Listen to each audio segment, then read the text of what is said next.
don't know what's next, it's time for action. Watching my TV set, it's not for me. Just a few more hours, and I'll be next to you. But I suppose there's nothing we can do.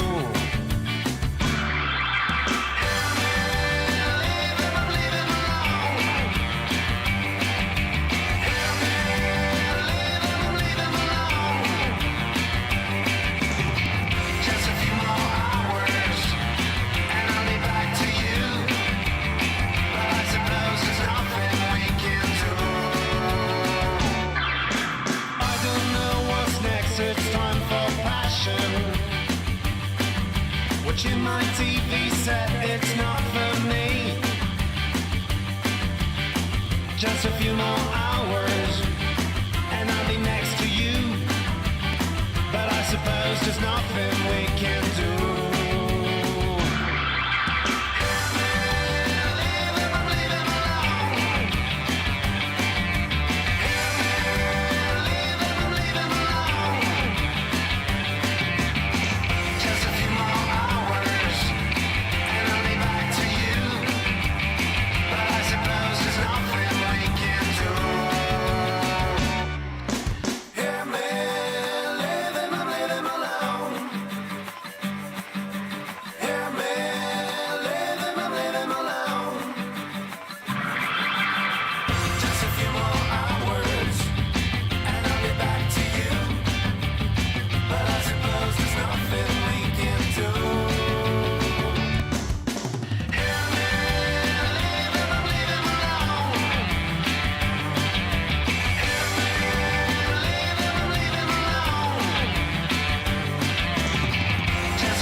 Like it's got 4 letters. He wears his indie badge pinned to his sweater.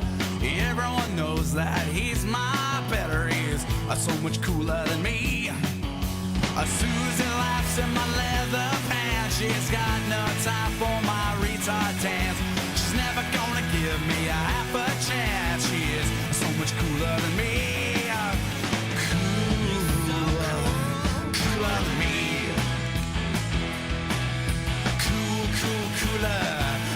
Cooler than me.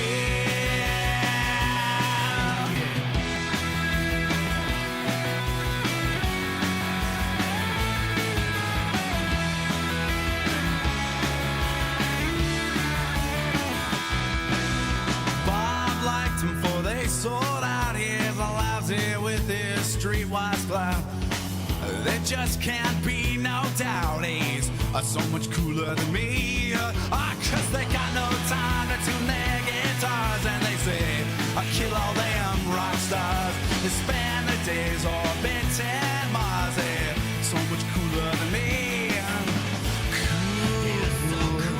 Cooler than me. You're cooler. Cooler than me. Cooler than me.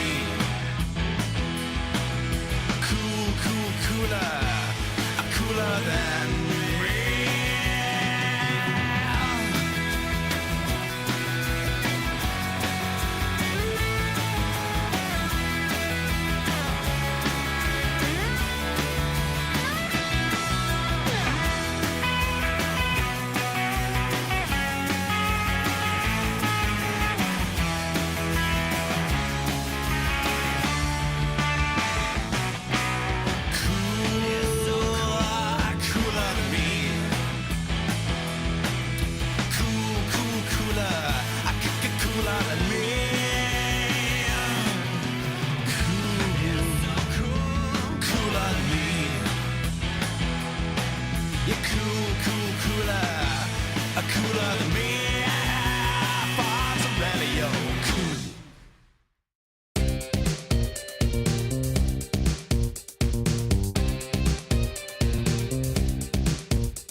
fantasy of life. Some take the high and some take the low. Some take what they can because it's all just a show. Fame will get you everything, fame will get you nothing. Living in the spotlight, dancing under starlight. Fame will get you everything, fame will get you nothing. Living in the spotlight, dancing under starlight.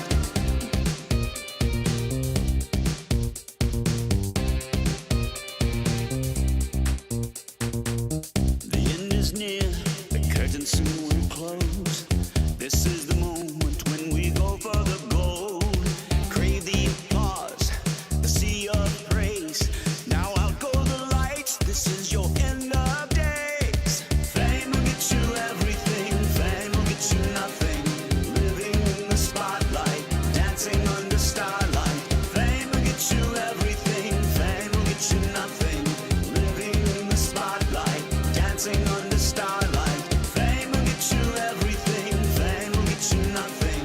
Living in the spotlight, dancing under starlight. Fame will get you everything, fame will get you nothing.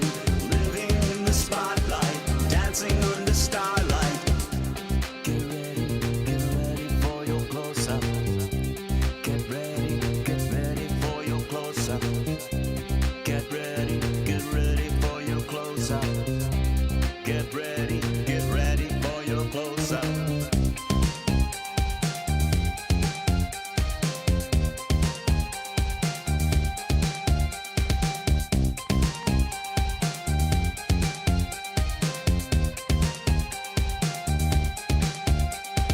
Fame will get you everything, fame will get you nothing. Living in the spotlight, dancing under starlight.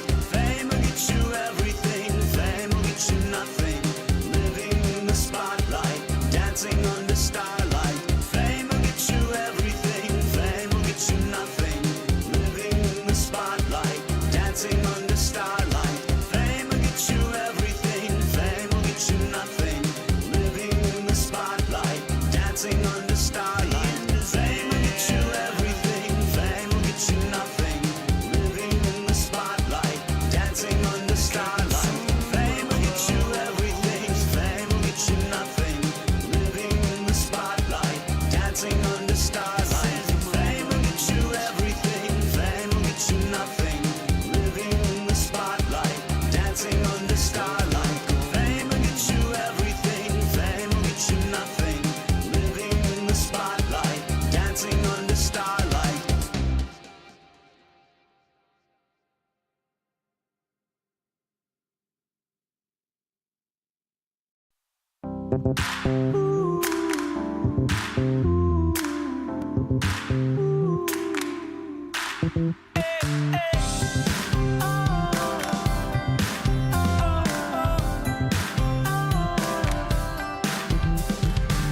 Take on the world, let's begin. Now turn away, so much to defend. Let the sun come down, we'll start anew. Let the sun come down.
If you don't give up,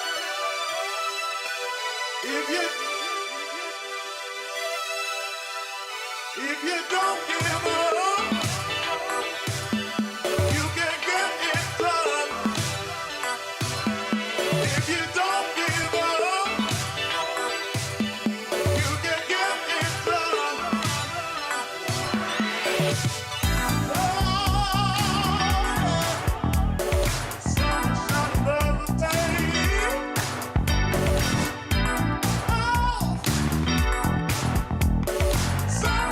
Another day.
reasons.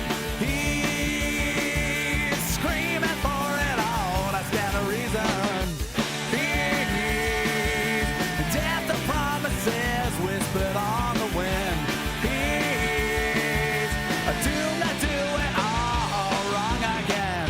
But she sees beauty everywhere. All I can do is stop and stare.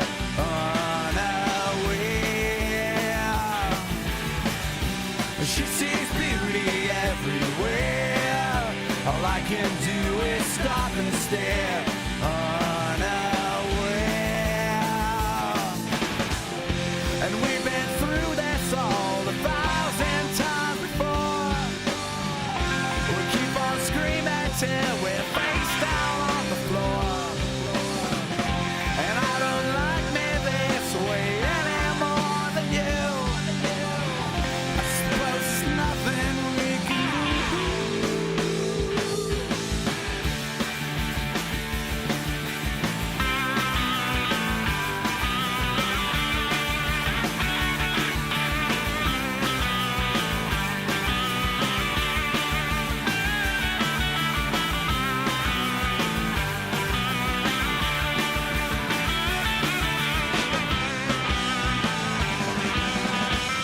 And she sees beauty everywhere. All I can do is stop and stare, unaware. And she sees beauty everywhere. All I can do is stop and stare, unaware, unaware.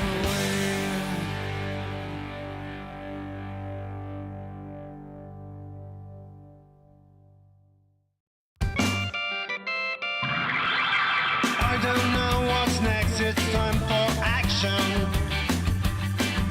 Watching my TV set, it's not for me.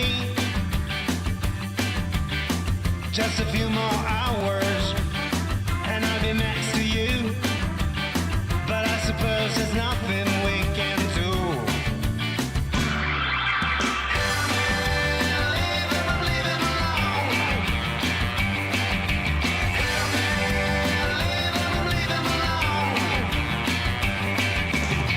Just a few more hours, and I'll be back to you.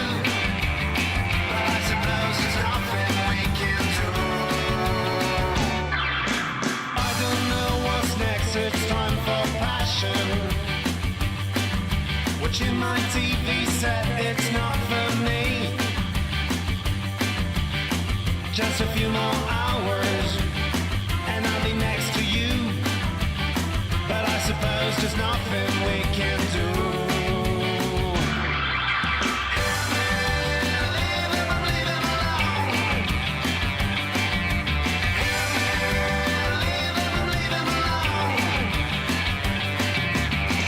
Just a few more hours, and I'll be back to you. But I suppose there's nothing we can do.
ESL One Birmingham is brought to you by DHL.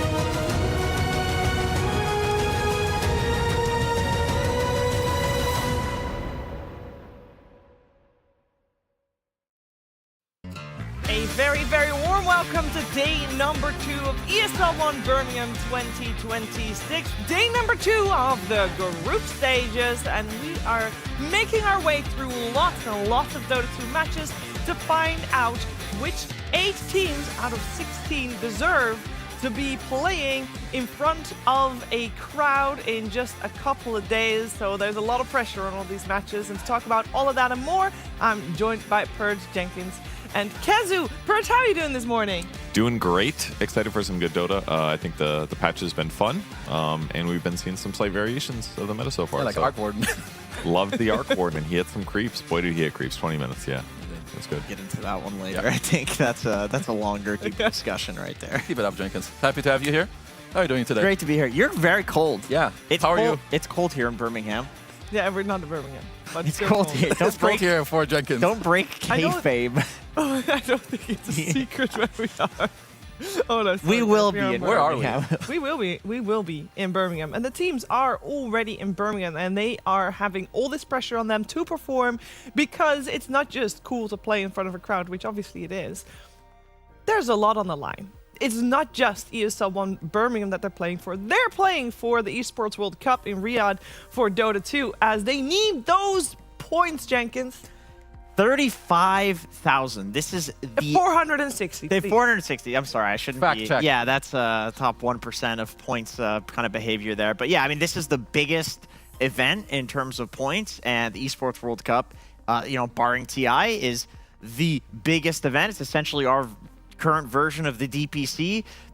If you do well in these tournaments, you're also getting invited to future EFG tournaments, which matters a lot for a ton of these teams. And it's the leaderboard. There's a lot in contention. There's a lot of teams that are potentially getting into that top 12 that could, solidify themselves by doing well in this tournament. Yeah, I want to point attention to the number 12 right now, which is Virtus Pro. We don't see them at many events. They struggle in qualifiers because the qualifiers, let's face it, they're really difficult.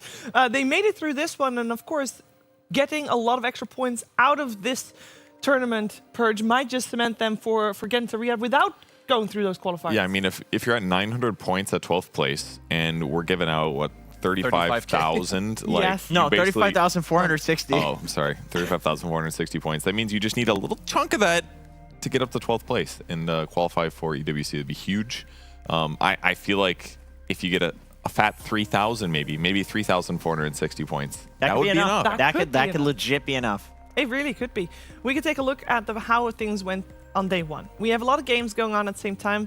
We have split the 8 teams into there's 12 teams into 2 groups of 8, and this is Group A, and the standings at the end of Group A yesterday. We have 2 teams that are 4-0 with Tundra and Mouse. They're looking hot. Kezu, where your attention go? Because there's a lot of 1-3s. Yeah, I mean, there are a lot of 1-3s. My attention still, I would say, is mostly on Pari and BetBoom, because I would just expect them to do better. But then I guess in their defense, they both played Tundra, who are 4-0, and Mouse. I mean, they're 4-0 too, but, obviously need to give them credit, but they haven't played the strongest opponents. I think their opponents so far were Reconics and Gamer Legion, who, I also want to see more from them, but they're 1-3, so I would say most of the things are still up in the air. Yeah, I think one notable here as well, as you mentioned, BetBoom. They are 1-3. One of the opponents they faced yesterday was Reconics, which on paper, they should have definitely not tied, but they did end up tying. We can take a look at ties, though, because Group B is full of them. There's so many ties in Group B. It is madness. There is not a single team left that has 0 wins, which obviously is great news.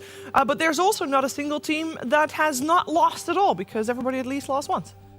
What's the Falcons doing down there, Jenkins? Listen, it's day one, Falcons. You know, some things got figured out yesterday, which I'm sure we'll get into. You know, Pain Gaming, though. Pain Gaming, they got a W. Who was it? OG. It was against OG.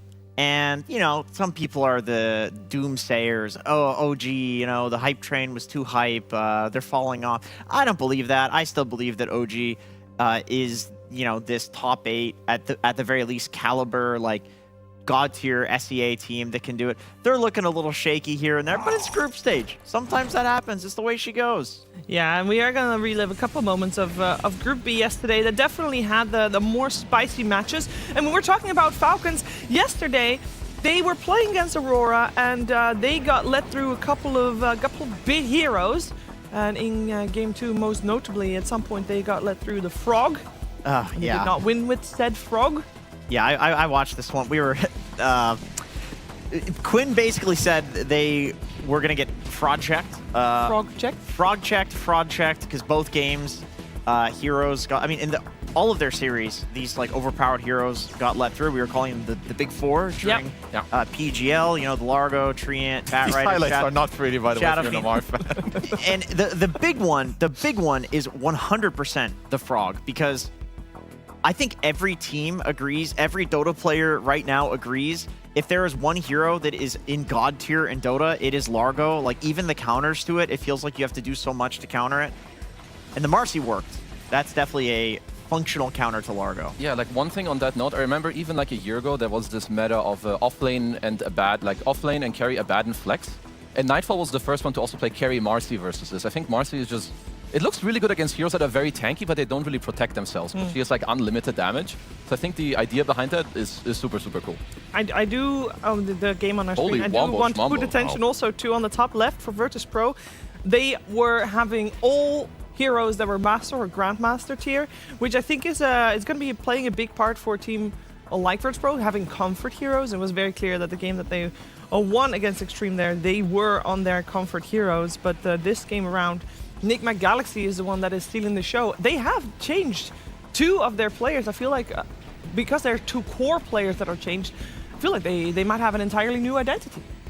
Yeah, especially with the role swap too. New back to mid lane is kind of fun for him, I think. Happy to see him there because he was such a fantastic player. So, I don't know. I feel like the NGX roster swaps are a little bit hard to keep up with over the last couple of years because they kind of go back and forth a little. But I'm definitely excited for the new roster.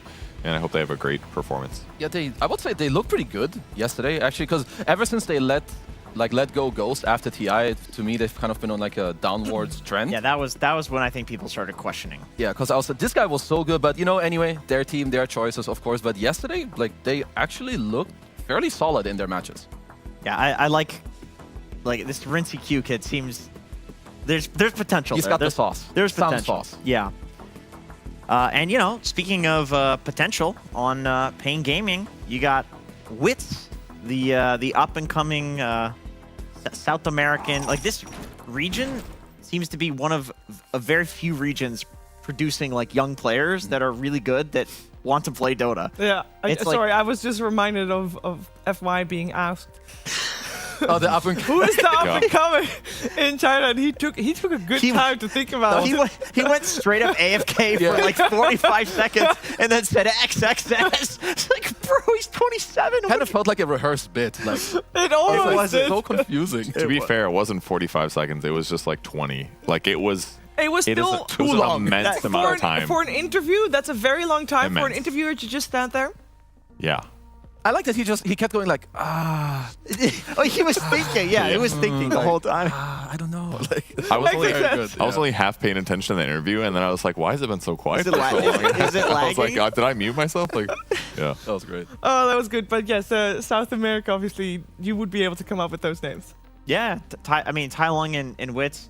I don't remember what team they were on, but there was basically some team that was like top 3 SA, and then these 2 players got poached. And It might be Amaru or something. yeah, something like that. But they basically got poached to the 2 top teams, and well, now we have some prodigies to root for. So, shout outs to the Yellow Submarine of SA, I guess. Yeah. And shout outs to the voices on the floor, bringing us all the stories and all the spice from the teams playing, as I'm, of course, talking about PARIVISION.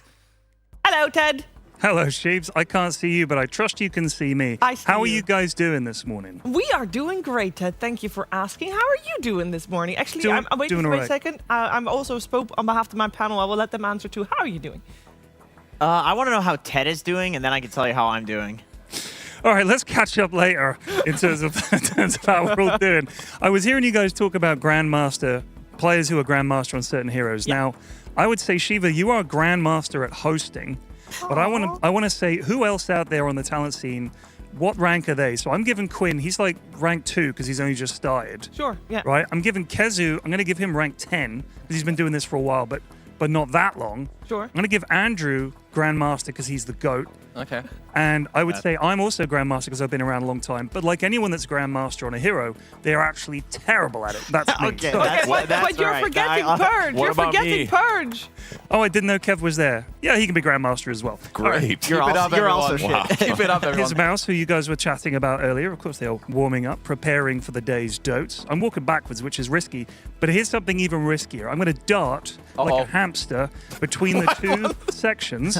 Okay, and we're going to have a camera on the other side pick me up. Are you guys ready? Here we go. I'm 3, ready. 2, 1. Hop! Oh, he's gone. Transition. Where did he go? Oh, Pow! beauty. Out of the shadows. This is pre-recorded. No, There's- it's not pre-recorded. Do a backflip Then if on this is the- live. I Do a can't Was do backflip. a this backflip. I edited so can't you do a walked out in the same place? What do you mean the same place? I'm Like on the the other camera side. just moved to the different angle. I would No, be it able didn't. to do Look, that, no. That is not the case at all. That is not the case at all. We've got 2 banks of teams here, and they all come in. And I think most of them, they all warm up in different ways. Quite a few of the teams warm up using Overthrow. Which team do you think I saw warming up with Overthrow yesterday and today? Mouse. Bird and mouse. Not Mouse, not Spirit. Damn. Who was also first? Oh, Yandex? No, not Yandex. Falcons. Not Falcons. Nigma. Okay. Not Nigma. Whatever. PARIVISION. We've listed half the Not team. Paravision. It's gotta be. Bedroom. It's gotta be a young team playing Not a young Overthrow. team. They care Pain. about their. Reconics. It's Tundra. You guys suck. Oh, it's not a young team. Oh, jeez. All Well, right, if you guys actually- have any other questions, save them for did. tomorrow. I'll see you guys then, and we'll catch up later. All Goodbye. right, Love thank you very much, Ted. I do think maybe editing was a little bit at play there. No, there's a big hall filled with players, and they're all getting ready to play for the big bucks.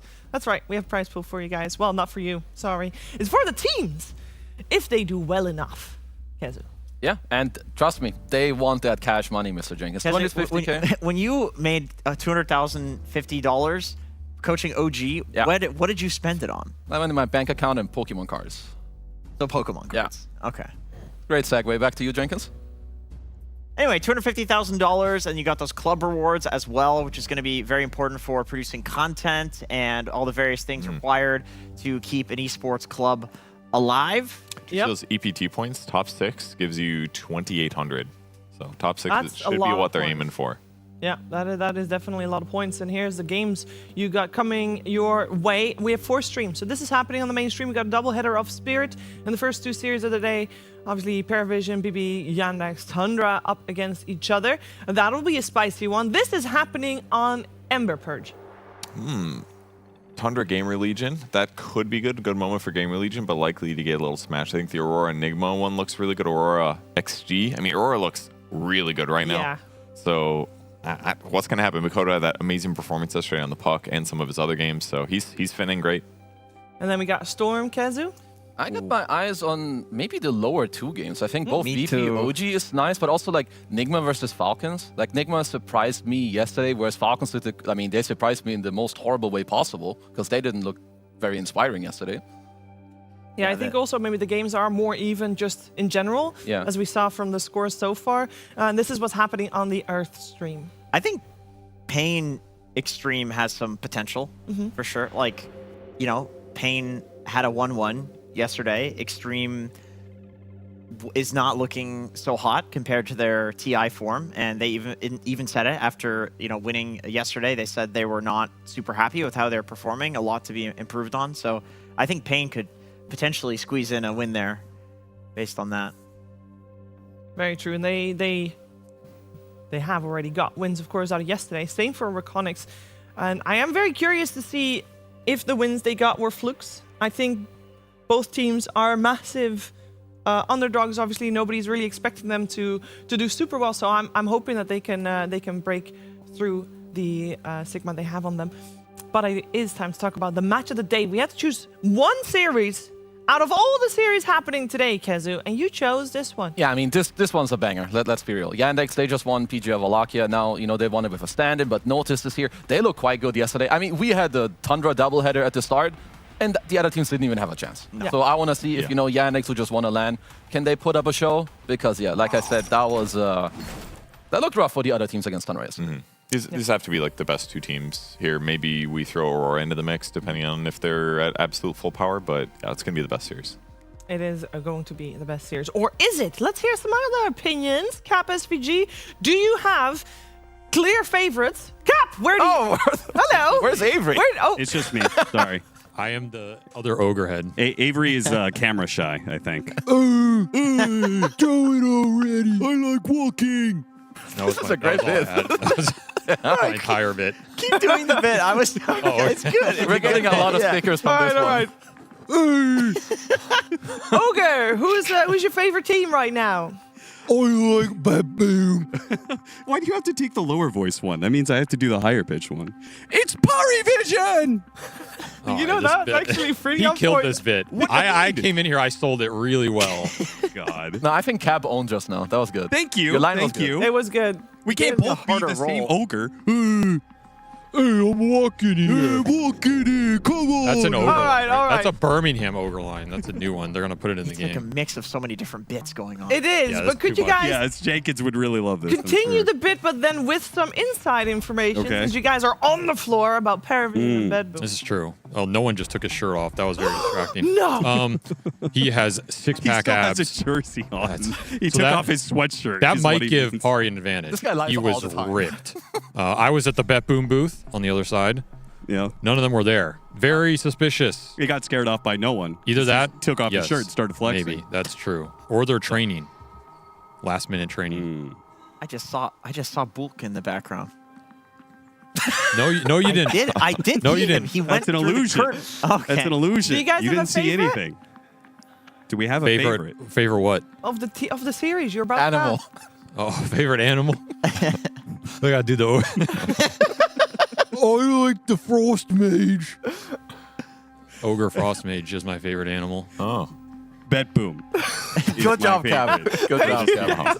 Well, we'll check in with you guys for the game, of course. Yeah, enjoy that one. Thank you, Yo, what's going on in Birmingham, Shiva? Let me know. Something in the water? Do we want to go there? I don't know. I think we were quite comfortable here. We are going to get quite comfortable talking about these teams, though, because it's going to be BetBoom versus PARIVISION, the two teams that we're going to focus our attention on.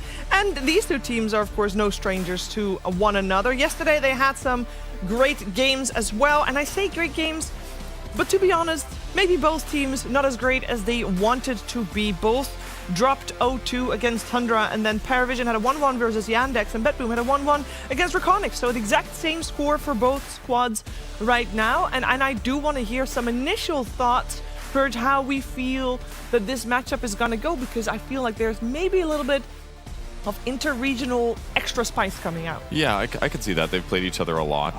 Definitely had a little crossover here. I feel like BetBoom team right now seems stronger, is the way I'd put it. PARIVISION's kind of been disappointing ever since TI. Basically, they finished TI and they're like, we're keeping our roster. And then a couple of months later, they're like, we changed our mind, kick that guy. It's not working still. So I want PARIVISION to be excellent, but they're just not there yet, unfortunately. I think BetBoom is a little closer. That is fair, and also maybe take into consideration that they are still relatively fresh. That's also from their words, because we're going to listen to Noah and him talk about how he feels about his team and about playing potentially in front of a crowd. I like to play Dota on my own as well, but this is why I play Dota in the first place. To play in the LAN events, like play in TI, big stages.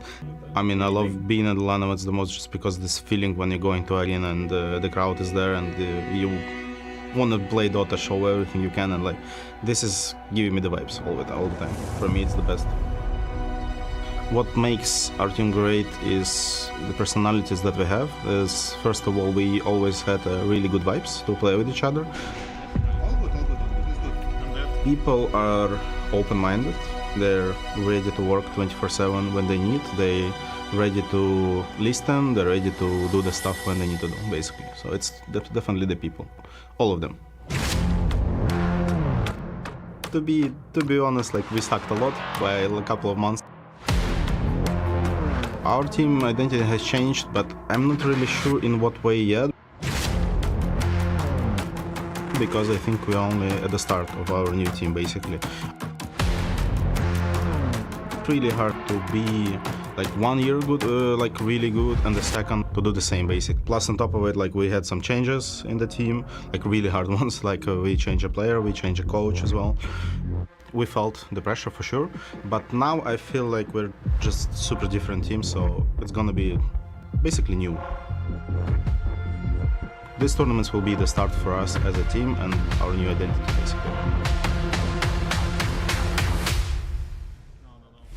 It's very strong words from that one. A new identity for the squad with, of course, a new player and a coach. Those are massive changes. Do we feel like we can already put a finger, Jenkins, on the identity that they want to form? Because we only had such a small sample size yesterday. I don't think so. Too early to tell? Not yet. It is too early to tell. I mean, I do want to shout out No One for that interview. I think that we all agree that was really great. Like, I've talked to this guy in great detail about a lot of things in life. Like, the dude is a philosopher. He just thinks. He's very introspective. I mean, you know, Cap and Avery said they could see the dude taking his shirt off. He's got a six-pack. Everyone knows he goes to the gym. He's ripped. You know what I mean? Like, the guy really thinks about like what it takes to improve, and he's willing to put the work in. So for me, that was never a question, but it's really nice to hear that he feels like, even though it's a new roster, even though he's feeling like the pressure from the community, that they do feel like they can work together, and that they do feel like everyone is learning, and that this can be like the start of a new identity. And I know they're also working with a very good psychologist, which probably has some impact on how they're all thinking. So I'm just happy to hear that they're all aligned in thinking like that, because I feel like if he's saying it in an interview, it means all of the other players, especially the young players, are like also feeling that way, which is a really, really good sign for PARIVISION. Yeah, they really need to be on the same page with that. Of course, yesterday when we saw them in action, it was on the receiving end of a 2-0 from Tundra. We saw No One play the Huskar Purge, and I believe you wanted to put it under a little bit of a loop there. That's right. You know, as Jenkins knows from his close personal friend, No One, who he gets coffee with sometimes, he hasn't played Huskar a lot in his career. His total career matches is 14. He's got a really high win rate, though. Yeah. And if you actually look at his recent games, he's got some pretty good W's. And you might not know this, but this is actually the second time he's played Huskar so far at Birmingham. Yeah, the 6th game there, that was Birmingham 2 years ago. Oh. So in 2 years, he's only played Huskar a total of 6 times. The first crazy. match of this 14 was in the year 2014, by the way. So what I'm trying to say is this guy is not a Huskar player. He doesn't, I mean, he's had like a lot of career games, guys. So if he's only played this here 14 times, it was wild looking through the item builds. It was like a time capsule, I swear to God. He doesn't play this hero very often. He was forced into it yesterday a little bit. It looked like a good game for it. His play was not as good as other top Huskar players, and I feel like that's something their identity does need to fix. He hasn't played Kez yet, I believe, for example. Like, it was interesting to look through because I've respected No One for so many years, and some players do still have little gaps in the meta when some hero gets strong. It's important to note at the previous Birmingham too, like No One's identity as a player was like, holy shit, this guy can play anything. Like that was his thing. Like he had just come back and he was like the GOAT of mid. Now he's still incredibly good, especially when it comes to like 1v1 prowess. Yeah. But I don't feel like he is that type of player anymore where you can just throw him on anything and he'll do fine. Probably because everyone else has just gotten so good at their matchups. Like the people that are playing Huskar are Grandmaster level 30 Huskar. They've played like 1,000 games of it. Yeah, That's like, what it takes now. You could just see yesterday that he was uncomfortable. It's a type of, like, he had a free lane, and it's not the type of hero where you just play your game and you'll win. You need to, like, command not just your game, but the teammates around you, and Yeah. I don't think they did that.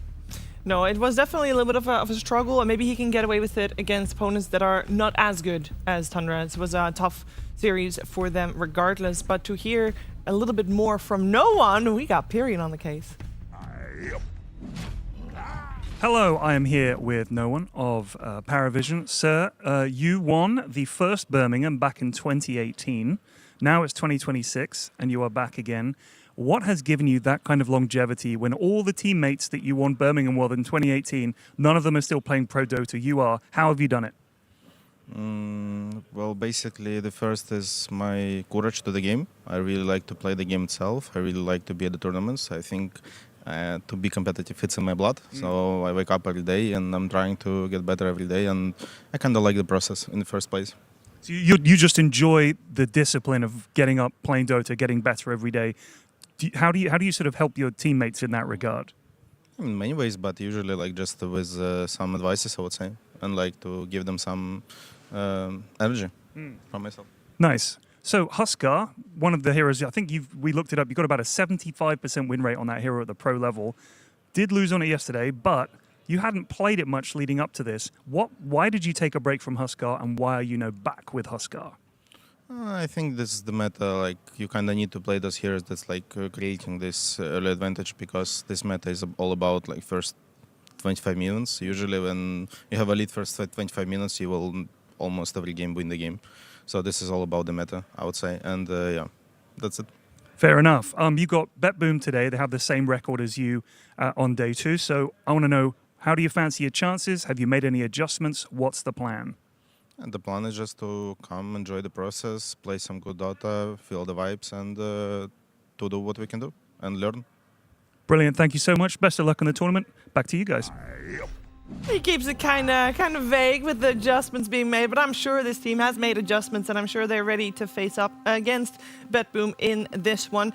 Another player to look at when we're looking at PARIVISION, we have to focus on Satanic. He yesterday also had some maybe unusual stuff going on, Kezu? I would say so, because like something I looked at, like overall when Satanic plays, I think he's better on like the hard carry type style heroes where he's the turret, you give him all the net worth and he can do his stuff. Because here, he's playing Beastmaster carry, he is top net worth. And just pay attention like this, you know, him against Pure's net worth who's playing Muerta.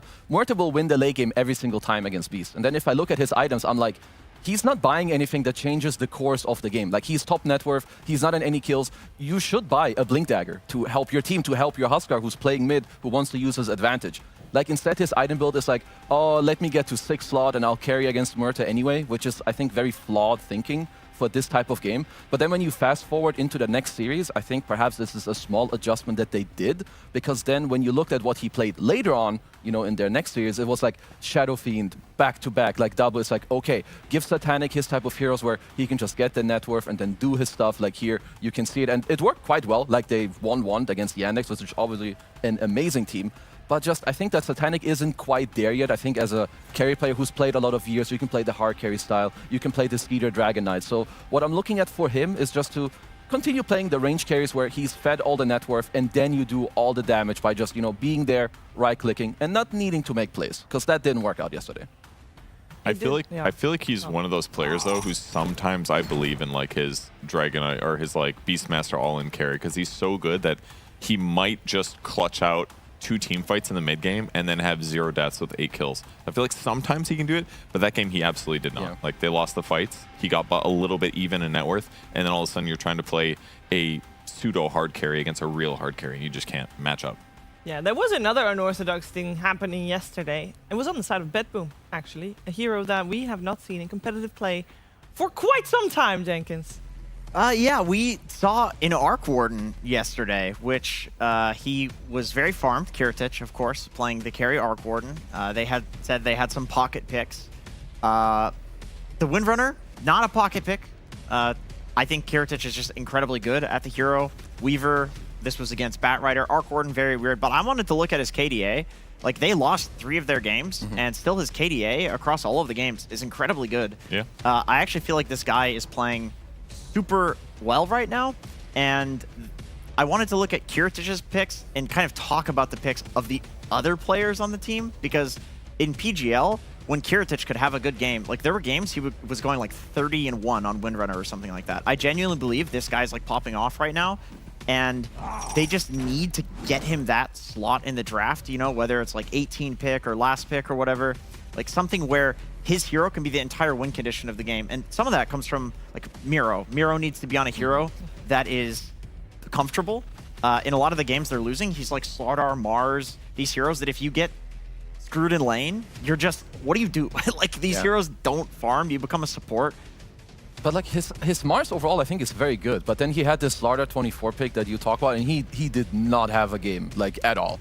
Like, but overall, I think I very highly like agree with the Kiritich like fact. I think he's been playing very well, and he can play a bunch of heroes. He also showed like a Kez, I think, at Wallachia, where he went like 20-1. So he's got the hero pool, so you can definitely make use of it by, well, delaying his pick a bit, like you said. And I think that's just the adjustment that BetBoom has to make in the draft. I don't know exactly how to do it because I'm not a professional coach. I'm not sure like what heroes they want to do that with. I know for Miro, like Centaur was a big one where if they just had to get him something that would get kind of screwed in the game, and he would still always have a game because you're going to be cutting the creep wave, you're going to be getting a Dom creep and farming up regardless. I don't know exactly what that hero is. For some people, it's like Bat Rider, they're able to jungle, like, you know, these jungling type offlaners that can just like 33 literally just goes to the jungle, farms both camps, something like that. Now, real talk, we heard no one in the interview period. He said the games are somewhat decided in the first 25 minutes. When BetBoom was on top of their game, they win early. They have good lanes, they smash the lanes, they win the game, and they don't make a lot of comebacks. They own all the way through or they fall apart. Against PARIVISION in this one, who apparently has good focus on the first 25 minutes, how much of this draft is gonna be getting good lanes? Is that like the main thing when we're looking at the two strategies coming out from the two teams in just a moment? I mean, it's always like a very big factor, but I would also say it's what dictates the meta picks in a way. Like if you look at most of the supports that are played, they're insane laners, from Jakiro, Warlock to Phoenix to Shadow Shaman to Treant. So it's obviously very important, but I think to me it's also a lot, what do you do with the good lanes? What do you do with a lane that you have won? Because I think what Tundra did yesterday against Pari and BetBoom is that they played through their safe lane when they win their safe lane, while 33 is like on his island doing his stuff, and that's something both these teams could also take away from, you know, the game yesterday. Because how Jenkins was saying, maybe you have an offlaner that can do more on his own, then your forward can move, go to a different lane where you're winning. I like that. So I think it has a lot to do with like small things and how they like lead into one another. It's kind of interesting how their the enemy offlane tower has kind of progressed, because at the maybe like last Stream League, what I remember was they were always focused on the tower that's closest to the Tormentor. Because they're like, oh, it's about Tormentor. But now they'll even do it on like Radiant safe lane. They're like, we actually just want to kill the offlane. And usually how that develops in a game, when you're an offlaner and the enemy team kills your tier 1 tower, it's like, oh, I just can't contest this carry at all anymore. Because anybody can TP, and if shit happens, no one's TPing to help me, I'm dead. So it actually creates crazy space for your carry to just do like safe lane, jungle camp, do the ancient, do the small camp, rinse, repeat. It gives your carry so much net worth advantage. And for a team like Tundra, I wonder if they just kind of fell into this because they're like, hey, every time we do this, our carry gets crazy net worth advantage. And they love taking net worth advantages on the map. So it's kind of cool to see like how that is developing for teams and how it's changing their tower priorities, because that seemed to work great for Tundra. It helps that a lot of the picks that people are picking are like good at running into the offlaner's jungle and like stopping them from jungling. You know, we're seeing like Carry Marcy, even stuff like Shadow Shaman. Like this hero wants to continuously fight over and over and over again, right?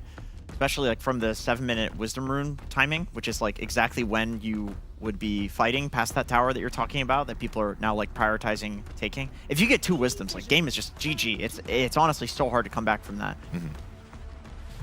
Well, let's see what we got coming here, because we got 2 of the big 4 let through. Shadow Fiend traded for a Bat Rider, and the Bat Rider Tusk lane, we've seen that in action in the hands of Tundra actually twice. Bane Shadow Fiend. Bane Shadow Fiend? It is a little countered by the Tusk though, because you could snowball save him, but like I feel like that's one way you can absolutely dumpster Bat Rider in lane.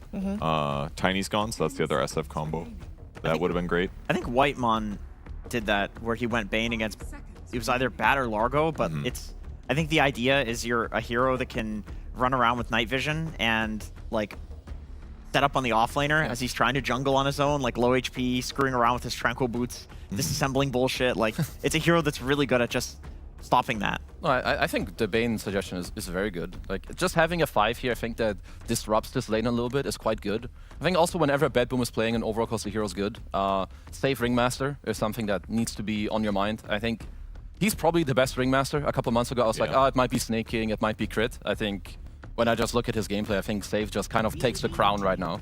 I was thinking Just maybe... never makes a mistake. I was thinking maybe about Oracle, because it's everyone's... This is like one of the big Batrider answers. There's like 3 ways that you counter him. You take Napalm off with the Oracle Q, you prevent his magic damage with the W, and then you prevent Lasso with the ult. So it's like in 3 ways, it's really strong. I was just wondering, like, with this SF carry, potentially, do you really want an Oracle on the team? And I guess, like, outside of the laning stage where you have like 2 ranged heroes and it's a bit weird, SF likes to have the frontliner. You do have SF with potentially like Satanic, and you ult him and he can lifesteal, and heroes like this really do like playing with Oracle, but it means that on the other BetBoom heroes, they need a frontliner. Yeah. Like, they need some Giga frontliner, like Tidehunter type hero. In the laning stage, I'm not super worried for them as long as Tusk doesn't go on the SF, because if you're like clumping up on the Oracle with Tusk Batrider, at least you can do like a double raise on 2 people. That would be kind of threatening at least, but it does present them with a weaker laning stage for sure. And now with the Dark Willow, they have a lot of like backline squish.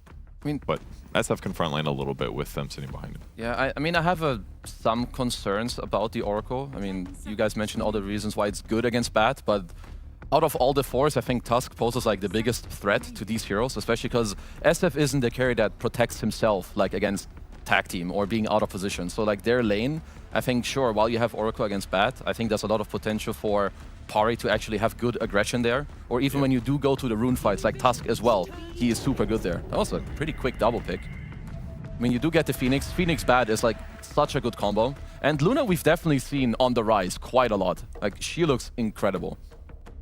Yeah, her new facet, well, it's not a new facet, it's been there a while, but players finally embracing the facet and playing the hero like they used to, which is like, oh, this is the very fast farming, crazy strong hyper carry at some point in the game. If she gets on top of SF, she actually can man fight him while she's reducing 30% of his damage, and she's already having naturally just, oh, I just accidentally have 30 armor. It's a good solution there. Huh, okay. So, SF mid? Yeah. Interesting. Although I will say, Void versus Bat is not what it once was. I've actually seen Void lose the lane against Batrider because he just slowly right-clicks you down. Like, you don't even need to go Napalm. You will, of course, but you don't need to. It's just the DPS coming from the innate.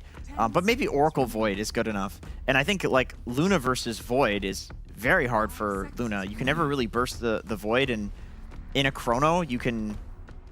You can decide when to chrono her, right? Like, she's either using her glaive spinny thing and you don't want to chrono her, or you wait like 5 seconds and disengage and come back in and chrono her when she's not taking or reducing damage. And aside from Lasso, there's like not really great burst for a Faceless Void.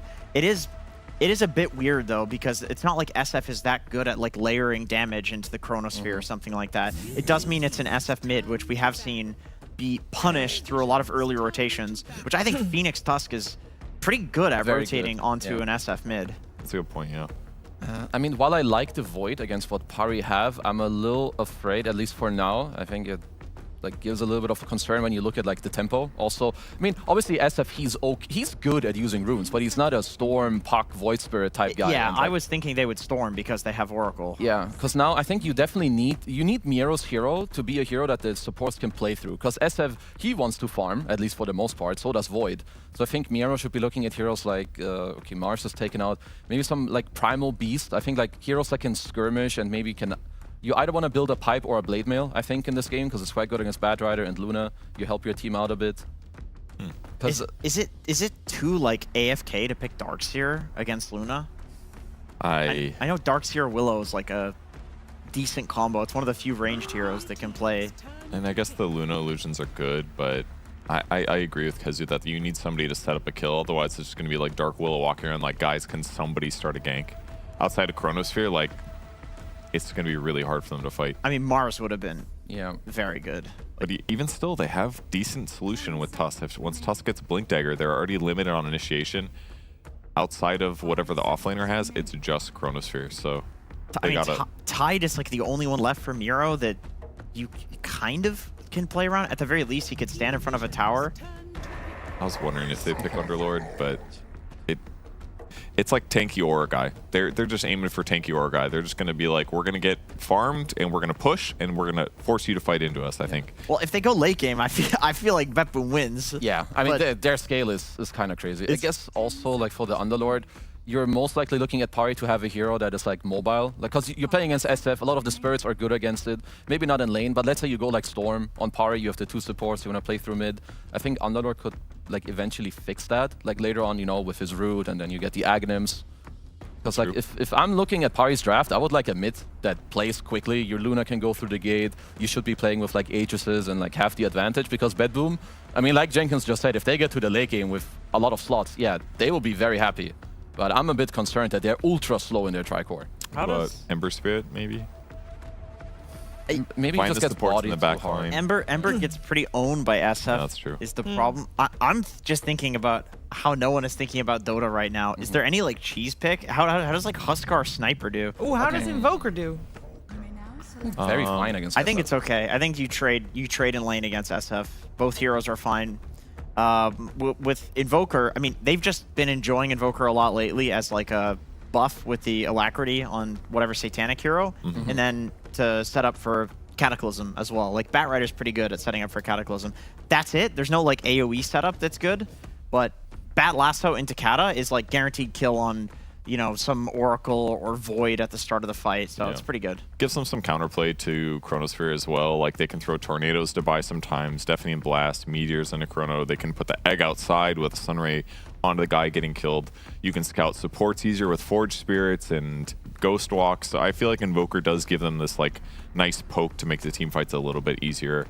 Chrono's by far the scariest thing that they have to deal with, but it's just one Chronosphere, so if they keep other people alive in the meantime, it should be okay to counterplay it a little bit. Yeah, I mean, I feel like Pari did what no one said in an interview, where it's like about the first 25 minutes. I think they have a lot of tempo. They have very good lanes. I think BetBoom, like Jenkins, like you said, they need time. I think if they get there, they're incredibly happy, but I got my eyes on like the early to mid game because I think Pari are going to kind of run them over. Yeah, I think early game, lanes are kind of a wash. Pari has some insane like early to mid game timing. And then if the game goes like 40+ minutes, BetBoom just presses all their buttons and the team fights play themselves. How can BetBoom make sure that the game lasts long enough for them? Like, is there anything they can do in the early game to make that happen? They have to make sure SF doesn't get like super ganked in his mid lane. They need to make some successful rotations. I feel like almost every Chronosphere needs to hit, and then they go back to farming kind of thing. And then they have to make sure that Satanic doesn't hit a crazy death ball with Luna, with Alacrity, with the spinning glaives. Like, that's a scary moment. If Luna gets ahead of net worth from when he fights well, he can easily like kill anybody outside of maybe like Chronosphere +1 ganks. Yeah. You need like a couple of ganks to connect on Satanic. Okay. And if you guys are talking about, you know, they need to have like maybe some rotations mid to help out the Shadow Fiend there. There's an Oracle. He helps anyway because he tells where the runes are, yeah? Yeah, I mean, so can save. I think also for the early game, like keeping tabs on 9 class, like don't let this guy like gank the SF mid or put a ward on the gate so that this Luna doesn't come over. These are very crucial things for them too. Okay, we're gonna pay attention to the early game of this first game of the 2-game series of PARIVISION and BetBoom, and we're heading over to Cap and SVG for game 1. Good morning, everybody. Welcome to day 2 of ESL One Birmingham. We've got PARIVISION versus BetBoom. Both teams had a poor performance in day 1. Both teams are 1-3. And in fact, it's PARIVISION who I think came out of day 1 looking the better for it because they managed to take a game off of Yandex, whereas BetBoom lost a game to Reconics. So Reconics, I knew you were going to do this. Reconics got 2-0'd by Mouse. Yeah, that was a great team. Okay, but then there's too many teams ahead of you by that point.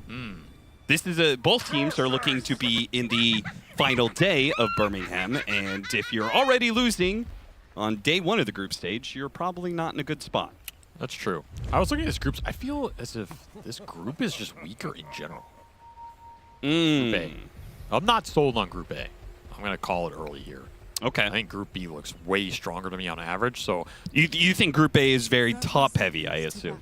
Tundra, Yandex, and then the rest of the field sort of thing? yeah, that's what I'm saying. Like, but the upside is I think This is gonna sting. Because guaranteed that I think those other 2 swaps are really up in the air. So yeah, you went 1 and 3 here, but I don't think it really matters in a weird way because so much of these matches are just going to be potential toss-ups. Any team can win anything in this group because it's so close between that 6 to 7. Maybe someone will just be a bottom team or whatever. So I don't know. I don't think it's too bad. I don't think either of these teams are feeling too bad about it, even though it was a rough day 1. I think there's a lot of potential to come back. That said, looking at this game 1 draft, I must say, Austin, I am not a fan of what BetBoom put together. Oh, I was really hoping you were going to say PARIVISION. What? Why? Because I hate BetBoom's draft. Oh. So I was hoping you were going to have an opposing viewpoint here because, good God, this draft is just disgusting. There's a couple things about it. One, I think it's very uncharacteristic for them. I don't think they're a team that usually gets this greedy. Sometimes they'll do it with one hero. Like we saw them play the Arc Warden yesterday. It's kind of a greedy hero. It's a little slow. But they had a bunch of fast heroes in the lineup with it. They just didn't execute that. Here, you're playing a similar idea with a very slow hero for Kiritich in this Faceless Void, one of the slowest heroes in the game.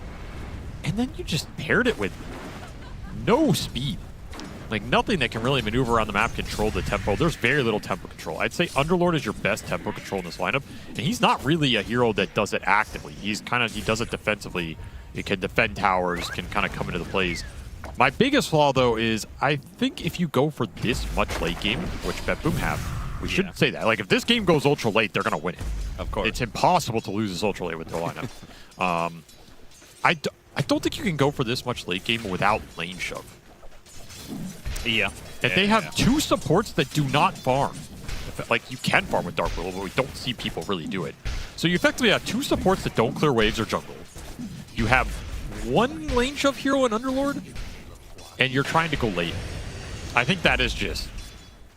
That's not greedy, that is greed on greed. Here comes the Sunstrike and First Blood. Satanic is the one to take it. Miro will get the turnaround kill on Dakalis, but... and much coveted First Blood. No one? PARIVISION and hey, GPK outplays no one in the mid lane. What happened? Was he too busy looking for his Sunstrikes? He just got raised up, man. Hit by that triple raise. It's nasty. Hit by that Shadow Mirror. Maybe not expecting it. Okay, well, this is super good for BetBoom because I think their hopes entirely lie on GPK. And there was one thing you didn't mention. We watched that one again. He got he just got triple raised. What can you do? He didn't have boots yet, so it's kind of an easy kill, honestly, if you can land the first 2. Just guaranteed. They are entirely reliant on the SF, I think, to snowball in this game. And I think they have terrible supports to set up SF. Yeah, no melee supports, which he generally likes to play with. Oracle's not too great with this hero as he doesn't really have any healing mechanic. And the disarm hurts him a lot. Dark Willow's unreliable as a setup for him. I think Oracle Faceless Void is a pretty terrible duo. There's a lot of weird things about it, but they do have a huge amount of late game firepower, and maybe they have some little ideas that they're just going to be able to outplay Pari in some of these lanes, which currently is kind of happening. They're doing really well in this SF lane after the First Blood. The Underlord is doing really well top. This is a very good matchup for Underlord against the Luna. I was calling for this yesterday. Yep. It's one of my favorite all-planers against Luna in general. You not only reduce his damage, he's a split cleave hero in some sense with the glaives, and you're reducing his damage, and then you're a pipe builder to deal with his magic damage in the mid game. So I feel like a lot of your utility timings line up really nicely.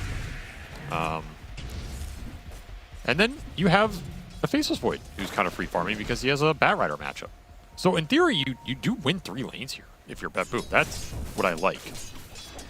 And it's worth mentioning because they are going to try and go late. They are going to try and scale. And if you win lanes with a scaling lineup, a lot of teams are going to be happy to take that scenario. Yeah. Now, you mentioned the Underlord versus the Luna. What about Faceless Void versus they're going on GPK mid. It's kind of a bold play, though. I don't think you really have the firepower for this. Yeah, TP comes in from Katomi, and they immediately give up on the kill.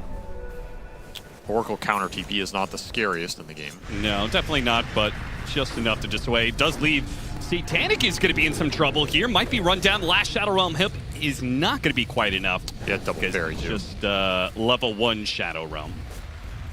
Is this still enough to rebuke the aggression that this lane could potentially put into the Underlord, which means you're still free farming 3 lanes here.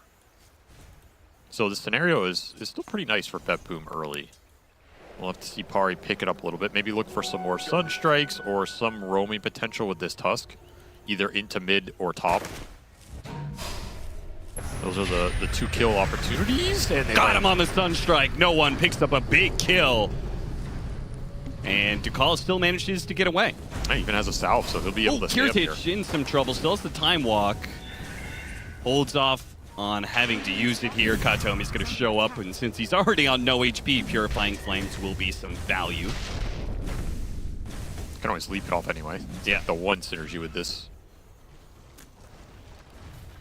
All right, Pari, finding some openings. And you need to continue to find some Sunstrike kills. That's the biggest thing here. The Luna is the most farmed hero out of this laning phase. So they will have a very fat Satanic, as they almost always enjoy. If you get them some stacks as well, you gotta remember this is gonna be an Alacrity Luna classic combo. Yeah. So yeah, you're playing into Atrophy Aura, but you have the Alacrity to boost you back up. You have some extra damage from the tag team. You have heroes that can stun and lock. So it's Void down. So this Luna has a lot of potential in this game. Gonna try and run down Miro here. Miro, knowing he can't really run his turn, fights, does back off as Sunstrike comes in. But the damage is already done. He's gonna be burned out by the Sunray.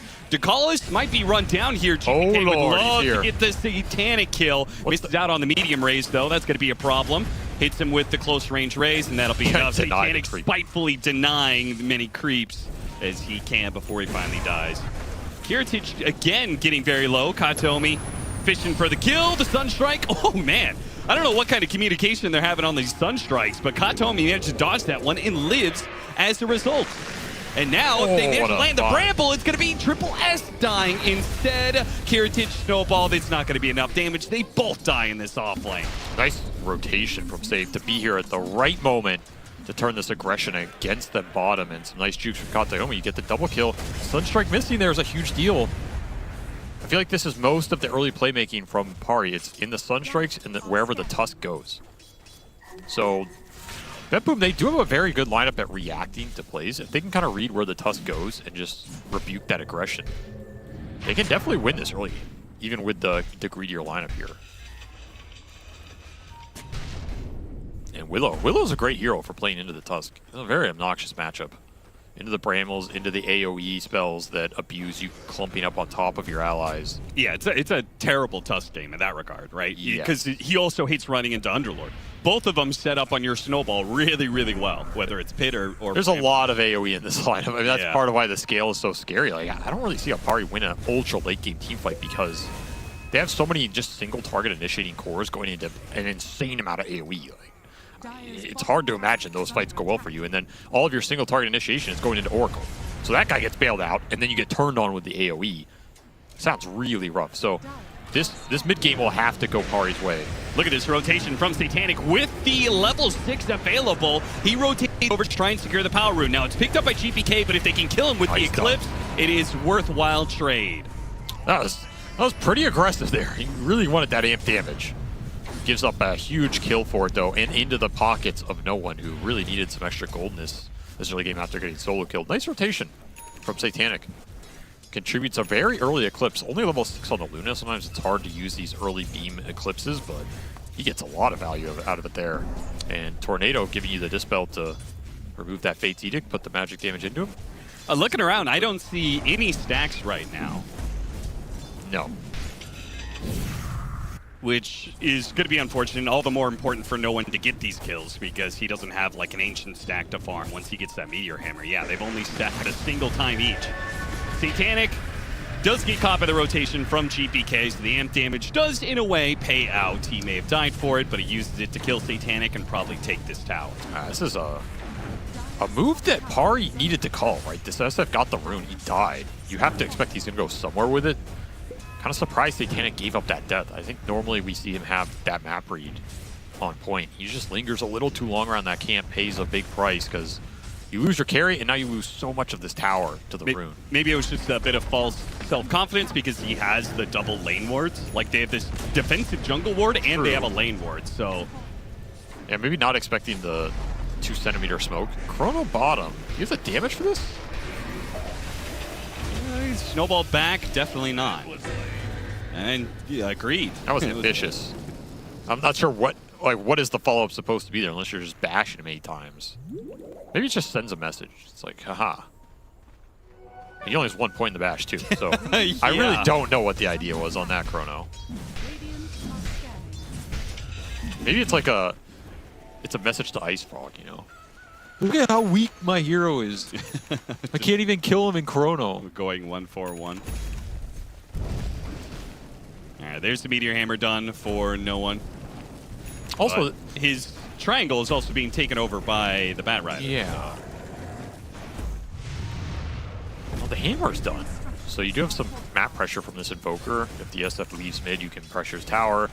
Yeah, that's a big if. Where's SF really going to go, though? He already took your safe lane tower, so... I feel like he's just going to hang around and farm neutrals and then push out the mid lane over and over again. He has a lot of the early game damage and playmaking for BetBoom, though, so if they want to make moves, you have to involve GPK. Yeah, but you're not going to involve him until he has Kaya, Yasha, and Blink Dagger, right? Probably not.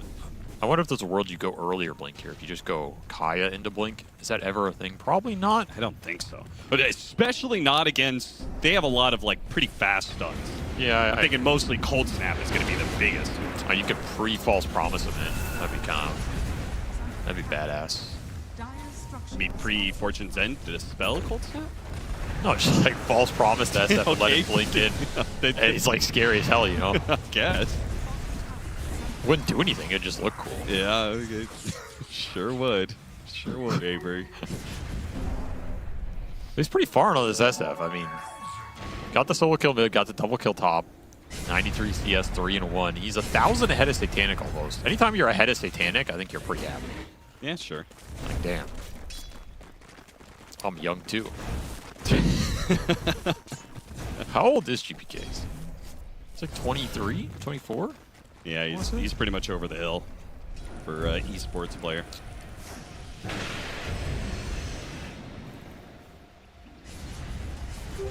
He is 24. Yeah, nailed it. Ancient. Let me tell you, the gameplay reflects it. Let me tell you that. No, I think He ain't no spring chicken. honestly, I think this is about where you want to hit your prime as a player. I think there's too much. There's very few players you come in at like 18 or 16, like Sumail, and you're just in your prime. I think that's bullshit. Like, let's be honest, that's not realistic. But It's not realistic in modern Dota. No, I think this is about where you want to. Like, you've been playing for 3, 4, 5 years. You have enough experience. You've experienced loss. You've experienced winning. You know what it takes to grind out and be the high MMR dominant mid lane. You know, this is where you want to be hitting your stride. So we haven't even seen GPK in his prime yet. We're about to see. I will say that he's on year 8 of his professional career. Okay, well, let's ignore that. It takes 10 years to win TI. That's what they say. All right, GPK is... tell that to Thompson. GPK is making his way over, and they're going to... Okay, he comes to the safe lane, and they're going to smoke together through the gate. Problem being is Tusk was already there. Night Class spotted the rotation. He shards them just to get it a little extra vision. He says, okay, they must be smoked. He breaks the smoke, and now he'll die for it, but it protected Satanic. They lost their mid tower to the hammer. So you were saying, when is this SF going to leave mid? How are you going to hammer his tower? Well, he left it for that pseudo play that he didn't even join and lost his tower. Yeah, that's... So this ends up costing BetBoom a lot, honestly. Is he even going to get this? Do you have to chrono this? No, okay. I don't like this play. The top tower was already dead. If the top tower wasn't dead and Luna's up there, and you have a good read that you can connect onto Satanic farming the Ancients behind the tower, plus a fight, I don't mind that. Yeah. But what were you aiming for up here? And it's 14-minute Wisdom Shrine, so like the chances Pari are lingering up here with supports instead of going to a shrine or a stack, pretty low. That was a really weird timing for that move, and it ended up costing them gold. Because Arcane Rune gets the grab. Lasso goes down before the Shadow Realm completes, resulting in the kill off the Sunstrike. All right, nice little find with his Blink Bat Rider. Starting to get some momentum for Triple S here, and they're going to invade off of that, looking for some stack stealing. Oh, Miro is. Oh, look at the low creep. So low. Satanic comes through, cleans up the rest. Nice little efficient play there, Yeah. from Pari. This Luna's getting big, man. I mean, I think BetBoom had a better start than I expected. They played that early game pretty well, especially the lanes. Yep. Still concerned for them in this mid game, and I think this is where Pari should bring the heat. They're a little poor on the Tusk, so they're not going to have that blink for a while, but they have the early Batrider blink, which will allow them to make some aggressive moves. You want to get pickoffs into objectives here with your Invoker Luna combination around the map. This is where Kataomi's got to come up clutch, right? He's got to be able to read PARIVISION's moves. If he's in the right place, just a quick false promise. Yes. Stops the lasso. And You got to choose who you're babysitting at the right points to try and counterplay this bat. Like right now, he's kind of helping Kier just stay on bottom lane, which I think is fair. The Underlord's probably the last hero you're thinking about a play going in on, so you're mainly thinking about SF and Void. One of these moves going to go into them, how to protect them. So we've seen this Luna Moon Shield.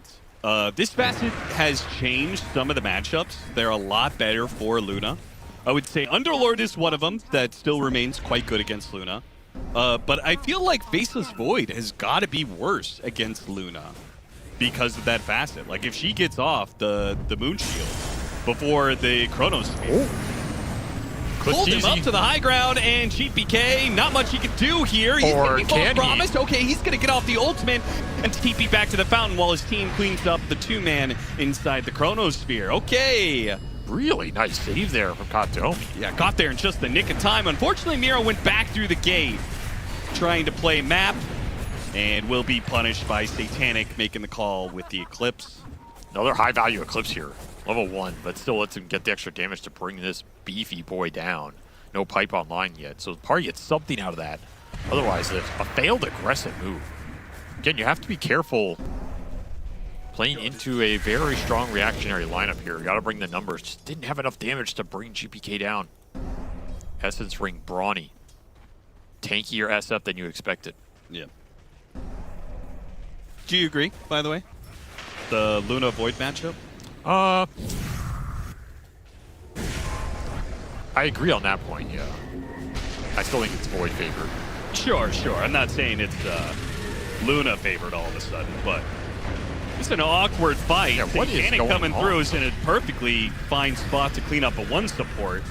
Can they get more off of this, though? Seems unlikely. There is no Chronos here, so there's really not that much that Satanic has to be afraid of. They want to defend this tower for sure. This is a super valuable tower to keep alive for BetBoom. Do you have the power to be able to fight this? That's another question. Not really, to be honest.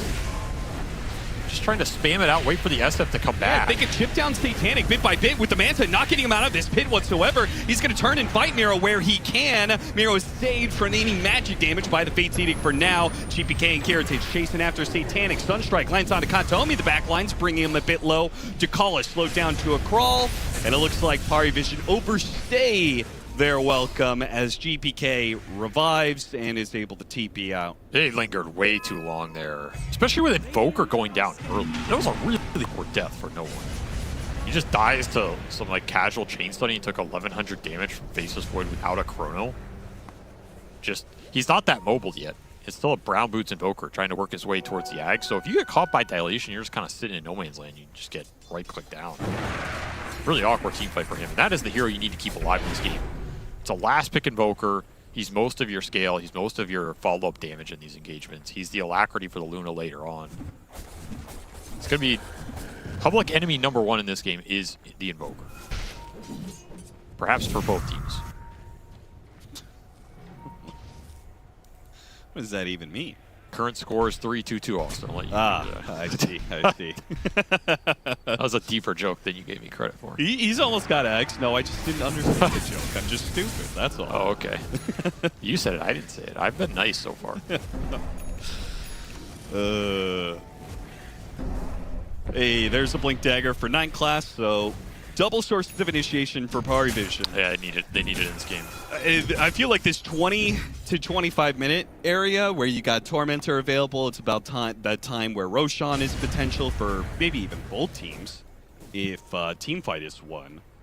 Like, PARIVISION really got to start taking over the game because the current status is not good. I agree. They're down 2K at 20 minutes against Faceless Void SF. Like, your raw chance to win this game just based on that alone is unfavorable. So this is the mid game where you have to start finding some more openings, abuse the fact you have initiation and the enemy doesn't. If you can find the back line, that's great. Got to find this Oracle early on in the fight, or force an early false promise and then take the fight through that, which you can somewhat do with multiple sources of initiation and a good egg placement.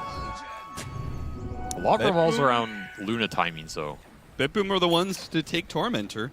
I just don't like this passivity Okay, from Pari right now. can they roast right now? Could PARIVISION... They can, Like, they've got Luna Tusk. yeah, they have Luna BKB flying out. So this is kind of your mid game. This is your first big mid game timing with the Luna. You gotta do something with this. Yeah, it's definitely too late now. Oh, going on Underlord mid. I don't know about this. This is not the play to force. They do have maxed out Stun Ray, so maybe they think the percentage-based damage is enough, but Miro kind of shrugs off the initial go here, and it just leaves 9 Class in a bad spot. He dies. Ducalis is still going to be in some trouble here. Goes for a dive away. Sunray's down the cliff. Goes for a TP out. No stuns. The pit just a little bit too shy. That was sick for him to get out of there. Yeah, Downside is, are you going to lose Roche? You lost Tormentor into Roche? Yikes. This is really bad news for Pari. This was your Luna BKB timing. He didn't even get a fight for either objective.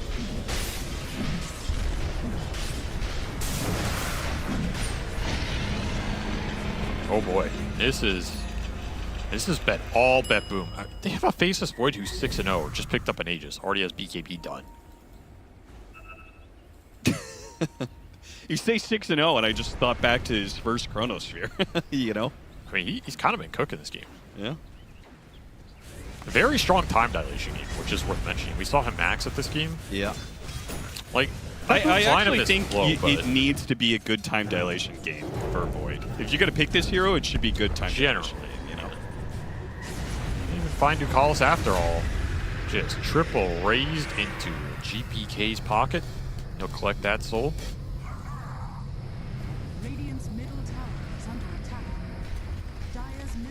Got the Blink Dagger for Kataomi, so these cores can play pretty aggressively now.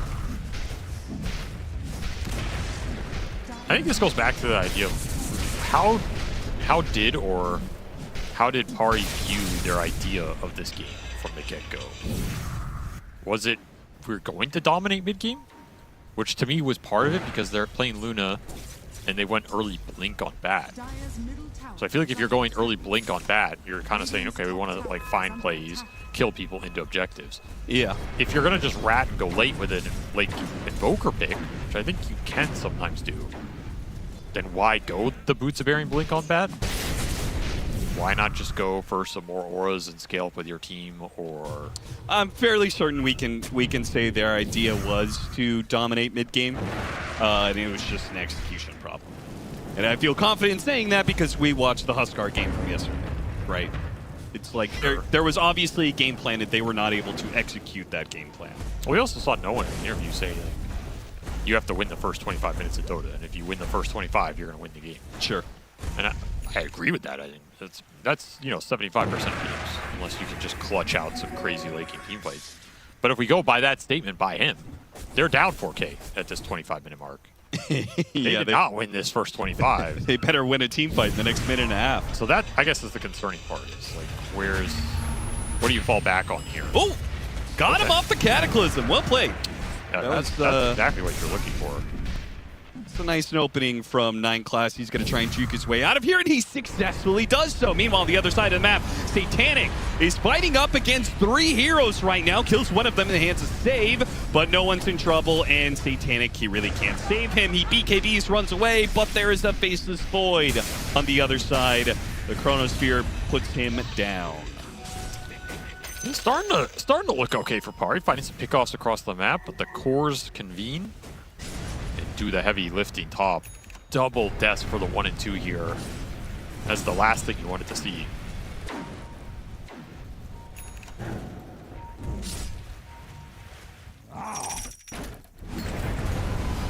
Good, nice little replay of this team fight. You blow a lot to take out Save, and then just just not confident to stick on top of this Underlord who already has Crimson done, and you run straight into a Void. See the reaction from Satanic. That was a crazy reaction, actually. Holy. Triple S, nothing to stop GPK from hitting the egg here. Oh, he denied it though. Well played. He gets himself killed in order to get that, but that was a funny move. I guess that's kind of okay. Looked fancy. It looked fancy.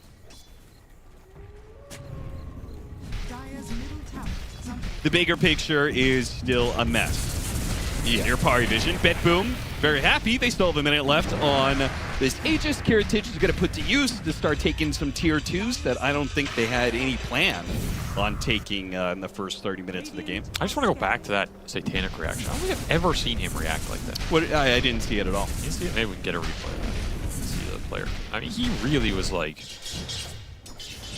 No, not that one. That was not the reaction. You didn't describe it. So how are they supposed to know how he reacted? When he got chronoed. Okay. I swear they played it, and he did the whole like, why is this guy here? Yeah, I was like, why is this guy here? Come on, like, of course he's here. I mean, you just keep playing the same one. I know you're trolling me now. That's also bad communication. I was going to point that out, but he just was in the bottom right part of the map. Right, yeah. Somebody should have called, like, he's going to come through gate. You have to run right, not left. I mean, maybe he felt like there were no good ways out of that fight, which is probably fair. Wow, he could have run down as well. Yeah, this reaction, dude. See, that's what I'm talking about. I don't think I've ever seen him do that. That's the reaction. Holy cow. So that's what I'm saying. Like a year ago, we went from nobody beats Satanic to like this react. I don't know. It just feels like his read is just a little off or something. I don't know. I'm not saying there was a way out of that fight, but.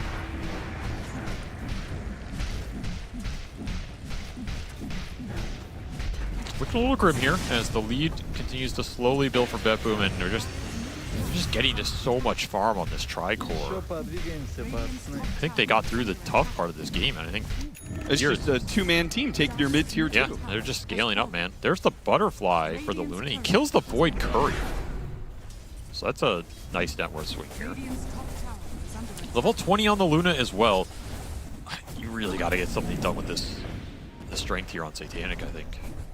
Get him involved in a fight with this butterfly as soon as possible. Throw Alacrity on him and just lock heroes down around him. Get the Tusk on top of the Oracle. Yeah, just like this. Find Oracle with the Tusk Sunstrikes and then start the fight with the Butterfly Luna. Class making a run for it.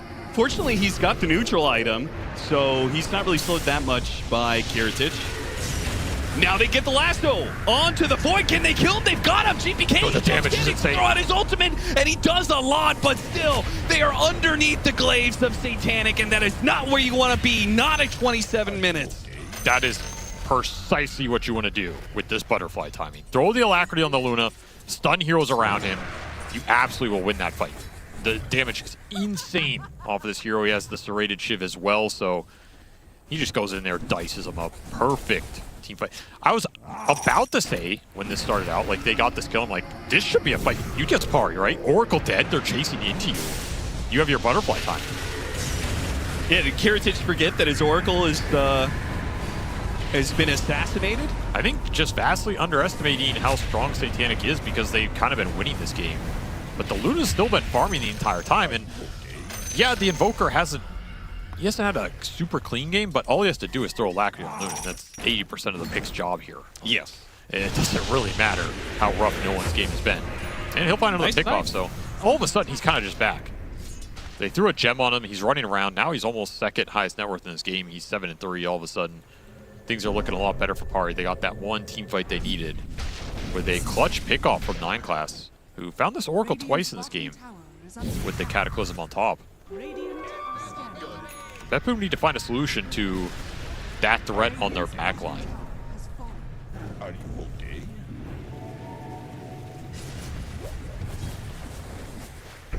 If Pari can get the next Aegis here, they have a really decent shot at just blowing this game open. One botched team fight from BetBoom where they throw out a chrono and it fails, and you can push high ground. Nobody really fights the Luna with Aegis Alacrity. Yeah.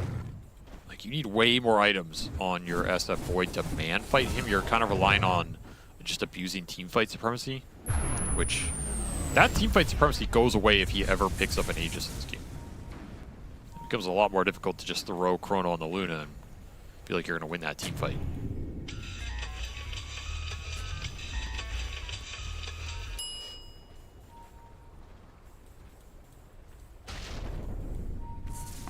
Things got a little spicy for BetBoom, and I imagine they're just going to reset and play a little bit more conservatively.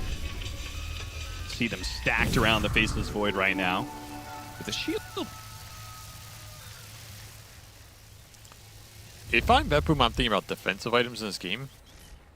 If you can block Lasso or survive Cataclysm, you have a way higher chance of winning any sort of these engagements. Sure. Like, a lot of PARIVISION's damage is going to be in the first 5 seconds of the fight, right? Eclipse, Cataclysm, the Lasso combo. While also just preventing a leap going off from the Void. And also being able to stun heroes around the Luna. The Luna can only output the damage if you're able to lock people down around him. Right. So if you can block the Lasso, block some of the tough stuns, you don't have a lot of other control to play with. You're kind of relying on Oracle to bail you out right now, but I would not mind some Lincolns and Lotuses in this lineup as the game goes on. Second Tormentor. Oh, whoa, no one got a little low there. He's chilling. He's chilling. Bigger shard for 9 Class, who does not get caught. Manages to worm his way out of the double pit. Oh, Roche. I think it did get scouted by that Sunstrike. Yeah, the roar's going to go off either way, so. You definitely cannot force this if you're either team. You need to find the team fight. I mean, the Underlord used the gate, so BetBoom, they have Daedalus on Luna too. They got to wait for their Underlord to be here, because, yeah, they need to reduce this damage from Satanic with a full-out Daedalus. Scary, scary stuff. They have the high ground position. Tough to go high ground here as Pari blind. If the Luna gets caught in Chrono, that fight might just be over. You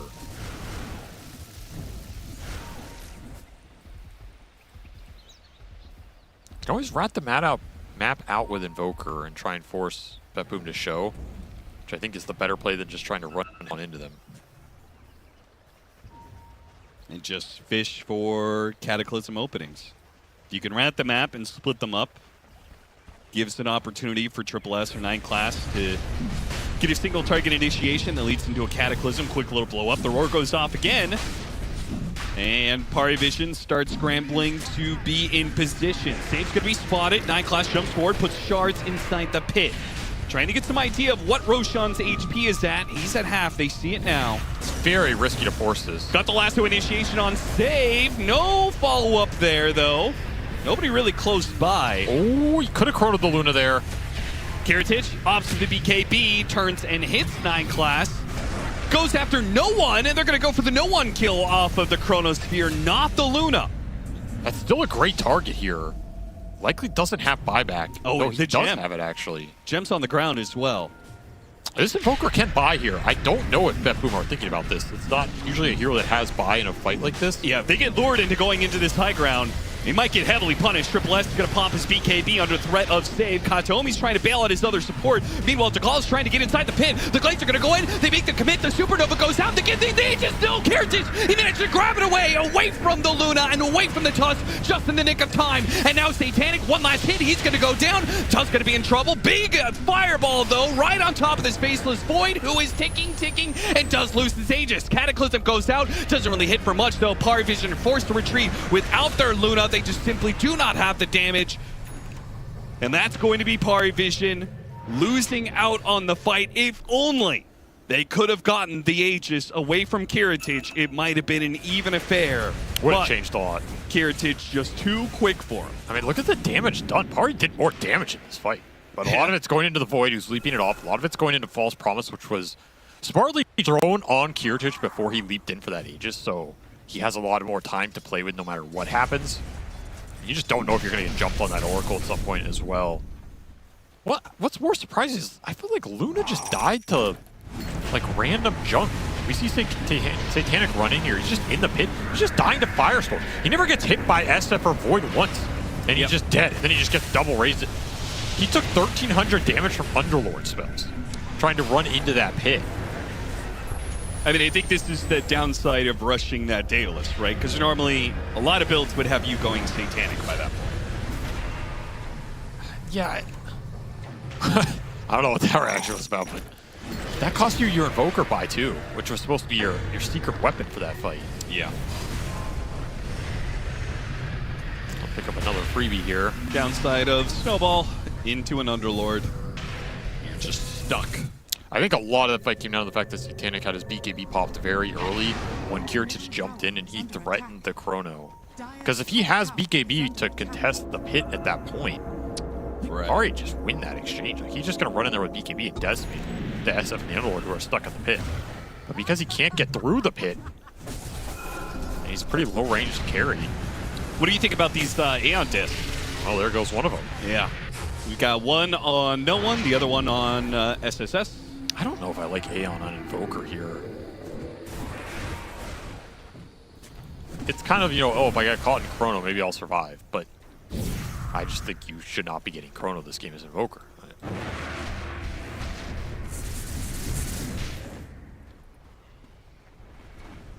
I think Hex would have... I would have preferred Hex over the Aeon. I think he's going to have to go Hex anyway. We'll see if it bails him out. If it does bail him out of a Chrono, you can turn the fight and this item will absolutely pay off. Just how many of those situations are you going to be in is the question. Sure.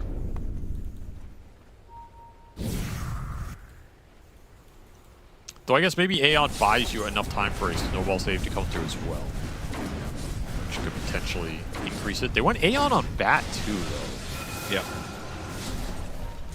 I don't know. This is a double Aeon disc in this game. I don't think it's helping you scale here. I would also say that Kiritich has not been chronosphering the Luna, probably in part because she's got Butterfly. Right? Between Glaives and Butterfly, you're really not doing that much damage to her. No. So he's been chronosphering other people. But that's going to change once he gets MKB, which he is working his way towards it. You can just chunk her down. So he may not even be looking to chronosphere the Invoker or Bat Rider at that point.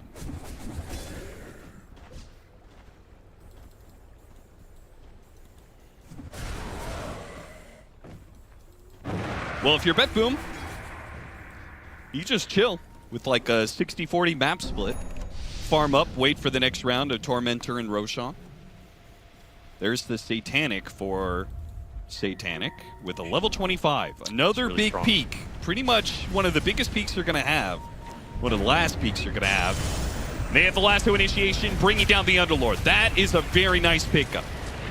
Big, beefy boy, chopped down to size. No buy available as well. Bought out, so you got a lot of time to work with here. Nice little find from Triple S on this bat. No one's fighting his Luna right now. This is your time to take this game over. Radiant's middle tower is under attack. You can't... You're scared to push high ground without an Aegis here. You don't want to let Satanic hit tower and just get Chrono all in. I think you can go for it. It's just very close as to whether he dies in that Chrono or not. And I think it's too scary to force it.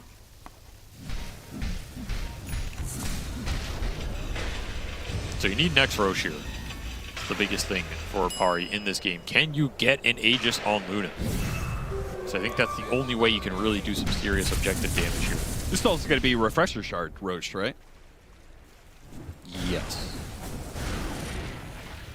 So that is extra juicy for both these teams. Love a Refresher Shard on any of these 1 and 2 positions in this game.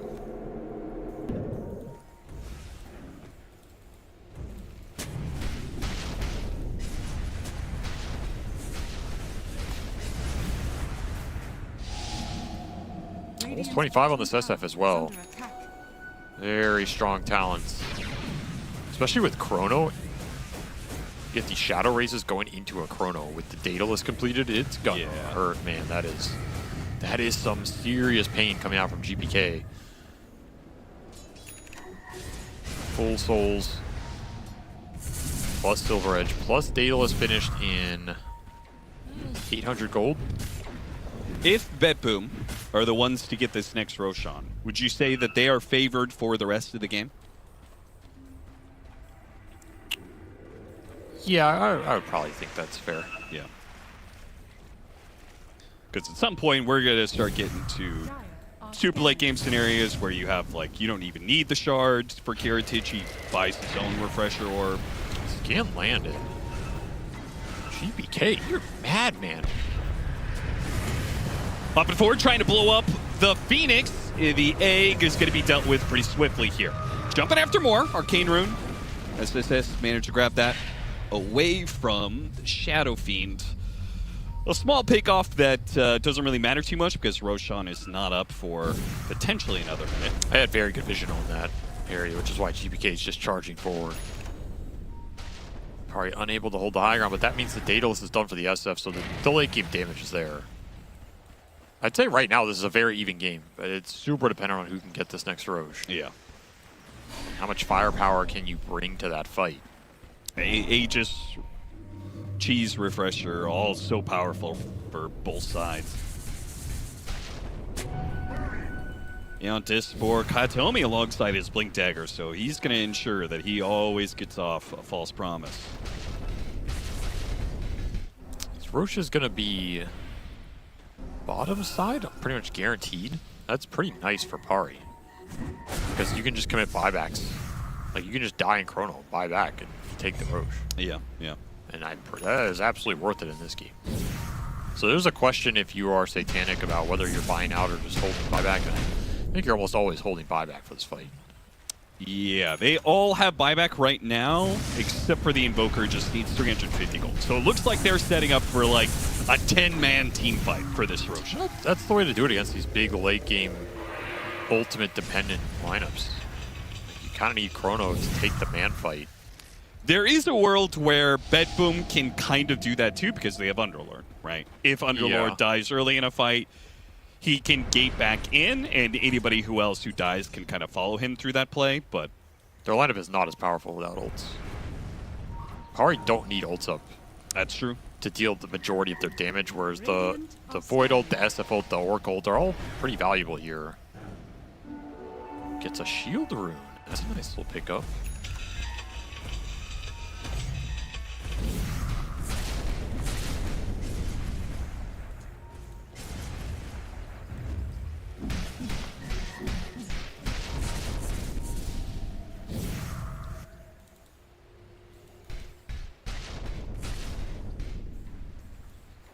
Who is going to brave the pit first? Yeah, both teams have the standoff around the pit. You've got PARIVISION, who will have the slight advantage when it comes to ratting the map, and they will also have the advantage when it comes to the buybacks. Underlord deals with it, though. We're just seeing Hero sit up here. Yeah. I guess there's a world you could smoke and kill this guy. It's a long smoke to commit. It's his extra pit. That's also super nice. Are they actually thinking about that play? I mean, that is a pretty cool idea. Yeah, it is a valid play here because it's pretty hard. Oh, no! Oh, okay. That's a level 25 SF for you. All right, the smoke is almost here, though. I like this play, honestly. I don't think it's one that BetBoom are going to expect. You just don't think Pari are going to get this kind of aggressive. And yeah, they're going to find With Blink, Satanic jumps in and blows him up. Miro. He dies in an instant, even through his BKB. So the thing is, you have to re-rotate quickly now to contest this Roche. And we saw BetBoom run up that hill.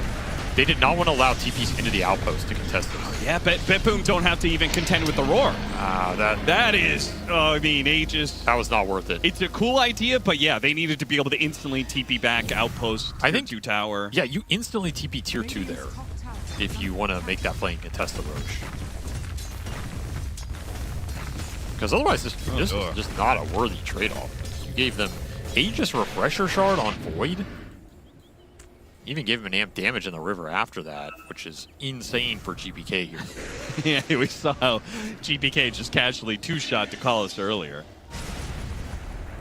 Yeah, the issue at this point is you can almost just throw the false promise on GPK at any point in the fight. And even if you put the damage into him to kill him, having that amount of time with this SF, like 10 seconds, where SF is alive no matter what, Yeah. is enough to just wipe your team. Yeah, that's potentially 6 raises, a Requiem that goes out, a lot of right clicks. That's the scary thing at this point in the game. False Promise to me isn't even about keeping the hero alive at this point. It's just, it gives them the time to deal the damage, whether they die or not. Triple S with the fast reaction. We'll get out of there.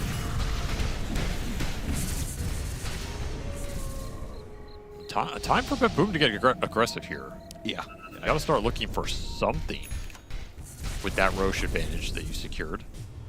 And PARIVISION are just going to continue to round Cataclysm, trying to get some intel on what BetBoom are up to right now.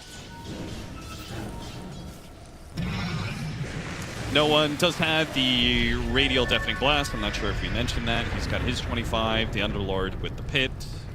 We're seeing the struggle of this BetBoom draft still, though, in terms of lane shove. They just cannot get the lanes in to look for any sort of aggressive play to get near Pari's base. The Invoker pick really abuses the lack of map control and catch. Yeah. Like, yeah, you have this big, strong team fight. You're never going to get that team fight. So you're kind of, at some point, going to just have to pick a lane, go down it, let the rat happen. Either let the Underlord deal with it and still join the fight, or just be happy with a trade, potentially like go for a game-ending push or whatever. Yeah, at this rate, especially with the Underlord getting ganked like before, like they might just end up trading here. I think this giant push. I think it's very likely. You end up in some trade, but you hope you can just start the fight. All of PARIVISION do come back, though. Nobody sticks around to pressure. They go in with a kickback on 9 Class and blow him up. No, what a false hit! promise, and he got now last the one. last two initiation on to Katomi. Katomi, he needs to be able to stay alive long enough to be able to false promise somebody else. They actually got him out with the Force Staff. He gets away without having to use a false promise, which is quite surprising. That was a really scary sequence. Yeah. One hell of an initiation from 9 Class. That makes going high ground a lot more difficult with the Tusk kick. Well, this game might be going late here because yeah, both teams have insane high ground defense. It's very hard to break the lineup if they're just they just create a stable formation. They have drag back mechanisms. They have insane team fight. You probably have buybacks you have to think of. Are you okay? That's probably asking the viewers right now. Are you okay? Going another 80 minutes here? That might be what it is. Swift Blink next for Satanic, but he's also going to get an Axe, which he's going back through the unpicked list of talents there. He's mega farm. So he's going to have the midi stun now. Yeah. Alongside, if he does actually get to Axe, that might be a problem for the Oracle. That's what I was Oracle might actually not be able to get off the false promise he wants to.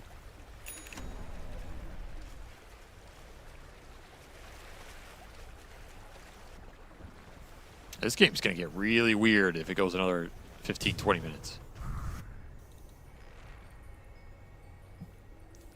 Where's this game net worth been like? All over. Yeah, a lot of up and down. At one point in time, BetBoom was 86 to 14 favor, according to Dota Plus. They are still favored, as we are obviously going late game, and we both kind of agreed they're likely to be favored for the rest of the game. But favored does not mean they're going to win. Just because you're 60-40, especially with the weirdness that is going to come with 60-minute items, which feels like we're likely to see. I mean, you're going against late game Invoker. Anything can happen against Invoker late game. It's just you have double chrono. Yeah, it's pretty straightforward. You have to be confident going late game with Void. That's why you pick this hero. You're like, oh, it's hit 80 minutes, guys. My double chrono's falling off. I mean, you can always get a bunch of Wind Wakers against this hero. It does make his life harder. Yeah. You can buy Nullifier to deal with that. I mean, there's a lot of these little late game interactions that can make a big difference, but you have to be able to execute them. Yeah, there's a Wind Waker. Look at that on the Phoenix. Miro does already have a Nullifier, not that he is likely to be in position to help the Faceless Void, but you need it now. Wind Wakers make a big difference against this double chrono. Scouting Katas make these moves really hard to land, and there is a refresher available for the Invoker as well, so it's basically fully kitted. Gate goes out trying to catch the heroes from PARIVISION as they were pushed up into the triangle. Now they're going to be the ones to smoke out, looking for a kickback but their smoke gets popped and they don't see anything to do, and they recognize, okay, they got a high ground board. So Fair hard enough. to go blind in this type of game. But there's so much counterplay. Aghanim Scepter for the Bat Rider. And there's the Undead Courier for Satanic. So he finishes Swift Blink on top of still having 6,000 gold. The boy is rich. That's for sure. Yes, he is.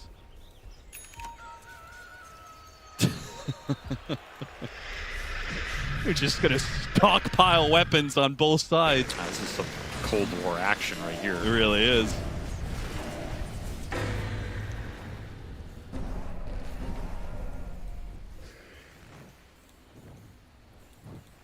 It's going to come to a head in a minute and a half. As soon as that potential Roshan spawn time, both teams are going to be thinking about it. Once again, likely to be on the bottom side of the map,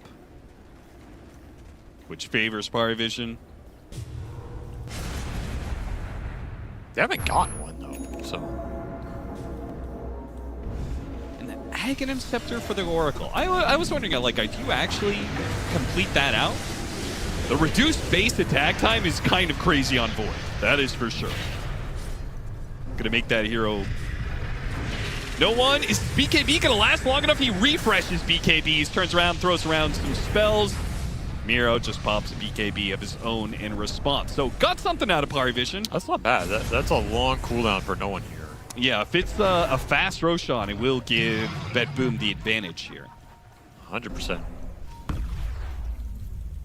Also, how does spell damage, like 30% bonus spell damage, he puts that on GPK. He hits him with the Shadow Rays It instead. does not buff the attack that comes through. Okay. Yeah. Because that just procs an attack. Now, if you buff his base damage, Right, okay. the biggest thing about this Oracle is the BAT reduction, which is an insane stat to be able to buff. Yeah, for somebody like a Faceless Void. Yes. It's insanely good on both of these right clickers.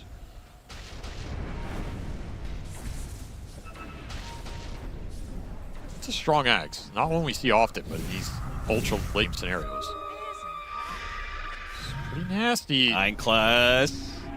When is he going to pop out? Oh, the Bramble right next to him. He gets tagged by Bedlam. He does manage to make his way down the cliff with a force staff, but he's still in trouble. His own ice shards will not protect him. Locks him in a cage of his own making. He's trying to just be cheeky there and maybe find some clutch opening. Save. Read him like a book. He did. And now they're reading somebody else like a book. Oh, good scan. A scan on the Bat Rider with the gem. Oh, that would have been a sick blind pit. Now, he would have BKB'd and make a run for it, but still would have been really sick read. This is all potential Roche spawn, though. Yeah. So we're seeing BetBoom force the issue a little bit more. They're scouting the pit. It's going to spawn 20 seconds here. Yeah, it's a fast one. Was enough time for Satanic to get to Refresher. He is absolutely kidding. The only thing he's missing is an Eat Nags plus Moonshard.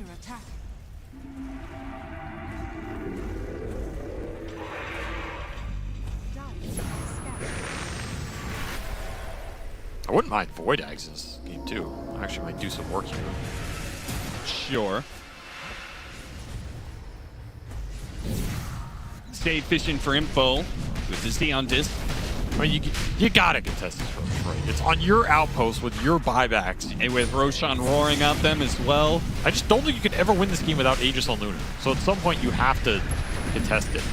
The Roshan's dropping fast. Satanic just jumps right in there, way ahead of the rest of the team. Now the Chronosphere is going to hold this off here. They have the Requiem on top of that one that he's playing off for the buyback. Can he get here in time? Can his team get inside the pit to grab this Aegis? Nightclub's going to try. Miro, he's the one to pick it up. It's not Kiritich. Meanwhile, the Supernova is going to successfully go off. Where is Satanic? He's going to be here soon. Can they get the damage to win this fight? He pops the glaze. He jumps. He goes straight for GPK, and he finishes him off. One of the cores down. Kills Kataomi. A second Chronosphere going to be used, but he got caught. Kiritich was disarmed by the Deafening Blast. He can't put any damage on Satanic during this time. Leaves Miro alone inside the pin. He pops the Refresher Shard, fights for his life, fights to get the kill on at least somebody here. He does manage to get the Tusk of Force Staff to make his way away, but will be denied by no one with a Scythe of Ice.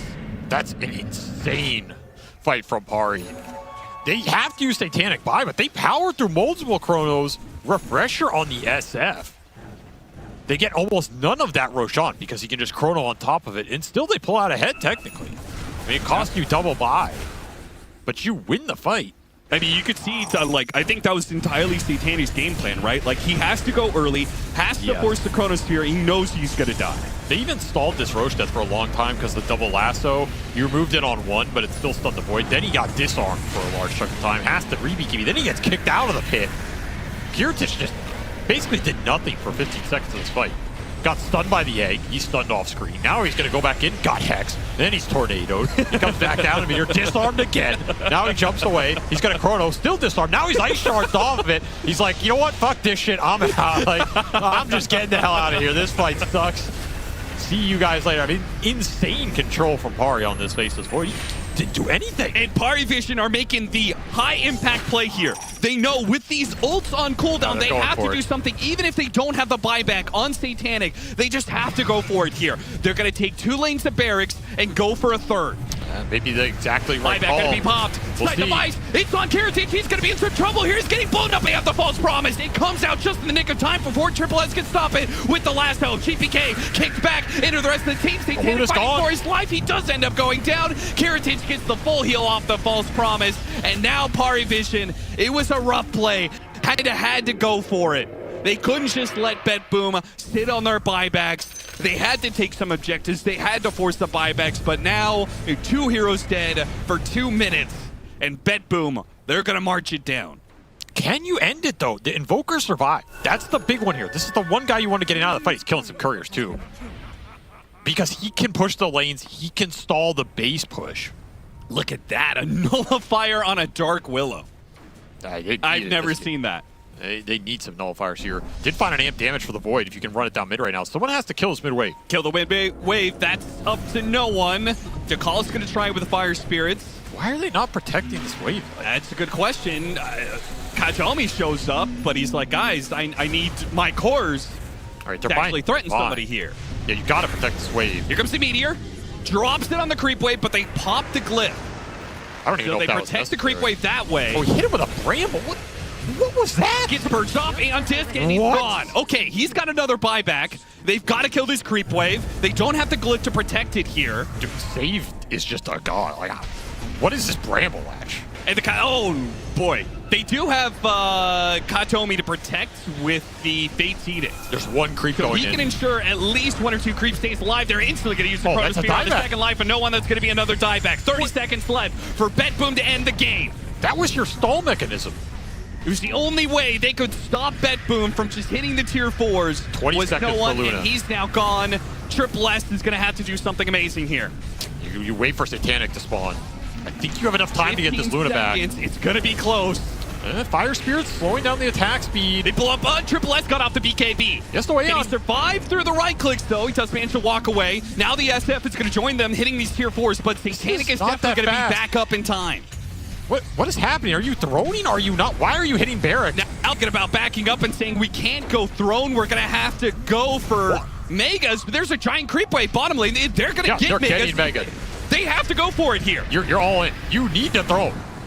You're the Chrono. Supernova's going to go off early. They kick Kiritich into it. Kiritich. Meanwhile, Miro's trying to hit the throne, but he's not doing nearly enough damage. Satanic is easily going to clean him up, and he's now dead for the dieback. Chronosphere is going to be used. It's not on Satanic, though. So Satanic has a chance to carry through this fight. Swift Blink up in 3 seconds. Eclipse up soon. Meanwhile, the creeps are hitting the tier 4s. GPK jumps in, blows up Satanic. GPK with the stick move, and that is the end of the game. BetBoom will close it out. In garbage time, they go to the end. They say, all right, it's all in from here, boys. We have forsaken our final barracks. Just go for the throne. What a wild ending to that game. Right before the 60-minute mark. GPK, like, how does that game end with GPK blinking into Eclipse dying to deal the sacrificial damage? BetBoom don't even look happy about this win. They're like, okay, I guess so. After we nearly threw it. I mean, it got to be stressful shit. Yeah, that's a very stressful game to play. I mean, great performance from Kiritich in the end. Like, he's 14-1 in this game. maybe you can argue some of those chronos are better, but again, that's a very stressful ending with your base getting almost dying to megas. They get mega, their tier 4s are getting hit, save TP back to deal with it. You're trying to throw them. I don't know why they were hesitating so much. Like, that clearly is like, you just have to all in after the Invoker dies. And honestly, what was that in sequence from no one? One hell of a game between BetBoom and PARIVISION, game 1. Yeah, this was, I think the only winners of this game were us, the viewers, because I think both teams definitely, they probably won't be happy with this one. There were a lot of mistakes made from both sides, which of course makes it great to watch, but not the cleanest one here, Kezu. No, like absolutely, because like there's everything happening in like this game, especially even like towards the very end. Like no one is playing so well, and then he gets caught on like the super corner by Saves Bramble, then buys back and just like gets caught. Or like even here, was this even the fight where Satanic jumped in early, or was this the Roche before? Like I can't even keep track because there's so many things happening. But even in the early game, I thought Pari would get off to a way better start, but they didn't. So then BetBoom had to lead. Then they kind of threw it away. Yeah, I don't know. This game kind of had everything. Yeah, not at all how I was expecting BetBoom to win the late game, you know?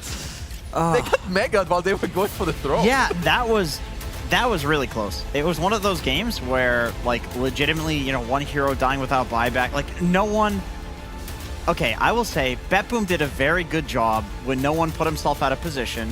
First off, to hit this Bramble is insane. That is, like, not a consistent ability. And then Kiritich having the wherewithal and presence of mind to know that, like, if no one has to be there installing the game for Satanic, right? Yep. They know Satanic doesn't have buyback. So he just jumps in. He knows he has BKB. Maybe he has to waste it if no one isn't there. But he is there, and he gets this free Chronosphere on him. And, like, that in that moment, I thought the game was instantly over. Like, no one is dead. But then the creeps, there's this massive creep army. It's like, holy shit, they're getting megas. Like, that game had it all. This was a banger. So good. There's so many good team fights, too. Kiritich had an amazing game. 14-1 and 16 on the Void is an impeccable performance. Every Chronosphere is fantastic. There were so many wonderful moments, I swear. It was pretty crazy. We did say, so the draft was done. Obviously, everybody here is very smart. So we're like, you know what, PARIVISION is going to do well at the start of the game. But if it goes late, BetBoom wins. So, they were right all along. But I do want to talk about those first 20, 25 minutes. We heard no one talk about it, that's where you win the game. They did not win the game there. Because what went wrong for them? Because we were having such high expectations from them to do well in those first 20 minutes. I feel like GPK kind of popped off in the early game. He got the solo kill on no one. Then I think the 6-minute rune was a haste. He goes top, kills I think 2 people. Then he does it again later. It was so I think a lot of the early game was definitely on GPK. Maybe Pari not doing the stuff that they wanted. I also think they didn't really make many moves like through the gate to like open up the early game very much. So I think that BetBoom, at least when it comes to the first like 15 to 18 minutes, they just outplayed them. Yeah, I agree, and a lot of that is the Oracle factor. Like we were kind of questioning how is Shadow Fiend, getting the runes. Like we wanted to see some Storm, some Puck, some hero that like it's really obvious. You get a DD rune, you get a haste rune, like it's some big kill in a lane, But GPK, he made it work. Like he got the runes, he gets the haste on SF. That's like the one rune early game. It's the best rune in the game. This is the best rune in the game to get for SF, and it meant that GPK basically snowballed the game. I think a lot of people kind of question the mid Shadow Fiend right now, maybe partly because carry Shadow Fiend is so good, and because these turret style carries are good, it means mid laners need to be more like the Ember Spirits, the Pucks, like the playmakers. But if you have an Oracle and you're GPK and you're solo killing one of the best mid laners of all time, and you're solo killing him and you're getting that lead, like effectively you become a tempo hero just because your game is so good that you can show up to the lanes and get these kills. That's a crazy amount of damage dealt. Every time I see these numbers, it blows my mind because SF is a damage dealing hero, but it really fit his game so well because he could do all this nuke damage, and he can right-click things like Egg. He can provide like minus armor, which is going to make Void hit harder as well. That's another little nice advantage that you have. You could be covered by the Oracle, so if you ever got gone on, you had safety there. They had Chronosphere to cover you as well. It was just a huge mix of... He even had a blood grenade. That was his blood grenade. That's so funny. GBK bought a blood grenade. Yeah. Oh, wow.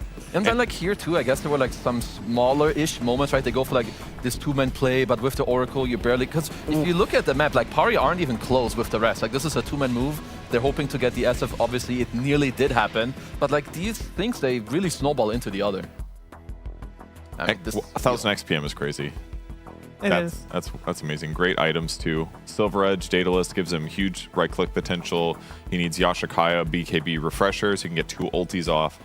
Just great performance. And it's cool as well to have him in the mid lane because then he gets to pick the other facet. The other one is when enemies die, his minus armor does better, but now he's just got slow on his raises. So it gave them some actual much needed control too. You know what's so interesting? That like the builds on SF have like slowly converged, where you had these carry SFs that are going magic builds, like, oh, it turns out this is just really good. And then you can scale into the more traditional carry items.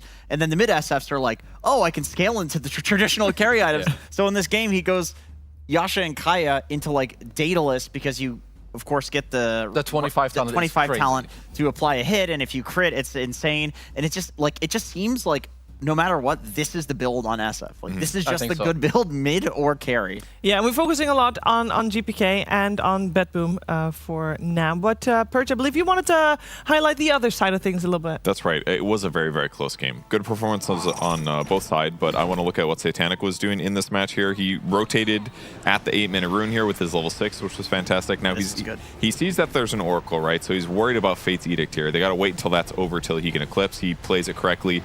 They do manage to kill the Shadow Fiend in this circumstance, and then he gets aggressive on the map, and he says, I'm the strongest hero on the map right now. I can reduce the damage that you guys are dealing to me by a decent percentage, so I'm going to steal camps. I'm going to get on top of the map. As the game continued, it was harder for PARIVISION to actually take kills because they were lacking disable a little bit, but these nice little Giga Sunstrike stuns with Tusk Punch was great. Here's a fight that they took immediately after that kill, and you can really just see how much damage Luna can do if you get on top of people. He does end up getting Chronosphered and died here. But we see another example after this, another punch Oracle kill, and immediately afterwards they take a fight. Watch what Satanic does in terms of damage. He has amp damage here. He's got the Moon Glaives spinning around. He just kills a Shadow Fiend through BKB, no problems at all. Huge amount of damage potential from Luna when you get caught in the Lunar Glaives with the Shard, with the Facet. He actually didn't even have the Shard yet in that moment, and he was still doing crazy damage. So the Luna just pays off eventually. Maybe not in this fight, because he didn't get Glaives off as he blinked in before getting Chronosphered, unfortunately. What a crazy fight. He gets exploded. I like it, though. I like that he knew he had to die either way. I think that's really cool. I do wish he used the Glaives, I think, because he might be able to buy some more time. But the second time that he goes in, he's Glaved up. As you like being great Ice Shards on the left side to group basically everybody on the BetBoom side. And then this is going to allow Luna to jump in on top of them. Same thing, look at this. SF got shredded by that damage. And also because like you're showing like the clips, and I really like this item build this game. I think like the high glass cannon, because like you have Tusk that's going in for you when someone gets lassoed, you want to like all in them, and you saw it earlier. Like when he was alacritied, he killed Kiritich in the lasso in like 2 seconds. And I think that may have been the only death that Kiritich also had to his name, because I want to give like a shout out to 9 Class. I think he kind of was the reason that Pari at like this 20 to 30 minute mark, like he kind of brought it back. Yeah. I think without him and without some of these lassos, this game could have been way harder. I mean, it was already not an easy game to It really was begin not, with. no. We had a great 58-minute first game of this 2-game series. A lot of adjustments probably made on both sides in this break. We're going to find out what they are after we come back, because we're going to take a short break. See you soon.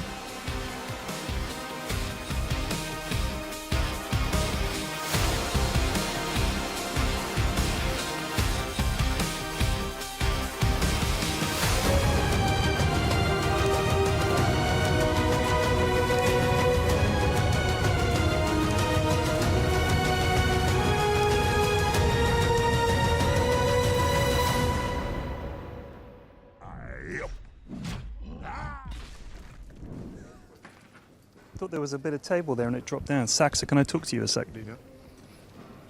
Loving the mustache. New development for you. What was your inspiration? It's boredom, mostly. You're so bored you grew a mustache? Well, I had a long beard, so I was like... I wanted to shave it off for like one tournament and just have a mustache, so here we are. Who are you modeling yourself on with this mustache? Like, which celebrity was your inspiration? Who's the best mustache? Be careful. I think maybe I'm getting his name wrong, but Tom Selleck. Tom Selleck?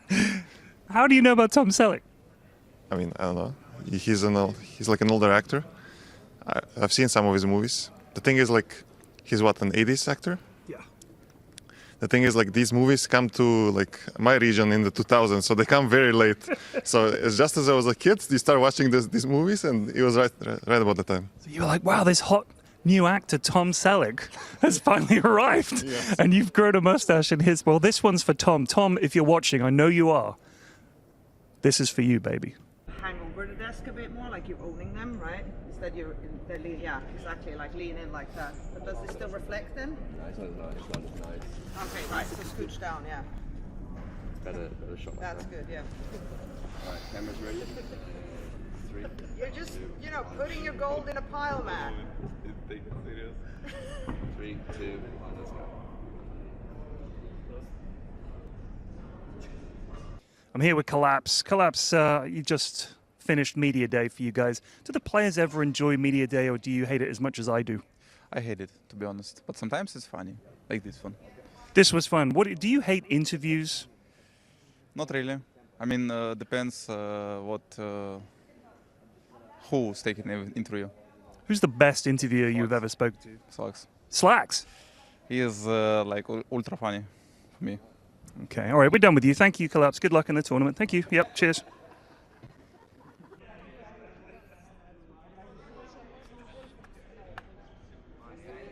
Here with the GOAT himself, Yatoro. How do you guys think you're going to do at this tournament? Be honest. Top 16. Top 16. That's a pretty bold prediction. What do you love or hate about Media Day? Everything hate, nothing love. Not one thing? Nothing. Okay, all right. Well, thank you, Yatoro. Good luck in the tournament. Cheers. Okay, I can see you're busy. What have you got planned for today after Media Day? I was playing some pubs, cameras, nothing special. Nothing special? Your pubs must be pretty special. Yeah, because I'm in it. Because you're in them, okay. And what hero do you think is the best hero at the moment as a support? I think Witch Doctor. Hell yeah, dude. That's what I wanted to hear. Thank you. No problem. He's the best. This guy's the best. Good luck. I love Witch Doctor. He's not only killing, but also dancing. He's the best. He's best. People are sleeping on this hero, I'm telling you. He can kill, he can heal. Yeah, yeah. But you can solo. If their carry doesn't have a stun, you catch them out, bam, they're dead. They're dead. There's nothing they can do. Anyway, hey, take it easy. Thank you. I can spin it so we don't break anything. I think it's a good Are idea. you going to break right? it otherwise? Because you want me to slam it but not break it with.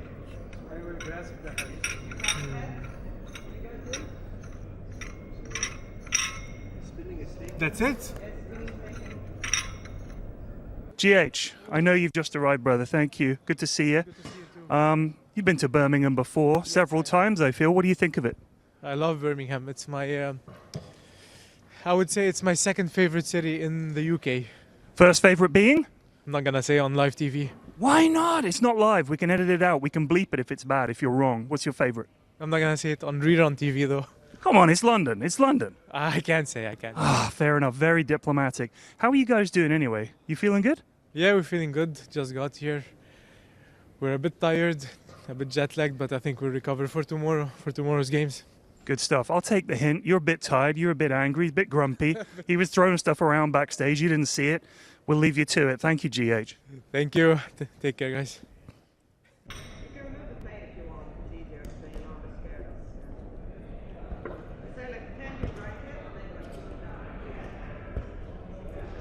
Here with Divai Lama. Divai, how are you doing, brother? Good. Yeah, I noticed you shaved off the chin whiskers. You've gone for a more clean-shaven look. What's up with that? Yeah, before it was time. Had a stopover in London and decided to get a haircut. You stopped over in London. Whereabouts in London? Euston. Euston. That's where the train stations are. That is true. That is true. Now, remind me where you're from. Are you from Belgium or something like that? Yes. Are there other Belgian players out there? Some. Not many, but they exist. What's it like being Belgian? Tell me about it. Describe to me the feeling of being Belgian. It's very chill, I would say. It's quite a comfortable feeling. You know, Belgium is a nice, chill country. Not too much drama, not too much pride either. You know, it's not that much. It's not an over-the-top country. You know, I would say Belgian people are generally quite moderate, bit asocial maybe, but you know, that has its benefits too. It's very nice. I mean, you're sort of sandwiched between a lot of bigger countries. Is that played into the mentality of the Belgian psyche in some way? For sure. It's a lot about, I think, modesty and, you know, keeping to yourself. You saying I should mind my own business?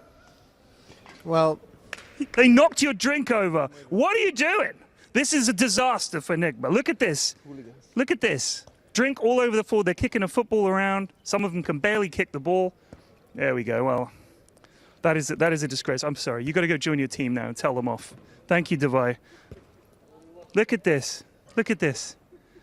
These guys are professional gamers. They can't even avoid kicking. In this hall of this size, they hit the one can of drink. Legends. Love these boys.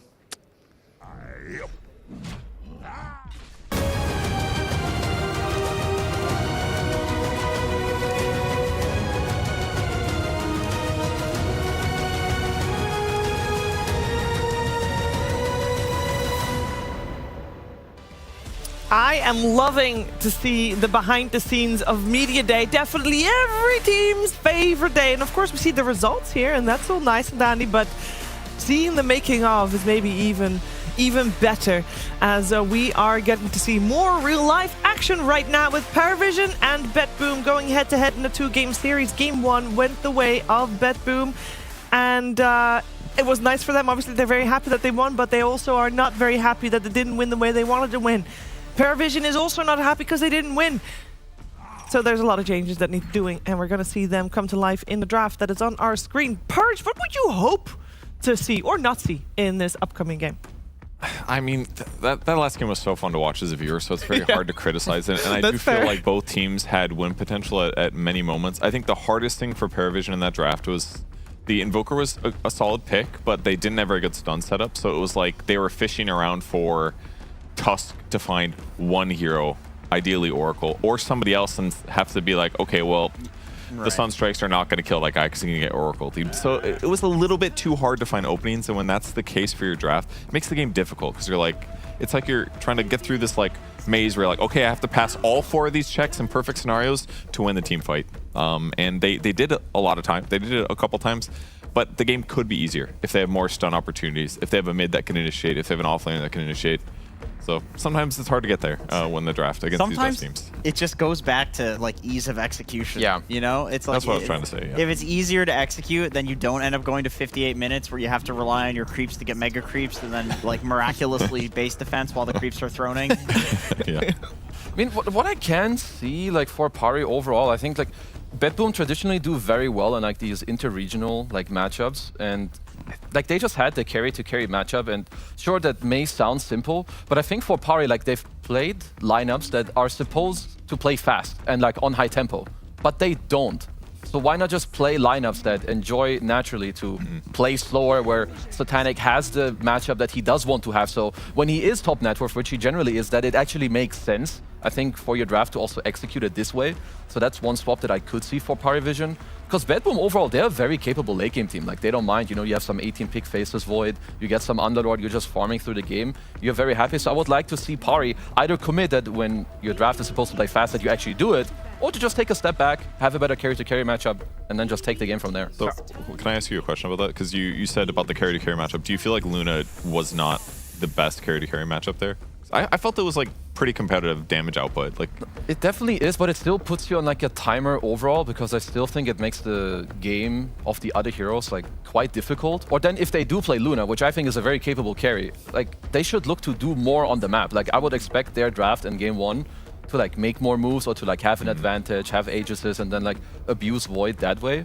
Because if I look at Kiritich last game, I think he had a very free game on the Faceless Void. Like eventually he was most likely gonna win. Yeah, low stun game against Void. Yeah, Luna to me still seems like a mid-game hero. Like I understand that she farms really quickly, but that's like part of why she is a mid-game hero, in the fact that you will probably have an item over the enemy carry at a certain point. I mean, she's like a built-in Battle Fury in the Glaives. Like you can farm stacks. Like you're always going to be like 2 to 3k net worth ahead of an enemy carry, unless he's like getting a lot of kills or has a Battle Fury himself. So you're abusing that timing. You have the aura, which lets you group up. Everyone's gaining damage. You know, you can take objectives. I see that, but I just feel like when she uses Lunar Glaive, she's like one of the strongest carries in the game right now. Is my outside of that 8-second window, sure. Like she has those other issues you guys are talking about. Definitely possible. Like my read is based on like Luna prior to people really going for this facet, or prior to the facet even existing. No, it's existed. People just don't take it. Yeah, people didn't go for it. One other thing I'd love to start a convo about, Beastmaster, 1-7 right now. Yeah, kind of. Guy's been losing. He's quite bad. I still think the hero's very strong overall. Like there was this, not even long ago, you know, the carry Beast has looked very good in many games, same with mid Beast. I don't know if something like changed overall in the meta. Do you think the thing that changed is that the only teams that get their hands on it are the teams that are not as well versed because the rest is just banned? I feel like I've seen a lot of teams first pick Beast. Oh, then like, I mean, that could be part of the excuse. problem, that they're opening it and opponents get to adapt a little bit. Yeah. And then they build Lincoln Spheres and whatever else they want.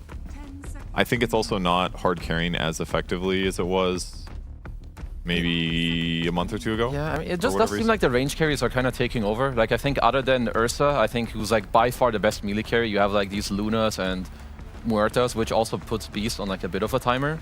Shadow Fiend a little bit too. Yeah. That like if you survive the roar or if you're playing a little distance in the fight, you can beat him up. Does this draft look a little bit like the one we saw yesterday from PARIVISION? Because I think the Satanic Beastmaster we saw was in the same game as the Huskar Dazzle, no? Yes. Yeah, yeah, it right. was. And then because it's a good dual lane. I actually do like that as a dual lane. Multiple heal targets, so you can get a pretty big bomb in, which is more minus armor to your opponents when you fight. So it kind of like is like, okay, this is a safe lane, and we could always still pivot the Beastmaster mid. The only downside then is you're left with a Dazzle 5 with a slightly worse matchup, but I'm happy to see them exploring with the hero a little bit. It has potential for So you're telling me yesterday they picked Huskar 18th pick? Yeah. Yeah.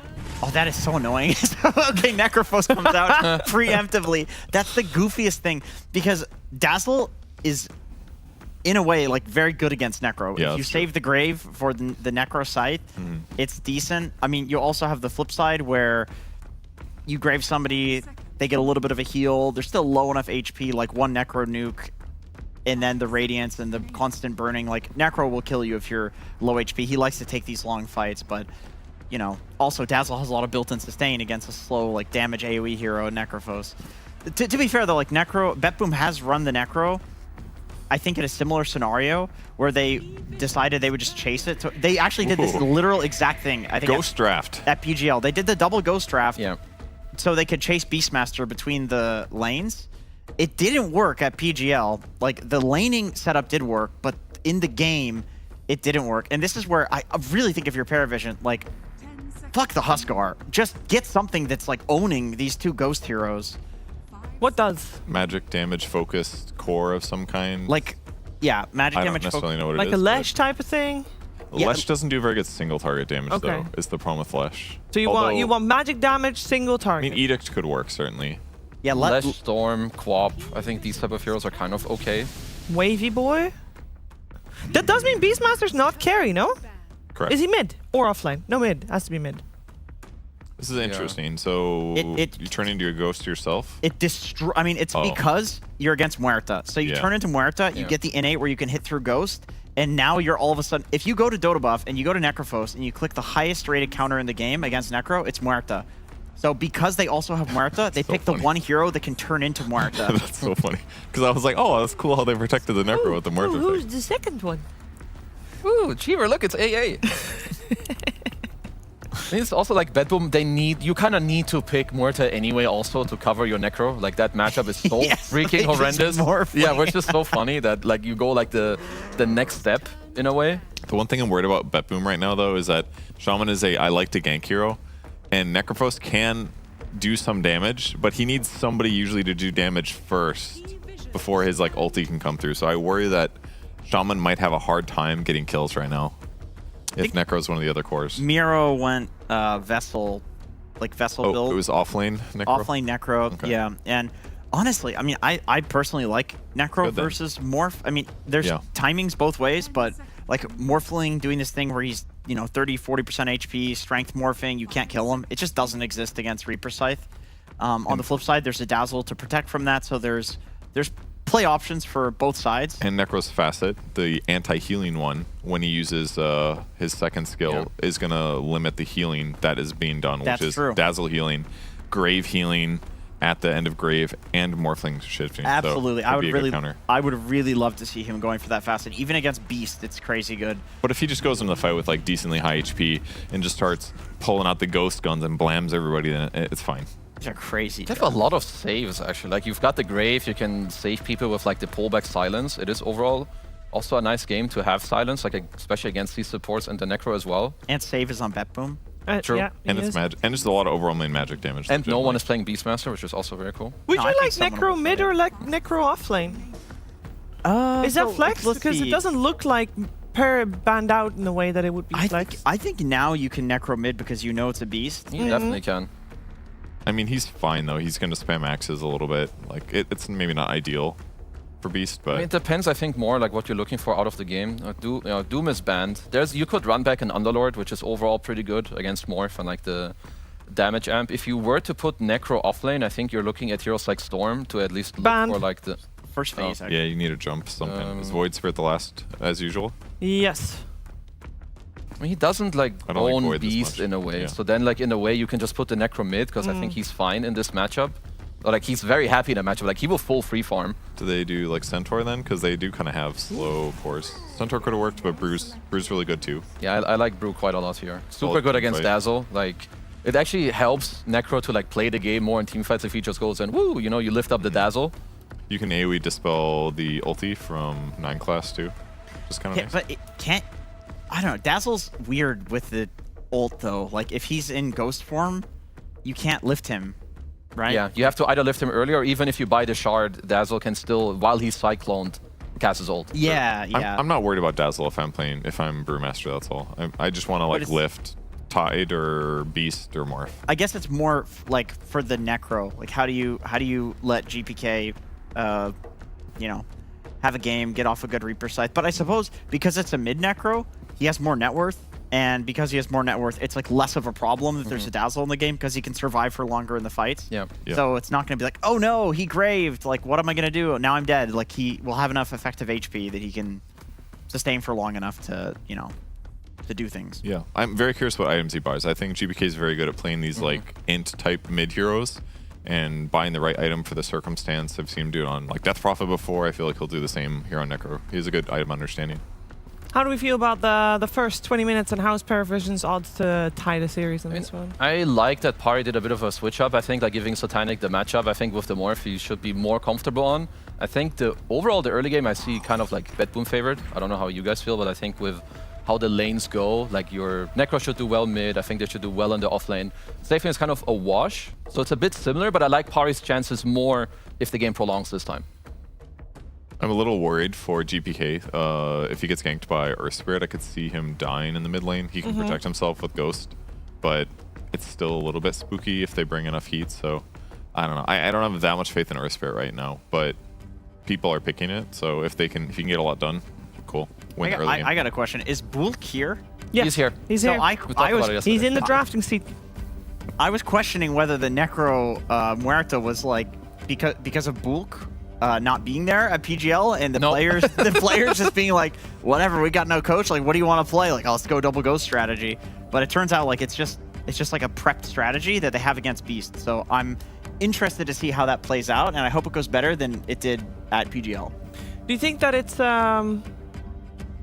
if it would do well, is it then picked more often or is it specifically picked in this situation? I mean, you need a team that plays it in both roles, which I think they do, which is why it's so cool that they pick it there, because both Miro and GPK do play it. It works for them. So if you have Necro Specialists, you can definitely pick it more. I think it's an underrated or underused hero. Definitely with the like movement speed facet. Yeah, I think rapid decay or whatever. I think since they added the thing that you talked about to it where it reduces healing, because that also works with the talent at level 20. So it reduces healing by like 90% or something. Like surely that's good. There's scenarios where there's some healers and you can use that. So I want to see it. Well, we are going to see it. We're going to see everything in action here with game number 2 and Cap and SVG.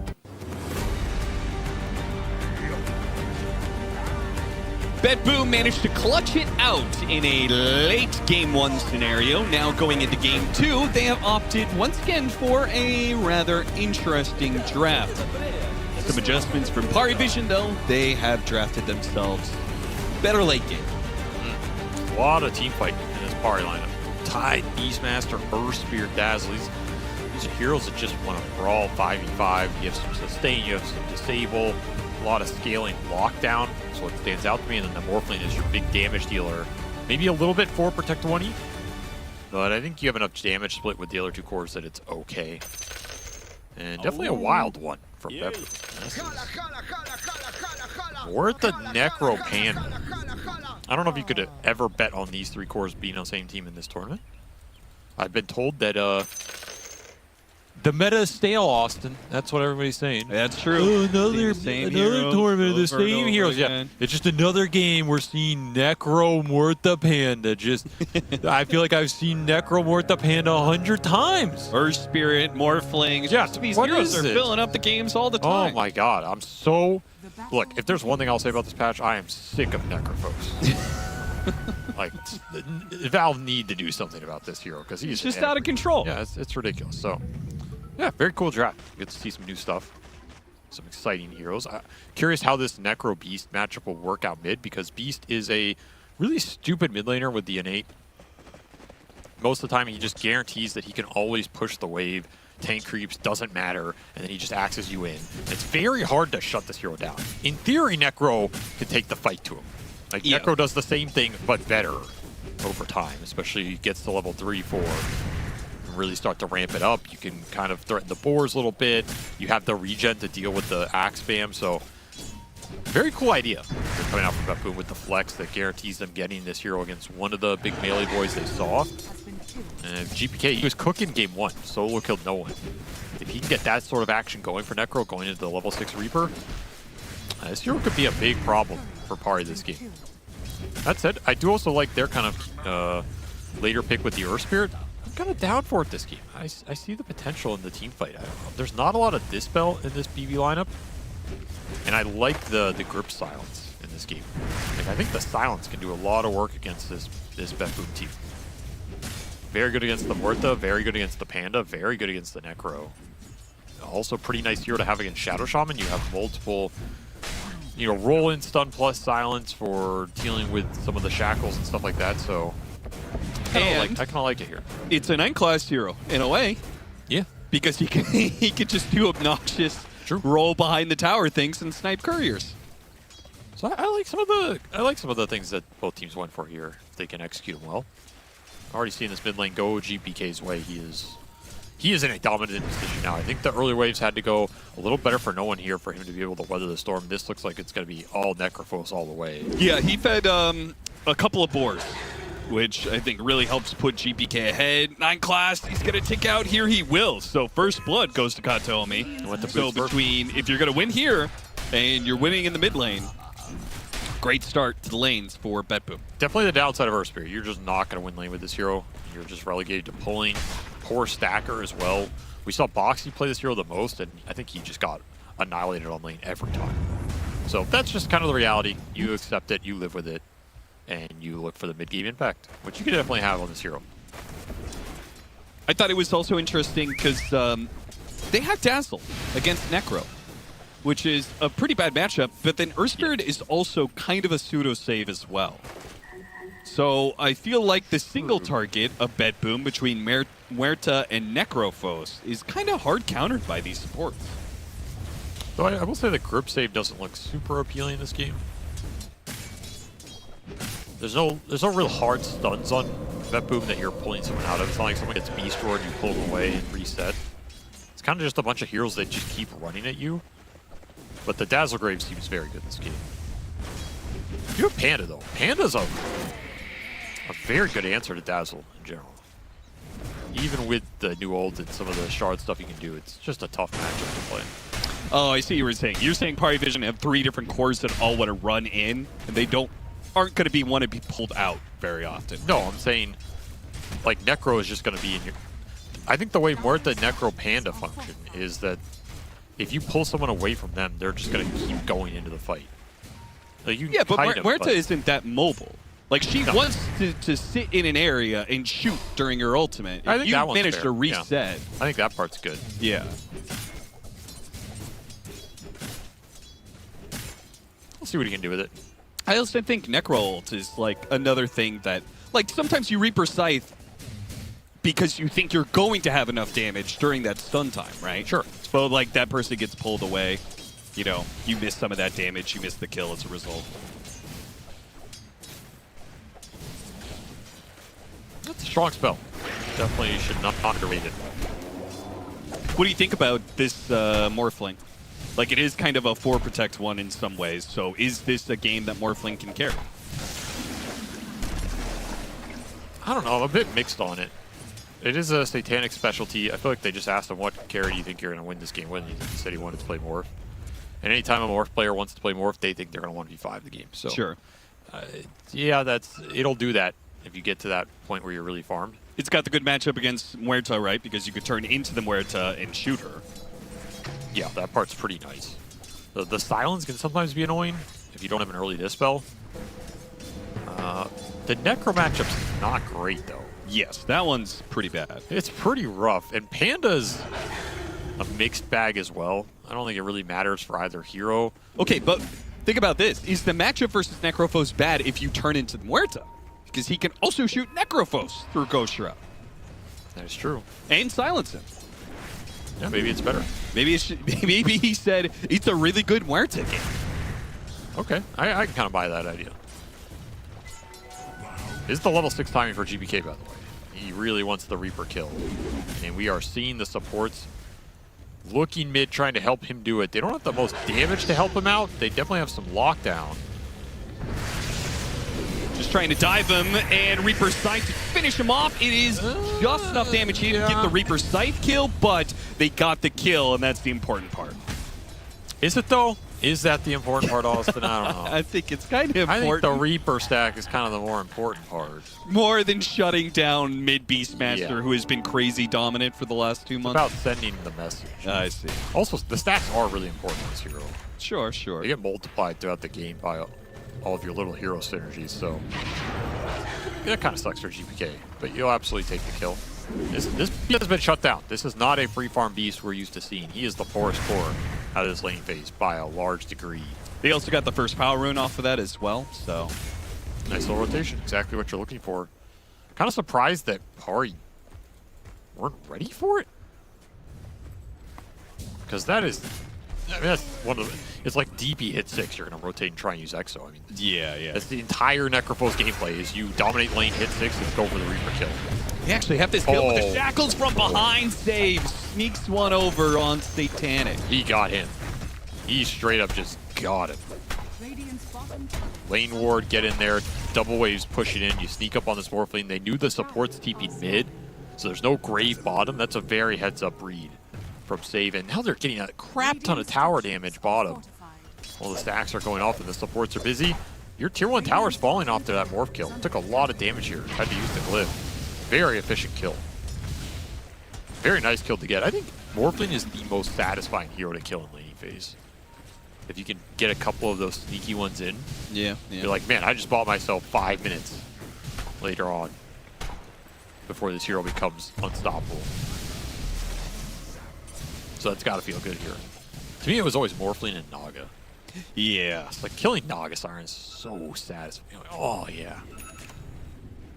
Because you know that guy's crying too. That's the thing. It's not just about your improving your odds in the game. It's the Morphling and the Naga spammers are just, you know they're crying on the comp. You think they're mentally weak?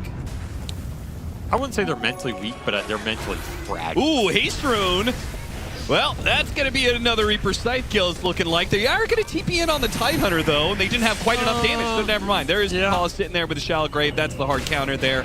Trying to slow him down as much as he can, but they get the kill on Save. This time, PARIVISION was ready for it. That is the downside for GPK. His supports do not provide him the fastest damage. That's what I was pointing out in that first kill.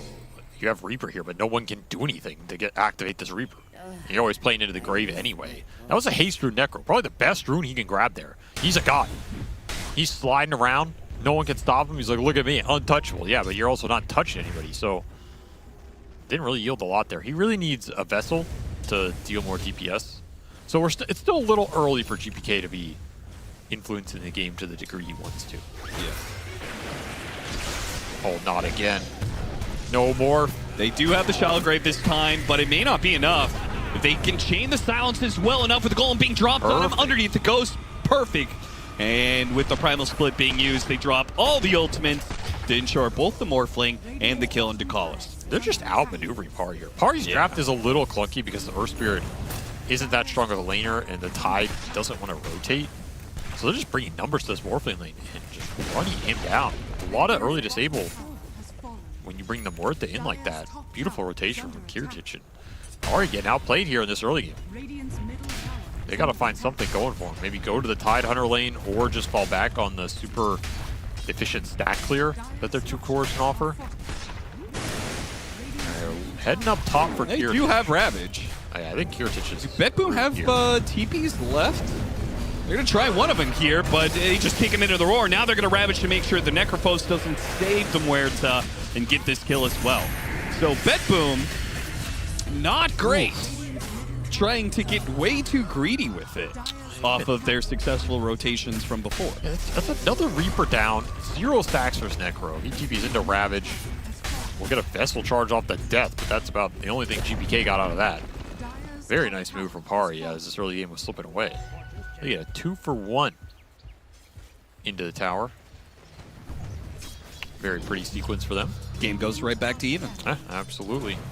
Using that Tidehunter strength. Still have some stacks waiting for him as well. No one's going to be able to clear through that, so the Morphling fell a little bit behind, but those other two cores finding some action. They're looking for him again. It was an Invis Shaman. Oh boy, Save has had his number. Save is just ruthless. 0-3 for this. Look at him on the cams, man. He looks sad. I feel bad.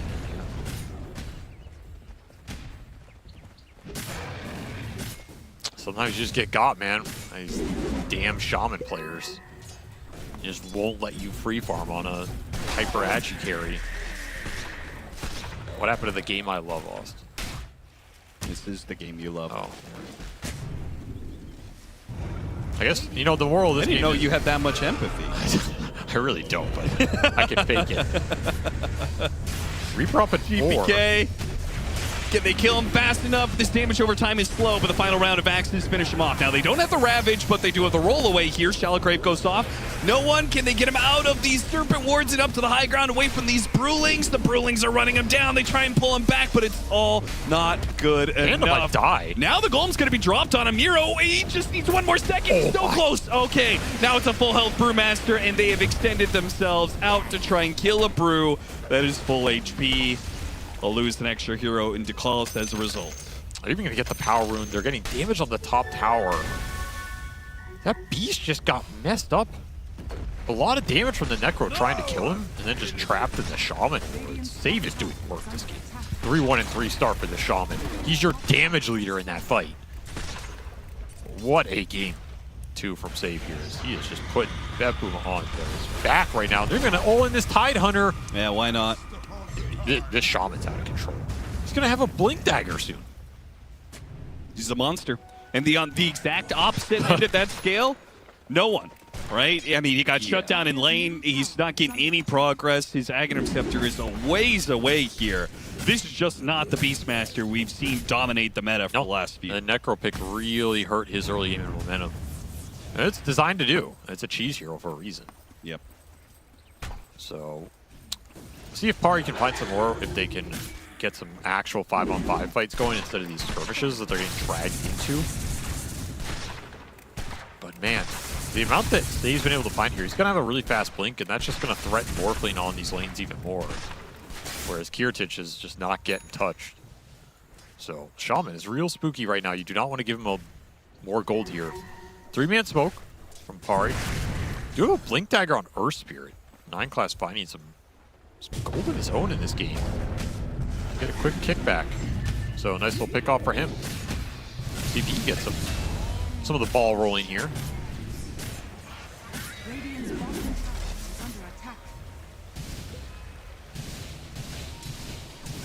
Let's look back through the BetBoom games, because they played this a couple times at Wallachia.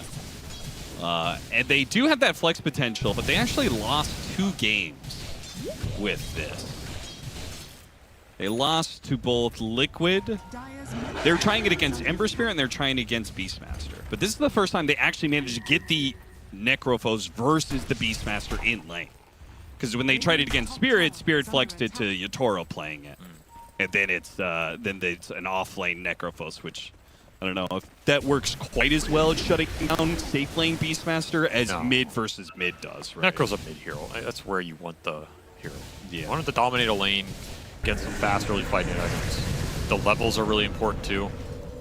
Nice move by Night Class, kicking him far away, but not far enough. Save. Gets his hands on the Morphling, and that's all it takes. That Power of Vessel just chased down. Not enough interrupt or save there from 9 Class. Need the Dazzle there. And it's another kill on this Morphling set up by Save. 4th death for Satanic. Oof. Yeah. How many games did PARIVISION ever won that Satanic has 4 deaths in the first 20? I mean, it can't be good, especially with a draft like this where I'm not going to say it's 100% 4 Protect 1, but it's it's at least 50%. It's 4 Protect 1 if no one's not having a great game, and no one is not having a great game. He's definitely not. He will finally get to his Aghanim Scepter. Maybe this opens the world up for him. That helps a lot. You have more damage off these plays. You can always look for stuff with the Earth Spirit. He has very good reach with Blink Dagger roll, kickback. So you always have that playmaking potential here. Some of these big items are coming out for BetBoom. The Ags for the Panda is not far away. The Morta is getting close to that Shadow Blade where she can start to join some fights. So the mid game is coming fast here as these items start to roll in. And they're just continuing to hunt bottom, man. They're looking for the Morphling again. They gotta leave this guy alone. This is bullying at this point. It makes a run for it. Run. Go to the gate. You have youth, son. Is Save gonna get him 2? Blink at 1. Okay, he doesn't go for it. On the other side of the map. Oh, bigger find. Oh, yeah. Hex comes out from the Dazzle off of his ultimate. Stopping the TP away from Kiritich. All right, so some nice defense turning into offense here for Pari as they use the Earth Spirit to tank that gank. I feel like there's so many places in the map that Kiritich can play right now. Like, BetBoom are creating so much space through the pressure they're putting on bottom lane. Does he need to be top? Oh, Can he be mid around, like, the triangle Ancients? Gotta farm Ancients. Gotta farm every Ancients you can. Okay. It's a nice find, though. This Beastmaster, who... His Ags is done. You have Pipe on Tide. Definitely ready to fight here with your 2 big bruisers. Man, this Necrophos is so nasty. So we're getting into the higher levels of Ghost Shroud. And because of this facet, as you get the higher levels of Ghost Shroud, you get the higher levels of Restoration Amplification, and that in turn reduces the Restoration Amplification for the enemy heroes because of the facet.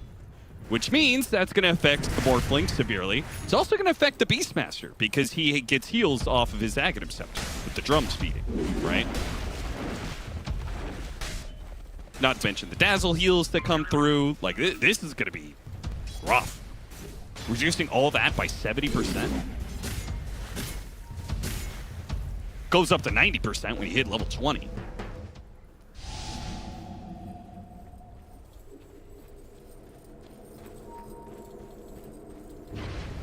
Are you thinking there, Avery? Yeah, I'm just thinking about something. You thinking about whether or not Restoration Amplification applies to heals? No, I was trying to see if there was any alt text on this, but there's not. Would you like to share with the class what you were looking for? No. Okay, keep your secrets then. Jesus. No, I just thought it was interesting because a lot of spells have alt text, right? Yeah. I feel like this was a spell that would have some and it has nothing. That's why I was like, how does this spell not have any alt text? Out of all the spells in Dota, there was nothing extra to explain. It's like Death Pulse has an alt text, right? Like, oh, it's Death Pulse, but it can't be disjointed. Like, I needed to know that. And then there's one of the most complicated spells in the game. It's like, nope, you're good. That's why I just thought my alt key was broken. Maybe they thought that the text was enough text. I don't need any alt text. It's just a perfectly explained spell. Yeah. Every other spell he has alt text, by the way. That's funny. Like, he had to explain Reaper Sight. It's only dealt at the end of the spell. Damage is only dealt at the end. You know? It's like all these little things are important, but then it's like Ghost Shroud paragraph out of a frickin' historical novel. Nope, it's all there. You don't need to know anything else. Okay. Yeah, that's Working just Valve with in a nutshell. A 3,000 net worth lead and likely control of the Tormentor. It's up in a minute, and the offlane power is gone for PARIVISION, so not really anticipating PARIVISION to mount a defense here. Pretty rough to fight into these heroes. Walking into the Muerta, walking into the Necro. Oh yeah, if BetBoom are ever set up on something, it's a nightmare rolling into them. Yeah, you get Fatal Bonds at the start of a fight and Golemed, and then Necrophos Death Seekers into you and then pops a Death Pulse, it's like done. You've just done like 2,000 AoE damage. Until you have Dispels and BKB. I will say a very good BKB game for Pari that BetBoom might suffer against because Panda's not great against him. The supports don't do a lot. Necro's pretty bad against Pipe and BKB in general. Muerta also pretty bad, so it's going to be an insane magic resistance game for Pari in general. And that is something BetBoom have to think about and try and itemize through. And the more they can fight now, the better. They have a lot of gunk to go into. Like, if you can just set up an objective fight, what do you have to go into if you're Pari? You have to go into the Muerta calling and her damage. You have to go into Necrophos. You have to go into Gold Bombs. You have to go into Roscoe. You have to go into Brewmaster. Like, that just sounds impossible. So, they even get the Shard for save. He is mega fat now.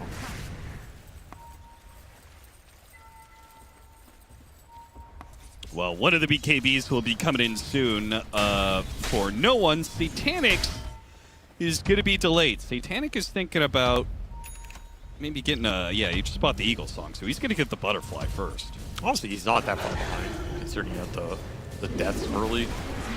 Yeah, I mean, Kiritich also got picked off a number of times. Honestly, though, dying early as a carry doesn't matter as much anymore as I think it used to. Why is that? There's a lot more Ancients on the map that you can use to recover. Nice Shallow Grave. Really fast reaction there from Takalas. Kiritich almost overwhelmed 9 class. They've got the Silver Edge for the break. And it's going to be dangerous for the Tidehunter, as he may be the target of just that. Jump in, break him, hex him, and he's gone. Dude, he got like double shot every time. What was that? Did it really matter though? No, but no. That was kind of just, come on. I didn't want to drop the goal. That's a nice little pickoff. Instant Silver Edge reveal. No mid shove for you. Didn't even have to pop any of the ult, so just a quick little move for BetBoom. Gets him into the Roche pit. They are feeling strong at this point in the game. They have a lot of firepower before those BKBs come out.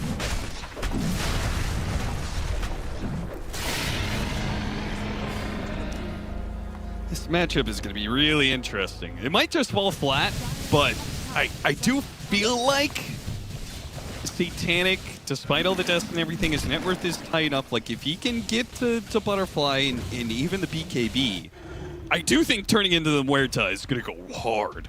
Unless he gets tossed in the air. Yeah. Well, that's what the BKB is for. Hopefully he can get to that, though, because this game is speeding up. BetBoom. Dang, gave him the business up there. That's a stack. It's funny how many kills they've gotten. He's only gotten 2 stacks. Permanent 3 HP. Let's go, baby. We are infinite scaling here, boys. Necro fans, rejoice. Do you like the fast Lotus Orb on Necro? I don't mind it. It's a pretty good Lotus game. Also helps him against the silence, which can be a big issue for this hero. Generally, you need some defensive item on this hero. Like, you got to choose something. I don't think you can go all offense as much as you want to. So I don't mind it. I think it's fine here. The hero does damage through his spells, right? So you just want to stay alive most of the time. Yeah. I think in pub games, you can often get greedier item builds on this hero, and it works because you're in a pub, and it's like, I'm just going to run in with some Kaya Yasha and be like, Kaya Sanj, and cool. But in pro games, you have to respect that teams can focus you and chain stun you and all this nonsense. Not again, Satanic! dude. Ravage is going to come through. Okay. Satanic's going to be okay, and he's going to try and kill the Shadow Shaman that has been a menace to him this entire game. The Necrophos barely stays alive off of a Death Seeker away. Meanwhile, Kiritich is fighting out with Satanic. 2 gunslingers going at each other, a duel in Midwest style. He's going to be coming back down off of Tornado. He'll waveform back away from this. Kiritich is continues to chase after him. He'll get 9 class at least. Another That's toss lit. up in the air. They managed to get the Beastmaster as well. Scythe at 5. He can get a dead shot off of that, push him back in, slow him down at least. GPK, he doesn't even need the Reaper's Scythe. He can hold that to threaten Satanic. Lotusaur bailed him out there, and a really nice shard Deathseeker to jump towards the Morta to get him out of that roar range. You have to roar the Morta for the first life. That is a terrible fight for BetBoom if they do not have Aegis there, because Satanic got the Morph on the Morta, and he just went ham. 4,700 damage coming out from this Morphling there. Yeah, that doesn't surprise me. I feel like this combo it's is strong. not okay. We saw it there. That was messed up what he was doing in that fight. So give that much attack speed that Morphling has, and then just double that with Gunslinger is kind of crazy. Pretty disgusting. That said, it was kind of the perfect fight for Pari because it's BetBoom jumping in with the Shaman, with their Initiators, committing on the Morphling, and then you Ravage turn that. So everybody's around him. And they still get a pickoff. Okay, yeah, big kill. Really big kill. Some nice gold for the Morphling here. 1,000 for the team. That's GPK back. Some nice things here happening for Pari. We're seeing the strength of their lineup. If they can get some of these fights in a solid formation, I mean, this is just perfect, right? The Morphling's right on top of everybody. You get the Morph into the Morta. You almost burst down. This Necrophos barely survives. And this was just not even close in terms of man fight. Yeah. But A just bails you out. And the Pandas are strong. The Pandas are kind of messing up the backline. Back in real time, got a roar on Kiritich. Another massive pickoff for PARIVISION. They'll get the +1 on save as well. Beautiful Double kill for no one. Yeah, beautiful pickoff here up top. Just way too far out on the map with the Necro dead. They're going to look for anything right now. Got to respect that all-in potential. You have to respect the catch of this lineup. That's what Earth Spirit gives you. It gives you insane reach. So the second you see anybody, 2 screens away, you're on top of them. Yeah, he's got an Aether Lens Blink Dagger. Like, cannot run. He's looking to catch you and kick you back into his team. You just can't TP out against this hero either, so the game can snowball really quickly. I think it's why Liquid like this hero, because the snowball potential is just so high. If you can chain the pickoffs together, like this, right? Okay. Cross the map so fast. It may have accidentally kicked his teammate away from that was kill. not the finest execution, but we saw the idea. You know, the idea is there. They just showed mercy. So I was thinking about this. It's kind of PARIVISION have the pipe. And it almost feels like because Morphling's going to turn into the Muerta, Yeah, not their finest moment. that they kind of need some magic resistance on BetBoom. Like, it's when they're in ghost form, they're taking magic damage from the Muerta. I don't think or they from can. the Morphling shooting them. I don't think they can do anything. Yeah, and that's going to be the problem. Like, they can't really build a pipe. No, you just gotta jump the enemy. You can build BKBs. Well, you can build BKBs, but it doesn't have the same interaction that it used to have that was so broken, where you could use both your ethereal and BKB. Yeah, that is a lot worse for a game like this. So it feels like itemization is actually a really big problem for BetBoom going into the mid to late game. Just don't go there. Just go fight now. Okay. I mean, they do still have the advantage, the 4,000 net worth lead, though some of that is just kind of wasted right now as Miro has not completed his AC. He's close, but they've made the call to get active right now. Timing does not seem great for BetBoom. They hold the net worth lead, but they're, as you said, they're holding a lot of gold. And and Kiritich is going to get picked off. Kicked into the rest of the team, turning into the Muerta. They do have to get the Hex on the Morphling, though. That's going to help the Muerta stay alive for a little bit longer. Ultimately, though, the damage is already done, and she could not get away. Satanic's sitting up here dealing with the Golem for now, as they slowly are going to retreat back away from GPK. GPK is going to push the issue, though. He's going to jump forward, and he's draining a lot of their movement speed right now. He's moving super fast and will kill Tukalis, making sure he gets a Reaper Sight somewhere out of this. Actually, kind of winning the fight. I don't really know how they just stay alive in that and force Pari away. They lost Morta at the start. That just seems like a disaster. It does. This Necro's kind of a beast. Double anchors.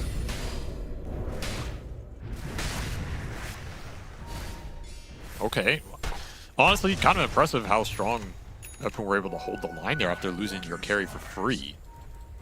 Not the fight they're looking for, though, as Pari kind of catch him off guard, get the jump. That's a beautiful little catch. And you had BKB on the Morphling there. That's why I was kind of doubting that timing in the first place, because I think Satanic's super strong in that scenario, and you're missing a lot of gold. Yeah. You don't have the completed Shivas on the Necro. You don't have the completed AC. Now you will get to them if you're BetBoom. I mean, a large part was definitely save, right? Like, save comes in and stalls up Satanic, and Satanic, off of being hexed and shackled, feels like he has to use BKB. Once that BKB is used, GPK is not really that afraid of him anymore. What the heck? Kicking back. Kiritich is here, though, and Kiritich wants to punish. Shelgrave does go off with some heals. Might bail out 9 class as he gets the roll away. Stalls him up a little bit. Now Jakal's going to be spotted. Satanic, though, turns into the Muertes, starts delivering some damage, and look at that damage go! Kiritich can do nothing in this matchup. He is fighting himself, and he is losing. Miro making a run for it. Primal Split is up in 7 seconds. He's got the gem, too, and he is going to lose that gem. PARIVISION, they now have the net worth lead with another pick off by no one in the mid lane. A big, big lead. Unfortunately for them, it's going to be a late Roshan, so they won't be able to get an objective off of that. Well, maybe they get tier 2 or something, but I don't think it matters. They're starting to run away with these team fights. Yeah. There's just so much control coming out from this First Spirit that is a tough target to take down. He's really tanky here. And then you grave him. Which in a lot of situations, you're like, okay, we got the grave out. But 9 class is going to come back in here.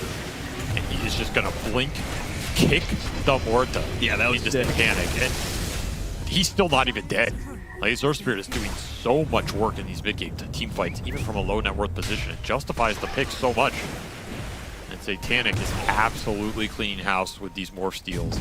It's a huge problem for BetBoom with this lineup. And it's coming back to bite him real hard. So there might not be a way to itemize out of this matchup. Like, I think there isn't. It doesn't look like it.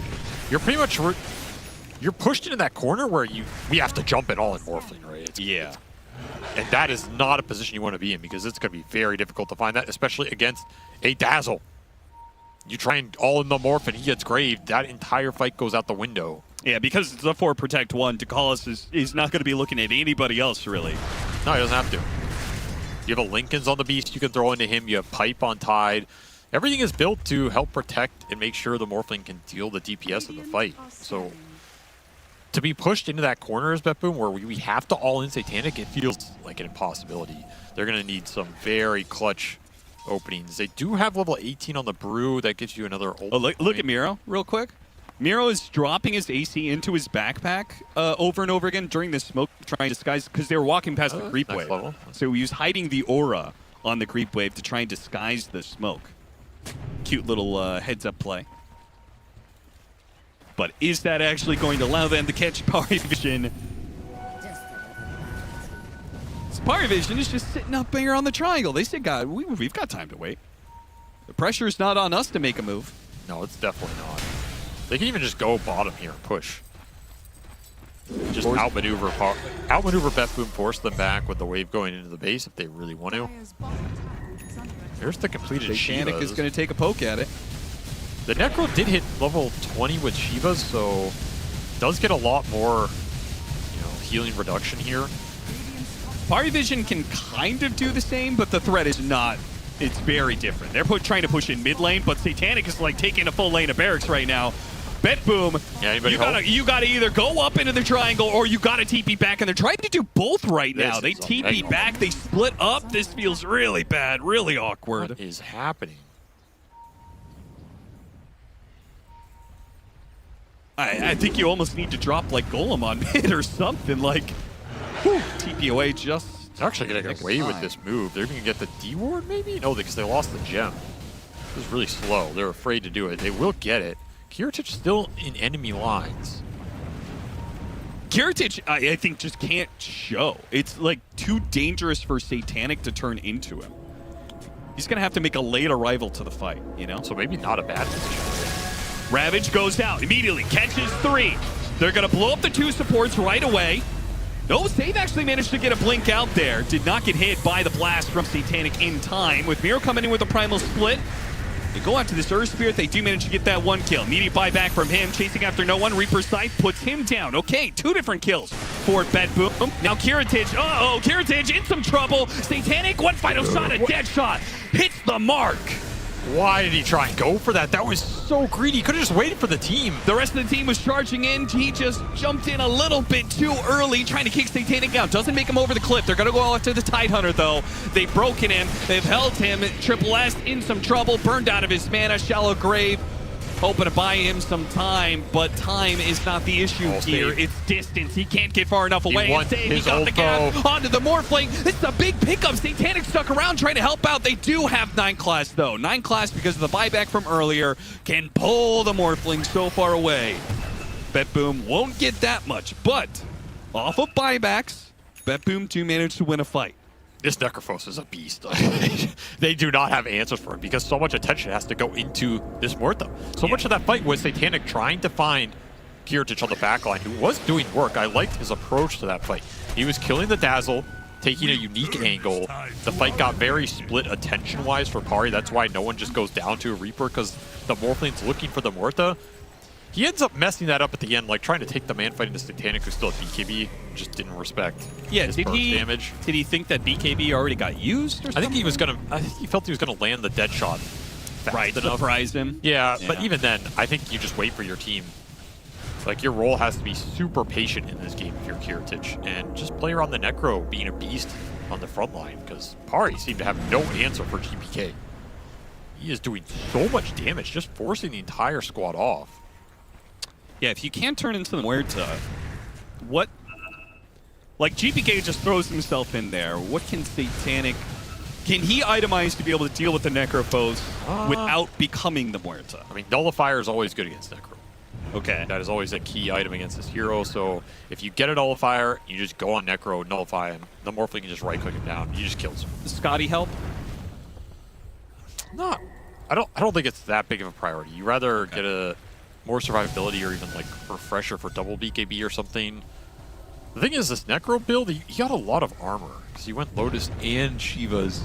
So he's kind of tanky against the physical. He's going to get a heart here too, and then he's a real beast. And the shard gives you some extra mobility. So you can't nullify the Death Seeker escape route if GPK holds on to it. Of course, if he Death Seekers in and then gets caught, he'll just get exploded. Right now, he's a big issue. Already got Flair's Boda, which is pretty big on these high base damage heroes, and Morphling is one of the best. And that is insane on this guy. But most of the damage coming out is from the Morphling or the Beast. A lot of it's physical. There's that Necrophos heart right on time for GPK. Pushes him up to 3,300 HP with a lot of regen. Yeah. He's also got that the 20 talent, so an extra 20% regen reduction. So that's 90% regen reduction, or restoration reduction, or whatever. Why are there 2 different terms? Well, they're going high ground into them. GPK is like, yes, please. Come into me. They do this Roshan. So they pass. Holy crap. BetBoom's just not going to be in space. They kick GPK in, and they've already got the Aegis. He's anchored here. They don't want to man up on him. They're like, okay, we respect that. We just take Roshan, we leave. Yeah, wait for a better kick initiation from 9 class.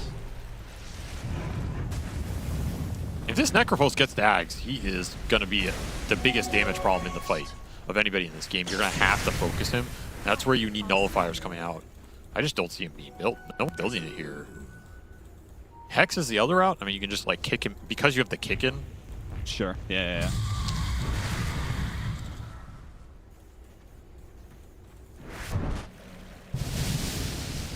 Well, we'll see whether or not somebody builds that fight. You gotta build some answers to the hero here. At some point. Not that you need it right now. That's a great shard. Well, Ducalis talked about it on the panel. The ult going off no matter what. Even Miro can't stop it now.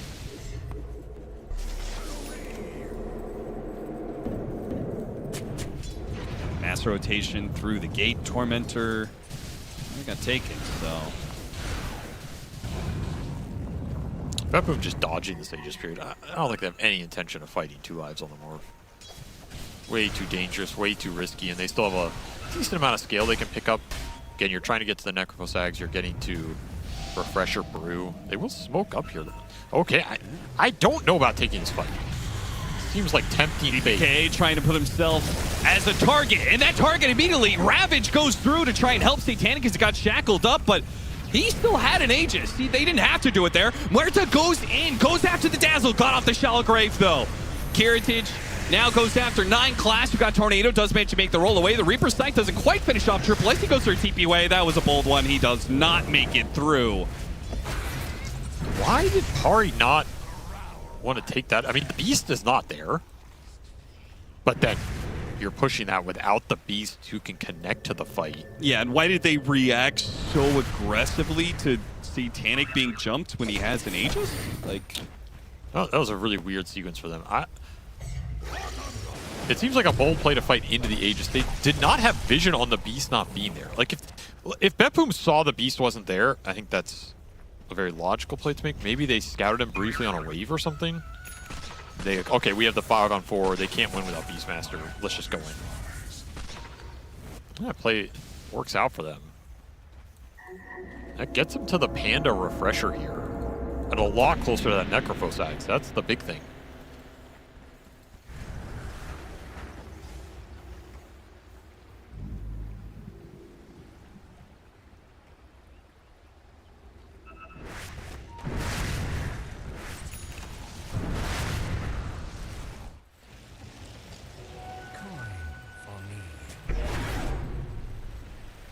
They have Refresher on the Beast as well.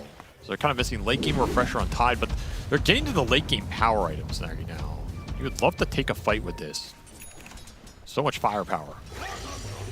Coming out from no one if he can connect the roars. Which, is there anything to block the roar, I guess? That's another way of looking at it. There's the Lincoln's Worth there, there's the Lotus Necro. Those are the 2 you have to think about here. That's about it. Dire are scanning. scan. I mean, both teams know exactly what the other is doing right now. They just can't get the fight with the Aegis that they want. Which is also why, like, if you were pushing top, that's kind of daring BetBoom, hey, come fight us into our Morphin Aegis. And they weren't ready to take that. And now you're looking for it and you can't find it.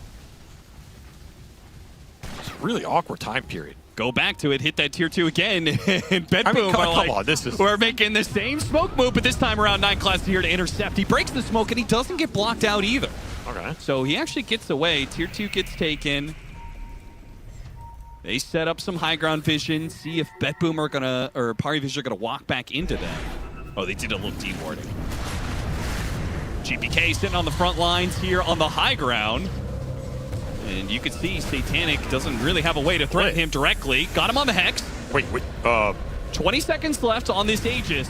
It's kind of awkward with the Primal Split being used. They're going to try and deal with the Brewlings on the Morphling. He got tossed up in the air, though. This is really awkward for BetBoom to stretch this far, though. GPK, yeah, like, are you going to jump in after this? The war goes out after the Shadow Shaman. No one can't really commit. It's awkward on both sides here. Because now that the Aegis is going to expire, that's what BetBoom has kind of been waiting for. The Primal Split second time around is going to be used. Kicking away no one, seeing if he could get out with the Refresher being used.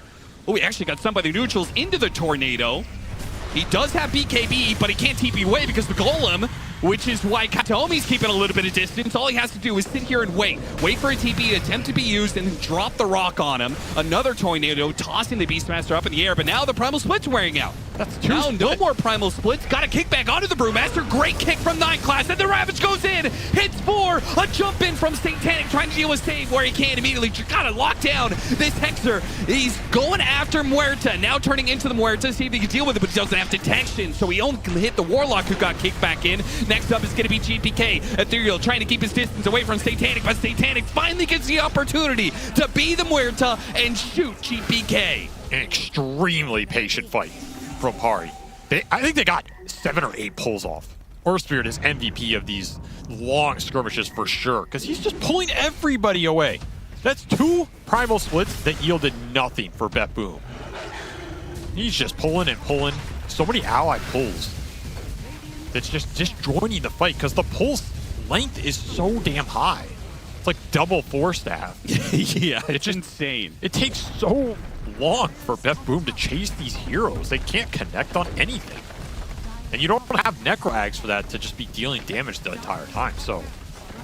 Now you've got level 25 of the Morphling, so waveform is going to be up constantly. No one, same thing with the Primal Roar, which is already back up after using the Refresher and roaring twice in that last team fight. Everybody's just trying to find supports. Ultimately, it's Pari's patience that gets rewarded with a beautiful Ravage on the counterplay. The Primal splits are done, so ignore the Panda, right? Go on everybody else. You have BKB, there's no Scythe coming out here. Everybody's debuff immune, they're not going to take enough damage for it to pop. And the kicks, dude, the kicks and pulls just keep repositioning everybody. Earthspirit is so broken at this point in the game if you cannot focus him now. They get another real kickback. time. Shadow Shaman kick back into the rest of the team. The Primal Split trying to kill 9 Class, but he has the Shallow Grave on him. Panda's in trouble, actually. Yeah. Shrunk down pretty fast here. Deal with the Storm Panda, Panda, last one left. He will survive, but it's a Primal Split on cooldown yet again. 30 seconds till a Refresher can allow him to use another one. Got the Warlock buy out of that. Won't get the Shaman buy. I gotta say, I agree with you. 9 Class MVP of that last fight. Triple S takes full advantage of it with the Ravage, but also an important note, he uses the Gush on the Muerta to break through the Lincolns to allow Satanic to then be able to copy him, right? You gotta push this Lincolns out with something. That's a really important asset. And I mean, we're seeing Kirtich try and stay back. He doesn't want to show early. If the Morphling's not controlled, I just don't think he has a choice. Yeah. 3,000 shields on Satanic. That's a bit of a problem. These are free goes for 9 Class right now with the Shaman dead. That's the only real threat when he blinks in. I feel like GPK is about to get kicked here or something. Maybe that's not the guy you want to go on. They're gonna try. Hit him with the Roar, but they got off the Lotus. He's anchored still. The Ghost Shroud on him, the double roar, just everything they had to expand to blow up GPK, and it is successful. He does have a buyback. We'll see if PARIVISION respect this. They're going to deal with the Primal Split for now. Split's just not threatening these supports. Too much sustain. For this Dazzle, the Earth Spirit's too tanky. And 9 Class can like pull the Dazzle hero back. He once again looks for it. Kick out and Katomi doesn't send it far enough. Now got the Hex. And with Merta dealing with the Satanic, but a good Ravage from Triple S allows them to reset and just back away from the Muerta ult and the buyback from GPK. They really want to catch something, but last time they chased into PARIVISION, it did not work well for them. There's no Ravage, but you just can't catch and lock these heroes down. And that is such a costly buyback because that is just going to delay your Necroags.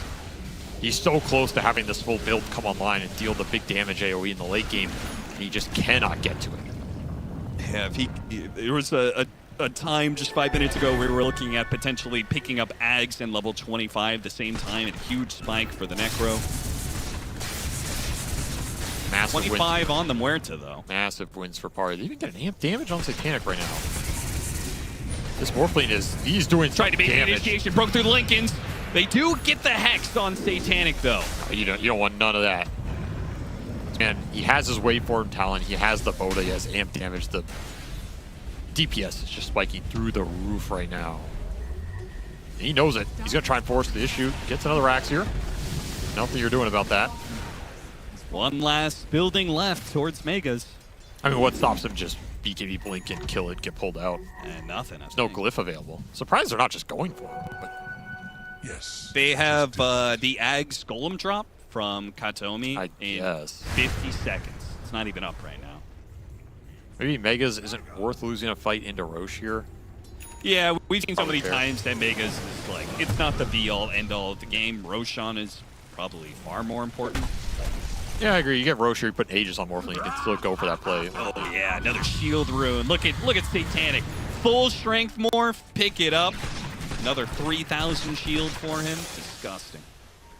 Juicy right there.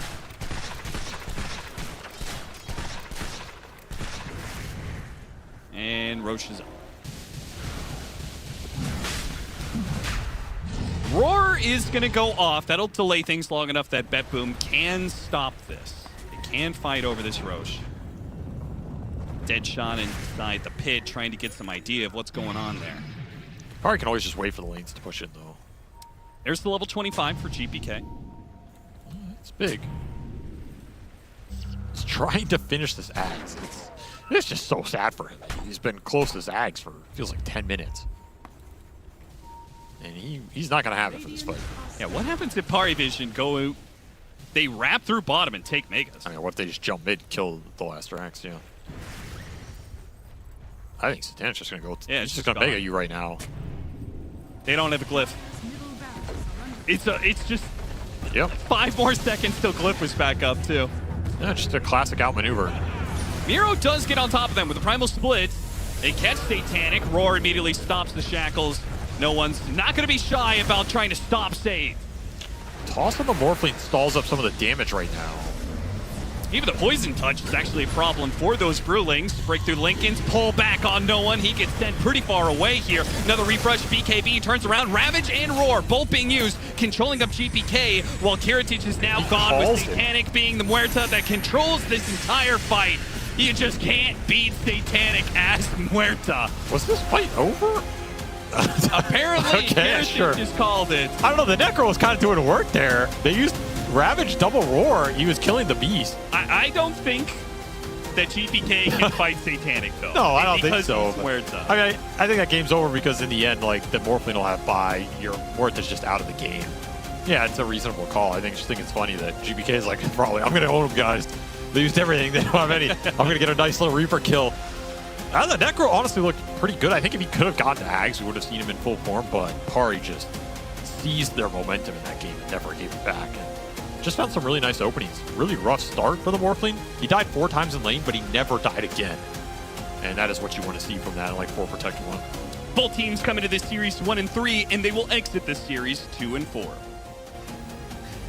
Yeah, this was quite a cool game, very different from the first game for sure.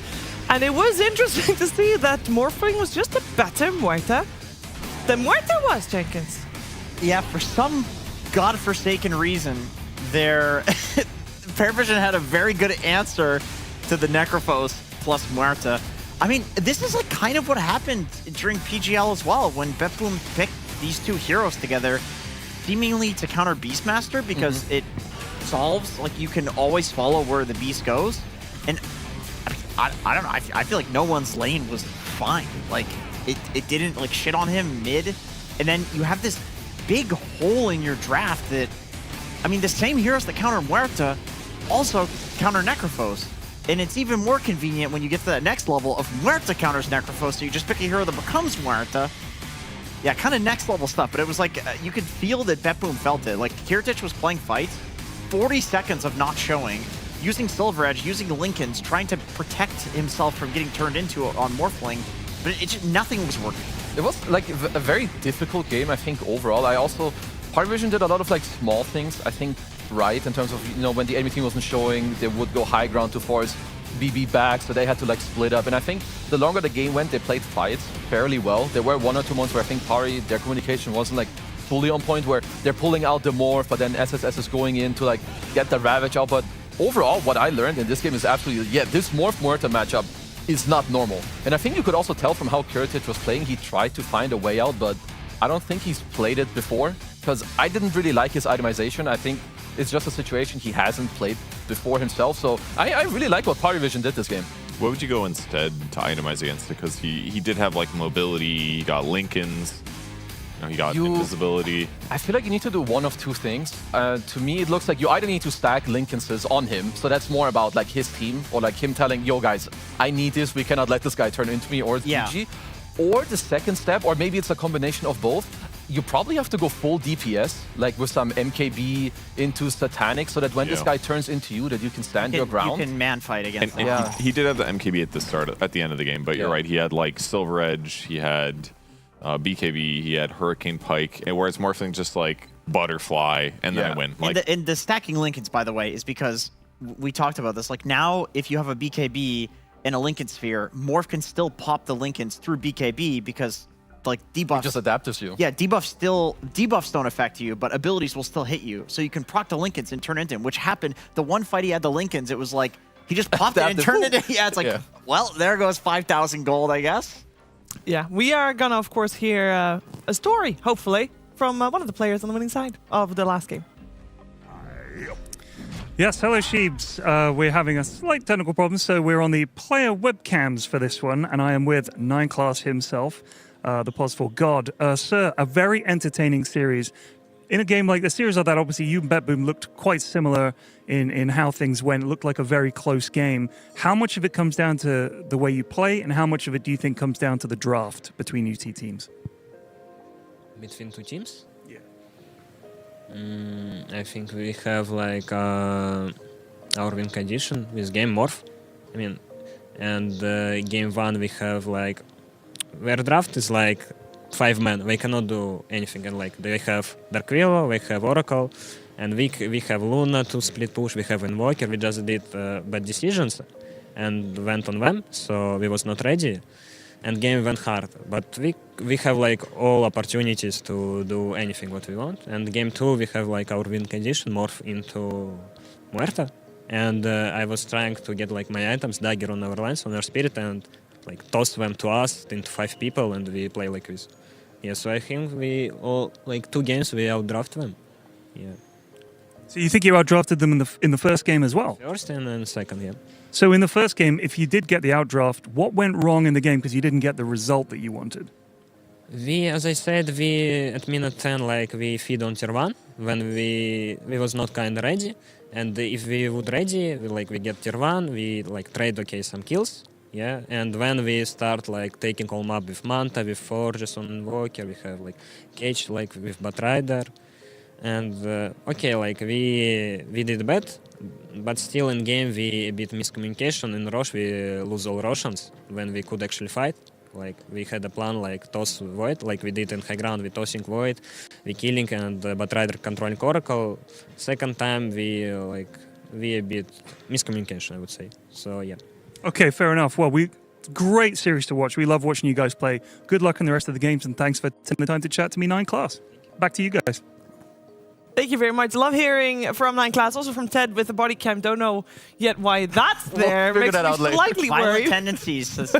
He's in Birmingham. That's how the British get when they're in Birmingham. No, it was still interesting to hear from 9class. He feels like both games they outdrafted BetBoom. I definitely in game 2 it showed big time, Purge. It did, yeah. It was. It looked kind of unplayable, honestly. Like I get that there's solutions you can do against Muerta, but if you're talking about like the only possible way we can win a team fight is if we put 2 Lincolns on this guy, it's like, what's happening here? Which I'm sad for, because this like Necro. Look, number 1, Necro doesn't get picked almost ever. So the fact that Necro got picked, I'm jazzed. The fact they did it with the Muerta to take the counter away, awesome, cool stuff. And then they're just like morphling, and it's like, oh, every cool thing you just did is now bad. It's garbage. Yeah, there seems like there's too many, because even if there's not this one, like you have to take the Murder yourself, then they get morphed. If there's Tinker, you get Tinkered. So this double pick might have to scrap that one.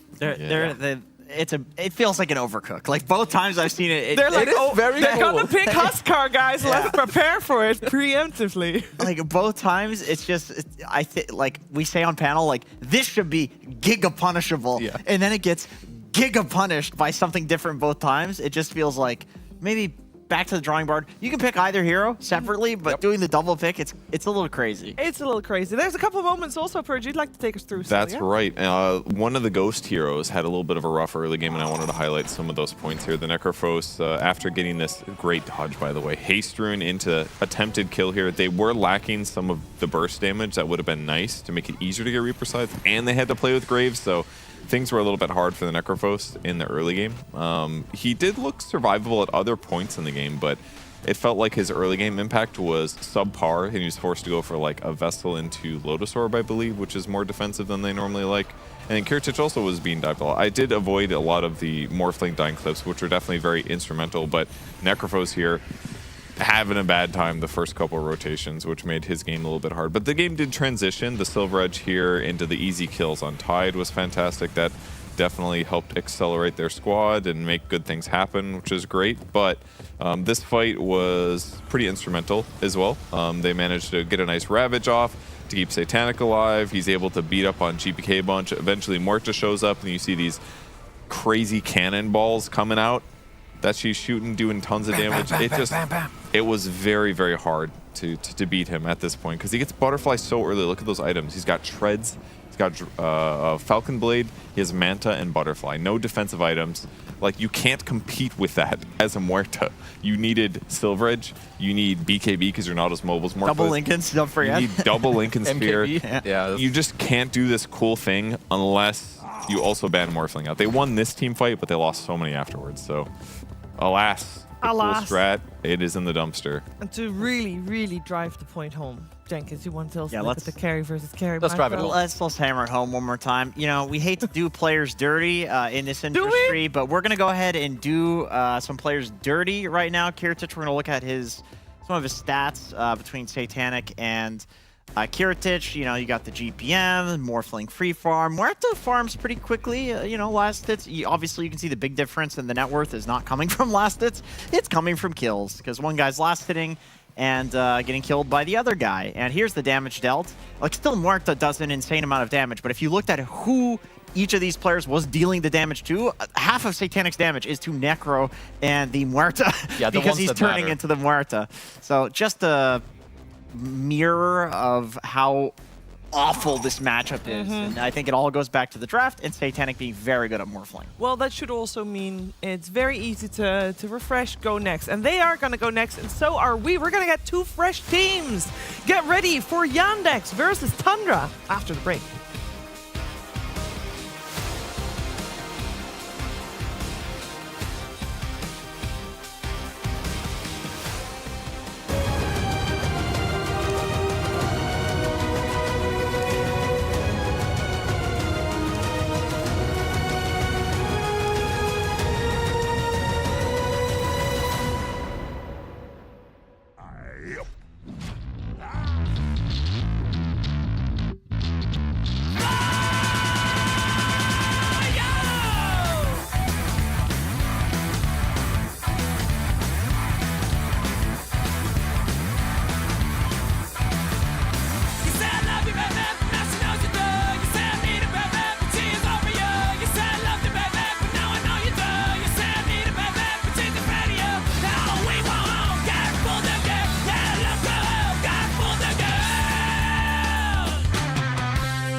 Here they come a creeping, coming for your pay. Not me tomorrow, baby, not today. Here we come a walking, talking with big mouths. Don't look to us, cause this ain't our town. Here they come a running, coming for your pay. Not me tomorrow, baby, not today. Here they come around and coming for your pay. Not me tomorrow, baby, not today.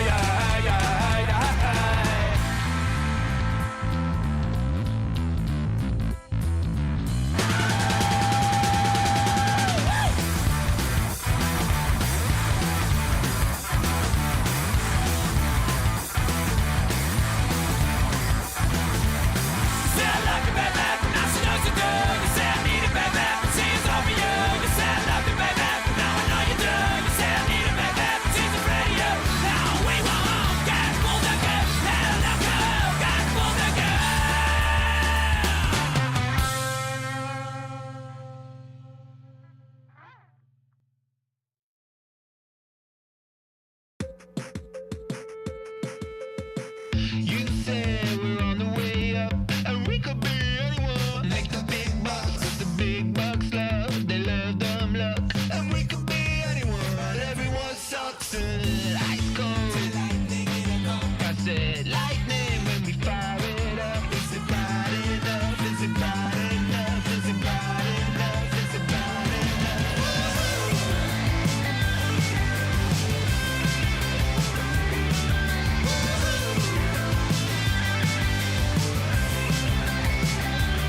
ESL One Birmingham is brought to you by DHL.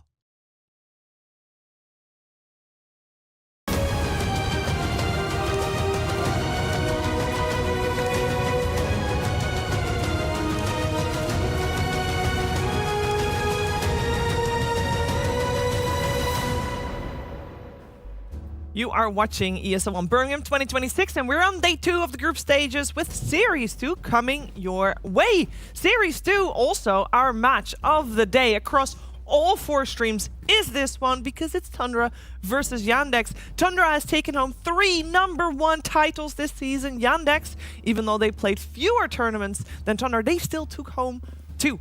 So definitely a blockbuster. We're going to find out if the series can deliver, because sometimes it doesn't end up working that way. I'm here with Purge, Kezu, and Jenkins, who are talking about this one. Purge, we're going to first look at the standings for these 2 teams, because something did change while the games were going on this morning. But please, take it away with these 2 teams. Wow. They both lost their first match of the day. They both went 1-1, but they're still on the top, which makes it an even spicier series. It really does. Do you guys think Tundra is the best team in this series? Yes, by a little bit. Yeah, why? Probably. Slightly, I think Do you so. think they're the best team of this year? Of this year? Of this? You mean this season? Of this season. I think you have to say yes, because they took home 3 titles. Do you think they're the best team of all time? No, No, that's not not of all possible. There's They have reference points. You got to refer to I'm just what trying to other- calibrate. Do you think? I'm just trying to calibrate where we're at with Tundra. That's all. That's a logarithmic method. That was a sorting algorithm. That was a good test. Wonderful. It's a good way to sort. So they're the best team. They're the best team of the season. Yes. I think also spicy to note that we got ourselves Saxa versus 33, and to be honest, I think True. Oh. well, actually we're gonna hear Saxa talk about it, because on paper, if you were looking at Liquipedia, you'd think like, hey, wait a second, Saxa is still in Tundra? I started as stand-in in Yandex. I think I just played more and more with the guys. We played scrims, everything was kind of going well. We had good results in tournaments. We got 2nd place and 1st place. So the trial period ended in January for us, and then, yeah, I decided like I'm pretty much gonna stay here because I think we had a good thing going. So I think Team Yandex is not that different from the teams I've played in. I guess the difference is that they're young guys. There's always been at least one older guy with me, so we kind of bring that experience together, but now it's just my role. It's a good mix to have some young guys that have a lot of energy to bring to the table and me to bring some experience, so I think overall it's a good balance. It's a triple kill for the TA from out of nowhere. Mostly it's like me and Watson, I guess, making calls in game, like when we're strong. So I think in game, I guess, yeah, you could say I'm the captain, but I'm not really the drafter so much, so I have some responsibility, not all of it. Goes for the wreck with him. No! The interrupts and 4 are gone. GG. I think the reason we have a lot of good results is just, first of all, everybody on the team has skill. Like you can see, everybody's like, all the core players are like top 20 rank, top 10. Now we just need to kind of mix it together and make sure we have like a proper plan. I think that's what I brought to the table. I tried to get us to be on the same page mostly and not just be like 5 pop players. I think, yeah, like a combination of skill from the beginning and then being on the same page in terms of our goals, our gameplay, and just being a proper team. It is really cool that it is noticeable that Saxa was talking about how in this team, unlike others, he's got to be the older one and the one that brings the experience.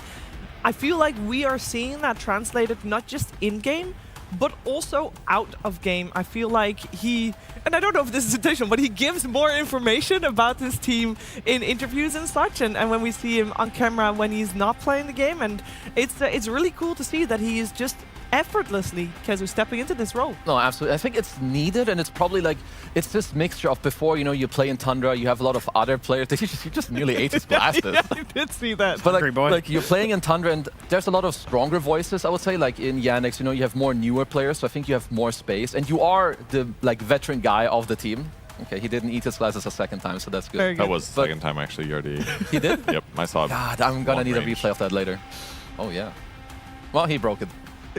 all broken. It's all good. It's all good. We are going to talk a little bit more about Watson Kezu because you do like to put a spotlight on him. Yeah, I think this guy is incredibly good, and he used to receive some flack. I think like last year, you know, people were like, "Oh, he's like this pop guy and whatnot." But if you look at like some of his performances, he has, I would say, his TA is like one of his best heroes, and he's very, very good on the range carries. He will join the fights, and I took like a closer look at like his player perspective, because playing carry, especially at the highest level, has a lot to do with like how do you decide what to do in the next team fight, what matters, like how do you really go about one of the next fights. So I have a clip where this is a fight that happened yesterday against Pari, and as a carry it's very often like it happens, oh, I need to kill the enemy carry.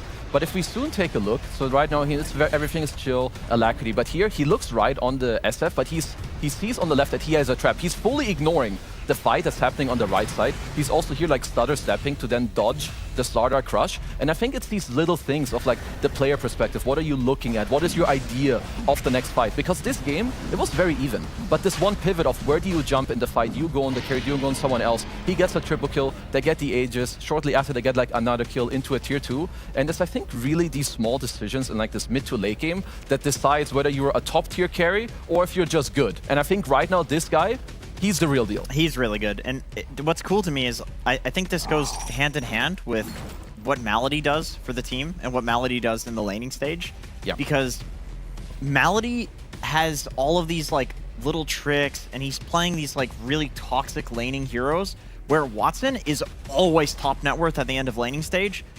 And he's also in a position in the draft where it's a really good game. It's a really good matchup for his hero. So there's all this pressure on his shoulders to make good decisions in the team fight, because otherwise there's this huge investment of your resources into giving this guy farm, and then like nothing can come from it. But a lot of that does go back to Malady and like the synergy that these two have in the laning stage. Like I don't know a team that can currently beat this safe lane. Yeah, like maybe this one. I don't know. Maybe Tundra. Offlanes kind of lose generally these days. Maybe 33 is the guy who can do it, but this is such a fierce safe lane duo, genuinely. I feel like that was the criticism of Watson in the past, was that, okay, sure, his net worth is really high, but it never really felt like he carried games. And I think that's the part that he fixed, that he does take that nice net worth from the early game that they're focused on and win the games in the mid and late game. And so maybe that's what you got to do. Break him in the late game. Like, just play better than your opponents. Set up team fights better. Get pick offs that make it so it's not an honest 5 versus 5 fight. You're going to put Watson and be like, okay, now you did all that hard work. Now you also have to fight up this hill by yourself, 3 versus 5 or something. That would be a way to beat him. He's definitely not untouchable, but his skill level has gone up, and he's definitely respected as a top carrier right now. Well, we also got to see how Yandex is going to try to beat Tundra, not just in gameplay and on the lanes, but also in the draft, because they are one of the toughest teams to draft against. And Purge, you did a little bit of a deep dive into some trends that Tundra has been going for. Yeah, I was looking at their past heroes that they were picking initially. So whether first pick or second pick, these are the only 8 heroes that they open their draft with in the last 26 games. The bottom row is 2 or less games. TA was picked once, Chen was picked once. Like, you mean to say that there's no other heroes other than these 8? Yes, that they initially first pick in their 26 games. To me, this reads like flowchart. This reads to me like a team that's like, we completely understand the meta, and we know that Batrider, Beastmaster, Shadow Fiend, Shadow Shaman are the best heroes to open the game with. They feel so comfortable doing it, and that just spooks me as going up against these guys. It just feels like no matter what cool like Necrophos plus Muerta opening I think of, they have it figured out. It scares me, and it makes me fear this team. It scares me that Largo's not on there, because I feel like this is the team that you don't want to give Largo to the degree that teams are like, yeah, we agree. The last 25 or whatever games, like they legit they just haven't gotten Largo. I think in at least one of the drafts they managed to get Largo, there was a trade, but it wasn't their first overall or something like that.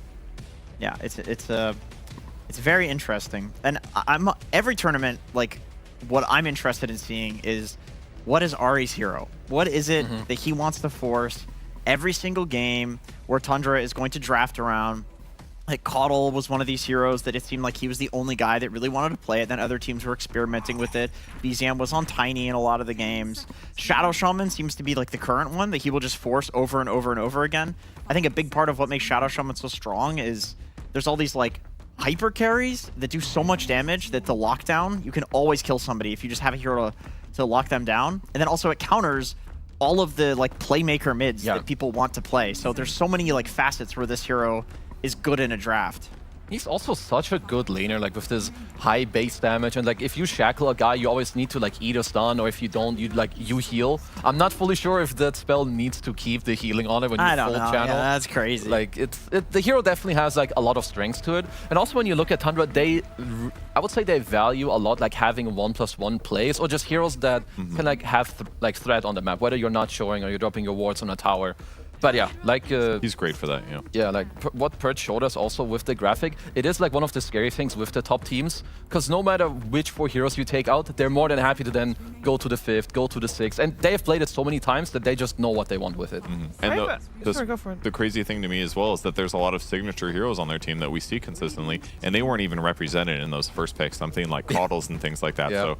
Like they are just ready to go. They have their safe staples. I think it's very easy sometimes to think like, oh, this Coddle draft is really cool, but then it causes problems so they might open with it, but then it causes problems later on in the draft. So this opening that they're going with, they're safe. They don't put them themselves in the wrong place. They're ready to put their opponents in the wrong place draft-wise halfway through the draft, and that's the thing that wins them more series on average. Why would Yandex ban out Shadow Fiend first phase, even though they have first pick? They must be going into the series with the idea that they really want to play different carries. Yeah. I don't know exactly what the idea is, but I don't see a different reason really. I feel like it's the respect for like the Wind Ranger, like the Faceless Void answer, like Lifestealer. Yeah, Lifestealer, which Pure has played, and we saw VTune play in the previous tournament as a like bit of an SF answer. I guess, yeah, there's enough counters, and Pure has the balls to play like pretty much any of them. I mean, I wonder here, Tundra, because this is generally like a trade that you should be fairly happy with if you're Tundra. Like, you never give Jakiro away, like, you know, for free. SD is at least one of the guys that is quite happy. Overall, Tundra, they love stacks. SD can do that. He can lane against him, you can disrupt him, just make the dragon hit himself back in the face. So I think both teams are quite happy with this first phase. Was SD on the graphic? I don't think it was, right? I don't think so, because the hero's also banned like in a lot of games. Yeah, yeah, it was not on the graphic. But it's just here, like if you look at Yandex's bans, these are like, I mean, sure, apart from like SF, like Beast hasn't looked that good. Like Invoker overall is just like a meta ban, or like a team ban rather, you know, against Tundra. It's not something you want to give to BZM. So it just opens up other heroes that are still in the pool. I just like having SD, who's a strong laner, who has a fantastic ultimate, who can eventually get a break with it if you really, really need it. It sets you up well for some like chain stun meta. Like you don't have to worry about fitting a save in that doesn't fit the game very well. It just feels like SD kind of does it all. And that's very well deserved for being one of the top banned heroes. I think Jakiro is still in that position where it's still very safe to pick early, but its win rate's not as good. I think it's sitting around 35% or so win rate. But it is a safe 5 opening. You know the laning stage is going to go pretty good. It has pretty powerful skills as a whole. I wonder overall like where I think Tundra want to take it in the next phase. I know that 33, his Brewmaster has looked very strong, I think, in this tournament, because of course when you second pick, you kind of need to decide which cores are you taking like overall in the second phase. I think they're all capable of having the heroes picked earlier if needed. But and at the same time, SD, I will say this hero is more suited for post 4 than it is for post 5. It feels that way. I was literally about to ask that. Like, is there a world where Whitemon plays it? But it feels like a post 4 now. I mean, it does open up like mid-stack farming heroes for BZM. They've played Sand King in this tournament, and I feel like that is something teams are going back to, is heroes like that. It does depend on the pick order. Like, feels nicer to pick those sorts of heroes if you like don't know your matchup and you just want to farm. Yeah, I mean, I guess like the other things that are left in the pool, there's Warlock, but I don't know. Okay, so it's banned out. I don't know if Tundra would have loved to take SD Warlock like back to back, because it's like 2 supports that kind of on a backline overall. I would be more worried about like if they think SD is going to go 5, Shadow Shaman's still in the pool. Yep, I mean, that's very true. This is like the Ahri hero. It'd be a little damage limited outside of Serpent Wards, but it could work.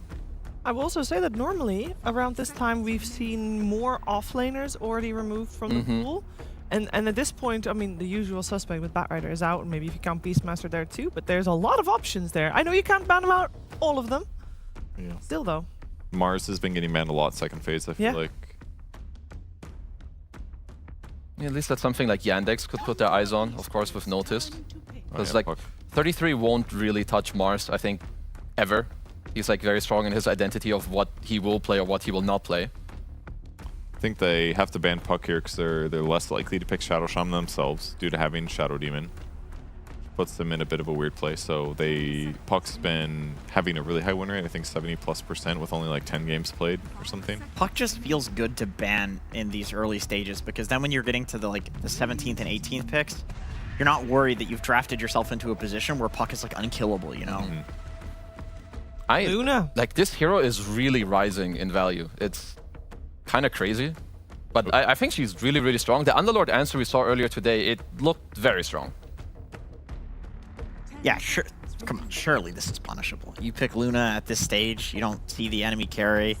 This is always like a fun moment for the heroes test because she was a second phaser yesterday and now she's up to that early in the draft. And it also means that we can see what Yandex think is good against it. Shadow Shaman coming out as a position 4 against it. But which offlaners do well against the Luna?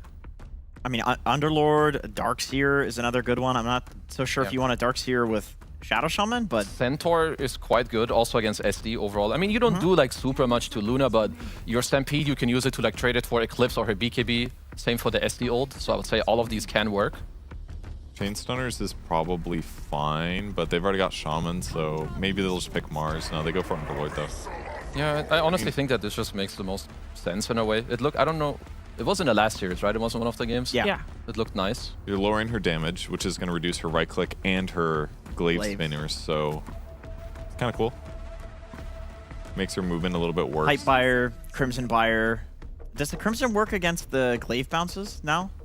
And I would also question, does it blocks. Yeah. Does it work against I don't know about the W. ability? Yeah, this I don't know. Maybe not, because it's more like, I don't know if it counts as like an auto attack hitting you, right? Or is it a spell, yeah. Yeah. That's, just Dota questions, but in any aura case, is still good. In any case, yeah, the aura and the items that you're buying, like everything works very nicely against Luna. I think if your supports ever find her farming alone on the map, which is often the case, you can Underlord ult in too. Like that's got some value as well. She's fast, but her mobility is bad. Yeah, I could see maybe Tusk +1, or like at least when you see Underlord or like these big fatty blobs, you want like damage in a way to like kill them, both like early on before they get auras, or if they're alone that you have like over damage to kill them. So I think Tusk could work, and he's flexible. He can be a 4, he can be a 5. If he starts as the 4, he can like TP to the safe lane, or he can just be the 5 that Whitemon plays. Maybe something that they should respect, I think, in a way for Yandex.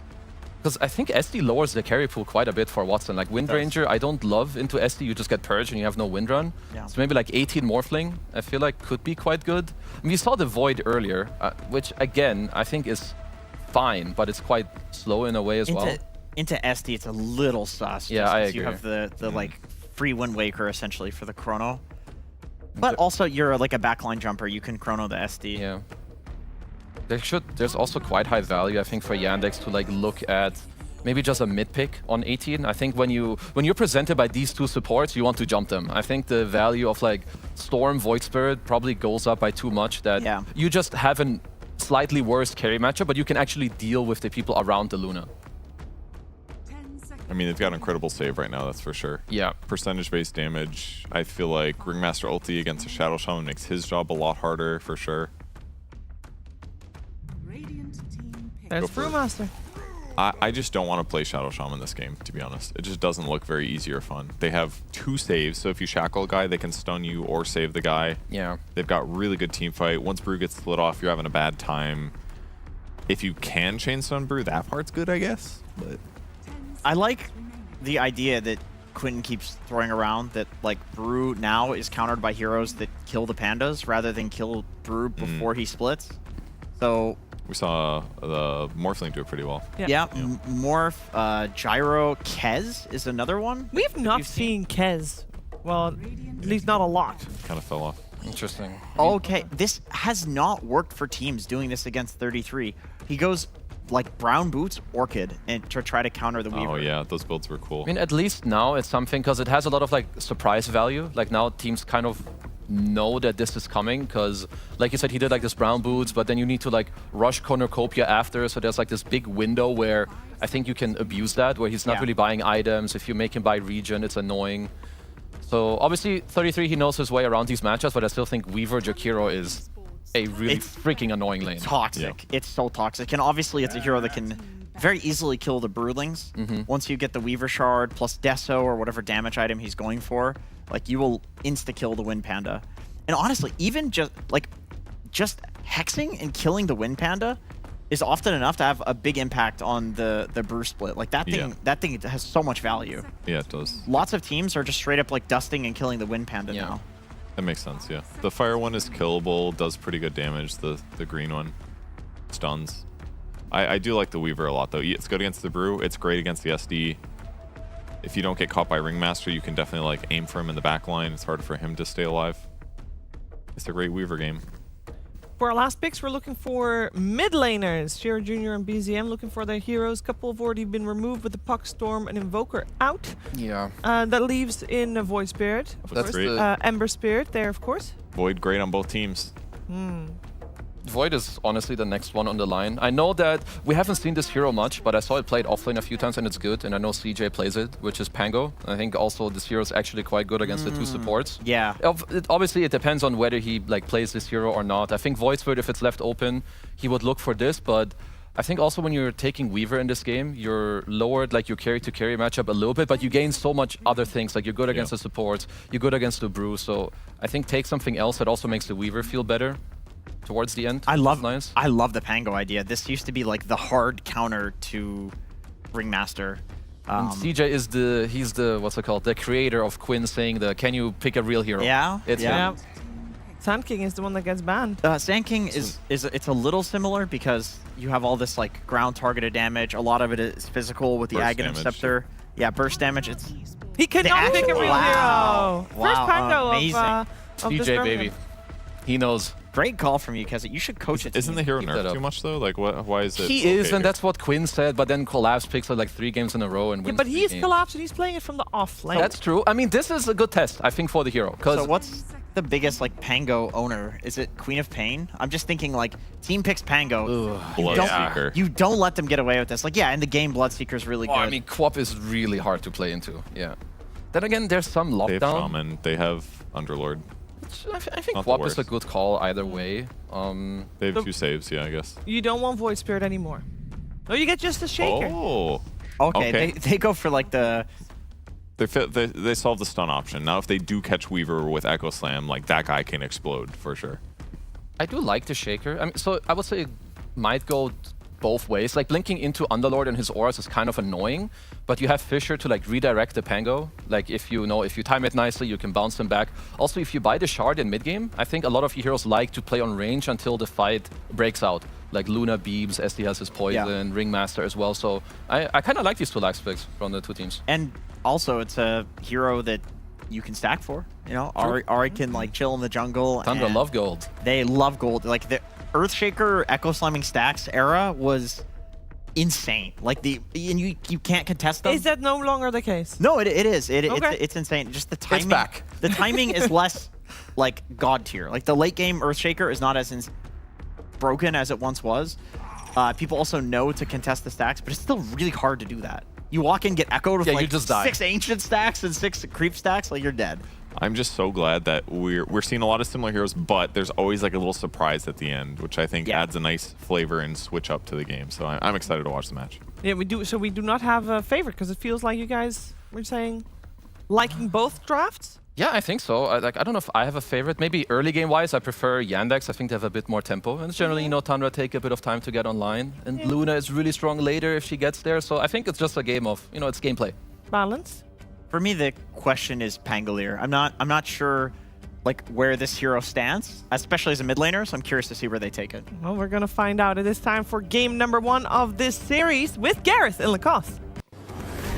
Off we go, thank you, Shiva, as we head into this series. Both teams, like the panel was saying, having some pretty good results this season, taking some first place victories throughout, but it's currently Tundra, up at the top of the Liquipedia rankings, tied with Liquid at first place, while Yandex have been climbing to try and figure out who's the best in this one. Yeah, maybe the reason is that so far in 2026, they only met once, and it was during the Blast Slam 6, and it was Tundra who was victorious, 1-0. So definitely going to be an interesting matchup because both of the teams, they are sitting at 5-1 currently, and we did potentially see some of the picks coming out relatively early in the draft. We were discussing it between ourselves, talking about Weaver that might come out. Oh, you called that very early on. I love this hero. I see these two supports. She's your favorite. Yeah, she is. And I love that, it's a great matchup against Luna because you don't have control. Like, you can always use the time-lapse. That's why they last picked the Earthshaker overall, to have this boom, go in and try to kill him from 100 to 0. There are no saves on the other side unless you start to build into some items. There's going to be, of course, press coming out from the Underlord. But other than that, you don't have the saving ability. That could be a simple one there for Watson. And also, battle over the bounty rune. Yeah, Panel talked about stacking a lot, and I do agree that there needs to be a lot of stacks going on for side of Tundra. And Tundra so far at Birmingham is the best team at stacking, averaging... you got the stack stats, haven't you? I do. They're averaging at 20.5 stacks per game on average.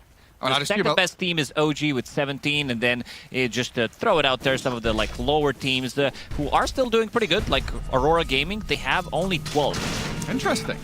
So that difference in focusing on lanes or stacking, building up bank or playing aggressively, Tundra, notoriously that efficiency-based team, right? Wanting to build things up and get things going. I do have some questions for you, though.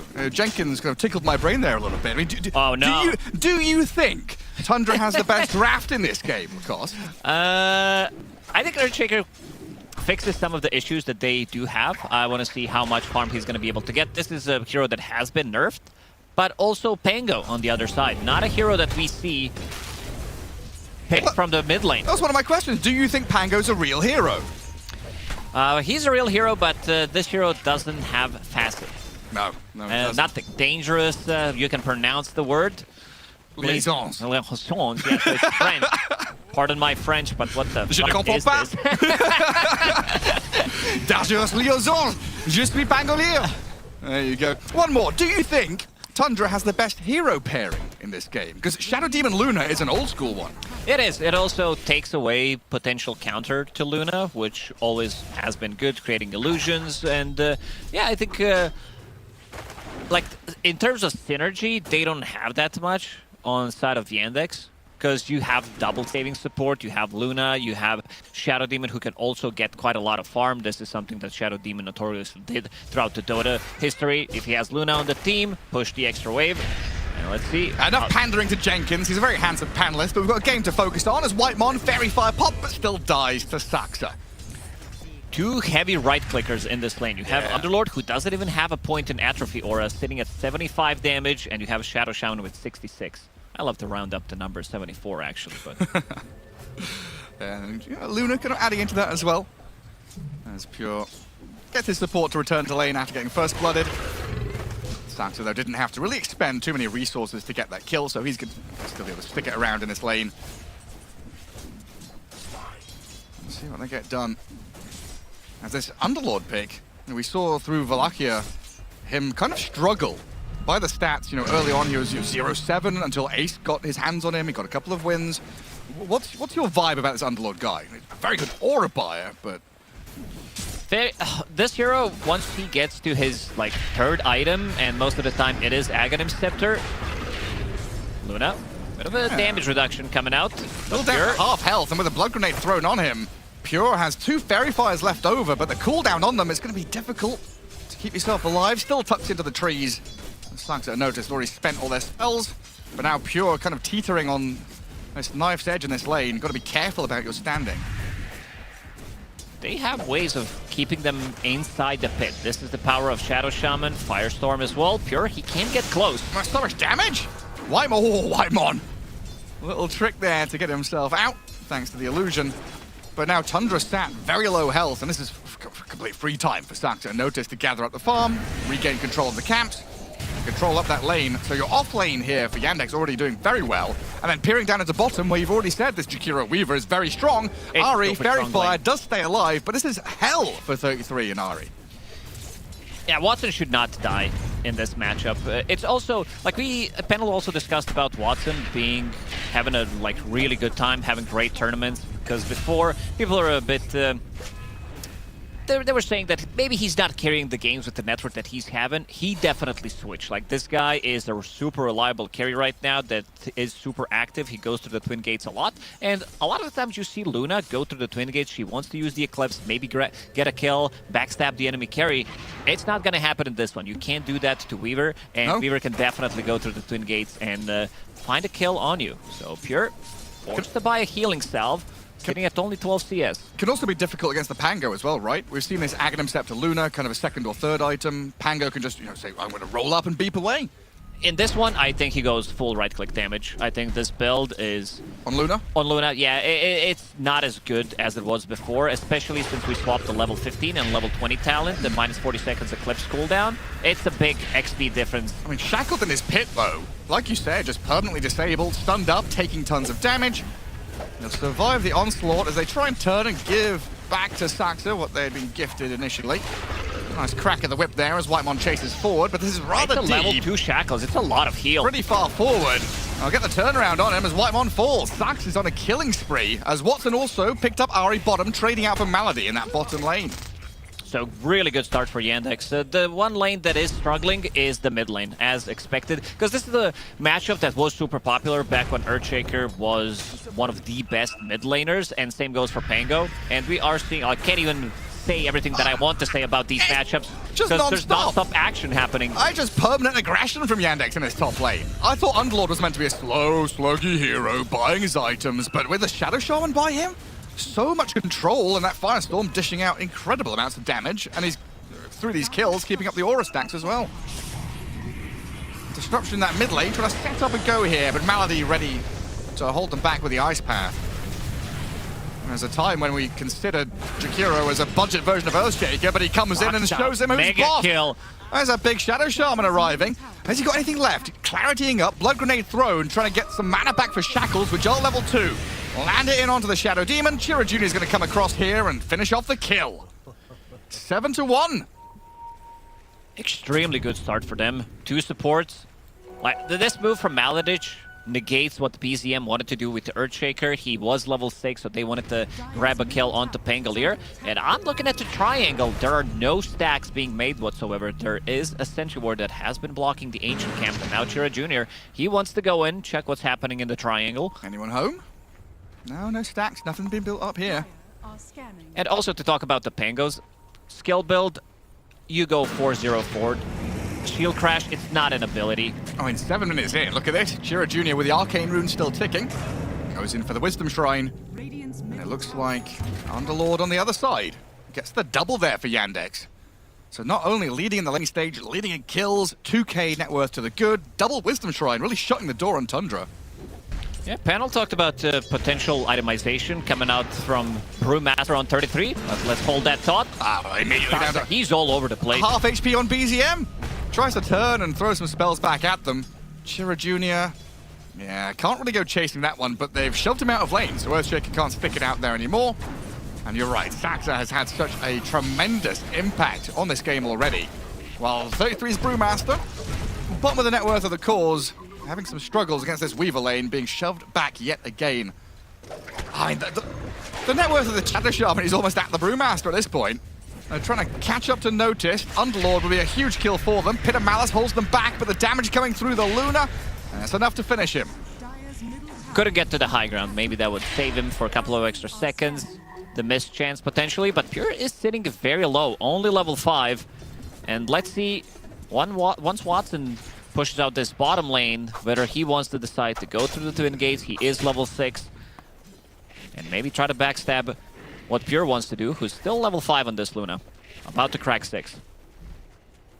Watson has just hit 4k net worth though. Untouched, free farm. Easy as you like for Watson's Weaver. And Brewmaster farming the small camp near the lane. He's been pinged out, they know what's going on. And catch up to him, swarm placed, and a TP out. That should secure 33's safety. Not comfortable though at all. And they will make that move up top. Saxa not quite level 6, pretty close to it. If he gets a kill on Whitemon, which, you know, as things have been going as expected, could be able to turn this into more than just a tower. Finally, they're making some stacks in the triangle for Earthshaker to get his Blink Dagger. I don't find Whitemon. They lose the tower, though. And a lot of Radiant Observer wards all around that top area of the map, giving Yandex perfect vision. As we already behind enemy lines. There's also an observer ward behind tower in the bottom lane when they were picking up that XP rune, which is going to allow them to play much more aggressive. XP everything. Ari has sentried, unblocked his camps, regained access. Problem with this, like you can't invade enemy triangle against Earthshaker because he will just kill you. The control here. Shackles into Ice Path. The supports are busy stacking. They can't help 33. Dead without ulti. We're, what, 10 minutes in now, and he's still level 5. Yeah, he's having a rough time. He's also not the hero that can recover with stacks. He can't farm the stacks as quickly. And now we're seeing Chiro Jr. trying to maybe steal some of that, but you also got to be careful. You're playing against Earthshaker. You could get one shot by Salami there. And being so far ahead, you don't want to give away any of your lead right now. So he does step away. And there's the Echo Slam. Spells thrown by BZM to clear the stacks, because there is a massive weight on this Earthshaker's shoulders to try and lift up the entire planet to give Tundra a game. We need these items for him as quickly as possible. And obviously Blink first on the menu, because it feels like the Brew and the Luna very much in catch-up mode for the next 10 minutes, basically. Yeah, pretty much. It has to be Earthshaker. That's why they are giving him some farm priority. Both supports are also not active supports by any means. Sure, you can try to set things up when they are level 6, but they're mostly going to be keeping distance, waiting for Yandex to try to make a play and then counter-initiate with both of the supports, with the Wheel of Wonder. I love these support builds now, where Jakiro just has 3 Fairy Fires. Yeah, I've seen, it's so cool. He's the only one who actually buys 4 of them, because you're getting pretty much the extra value, because Jakiro has low damage, but he has double attack. Oh, he's coming. Sox is Mask coming. of Madness immediately out. Extra bit of a move speed will keep him alive. A Wheel of Wonder mid and a little punch there. Kills off the Jakiro, who's trying to gather up the farm, arriving in that mid lane. So something finally going Tundra's way. Evacuating Luna, getting her to safety, getting a kill for BZM in that mid spot. And a lot of tools used to create these defensive areas now. We were talking earlier about the, triple, quadruple Radiant Observer wards in top jungle in that bottom lane. Now you've got triple Dire wards around mid, around the Ancients. Oh, and they're getting D wards as well. You're right, they are. Tundra trying to reclaim some of this territory, but Yandex say absolutely not. And also something to point out is that Pure, he went full farming build. He's got her. Starting on this Earthshaker. Ooh. I mean, Underlord Gate is coming. Ari, he's got disruption to buy a bit of time. But this seems like a 4 versus 2. Pure? Pure Haste coming, but he doesn't have a point in ulti, and it's also level 1 Lucid Beam. So he did go full farming build, which means that he doesn't want to take the fight. I think it also is something about the hero-to-hero matchup, carry-to-carry matchup, because you can't really kill him.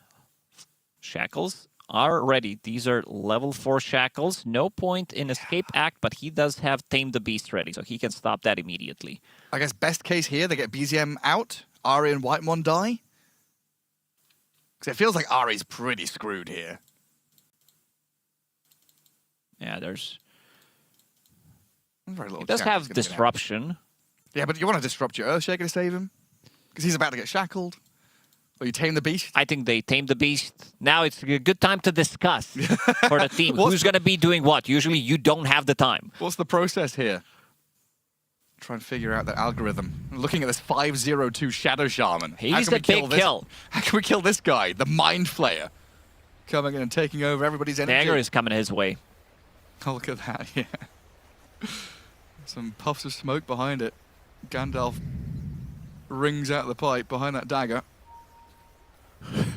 What kind of horn is that? Is that a tooth of an animal that Earthshaker's holding? Some kind of megalodon tooth. Yeah, it's a saber-toothed tiger. Or a mammoth tusk. Or a walrus. What kind of animal is Earthshaker? What kind of animal? Yeah. Looks like a... Because in Dota 1 he was a cow. Bull. In Yeah, Dota 1 he was a cow, right? Is he still a cow? He's just very fluffy. Maybe he's a Highland cow. The Scottish coo. That's a demonic beast. Nova! The dramatic sting of music. danger comes. And Right, where were we? We also didn't see Weaver coming through the Twin Gate, so she is gonna be ready to take the fight as well. Shackles cancelled. Yeah. As we BZM said, on the way out. disruption, RETP Ice Path cancelled. connect. So they save the core, and they'll lose the Shadow Demon. Down he goes. And Weaver did move up top, and he's trying to chase forward, but Whitemon and Pure are both going to skip back. But this is a real statement of intent by Yandex. They bring everybody up there, force Tundra to retreat yet again. And Tundra on the back foot, waiting for their moment to make a move. They've got Blink Echo Slam in a moment for BZM, but it doesn't feel like he's healthy or comfortable enough to go and make a play just yet. Yeah, definitely needs more mana, and immediately to the bottom lane. Stocks up. He's here. He's ready to shackle him for a long duration. He did swap. Having some evasion. Not going to be enough. Yeah. He gets it in the end. That's a defensive split used. I mean, he's going to survive. Doesn't feel good in the end anyway. He'll send some of his little broodlings forward to piss off Watson, cyclone him, clear out some creeps. So at least 33 can farm a little bit. I'm also a big fan of the support duo on the Yandex, because you can always make some kind of a play. You can always pressure the side lanes. Maldrich, he found Pure. Oh, he did. The rest of the team is connecting. He's got a ton of damage. Look at this damage He's over time. killing him. I didn't even need notice there with the Macropire damage. Look at that. Just 1,000 damage raw output from the Jakiro. And Pure, very antsy and uncomfortable after that happened, shifting in his chair. As Yandex starting to turn up the heat, playing in towards the Wisdom Shrine, and 33, who they know doesn't have ulti. Unfortunately, they don't start with the disables. Watson tries to give chase, but the barrier will stop him. One less chance, I believe, because of the stance change. What is that? 20% evasion on Brewmaster, and going straight into Aghanim Scepter after picking up that double bracer Hand of Midas. So he wants to recover. Saksa does have ulti available. Oh, hello. Who's this round the corner? Serpent Wards. Actually a blockade here, stopping the approach. Fisher thrown. Saxa is dropping and getting ticked over time. Foul play, not going to come into play, really. And the mega kill streak picked up by Whitemon. As the Underlord comes in through the back door, looking for any approach towards Whitemon and BZM.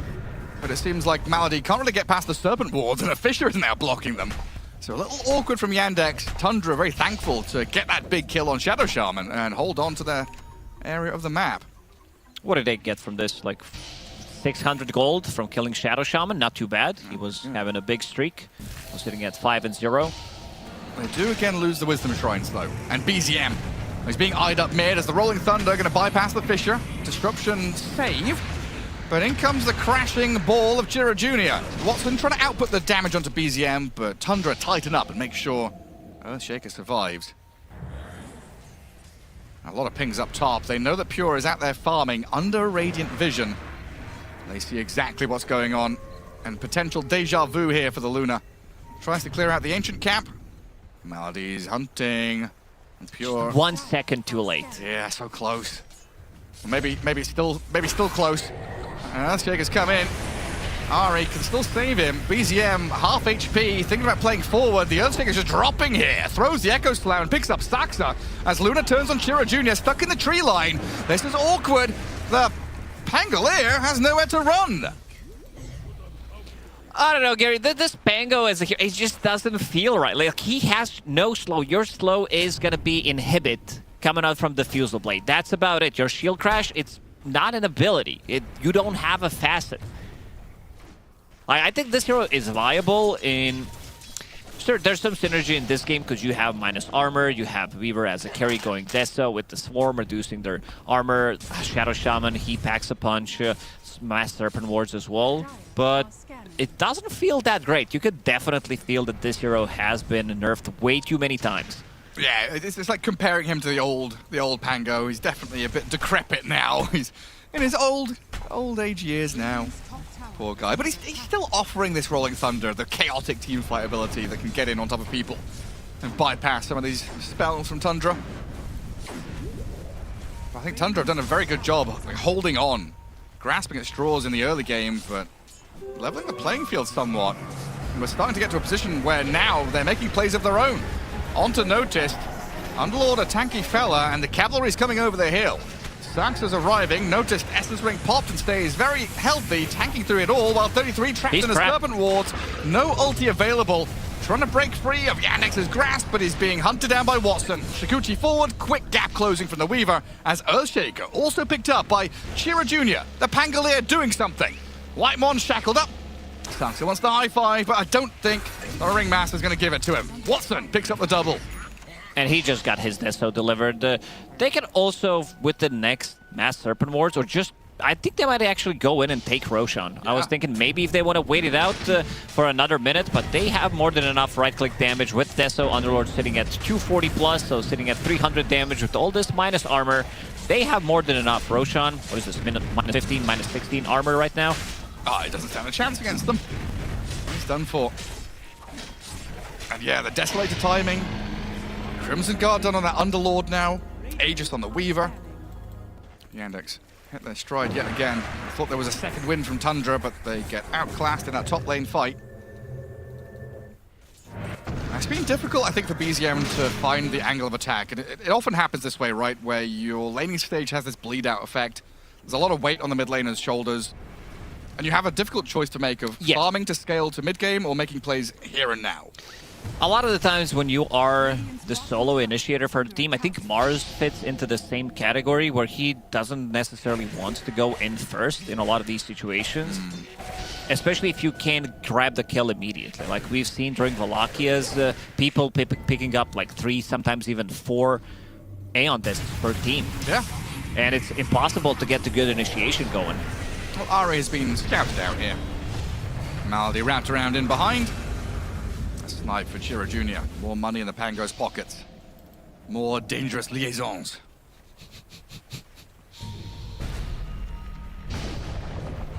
Weaver. Ooh, time-lapse is back. Still getting gone on by Whitemon though, and with no defensive tools left, first life gone. Yandex bringing in the Underlord, but hypnotized by the Will of Wonder, so they can't chase forward. Tundra in full retreat mode. Yandex, it'll just be the Aegis lost. But it does show that Weaver can die. Not too bad without even using the Echo Slam there. So grabbing a kill. Immediately moving to the other side of the map. Maybe there's going to be another play. Chira Jr. does have a Blink Dagger ready. But Tundra, they are quick. And BZM finds him in the trees. The real one. He's trying to use illusions to juke his way out of here. Swashbuckle to the south, but with his primal split following him. 33. Whitemon, in fact, picks up the kill. And he secured it. And now we're looking at Tundra's first tower of the game. 20 minutes in, they're finally getting it done. But there's always a trade, right? When you're behind looking for these pickoffs, you completely give up control of that top left corner. Yandex, they want to go for Roshan. By Roshan, I mean... His younger brother. Yeah, pretty much. Another good objective on the map that they're going to take. Weaver, one of the better heroes overall to take it. They have... This is Roshan with a chiseled jawline. the looks maxing Roshan. That's a popular thing nowadays. It sure is. Yeah, we need to get some stuff to max out our looks as well. As you can tell, we've not been involved in that scene. We rely on we don't need it. We Gary, rely on beauty why. sleep, and that's not enough for me. I need a little bit of help nowadays. We're pushing 40. Speak for yourself. I don't know what you're talking about. Yes, you're a young lad in your mid-20s, Lacoste. And yes, I am. Well, reaching minute 20 here in this game. 15-7, a 2K lead. It's felt like Yandex have been in pretty firm control of this, but you're looking at Luna at top of the net worth. I mean, a pretty good time on Pure, actually scaling and getting into some of these big items to allow him to fight. Just when is that tipping point? When does he actually come and say, okay, I'm the big hero on campus, I've got a Shadow Demon behind me? Because it's Luna with 2 saving supports, right? Yeah, this hero carries the games. We've seen it during Valakia. We are seeing it. I've been very impressed the way Luna manages to stand her ground in a lot of these late game situations, especially when she's 6-slotted, when you devour Aghanim Scepter and then you upgrade your Blink. So the damage output and also having 30% damage reduction on the hero is pretty nuts. It's the Moon Shield, right? Pretty much. Compared to the Moonstorm, it's felt much better. 5-man smoke from Yandex out with this mid lane. And Tundra are also tightly grouped in that top jungle.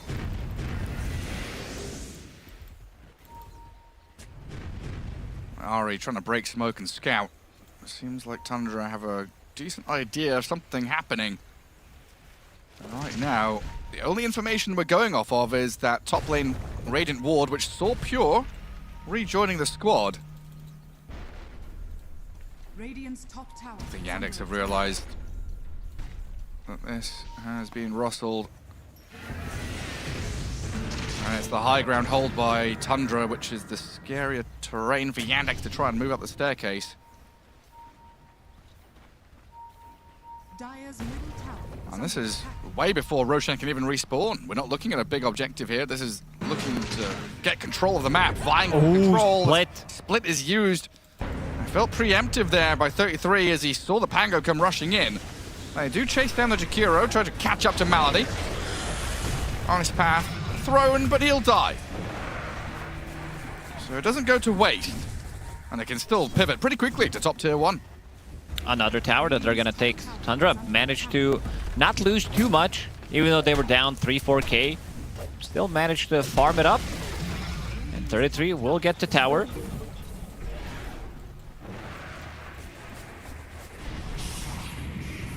That's kind of crazy after such a poor laning stage. Hand of Midas, Lunar Glaives. Incredible ways to catch up and get your gold going.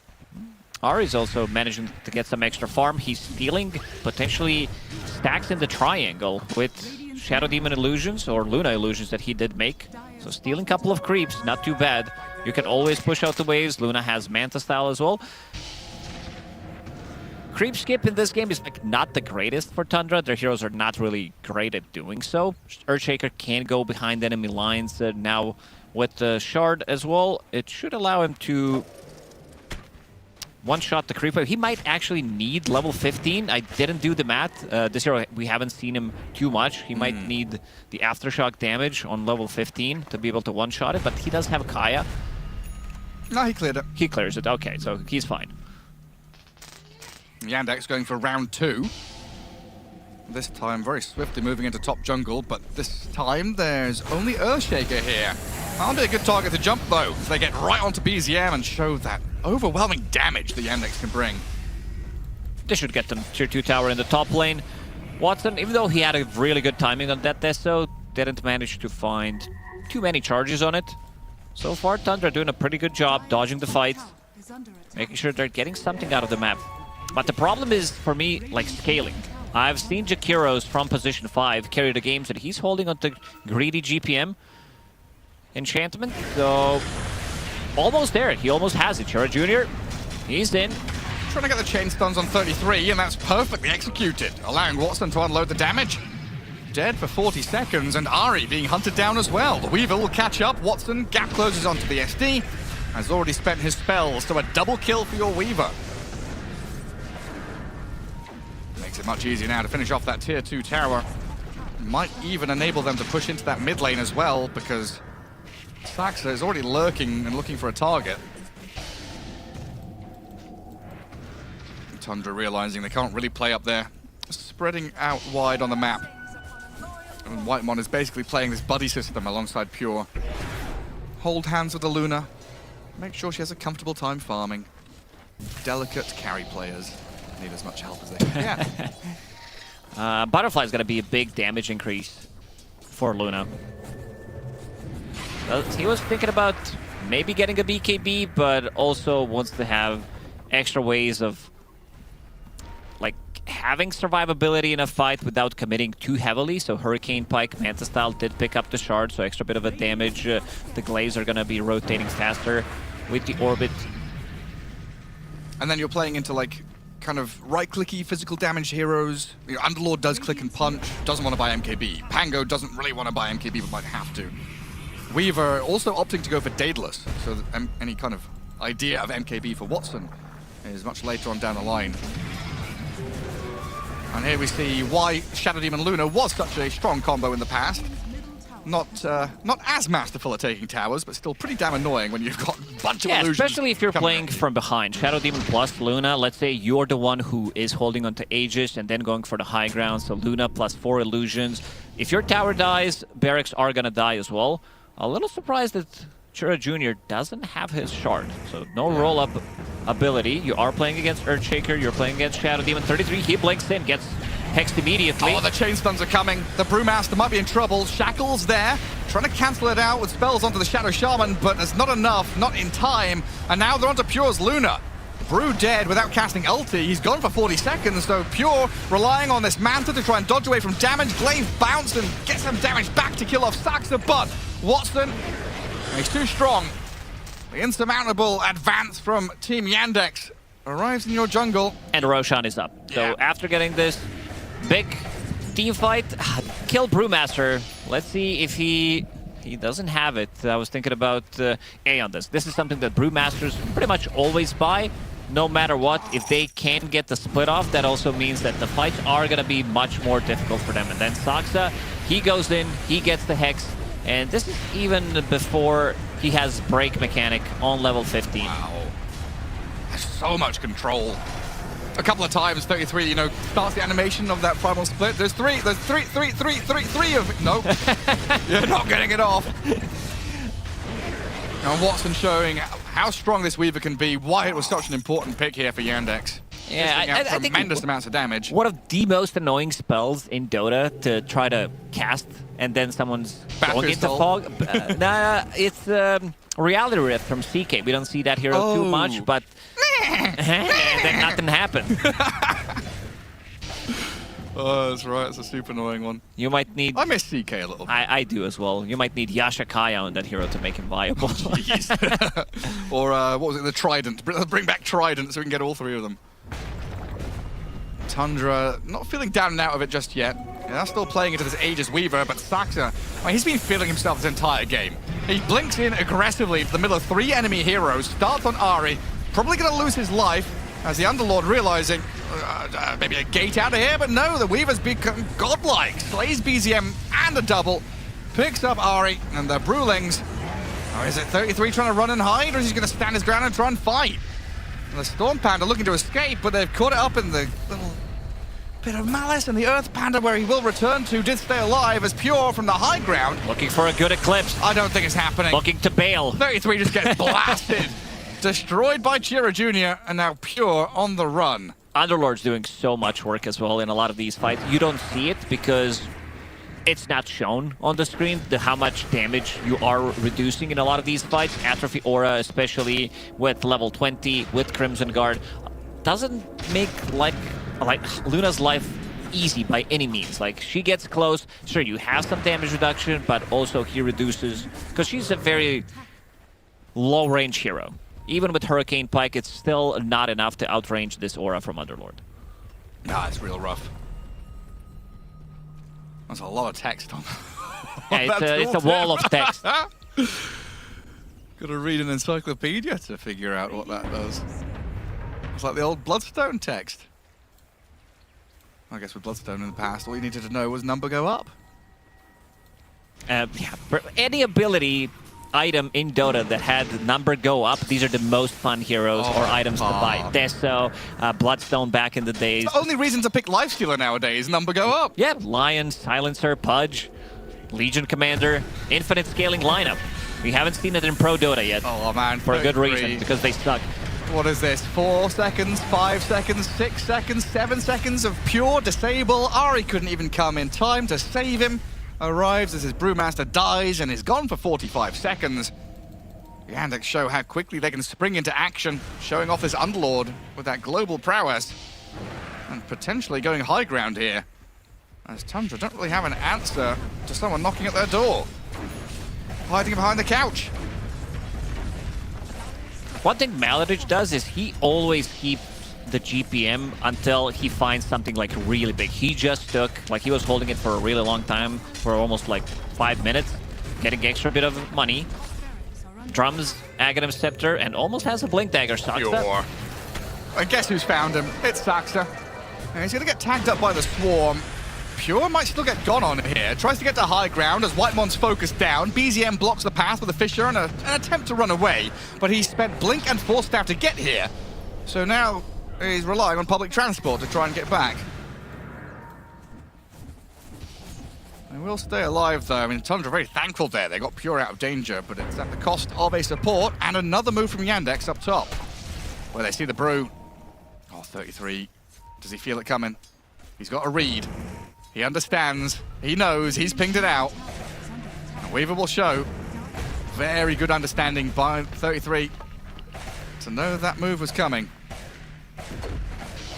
Still be a full lane of barracks settled in the end by Yandex as the Aegis is just about to expire. All very well timed. Once he picks up that nullifier, this is going to be the big item. They have 3 Force Staffs, they have Solar Crest, and they also have Escaped Act. So he goes in, goes on a target, nullifies it. Pango still doing a lot of work in a lot of these fights. Yeah, you leave my boy Pango alone. Just because he doesn't have a facet. He also kind of doesn't have innate ability as well. Like, we talked to Amar during the previous Dream League, and he said this hero is not viable. Like, this is very bad. Like, he doesn't have facet, basically. And the only way to play the hero, I'm going to quote Amar, is you got to rush Disperser. Otherwise, the hero doesn't work. But so far, they are making this Pango work. Innate ability, Fortune favors the bald, can be okay against, like, maybe in the super late game when you're about to get, like, some big crit on you. Yeah. Yeah. Yeah. You don't sound too convinced. No. That's pretty rubbish, isn't it? It's pretty bad. It's the combination of no facet and innate is garbage. And also removing the slow from Shield Crash. You don't have the barrier. But that you shows have a bit of a slow from Swashbuckle. It shows how strong Swashbuckle is, right? Yeah, it's the ability. It's basically one ability that you have, plus ulti. The real goated ability, yeah. Maybe bring back Lucky Shot. Remember when Lucky Shot was silence plus disarm? Oh, God.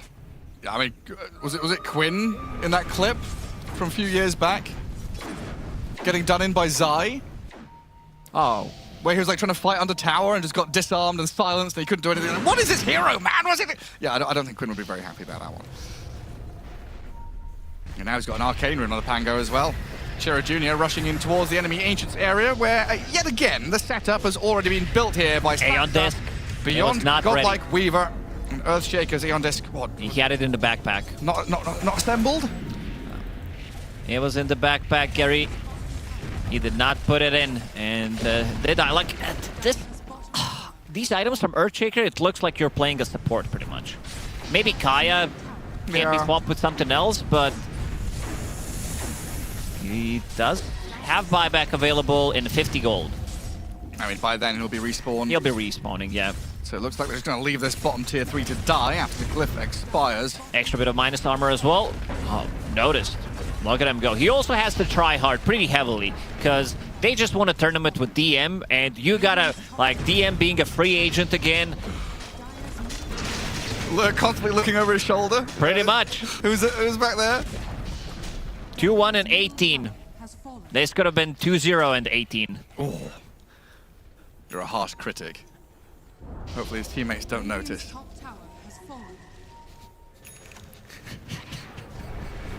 Pure going to TP out that top lane. Doing what he can to shove out waves and gather the farm on these opposing sides of the map. When the enemy team is so far ahead and pushing your base, you've got to do something. On Tundra. And potentially a last-ditch effort here. In buyback status, Earthshaker and Brew both have theirs. So we're relying on these two tanky cores to get into the thick of things, potentially buy back and have, you know, like a 7v5. Because nobody else has buyback. Well, now Pango does, he's made me a liar. Re-grab their outpost. And thinking about approaching the Roche pit. 2 minutes to go though, as we know. So we're gonna have this little game of cat and mouse, the standoff around the pit. The ward's getting placed. So it is gonna be that nighttime Roshan. We're in Divine Rapier territory right now. He needs to find a way how to prolong this game for another 4 to 5 minutes so that he can actually farm it. Because with Luna as well, like a lot of the times in the late game, this hero does so much because you can swap between rapiers when you're using the ulti with Aghanim Scepter, and then you can go for magic, and then you swap the physical once you start dealing it. So one of the better heroes overall to get a rapier. Scary the BZM steps forward there. They're trying to start unnoticed, but can't quite get the grab. Looks like Yandex pretty comfortable or content in this position to hold a high ground as top lane is already in the Dire base. Like, they know that Tundra are the ones that have to make a kind of risky move. They have to open up the fight because Tundra are the ones who want to fight. A high ground vision given. So Tundra with a little bit of info here, but they are separated. Whitemon's alone in this mid lane and he's nullified. Shira Jr. trying to crash in on top of him. Noticed, and Watson, the damage with a 1203 crit. Takes down Whitemon, does have buyback as the Brew comes in with the primal split. 33 disengaging as quickly as he engaged. Sends the Underlord skywards with a Cyclone. Luna can start unloading the damage. They blink Echo in the back on Staxa. Notice, can he survive this? No, he can't. He dies and buys back. Wants to come back in as Chira Jr. dealing with the Earthshaker, forcing him back. Save from the disruption, not enough to keep him alive, while Luna, pure, chasing in towards Malady. With 33 alongside, but a blink away, and now, notice, re-arrives. B can be forced out on the Luna, but the damage out of Watson. Hang on. Is pure. His ground. Healing back up, standing his ground, topping up, noticed, and Watson can't quite finish him. BZM and Ari have protected and held the line. Yandex falling back as Tundra moving forward, getting back in with 33, but the damage out of Watson's too much to handle. He didn't have his team with him. He has all the tools. He has all the damage items. This is something we talked about yesterday.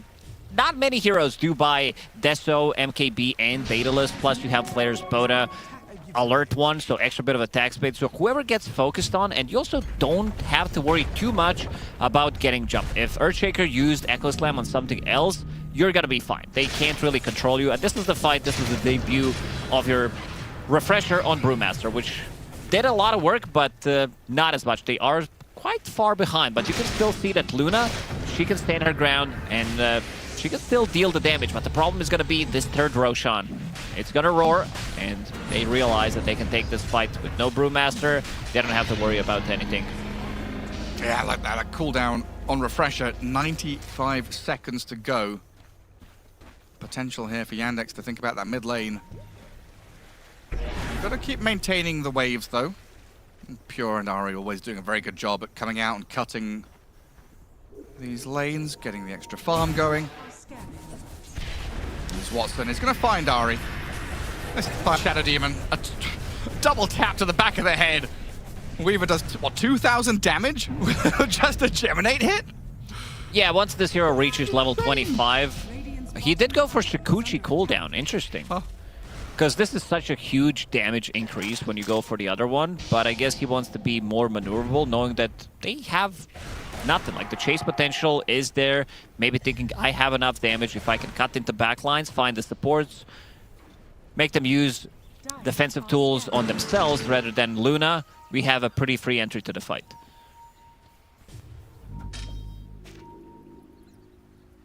Well, a couple of couriers with nothing on them currently. Chira Jr. was pretty nearby. Won't find them just yet. And BZM working on his own refresher orb. Trying to get there. Well, it's a pretty mad scramble for Tundra to try and finish off this next round of items. He would definitely love to have that refresher available and have level 20 for echo damage. Jeez, also handled to Chira Jr. So he is going to be tanky enough. This nullifier makes support's life pretty much miserable. They're not going to be able to do as much. We saw how effective it was against Whitemon, who was trying to it's 33 again. Chain disabled, dead with buyback. They lose Ari as well as they dive in behind tier 4s. Chira Jr. showing Pure who's boss. Watson and Notice going to back up towards the tier 3 tower mid. No reason to go rushing into things here. Just put the banner down, get some creep damage forward, as we will buy back Ari. Try and hold onto our base here as Tundra. They gave him the cheese.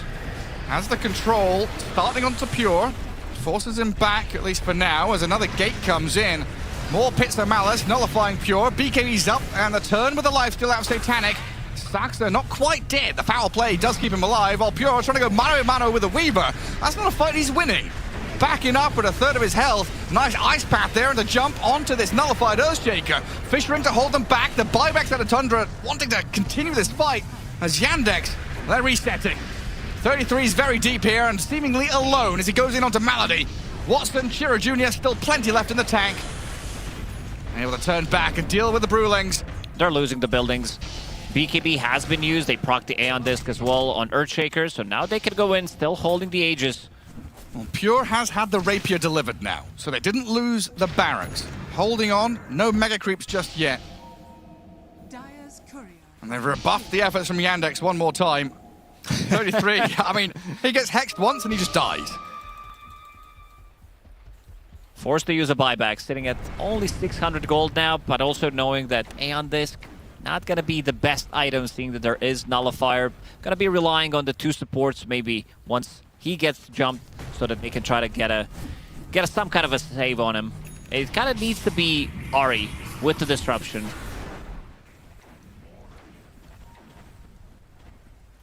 Yeah, I'm wondering what the conversation's like. Because you've got this double save, and it feels like you have to hold them for Pure. So you're kind of just selling this Earthshaker and Brewmaster to go in and die. So many eggs in Good luck, guys. You're on your own. No, seriously. No, for real. It definitely is, especially after he picked up Divine Rapier. Yeah. You need to be able to save him. Good luck, BZM. 40 seconds left on the Aegis. Are scanning. 5-man smoke into 5-man smoke. This Jakiro, he also, I think his damage is also pretty insane in this game. If we could maybe check the numbers, because he has Aghanim Scepter for a really long time. He also did pick up level 20, so Macropire damage. They're in a good spot for a big Macropire. Who gets the jump, though? BZM, Fisher blocks. There's the catch onto Pure. Oh, he got a big echo. That's pretty nice. The kill on the Weaver. Aegis gone. 2 supports disappear as well. Chira Jr. in the back dealing with the Shadow Demon as Pure looks to unload, but the Underlord's already out of there while Weaver comes back alive, and Watson is the big king of this one. The Buck comes in, kills off the Luna, Earthshaker's down. Pure will buy back, but you've lost so much in this fight. The Brewlings, I don't think they can stay alive. A massive 2,000 crit down out of Watson, picks up the triple kill. And also picks up Divine Rapier. And now Pure. He pikes himself back to relative safety, but the chase is on. Saxon with the control, Watson with the damage, Tons here, giving the Weaver a massive takedown and a rampage as well for Watson. Oh, what a way to close it out. 20-0-5 on this Weaver. Something Panel talked about is that he's very consistent at carrying the games, and we can see it in action. And also, this game is also kind of a statement, Gary, saying that Pango, still a real hero. Still a real hero, yeah, doing pretty damn well for himself. Came out of the lane, even against an Earthshaker, swinging pretty hard. Oh, the side lane's obviously amplifying and enabling him a lot, right? Yeah, for sure. The way they played the two supports, also moving towards the mid lane, moving towards the top lane, getting the kills, and again, Maladich on his signature Jakiro. Like, this guy, every single time, it's drums, maybe a small item, but he also wants to scale. He gets that greedy, he starts to ramp up, he gets the Aghanim Scepter, and you can see the damage numbers are through the roof. I mean, we were wondering, given the recent results, who would come out on top, but a statement game there from Yandex as we head back to the panel. We'll see what Tundra comes up with for game number 2. This time, though, it is Yandex coming out on top. And they did it with a very dominant start to the game, and that's where I want to start, because I feel like we said, Kezu, that the Luna lane was going to be going quite okay for them. It did not go okay. No, it did not. It was the complete opposite. I mean, I really like the skill build from Notice. Like, they're not going aura, you have like all these spells, and like him laning with Saxa, who was in like, I think he was in 6 kills by minute 5. Watson was godlike by like minute 22. Like, they just diffed them on the side lanes. Then CJ early on with like early rotations, they get the Wisdom Shrine. I honestly think this is one of the best games that I've ever seen Yandex play. It was very clean, apart from maybe like 2 or 3 minutes of this entire game. So I think Tundra, I don't want to say they got exposed, but I think they just got outplayed in this game. And they did it with Pangolier. Like, that's crazy. This guy was like 4-0-4.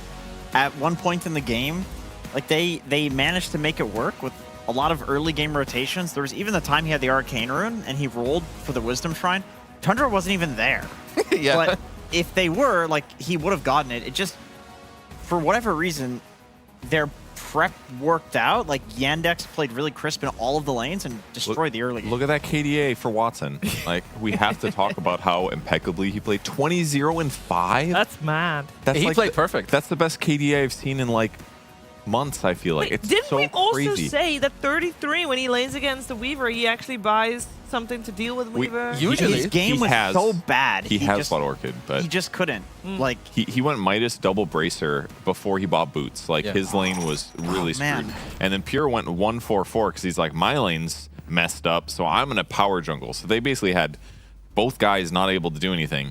Weaver basically just doesn't die. Weaver, he was even extremely safe. He went Falcon Blade and Dragonlance before he bought Deso, which is like abundantly safe because he knew that if Earthshaker appears with a Blink Dagger and Echo combos and kills him like twice, his game is completely different. Yeah. And even in the mid game, Watson was behind net worth of Pure. The Luna was ahead. Yeah. But he, just because he didn't die, he like got to stay equal with him and eventually win the game. Like, it was a really impressive Weaver performance. I love the Weaver, but I feel like Watson has a lot of heroes he can do this on. does. I feel like you can't give Malady Jakiro. This guy's Jakiro is like mental. Actually, like too what good. he does in the lane is crazy. Yeah. We have heard Yandex say that if they get their first pick, Jakiro, they will win. They are most comfortable, and Malady is on his Jakiro, supporting, of course, the man on your screen, Watson the Weaver.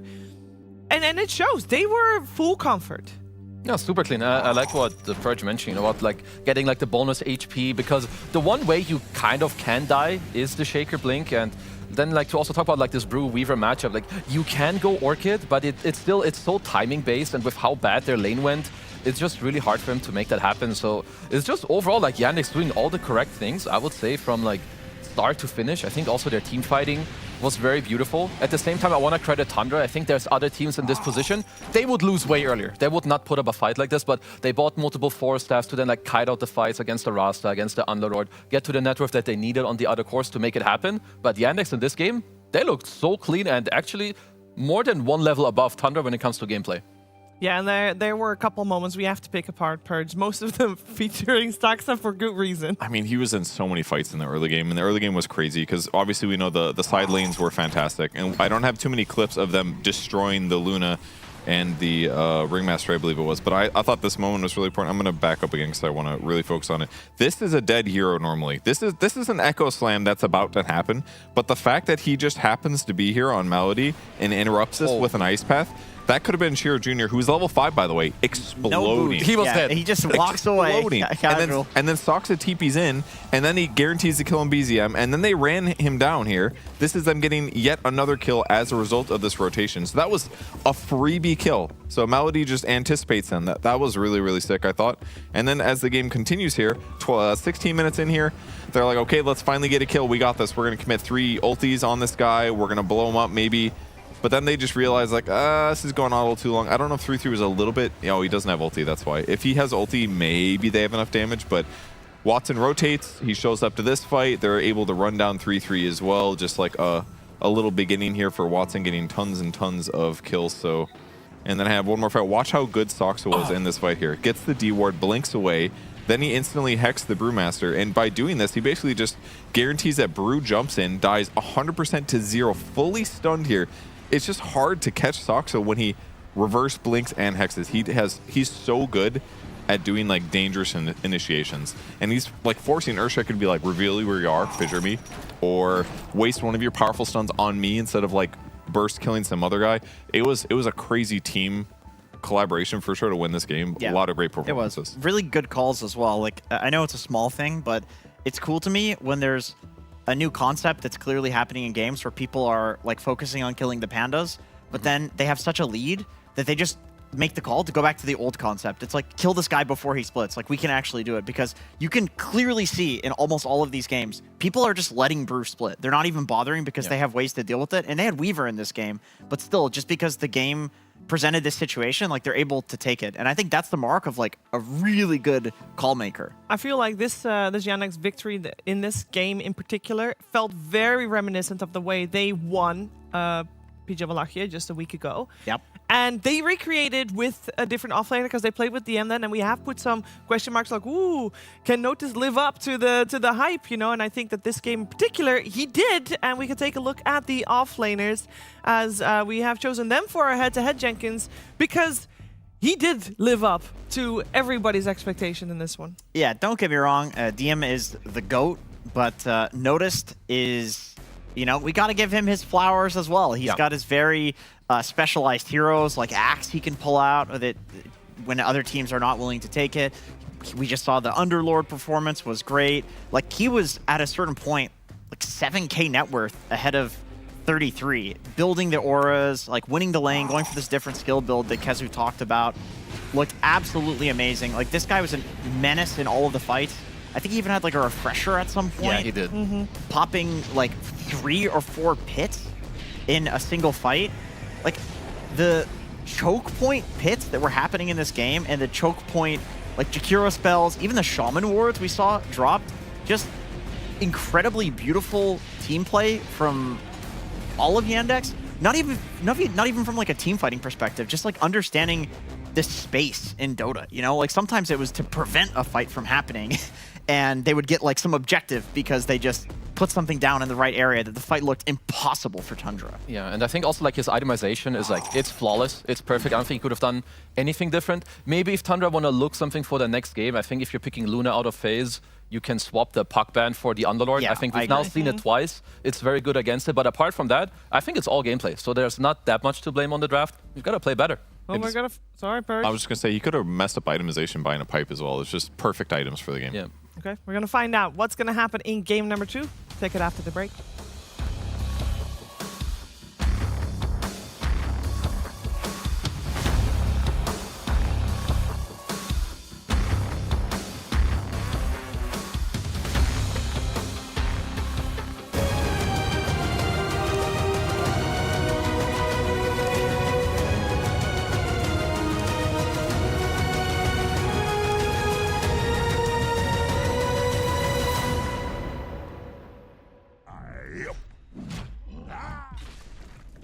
Oh, let's check what's going on here. Hello, Nightfall. Hello, guys. How you doing? All good since I got here. I saw you're doing something. What are you doing? Just cleaning my keyboard. I think like kind of all players should have clean keyboard. I think you're one of the few ones. This is the first time I'm actually seeing it, so record this. Let me see how you clean the keyboard. That's how you get good. You need a clean keyboard to win. That's the keyboard meta? Yeah. Do you use any like specific wipes or? Yeah, just like wet wipe, I think. Not just with some like, how it's called, spirit. Like. Yeah, it smells good. Like, this is the smell that I want to. Oh yeah, it smells so good, man. Also, I want to ask you, how are the scrims going? You guys been winning? Yeah. Just yeah, give me some details. Usually we're winning. When you're not losing. Yeah. That sounds hype. I'm going to leave this man so that he can clean his keyboard, because this seems to be the new tech that professional esports gamers are doing right now. That looks clean. That smells good. All right, who do we have here? We have Celery from Team Mouse. How you doing? That's correct. It's Celery from Team Mouse. No, I'm doing good. Doing good, huh? What's the atmosphere like in the team? Yeah, good. Very good. You have a full squad. You guys feeling good? That's true. We have all players here and the coach. It's a miracle. So that's already a good start, right? I heard something behind the scenes that people are talking that there's a new meta that position 5s are trying to compete. Who's going to have a lower hero pool? Is that true? I don't know. I mean, they nerf all my heroes. I would love to play. I want to play Wisp. I want to play Nature's Prophet, Enigma. Sorry, can't do that. Best I can do is Phoenix, Warlock, and maybe Jakiro. Yeah, that's nice. I mean, at least I can play Enchantress and Chen, so I'm still somewhat happy. Enchantress still viable as a hero? Are we going to see it? I'll play it, but if someone else plays it, they'll lose. That sounds like a good plan. Anything else you guys have cooked up for this one? I will see. All right, that's what I like. I don't like to reveal any of the stuff. I try to bait you, didn't take that bait. Thank you so much, and I'll see you guys later.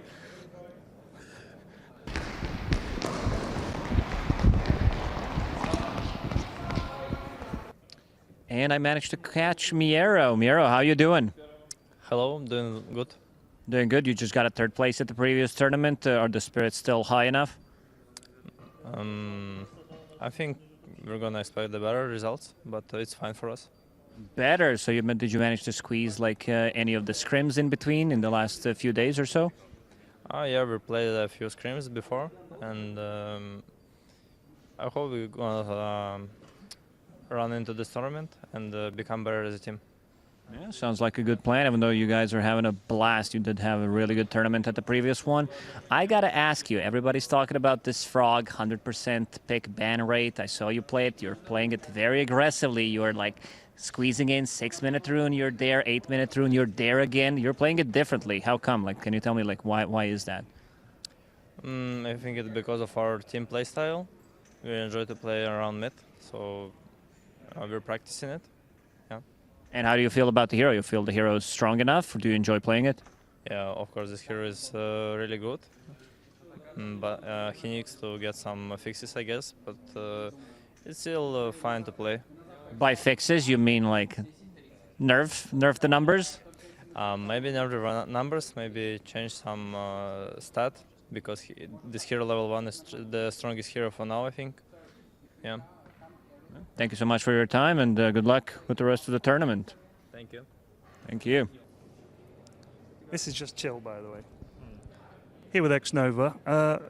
Where have you guys traveled from today to be here, or yesterday? Traveled from Serbia to Amsterdam for transit, and then we came here yesterday. Yeah. Do you hate traveling as much as I do? Would you rather just be at home, or do you actually quite enjoy it? Sometimes I tend to get some anxiety flying, so yeah, I hate flying. You hate flying? You're in the wrong business if you hate flying. What about Media Day? We know a lot of the players really dislike it. Some of you guys really like it. What do you think of Media Day? To me, I think it's just fine, and it depends on the outcome. If I look good, then yeah, I enjoy it. What's your favorite kind of content to do?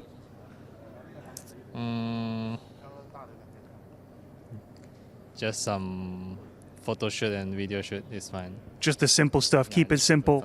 I can't really do complicated stuff like guessing games. I'm quite bad at it. Yeah.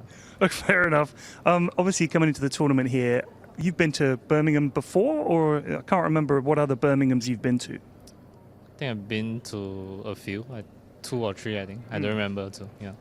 Yeah, too many tournaments to remember. I mean, sadly, you don't get to see much of the city. Have you been around the UK much at all? You spent much time in the UK? Not really. I think the last time I came was 2 years ago.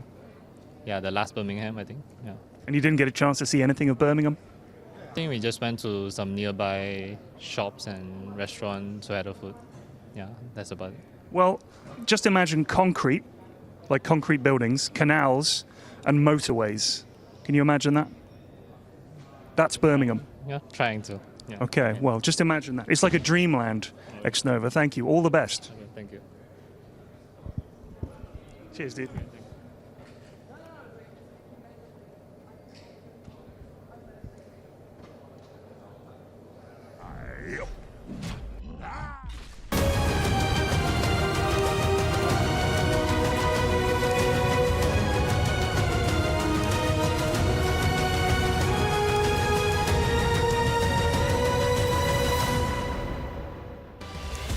You're watching ESL One Birmingham, and we are in the middle of a series. Better yet, the middle of the blockbuster series of the day. Match of the day, Yandex versus Tundra, the two teams with the most first places this season. They are going head-to-head, and game number 1 was taken by Yandex, and they did it very convincingly. They did it a little bit different than others sometimes do. We saw them go with first pick, which they have again this game. Oh no, they have second pick, my bad, I'm blind. They will have second pick this game, but we saw them with first pick previous game. They went for the Jakiro that I think if they have the chance, they'll probably do it again. Yeah, you're taking the Fire Ice Dragon this time. Like, don't give Melody this thing again. Like, they just win their lane, and I love what he does with his items. No silly business. It's brown boots, it's drums, it's Aghanims. It's the big straight to the Would you point. take it over the Batrider? Would you take it over the Shadow Fiend? Because they might leave one of them in the pool just to get their hands on Jakiro. How much is it worth? Maybe you can bat over it, I think, but not Shadow Fiend. I think you can bat over it, or if Bat comes out, then you can pick like Windrunner for Watson, and then eventually hope to. You're not going to get Jakiro in the next phase. That's but true. I think Wind is an option there that Yandex is also very comfortable running as a bat answer. They just ban it, but like this team, I mean, what has made them one of the most successful teams in this season is that they have answers for a lot of the really overpowered stuff that they're very good at playing. Well, let's see if they leave that Shadow Fiend in, or if they are going to remove it from the pool. Which other ones would you remove at this time? We've seen a lot of people removing some mids around this time as well, especially against BZM, but they removed the Beastmaster, therefore still leaving the Shadow Fiend. We'll see if Tundra takes the bait. No, oh, there's the Beast. Not anymore. Yeah, well, that one they removed at least. So Shadow Fiend's remaining? Yeah, they'll take it. Okay, so now I am Jakiro. I'm more wondering, does Yandex just whip out the Marcy, because like Watson is the very first Marcy carry enjoyer, and of course other teams have now done this. Apparently, my boy Block said this originally came from Team Liquid that was running the carry Marcy to, you know, beat like SF, Largo, stuff like that. Just waiting to see Watson pull it out, or maybe it's Wind as well. Like you can Wind Ranger counter SF. That's all. Also something we've seen Watson do. Sounds good. Doesn't matter how much armor you have if you can't get hit. Yeah, like you can also like gank him through the gate. There's no SD that's available like in the pool either. You don't have to ban it. None of the above. That's not what I expected. Well, Averting expectations. I mean, it takes away their potential combo. Not that you needed to protect it right here, but it does sort of save you a ban, I guess, is one upside. It's also, I guess, whether SF is carry or mid, he doesn't really enjoy this hero. Like, if you're safe lane, you can get tossed back. If you're mid, Tiny 4 can gank That's you, true. which is also kind of annoying. Yeah, you're like, in a way, protecting from the flex. Yeah, and I guess in a way, too, like, it looks like that Tundra in between, like, game 1 and 2 talked about, okay, like, Saxa on the Shadow Shaman, he kind of owned us. We're going to take it out first phase. I think that Tiny for him is, like, a pretty good replacement. So, like, with those reasons in mind, I kind of like this adjustment from Yandex to, like, up it one level. Yeah, it's another hero to, like, start stuff and make things happen. I really do like it as well. Then what do we have for, like, the next phase? You've got the, well, of course, the classic Warlock is in the pool, out of phase for Yandex, if that is something that they would want. Yeah, Tiny Warlock is pretty damn good. Then overall, I would say if you're Yandex, like, if you want to keep the Tiny flex, like, to keep the mid-Tiny stronger, either banning or picking Phoenix is something that should come to your mind as well, because playing this hero as a core into Firebird is quite difficult. Okay, they do ban the Warlock. Yeah, and I'm also thinking, like, what are Watson's carry answers to SF? I guess there's this potential, like, SF mid flex that exists that you do have to be careful about. But I don't think you want to simply allow a Shadow Fiend carry game to just happen. You know, you need some sort of counter, force it to go mid, and then you're playing more of a normal game of Dota. I kind of liked Luna against it. I mean, that was more of like a spellcaster SF, but this looks decent too. It gives them, they're basically saying like, I have a great gank hero, and I'm gonna kill you with Sunstrike, no matter what. So it kind of looks similar to what PARIVISION was doing, except like a better version. Yeah. Right off the bat, they just like solve like, no matter what heroes you pick, we can 100% kill one of them. Yeah. And that's so powerful as the game continues. This is one of those things to me that I see and I think it has to be punishable. I agree. It's Invoker pick early on. How about a save? Is putting a save in there a fair? Sure, but I think Slardar also is really good. Like you already have Shadow Fiend. Very nice. So Slardar SF combo, double minus armor is insane, and Slardar versus Invoker is like very hard for Invoker. Especially if you get a good 4 that can rotate. Yeah. Help. Yeah, you do surprisingly well in the lane, and then there's virtually no items that Invoker likes to buy right now that will prevent him from dying to a Slardar in the late game. There's a Voice Spirit going up against it. I would also think, though, Sheer Jr., he's Invoker is one of his most played heroes, second most played professional even. So I think that if he's okay with it when just Puck is being banned, I'm assuming he's going to feel comfortable either way.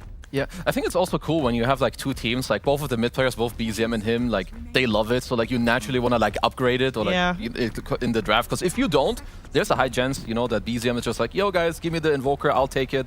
Yeah, these are both like block picks. They're like the specialists. Yeah, I like the Void Spirit. I forgot we were talking about BZM. It's way more likely for him to pick Void Spirit. He's incredibly good at it. I think it's also a hero that does perfectly fine against Invoker in lane. There's not really any, like if you ever initiate on Void Spirit, he can just press Dissimulate and easily get out.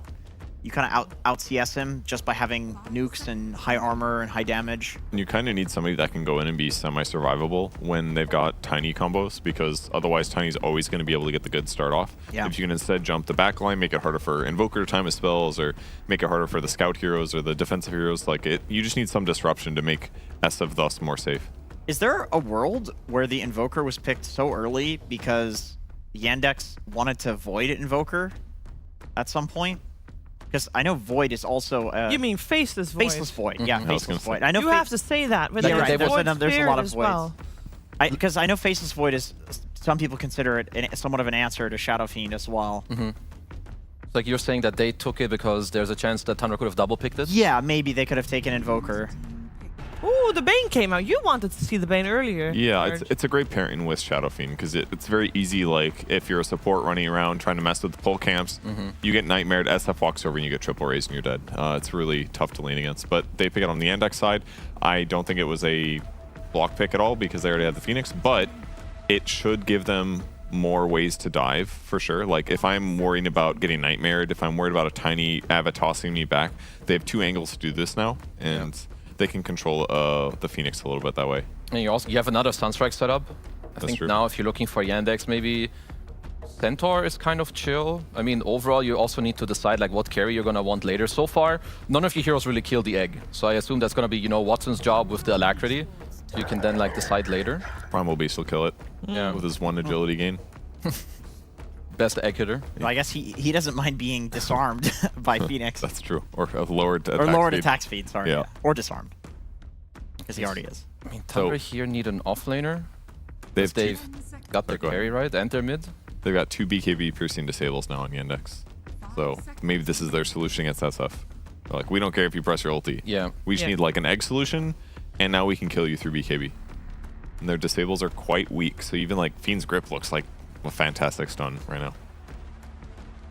So if they need their 33 hero on the side of Tundra next, at the moment, he does not yet know what he's laning against. So he's got to pick a blind. He's going to have to pick a blind anyway because they don't have overall last pick. It would be such a good Mars game if he played Mars. Yeah. It is a good brew game still, but okay, they go Centaur. Is it a good Centaur game? I mean, it's okay. It's fine. Like, I think there's definitely better Stampede games. Like, it's not good against Pulverize. There's like random tornadoes and like avalanches. Nightmare, but it's like overall okay. And I think you want something that helps your SF at least in some way play, because you're playing first pick SF against last pick carry who gets Alacrity. So like, you know, give yourself like some tools to make team fights a bit easier. So I'm okay with it. Now they need Ari's pick next. I think if you're Tundra, you should probably look at banning Kez. I don't know if I want to play against Kez and Volker when I'm offlane Centaur. Do you have to ban the Faceless Void? Ooh. Like, obviously, they only have 1 ban left right now because they would ban the Ursa. Well, Void definitely gives the Yandex like the ultimate late game, like Exodia card. With Invoker, Void, it is simply true. Exodia. So I think it's worth banning. It does mean 33 would have a fine lane, though. I don't think Void Bane does a crazy amount to like Centaur Phoenix. Yeah, they probably lose that lane. Or Centaur plus Yandex. plus whatever Ari's hero is. Well, we don't know yet what Ari's hero is. Which one that he plays are still in the pool other than Keeper of the Light? Remind me, Hoodwink? Willow. Willow, yeah. Marcy, but not very great with Centaur. They're going to ban a Tusk out, which would give them some nice physical damage. Willow Hoodwink are not bad. I kind of like them because I think long range cancel also, like on grip is good, or like counterplay, like some random brambles for the primal as well. Yeah, Hoodwink gives nice follow-up damage too, I think, into like the Centaur Hoof Stomp later or the Void Spirit. Yeah, that sounds great. Which hero between Hoodwink and Willow is better against Bane and lane? I do feel like Bane he's one of the few 5s that can actually deal with kind of both of those heroes. Like Willow's better. Willow can protect herself better defensively. Hoodwink can run into trees, but worse base damage trading. I feel like worse regen. I would say late game as well. I think Terrorize can, even if you have Ags on Bane, you can get all 3 in one Terrorize. That's true. Yeah, the late game option is not there. Okay, so I mean, Tundra at least are valuing like the tempo and like them getting shut down more, which maybe after game 1, what happened, it makes sense. Like you got bodied in your safe lane and in your off lane. So I think just taking out the heroes that sure, Yandex get the late game, but you at least get to play your own game early to mid game. And I think that makes sense. I mean, Tundra, there's a... I mean, Ari loves Marcy, which I think there's like some purpose on the save, but... Oh yeah, we were talking about Marcy against Shadow Fiend. Is that still not an option? Or is that not an option at all? Now, like, is Marcy Bane not a good lane? I feel like if you're gonna... Never mind, it's out. That actually would have been a sick pick for Tundra. I feel like Yandex it's like Kez. Yeah, or Void. Or Void. Yeah. Void if you want the Exodia card in the late game, Cataclysm Chrono. Kez if you just want to destroy the lane. And you have Alacrity plus Kez combo. That's a classic at this point. I feel like Yandex is a team that has done this a lot. And when BKB Pierce Disable plus Kez means SF dies. Yeah. Because I think like melee carries overall feel better just because like you're up against Centaur. And I think those are like kind of the melee ones that stand out in a way. Like unless you really want to man up and like play some Muerta, but I don't really think that makes sense into Centaur. Let's see what Ari has in stock for us. They go for Base and Void! Position 4. Okay, we've seen Planet do it, but I think we haven't seen it yet here in Birmingham. Kez. Well, yeah, you gotta Kez this. I mean, I was wondering, I was like, why the hell are they not banning Void? It's such an obvious Void game. I watched that replay. I didn't think it was like the most effective Void support game. It worked fine. I think it's fine here. They don't have like that much chain disable that he's gonna die easily. Yeah. And Dilation should be good. They played it a lot of times. The thing is, though, Bach said it's for cutting waves. Yes. And you cannot cut waves against Bane. Okay. Yeah. At least you max time dilation against Invoker. The only problem is, I think, while I understand it, you take Void. Maybe it is a block pick, but they probably also think at the same time it's good for them. Yeah. I think this is such a scary Kez game that I would feel a little scared. Like even if I'm like a Tundra player right now, like your offlane is Void Centaur, like Jenkins said. You're not pulling waves. Void Centaur. Like you're not pulling waves against Bane. Bro, how do you win lane without pulling waves on Void though? That's all he does. Okay, you need to do some stuff like start 3 bottom, block the first wave. Yeah, One guy gets slapped. Like you need to Why can't stomp Void the wave. pull waves against Bane? You're gonna get slapped, and then the creeps just continue walking. They de-aggro. They go bye-bye. So it's but you know, it's not forever. But but it's long enough that the creeps ditch. They leave. Okay. And then your job is failed. You can bait out the nightmare. Well, the cooking is really cool. I think between we pick the Void here, but I'm calling an overcook on this one. This it smells. I'm having an aneurysm or it's burnt toast is what I'm smelling of this draft. I'm not so sure about this. You can eat that. You can eat it. But I think it gives you cancer. I don't know if it's good for you. But yeah. okay, let's see for Tundra. Okay. Because obviously they're they can make it happen. Yeah. Get through the lanes. You've got SF. Okay. Like, Pure should have a decent lane, I think, right against Saxa and the Primal. Yeah. You're fine there. BZM, he has a good time mid against the Invoker because he's slow. And then hopefully you don't get birded, because I think Watson Bird, he might go like 12-0 and just win the game. That's my take. Yeah, you put Shard on Shadow Fiend, you time zone him to lower his cooldown reductions, and then you just press raise like 8 times. Oh, I forgot about the time zone. What you do? Yeah. All right. Let's see it. Let's see it in action. Is the time zone gonna save the game for Tundra, or is Yandex gonna take this one with the 2-0? We're finding out together with Gareth and Lacoste. We will find out heading into this blockbuster game 2 of a series between Yandex and Tundra. And I love it when we have a series like this where we don't have the run-it-back repeat of a draft. We've got new heroes, new drafts here, Lacoste, as we get into game number 2. Oh, Gary, I've seen this way too many times at Wallachia. This position for Void Spirit, some teams made him work. Planet was the one who did play him. Other than that, this hero has absolutely nothing. I really think that this hero might be like one of the worst position for us in the game. Come on. You'll see. All right. I'll ask you the same question. In lane, 100%, no doubt about it. It's nothing. It's nada. You're not doing anything.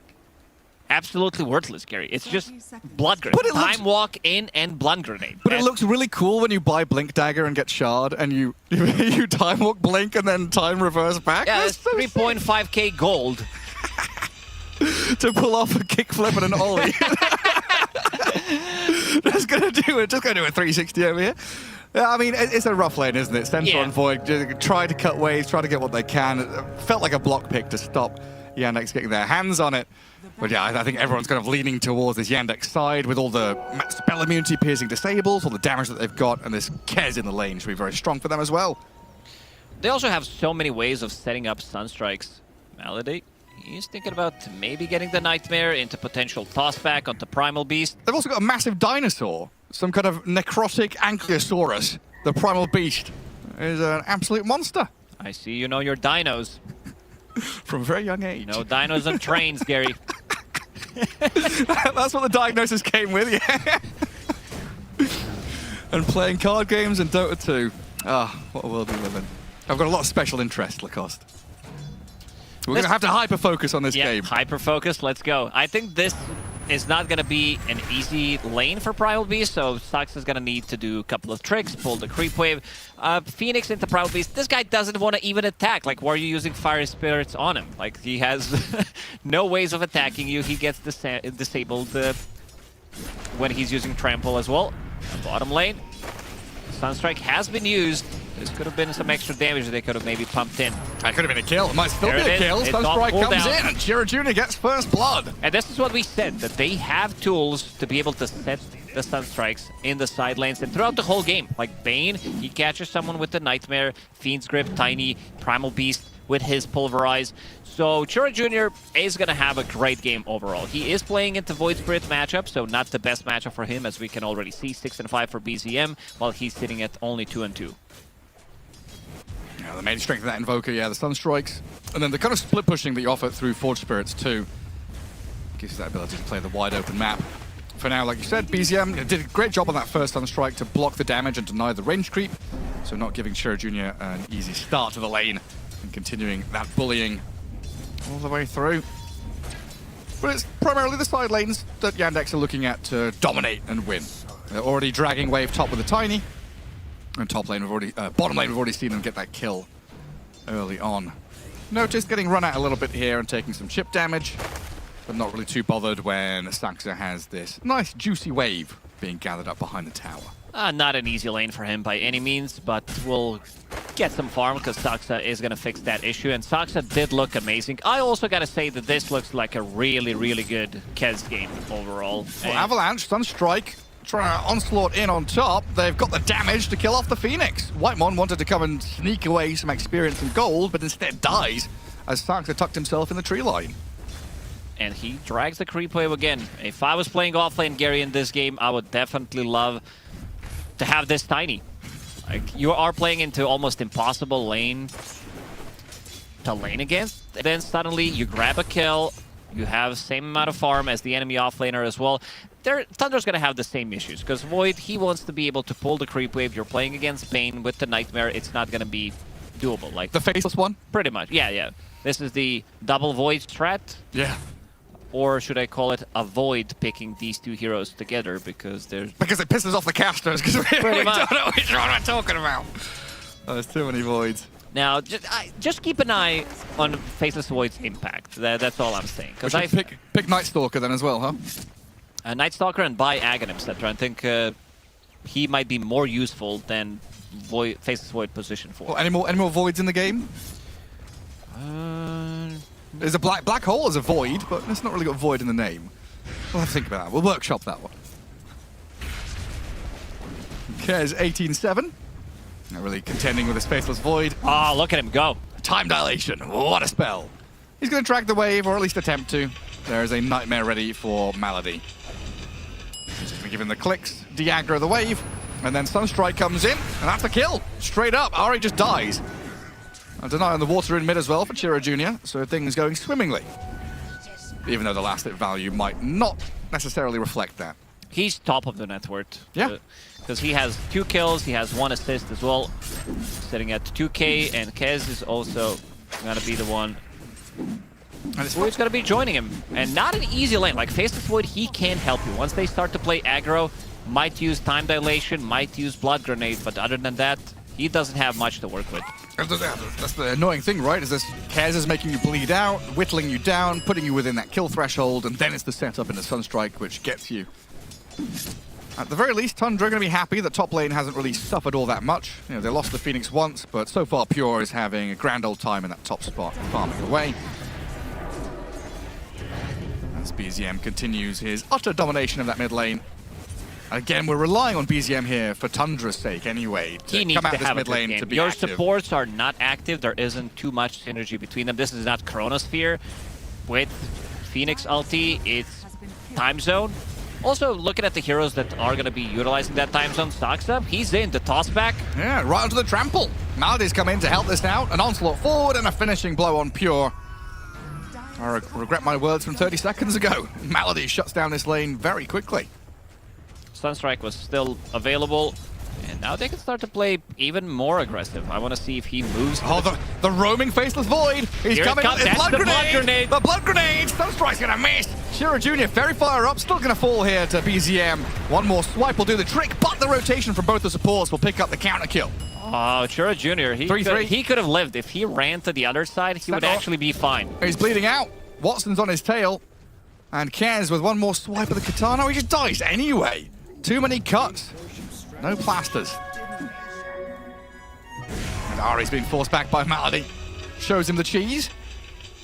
Wheeling his way into a dangerous position, but Sax is going to join him. No time walk. Time walk. He's got Fairy Fire, 4 stick charges, but when you're stunned into oblivion, killed off like that, not a chance to respond. And BZM's thinking, well, you know, I've come back to my lane, but there's not much to do here. Yandex picking up the pace very quickly. Both supports saying, our side lanes, self-sustaining. We can actually just roam as a duo. Most importantly, they allowed Primal Beast to have a good game with the kill that he got earlier, with an assist, and also getting some extra bit of XP. This is pretty much everything the hero needs to max out his spells, and then he can start to farm up. 33, again, in trouble. That extra bit of a damage is starting to stack up, and 2 supports are behind it.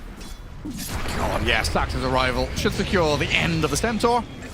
A toss into the sky and a thud to the ground. Losing his courier as well. They are contesting Wisdom Shrine, though, bringing 3 heroes to deal with Notice, but the damage from the Primal Beast blows up the Phoenix. Didn't get the pulverize. They don't pulverize Pure. And Ari will get that Shrine of Wisdom, so trading a 1-for-1. Almost a disaster for Tundra, though.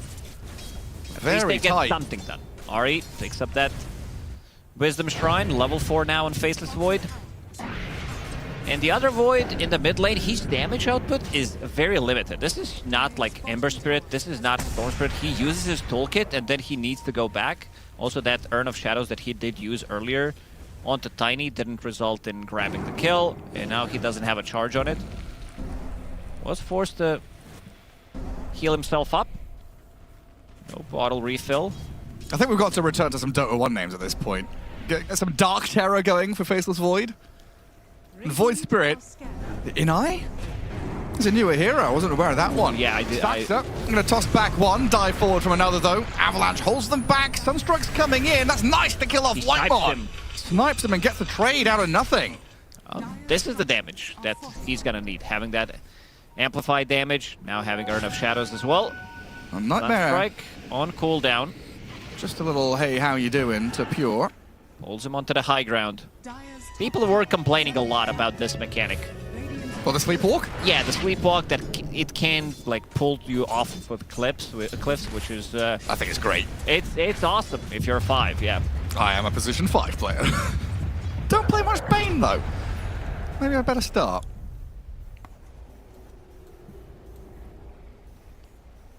Well, Ari trying to make his home up top now. Bodyguard the Shadow Fiend in his lane as best he can. Immediately, time walks away. And Tundra are bringing a couple of numbers up here. The trouble is, before Faceless Void and Phoenix have their level 6s, they do feel a little lackluster when you're trying to join these skirmishes. Even when you have level 6, time zone isn't really doing as much. In onto top. Sunstrike I don't think landed. Pulverize cancelled, and it looks like Noticed a bit too deep now. Being stun rayed down, Pure survives, stands his ground as Malady gets pummeled by BZM. Watson's arrived with an Echo Slash that doesn't kill off Whitemon, so a little reset by Tundra as they swing back with a double damage Void Spirit, forcing Watson to full retreat. So no easy access back to his bottom lane. And 33 going to be very happy about this sequence of events. Time dilation it's basically his ability. It's all about being annoying, going in, using time dilation on heroes. You can see that, especially Tiny, like he has long cooldown abilities. He doesn't want to be playing into this, which means that he can only use one combo in a fight to get dilated. Trying to play as fast as Yandex have been, but this Primal Beast sat in the trees, ready to strike onto BZM. Now a Nightmare drag back as Whitemon dives away from danger. 33 does get the stomp and the walk away. No Stampede available, but a Sunstrike coming. Not on target. Looking at the Centaur still, but that's a tanky fella. Toss up. Katana slices in. 33 looks like he's about to die with Watson coming in. Not much they can do. Is that 5? Yeah, they've been playing with 5. This is something that BetBoom has been doing as well, bringing in numbers to every single engagement. Like 6 minutes in, you'll see them have 4, sometimes even 5 heroes. You'll see offlaners, you'll see carries move to make sure that they're securing the runes. And Yandex, they are kind of the same team. They will definitely bring the numbers, and now Meteor has been completed. The more and more we see of this Bane pick, in this game in particular, the more I love it.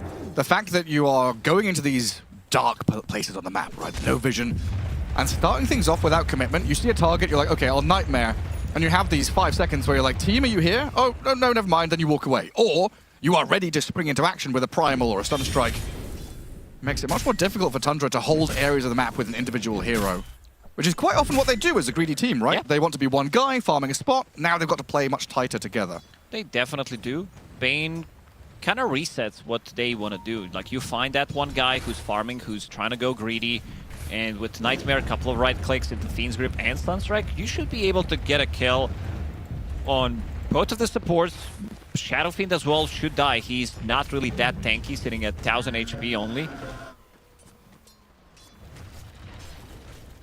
33 with the Helm of the Dominator. Should at least be able to gather up some of those waves and farm. But even his Helm creep is being tracked back on by a Kez and a Bane. Poor Warpine Raider can't catch a break. Well, noticed it's on top rune. Pulverize into Sunstrike. Avalanche into Toss. The damage, not enough. And BZM will turn, hypnotizing the Primal Beast, slapping back into him, but a 2-man tornado from Chira Jr.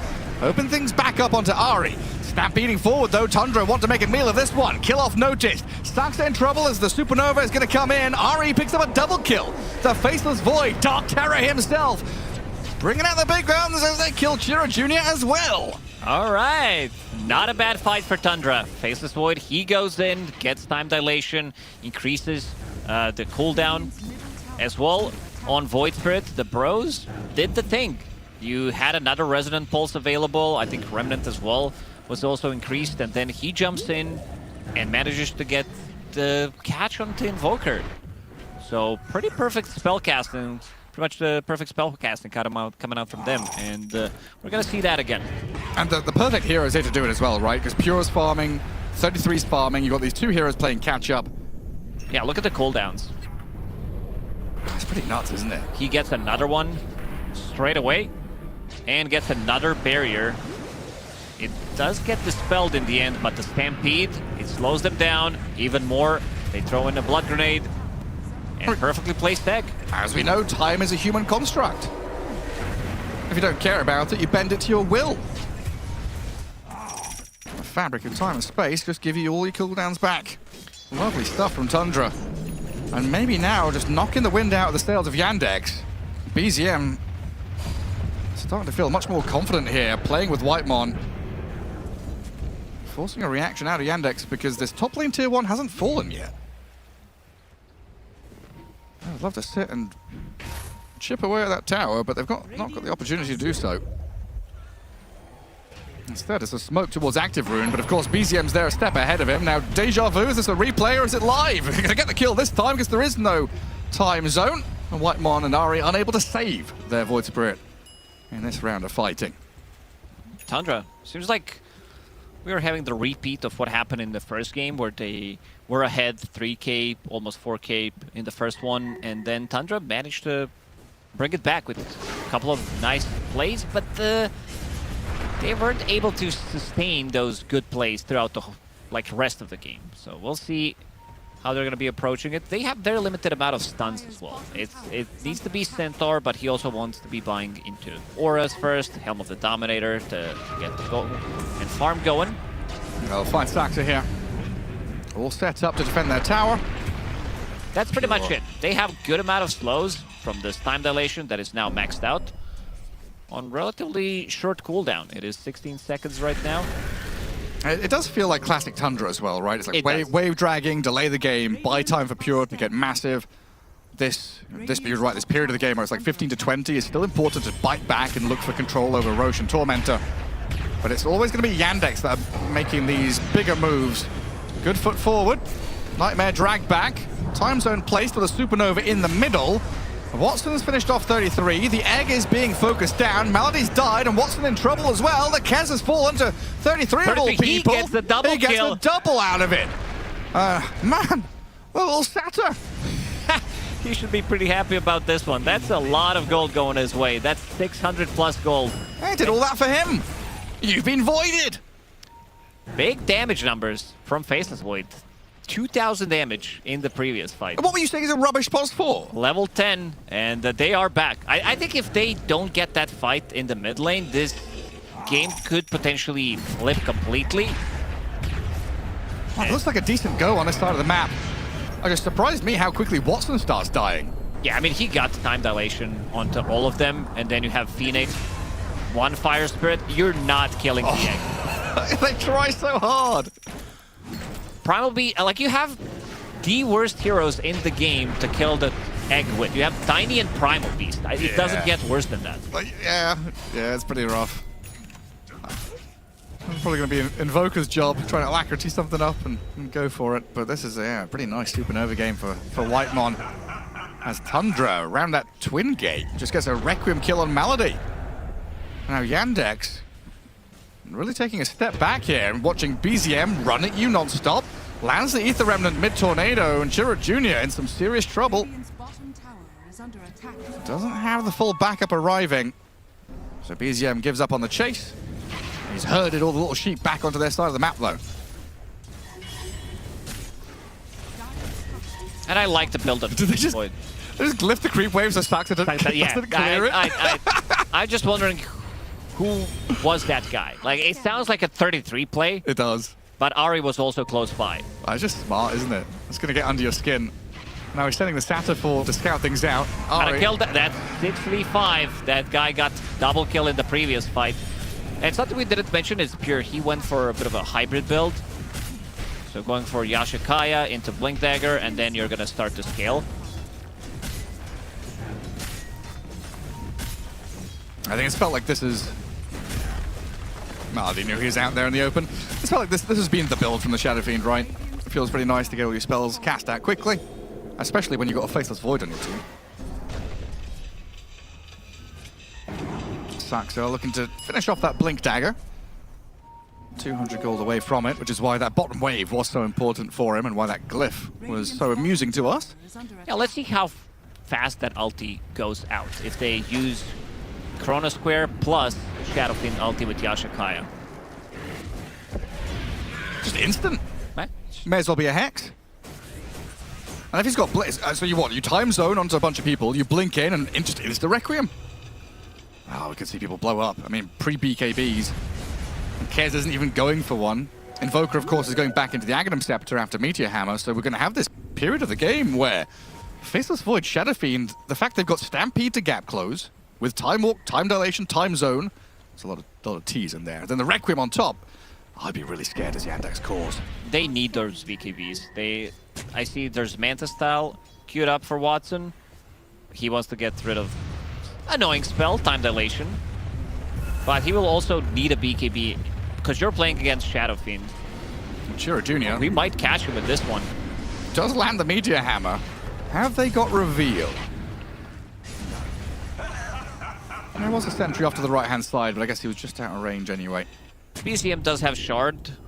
Remnant does provide them with vision. Maybe he could have thrown it. A little poke at the tower from Chira Jr. as we set up for the Tormentor. And something that we talked about yesterday here. Oh, did we? Yeah, we did. Is offlaners taking greedy enchantments. And now you see Void Spirit as well taking one for himself because he's farming with spells. You don't necessarily need to get Astral Step. And You know what this means? It means a longer game. It means that he's going to be getting the farm. No, it Remnant. means core players are ruining it for everyone again. That's a support enchantment for support to get gold. They're going to get it nerfed. Yeah. The core's going to get it nerfed. Well, one way to get it back is if we bring back GPM Talent. Yeah. What about the old Philly? Get the Philly Stone back in here. Philly. Big boy Philly. Get that Philosopher's Stone back. Sunstrike attempted Snipe Steal on the Tormentor. Nice attempt by Chira Jr., but not going to happen. Or CJ now, as he's known, apparently. Our boy CJ. Or Lacoste Senior. And we do look alike. Just a little bit, yeah. It's uncanny.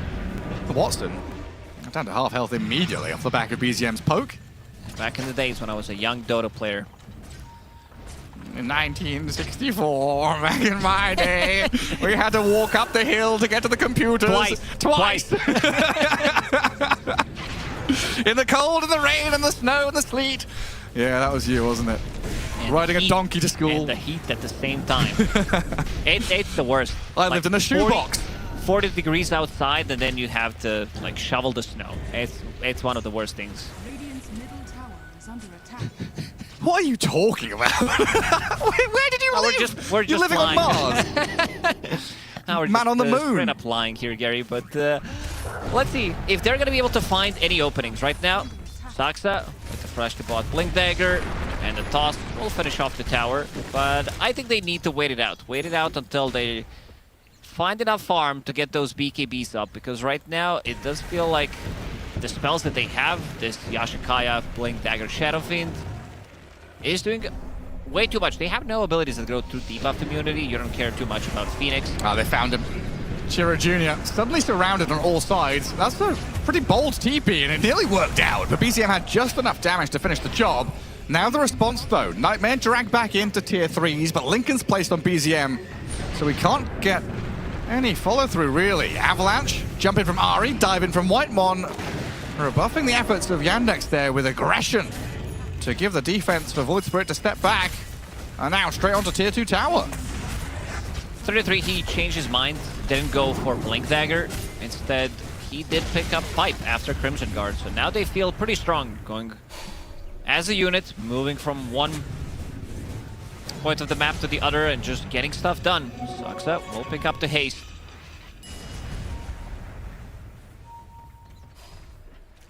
Holding his beautiful palm tree. Just seeing what he can see. Scouting that bottom jungle. It's nice to see Tundra bouncing back after a rough game one. We expected both of these teams at the top of their game coming into Birmingham, especially given all the recent results. And even though Yandex had dominated game one, it was still pretty close. Overall, Tundra can put up a pretty stern fight. As we kind of wait for Roshan to be attempted. 23 minutes in. And we came from Wallachia, where Roshan was being taken in like 14 minutes by Heroic every single game. 17 minutes by most of other teams. I guess this time around, neither team is comfortable to step in there and rush it. Now they want to take the fight. Yandex definitely has better Roshan taking potential. Shadow Fiend is there with his aura. Other heroes are not doing as much. I love the pickup on BZM. Lotus Orb, so he wants to go in and be like, well, you can't really use Grip on me, you can't use Pulverize. So one way to get out of the fight, CJ opting to go for Boots of Travel. Seems like they want to be dodging the fights, not necessarily going in straight away. Oh, Cataclysm, tossed back. A little awkward from Saxa. They don't kill off Whitemon, now the turnaround is in here from Tundra. They were not on the same page. They were not. Different books, in fact. Oh, now straight into the Roche pit. But yeah, they've got the double, right? Lincoln's on SF, Lotus on the Void Spirit. Great tools here on top of 33's auras, which he's stacked up. Lots of tankiness and resilience here from Tundra. As Yandex slip even further behind. 5k lead for Tundra, and that's going to build and build. It doesn't appear there's any attempt to snipe or contest this. They'll just let it fall. Maybe thinking about a go on BZM here with Malady stepping up. They can bypass this Lotus by getting a catch on him first, but he sees him coming. They do get the grip down, Requiem coming out, BZM's gonna stay alive. They fear Invoker and the Bane, the BZM Void Spirit alive on 20 health.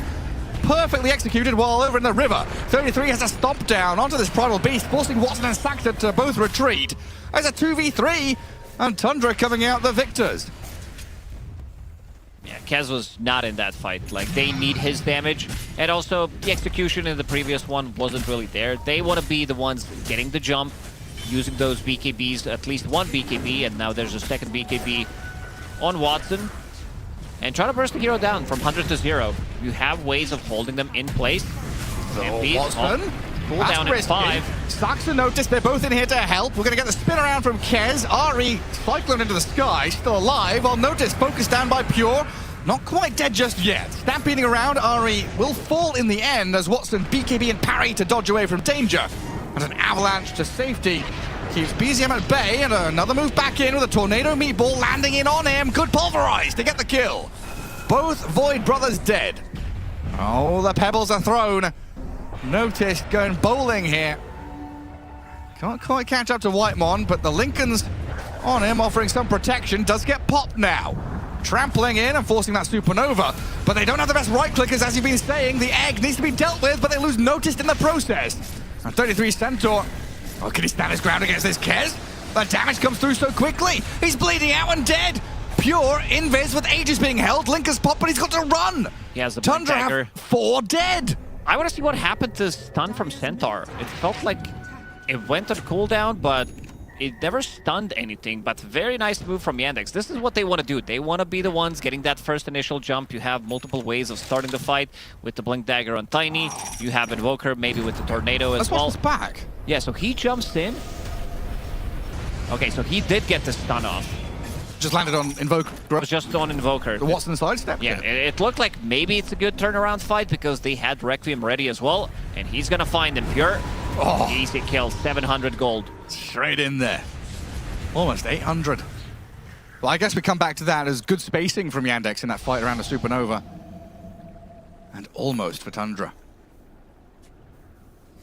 We end up back where we started, basically, at a 5k lead. And Tundra still in the driving seat. 2 minutes left on that Aegis on the Shadow Fiend.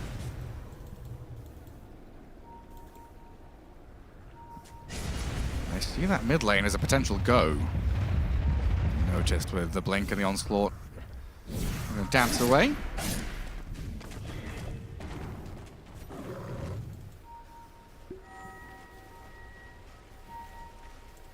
And Watson on his Kez. Just going to dip back into the Aghanim Scepter.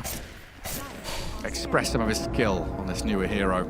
Yeah, they can also play longer fights. You give him Alacrity, there are no BKBs available on side of Tundra, but they need to survive this initial burst damage that they do have, especially the one from Requiem. 33 has to spend the Stampede and his entire mana pool. Pulverize comes in, the Phoenix focus. Cataclysm going to land in as they grip up the Centaur in the back. Onslaughting over the top. Tundra, they made a move 4v5. Pure is nowhere to be seen. He TV'd bottom to farm. So Yandex bringing numbers up top, going to get another catch on the BZM. Astral Step up to the north. Ari will try and bodyguard here and time walk away, but BZM out of spells after this. Disarmed and getting clipped. He also has Gem. This is pretty big. Purist coming through the gate. He is here, ready to go. Requiem in a second. As Bane and the Primal going to step back, leaving Malady to die. Nightmares himself, but BZM with a turnaround, gets a kill. Meanwhile, though, the Requiem found the kill on Kez, just blew up Watson immediately. Can he get to bash? He does have Yule Scepter. Oh, that's going to be the enough. TP. The Primal going to get bashed by the Faceless Void, finished off by Ari. You can definitely feel the Tundra. They don't have enough damage if Shadowfiend is not there. He is a bit of a mixed damage with this hybrid build, going for Yashikaya, Blink, and then Linken's, but still also packing a punch, having Silver Edge on top of that, making sure that the damage goes through. Did Kez get 100 to 0? I think he did. I think he just jumped in and died immediately. He also had his Aghanim Scepter delivered. Because we see the Bane die. Oh yeah, he jumped in. Oh, They he had grappled into the had no Requiem. vision. Oh man. They need a gem. They need a gem of their own, because this Shadowfiend is causing a lot of issues. I see both of the supports holding Dust, holding Sentry, and Watson not too happy about this one. No, I mean, you just grappled yourself into immediate death. 1,500 damage instantly. 800 came out of that Faceless Void as well. Yeah, this is pretty much him trying to grapple against Khamzat Chimaev, which is also a Dota 2 player, one of the UFC guys. If you're not familiar with this one, Gary, you're like, what? Like, who? Dropping the deep lore on us there. Yeah, we need to send him to Dagestan like 2-3 years and then forget him. Maybe he comes back and then grappling is going to be better. Be stronger than ever. Tundra building up their lead, 9k now. Tormentor ready to be taken as well. Yandex are on the hunt though, not playing into the top left corner. Instead, looking for any stragglers on the opposing side, and it's BZM, the one with the gem, getting jumped on immediately. Tossed up, Sunstruck, finished off by Saxa.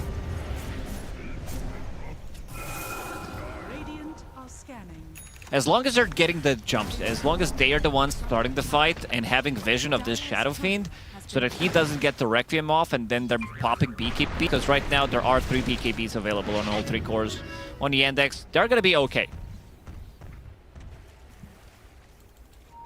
BZM also losing his courier with plate mail on it. Yeah, all of a sudden, almost 5 heroes here, yeah? I wasn't expecting that one. In the meantime, Tundra did, of course, get the Tormentor. 33 gets the free shard. Yandex sit back at their tier 2s. Trying to figure out where they head next. First of all, it's clearing waves. And I guess you want to try and pierce that top jungle somehow. But they've used so many smokes to try and find these individual targets, they're kind of running out of tools to get across the map. And Tundra, they have smokes available. 2 are ready. Now Gem finally picked up for Yandex. They need to see this Shadowfiend. I think it was Watson's call. It was pretty much, guys, I need to see him, otherwise I can't play the game. Well, didn't they get the one from BZM? Oh, they did. Yeah, you're right. Was it theirs to begin with? Maybe that was the plan, like just get it from BZM. You don't have to spend gold. That was the master plan. Gonna get the free gem. Daedalus Shadowfiend now. Pure offering a lot of damage. And he also hit level 25. Having lower cooldown in Chrono Square also hurts a lot, especially with that level 25 talent. 33. I'll have you know it's a cube, not a square. Centaur going to jump in, blow up Malady with a raise and a hit to the back of the head. They also stop the onslaught, so Primal Beast kind of stuck in the mud. Shira Jr., Saxa trying to hold the line here. And Tundra going to respect the line in the sand. As they're more contending with the wave. 33 in BZM, still going to jump in and look for any targets around the Twin Gate. Yandex didn't pop through the door. They're sticking around and going on the Faceless Void. Tossed up, finishing blow is there.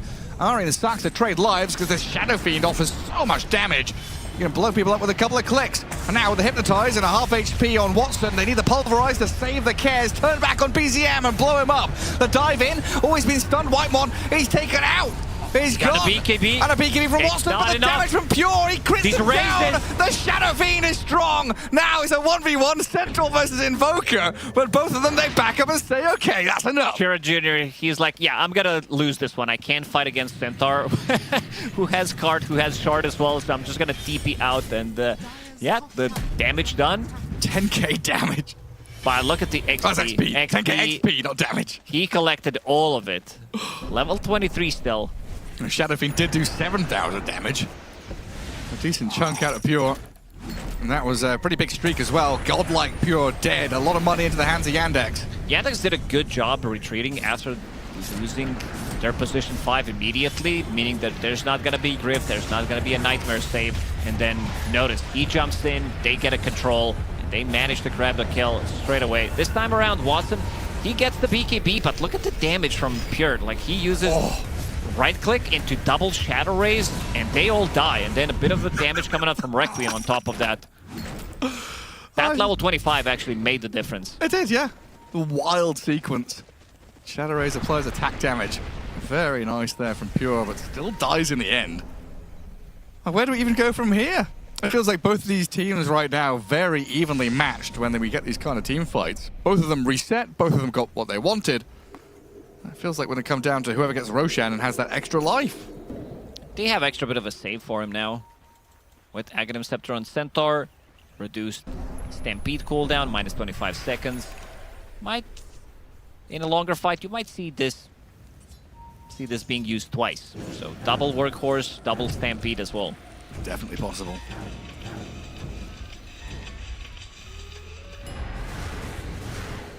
And BKB next up for Pure. So I guess BKB, then Swift Blink, and he's slotted. Getting close to that endgame scenario. Sucks. So they're going to set up some vision in that top jungle, as Roshan has migrated from south to north. Winter has entered. Summer has come. Does that mean Roshan's a bird? Flies south for the winter? Yeah, that makes complete sense. Yeah, he's a dinosaur. I mean, evolution is one hell of a thing. And Void Spirit and Faceless Void having a little poke. See who's in the pit. I could see Roshan being dinosaur if he had shorter hands. He's got wings, bro. Like, he's literally a bird. What? Birds are dinosaurs. Valid. Yeah. Oh, distant cousins. Standoff time. I do favor Yandex in these situations, though, with toss back into BKB piercing spells. There's decent ways to isolate a target and catch them. Yeah, and also with Satanic. If they are able to get Raptor Dance, if they're able to get Satanic, because he got blown up so quickly in that previous fight. They need a little bit of extra control for Shadow Fiend, and so far Pure has been very slippery. Smoke wrap around. Yandex playing into their vision. 33 in position to smoke break. And Tundra, they had a sentry down here, so probably aware of this Radiant Vision situation in that top jungle. So they're going to maneuver themselves back through mid and maybe even just take a high ground on the opposing side. They've drawn the line. They know what move is happening. Ari's there to smoke break. He sees it coming. Shiva's guard and BZM stepping forward, breaks vision, gets up high ground, forces a nightmare out of Malady already. It's all about creating chaos. As you can see, BZM, he goes in, pops the Shiva's guard, uses Lotus Orb, has level 20 Outer Dissimulate ring, so he can get out of trouble much easier. Both of these level 20 talents from Void are so good. He's in again. Business. By damage still. Another Lotus. Jump stomp, catching Invoker. Requiem cancelled for the moment. No BKB until now for Pure, but he's already been blasted. Cart comes in. Centaur saves him up. Shadowfield's going wild, but there's Kez on his tail.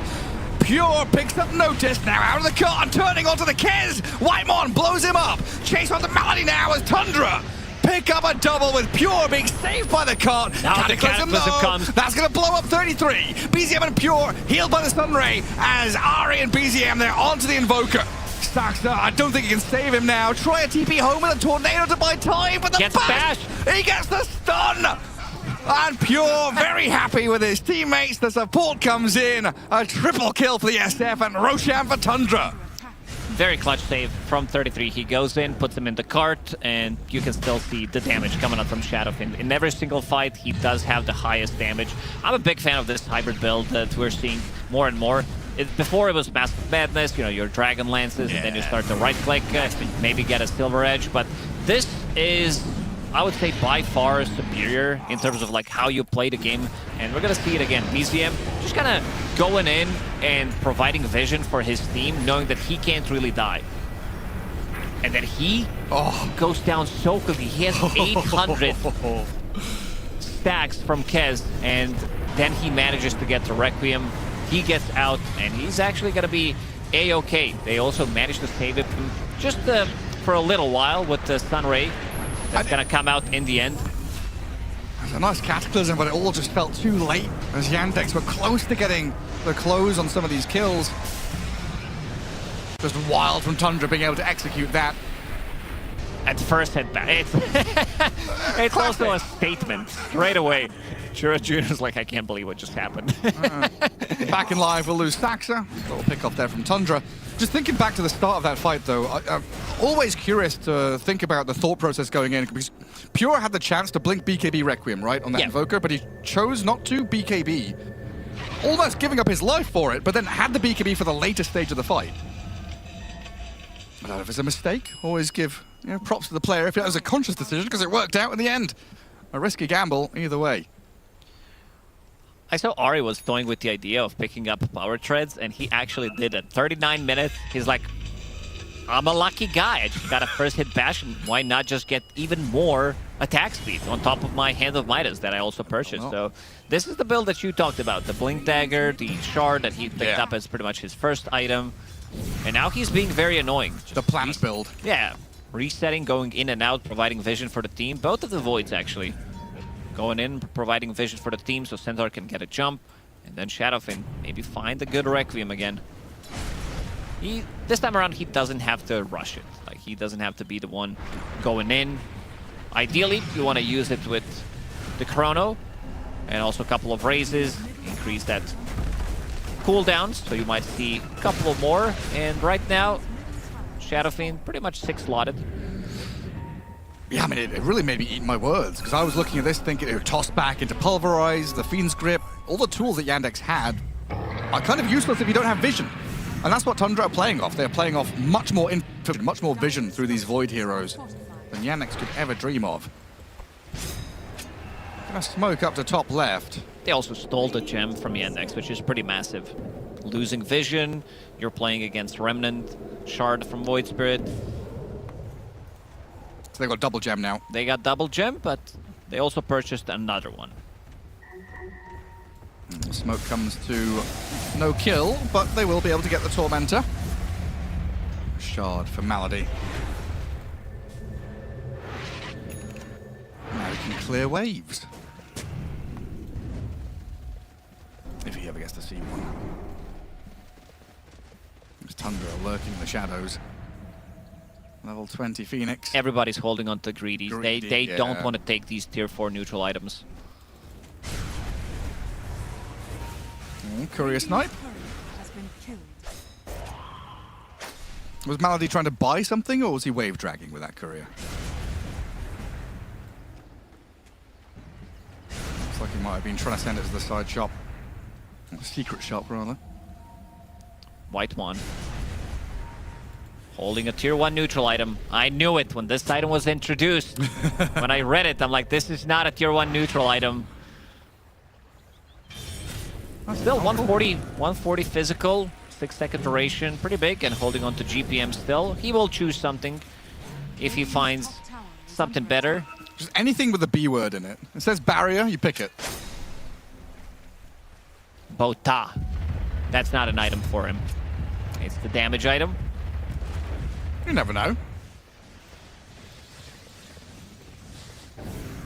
Tundra slowing things down, just making sure they collect all the waves.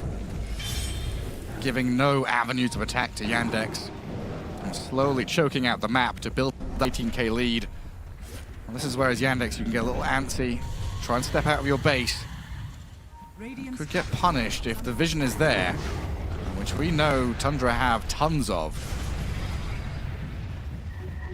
Don't want to go risking it all for the high ground push just yet, though. Not much time left on the Aegis. And you know, you've got a read on this. You understand that Yandex want to go and do something on the map. Gotta respect the tossback still. They have Hex available on CJ. He can Hex them, use Tornado on the back lines, stop Centaur from getting the cart off. Right now, they are playing in a different side of the map. Playing under vision, and he gets pinged out. They have Sentry Obs. CJ will get rid of those. Not a fan of the CJ nickname. Sounds like a bully from a high school. It does sound like an American jock, doesn't it? Hi, my name's Chad. CJ. He's the guy driving around in a Mustang. His dad is a lawyer.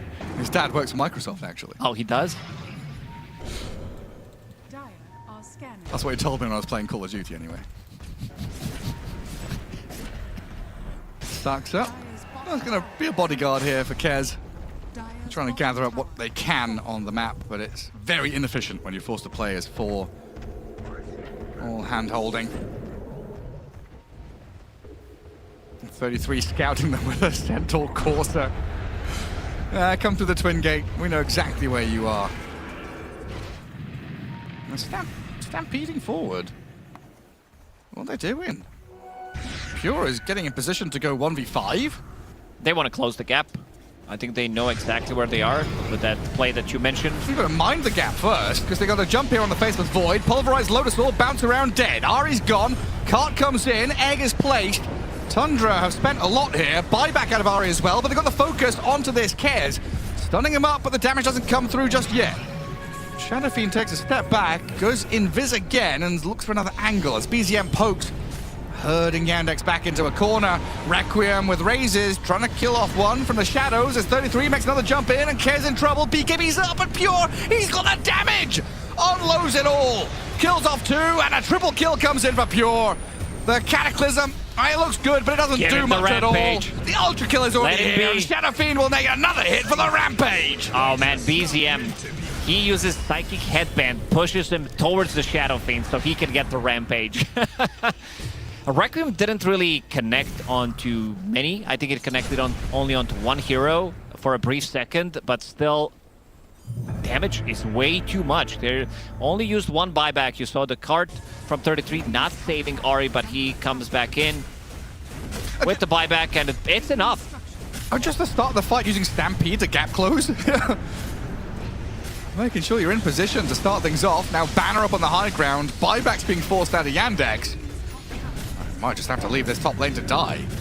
Kez, he can't stand his ground. When he uses BKB, he's kind of cooked afterwards. He can't get close to Shadow Fiend. He also has a lot of maneuverability on a Shadow Fiend with the Blink Dagger, with the Silver Edge. Solar Crest on him, Lotus Orb. Yeah, kind of, with hindsight, you're looking at this. Oh, BZM getting tagged up, tossed back in towards the throne. Cart's going to get cancelled out by a Cyclone, so BZM landing, but gets the Dissimulate off, and a hop, skip, and a jump to Stampede to safety. Tundra, they're onto this Primal Beast, but his BKB TP'd. They are ready to go in again, potentially. They've got Requiem, Egg, tons of tools yet to go. But yeah, like this Kez feels like he needs a butterfly, kind of wondering, was this Manta necessary? Could he have gone BKB? Lots of options to go for. And then he blinks in, and you see Watson. He's unable to do much. He pops Satanic and BKB at the same time, but doesn't get any value out of it. No lifesteal, nothing. And then look at this Psychic Headband play into Rampage. Stressful for Saxa. Difficult time now. 34k down against Tundra. The notorious Tundra, making this map very challenging to play out. And BZM keeps progressing the map as well. Doesn't make it easy for you to grab the outpost. A jump stomp, gonna get cancelled out by the Nightmare, and then the blink from Saxa. A swift and nifty escape. Does keep Yandex in with a shout still. No need to rush anything for Tundra. Roshan is gonna be respawning in 15 seconds. Kez is already queuing the Rapier. I think you gotta risk it. I think you need to be able to go in and deal as much damage as possible. It might be the only way. Drastic measures needed. Problem is 33, he was getting some really nasty saves, using Stampede to get them out of the trouble, using the cart, and as you said, using Stampede to close the gap so they can take a really big fight, knowing exactly where the enemy is. And BZM, he doesn't have to care too much. Now having A on disc, having Shiva's Guard to provide vision, plus the Lotus Orb. So he goes in and just provides them with every info that they need in a fight. Who's standing where. There was a brief period of time where Yandex, they felt strong once they can go in with the Blink Daggers, use Cataclysm. But seems like that time has passed. BZM just picked up Dagon 4. It's flying out on the courier with a bunch of recipes. Having that spell lifesteal is going to make it even tankier. Octarine Dagon. Big old zaps. The big zap man. He's also so tanky because of his innate ability. Sitting at 78% physical resistance and 44 magical. It's pretty impressive. The intrinsic edge. Hypnotize on the primal. Centaur lands the stomp. Poking at Noticed here, trying to get his BKB used up. Pulverize, cancelled by the Lotus Orb. Onslaught back towards the Void Spirit. 33 charges in. Pure has already picked up Malady, and now the Supernova and the damage from Pure over the top of Kez. BZM on his tail too, forces the Watson Kez to disengage completely. And that leaves Saxa out in the open. A simple pickup there for Pure to finish off. Requiem still ready. He jumps in forward, looking for any in the back. Saxa buys back. Pure, he's the man with the Aegis, gets picked up in the cart and dragged away. 33 grabs his ear and says, "Come here, young boy. Get out of that base." That's not where you're meant to be, but Saxa wants to put him in there again. Tosses towards the Radiant side. Noticed on the right-hand side, trying to onslaught through with his BKB. But this is scrappy now from Yandex. Trying to find openings where they can. It's just Pure and Ari opening up with the damage, killing off Saxa, who dies back. Rapier's BZM online. focused. Watson had some good damage, but it's not enough to finish him. They lack the control now with no Tiny available. Watson. Let's see what he can Echo do. Splash. The damage. He got Kills him off one. Pure. That's one down. Watson looks for more. 33 gets blown up, ticked over by the damage over time. Refresher, they need the pulverize. With a trample, But but the Pure Lotus- BKB'd up. They slay the beast. Kez down for 2 minutes now. And Yandex have no buybacks. They're gonna call it. Very entertaining game. Pretty much pure show on this Shadow Fiends. What was his score in the end? 25, 2, and 14. Impressive. Watson did have like 20, 0, and something in game number 1. So pretty much a show from both of the carriers, and Pure's like, another day in the office. Kez was unable to do much. Like every single time he popped the BKB, he was unable to go on a target because every single time Shadowfin will just right-click him down. Yeah, you can see there, despondent Watson. Head in hands, trying to figure out what went wrong in that one. So many things you could think back on. That grapple into the Requiem, maybe the item build could be changed a little bit here or there. Didn't feel like there was a big issue. Just lots of little minor mistakes that Yandex made and Tundra pounced on, exploiting all the weaknesses. And they came into this series, both teams having 5-1. They get the draw in this one, which pushes them towards 6-1 for both of them.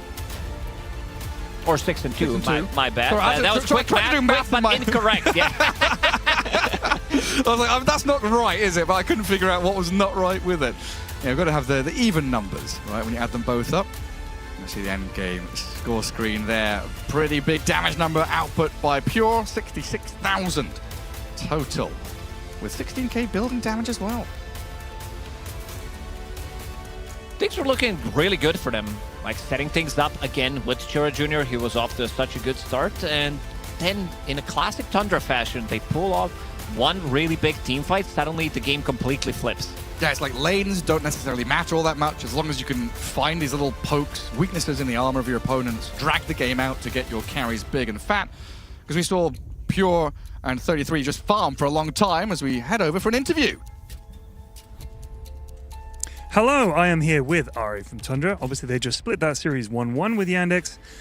First game looked a little rough for you guys. Can you just talk through it for me, please? I think we maybe draft didn't go the way we wanted. We had not the best early game, not the best lanes. So if we made a couple mistakes, which we did in the early game, it really snowballs, and it's just hard to play from there. I mean, oddly enough, in this game as well, it looked like at the start, as a humble spectator, you guys were behind on kills, but you looked like you were never really behind on gold. Were you worried in this game that the early game didn't go that well, or did you think, hey, we can give up these kills, we'll be fine, we know what we're doing? I was a bit worried before the game because of it. I mean, it's a typical faceless post-4 game. Like, you're pretty weak in most cases early on, but you know that if the game is stable, you're probably going to win it. And I wasn't sure I could get through the lane very well, but we kind of survived it. And in the end, the game did go pretty stable for us. So from that point, I felt pretty confident we'd win. We had a rampage for Watson in the first game, a rampage for Pure in this game. Did it feel like this was a battle of the carries and you guys were kind of the supporting cast and trying to enable them, or did it feel like it was a much more expansive game than that, would you say? I mean, the Watson rampage was like when the throne was already falling, basically, right? So I think the Pure one counts for more. Fair enough. Spoken like a good teammate. Ari, thanks. That was a terrific series. We look forward to seeing more from you guys later in the tournament. Over to the panel. Thank you very much. A lot to talk about with a game like this, since this one played out in a way it was very favorable for Tundra. I had my doubts at the start, and I think all of us were curious how that Faceless Void was going to do on the off lane, playing against a Bane that would make it hard to pull, but he did get some pulls off, and it wasn't as much of a train wreck, Jenkins, as I think we kind of were thinking it would be. No, I mean, this is another one of those games. You have an idea, and then you watch, and then you learn something. That's Dota. It's all about, like, guessing and checking, trying things, learning things. I will say, like, Ari playing this versus Planet playing this, Planet is doing a lot more with the time dilation and with his ganks and the lane cutting, and they seem to be playing for the early game. But Tundra used the Faceless Void for the time zone in this game. Like, in a lot of Planet's games, he legit doesn't press it, or he presses it like once or twice, and it's not that impactful.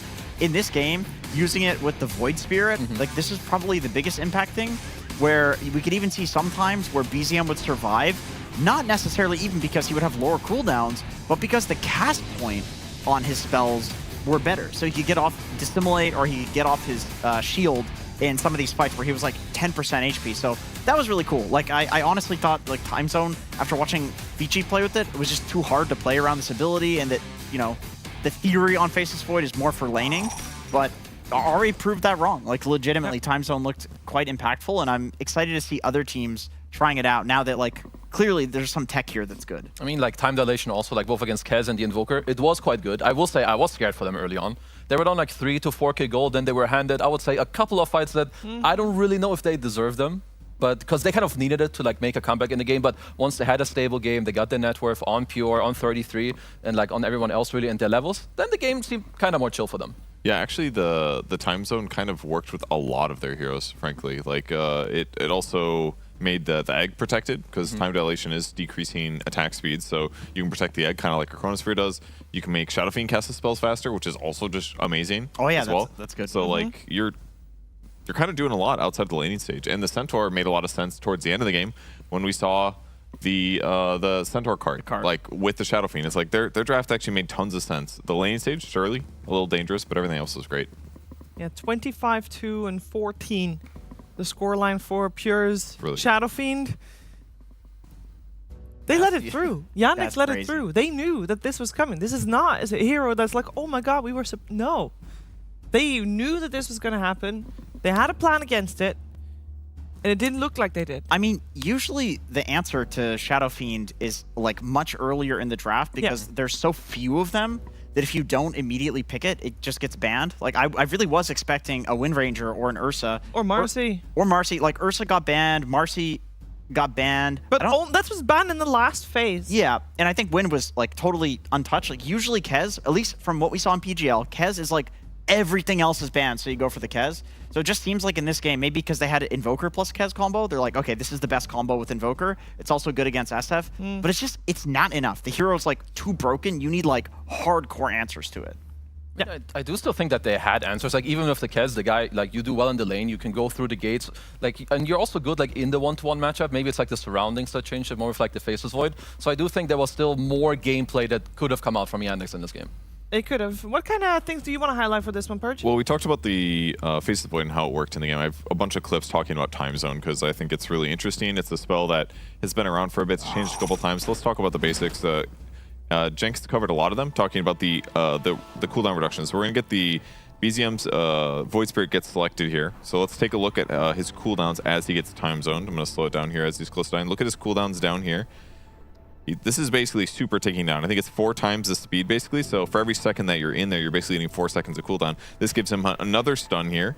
And then as he's about to disengage here, his third skill comes off cooldown again. So he's getting more damage out of his hero. He's getting more defensive capabilities, which does help protect him and keep him alive here. It's just interesting how that ends up facilitating and making your hero pick better. Works really well in this fight as well. Here's another jump on top of the squad. This one's going to be a really good time dilation plus time zone.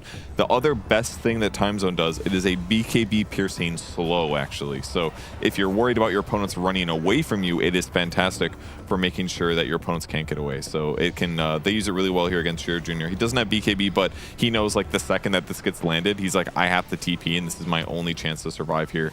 He almost gets out. And just look how much they can poke as their squad. I thought this was really interesting as well. They're just kind of like in and out, trying to make sure that it doesn't look too bad for Void Spirit, but they can kind of like pop in if they want to. And ultimately another really good fight here that shows a perfect setup to kill the Void Spirit here. But check out the time dilation. This is that cast speed animation. Watch how quickly here he gets Dissimulate off really, really quickly. Manages to disengage here and get his spells back. Just incredible play by Ari, actually, and made time zone look fantastic this game, whereas a lot of the other games that we saw time zone, it looked okay. It was there. Yeah, it feels like the power of the hero is not the time zone. It's more dilation, usually, because the fact that it now gives like one stack of dilation, even if no abilities are on cooldown, and then what you mentioned about like Keza and Invoker, that's an insane dilation game. But It's like the best heroes. But like the coolest hypothetical thing is the time zone, so I love that we got to see it. Well, we did see the timeline. We did see the support Void, and it won, so maybe we'll see it more often. We saw it on the other side, the support Tiny. That was the overall first pick for Yandex, so the second pick overall. Their first pick, you would imagine that normally that first pick, there's a lot happening around it, Jenkins. And we're going to compare the two position fours. And I know we talked a lot about the Faces Void already, but I would hope that there's some extra light on the Tiny pick. Yeah, I mean, this is one where we're not really doing either team dirty, either player dirty, because this was like the blockbuster series. They went 1-1. Both teams did a lot of really good stuff. Both players did a lot of good stuff. Soxa obviously taking quite a bit more damage this game, which is a nice thing about having Tiny, even as a support position. Like, you have so much raw HP that you can go in and soak a lot of stuff for your team, which often happens because you're starting fights with the tossbacks. Ari able to pick up a lot more assists. That's so many.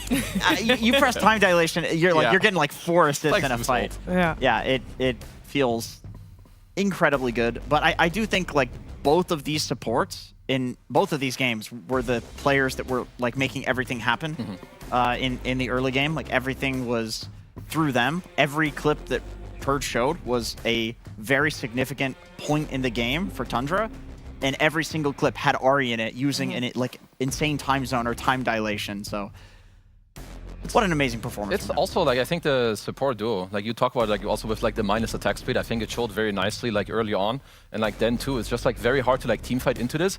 The only thing that I can think of now is that something that Yandex was missing, like item wise. Usually when you play against Void, you want bongo boots because you can just like run out, you can be slowed, get out of the time zone. It's also quite good against Phoenix because it gives everyone either, well, movement speed to run away or attack speed to kill it. I guess the heroes are kind of crap at buying it. Like, Primal Beast doesn't really want to buy it. Maybe you can like sneak in the drums on someone. But yeah, I think the creativity of this last pick Void is definitely very cool. Yeah, that was very cool. Very cool performance all around, as Jenkins mentioned, from both teams. And both teams were doing very well at the start of the day. Actually, there was another team that was doing very well at the start of the day. We can take a look at how Group A finished today, because it did finish, Purse. We have all the games played out, and this is what it looks like right now. The end? Oh. Well, yeah, for today. For the day, okay. I was going to say, I was No, there's confused. still 2 more days. You freaked me out. It's like, what day is it? Friday? Good for them. Like, looking at the bottom, I'm very surprised. Like, if I had to rank these groups beforehand, PARIVISION and BetBoom would not have been in my bottom 3. Yeah, and respect to Yakult, I think Yakult actually 2-0'd Mouse today, which was also not on my bingo card. That's good. Really good performance for Mouse. They've been up and down lately, so this is clearly an up moment for them. And then Gamer Legion as well, going 4-4. They've definitely taken a lot of games off of good teams in the past, but they have struggled to get out of groups usually. So we'll see if they can make it out this time. And PARIVISION underperforming. Definitely. BetBoom underperforming. Yeah, there's definitely... It's playing out a little bit different than I think people were expecting, which is very cool to see, of course. On Group B, we have still so many question marks, because if you saw all of Group B's matches yesterday, which, to be fair, there's a lot of matches, so I don't blame you if you didn't, there were so many ties. Every single series bar 2, I think, were ties in yesterday's game, so nobody knows. Nobody knows what's up. We got a lot of potential dark horses in the tournament. I'm just hoping it's not one of those you know, first couple of days, teams are kind of close, and then the good teams, they make it through. Like I want to see one of these like Gamer Legion makes it into the top 4. You know, I mean OG would be fun, but NGX, like that's the ones that we haven't seen in a long time. Like Also, let's bring big those back. crowd favorites. And we don't know how all these teams are going to do in front of a crowd. It's going to be a different beast. But for now, though, they're still in the comfort of their booths, and we're going to see Group B in action. There's going to be a quick break, but then it is time for Falcons versus Spirit. Stay tuned.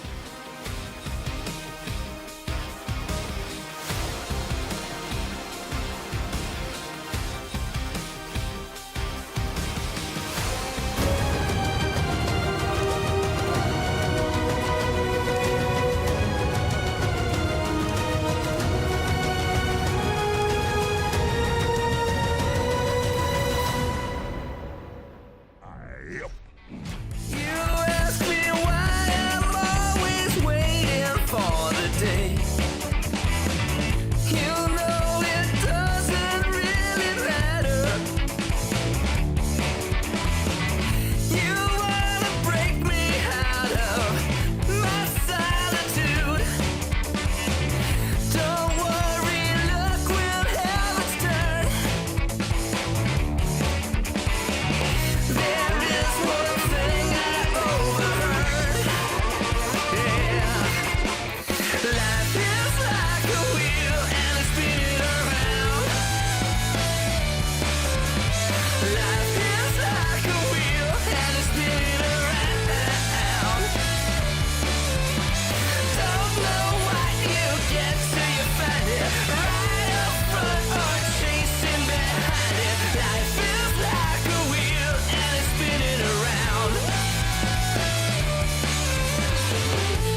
is worth nothing.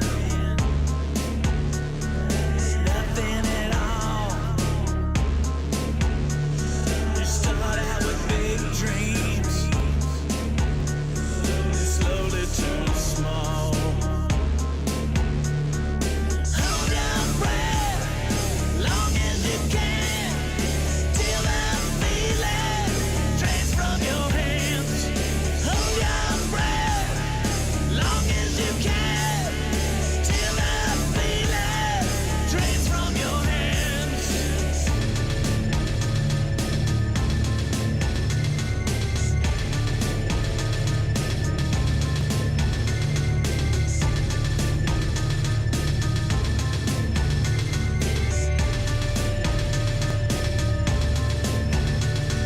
Shake up the feeling. You've done this before. It's just paranoia. Creep through the door. If I was a given, if you were a chance, I'd take the bet. Let our fortunes dance. Hold your breath as long as you can, till the feeling drains from your hands. Hold your breath long as you can, till the feeling drains from your hands.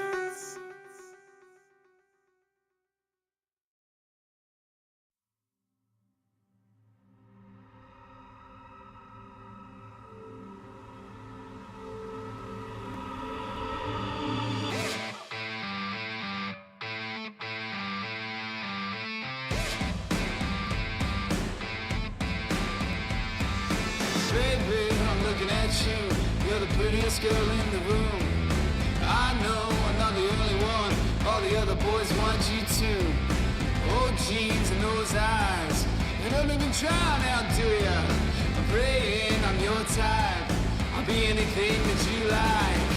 Baby, can we dance? Can I be here with your number? Asking for a chance, baby, after the party, come on over. ESL One Birmingham is brought to you by DHL.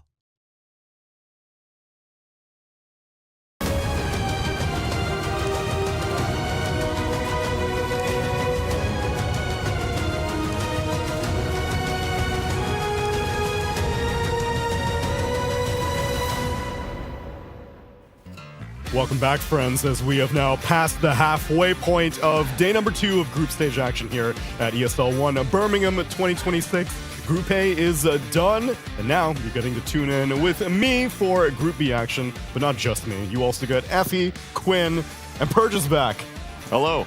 More like I didn't leave. You didn't leave. Still here, yeah. And now you get to be here for Group B action. This is my first Group B. I'm pretty excited. Dude, things are going crazy, Group B. Are Group they? B is better than Group A. Is that true? I'll let you guys I don't know if that one's true. I'll let you know in 2 games. Well, it's our shift, so it's far superior. There you go. Let me say. Inherently so.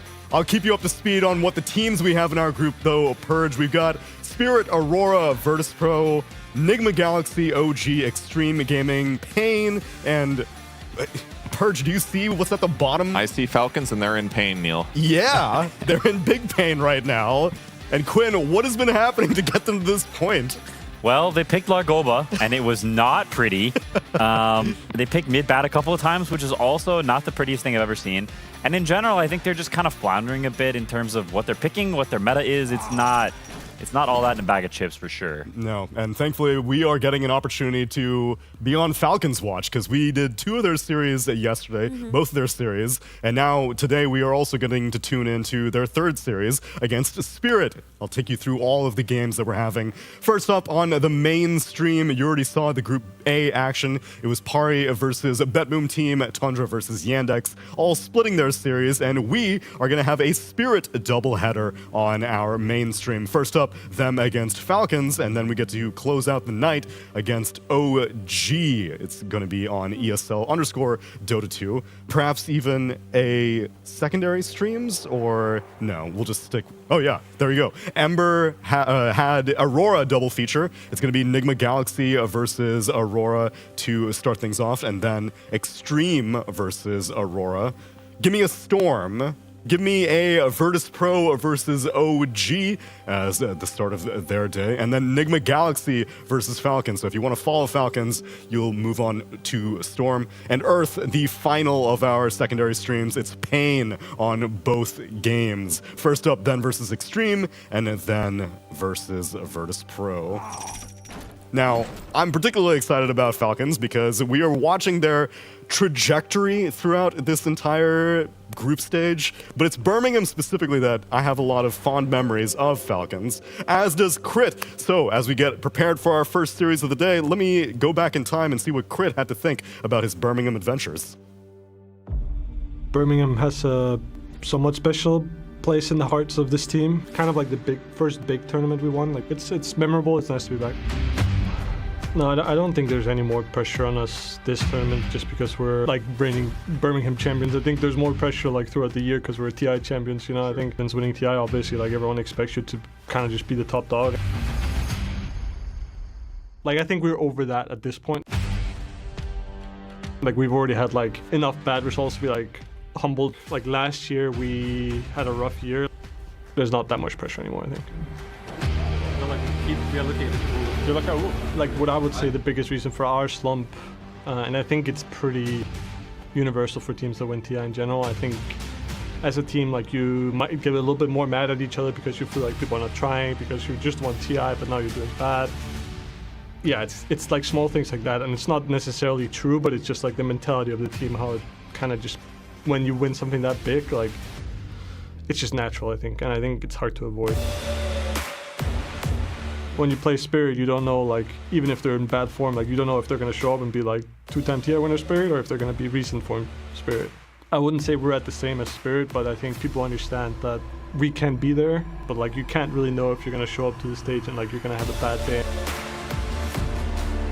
I think over the last couple of years, I think we are the hardest working team, yeah.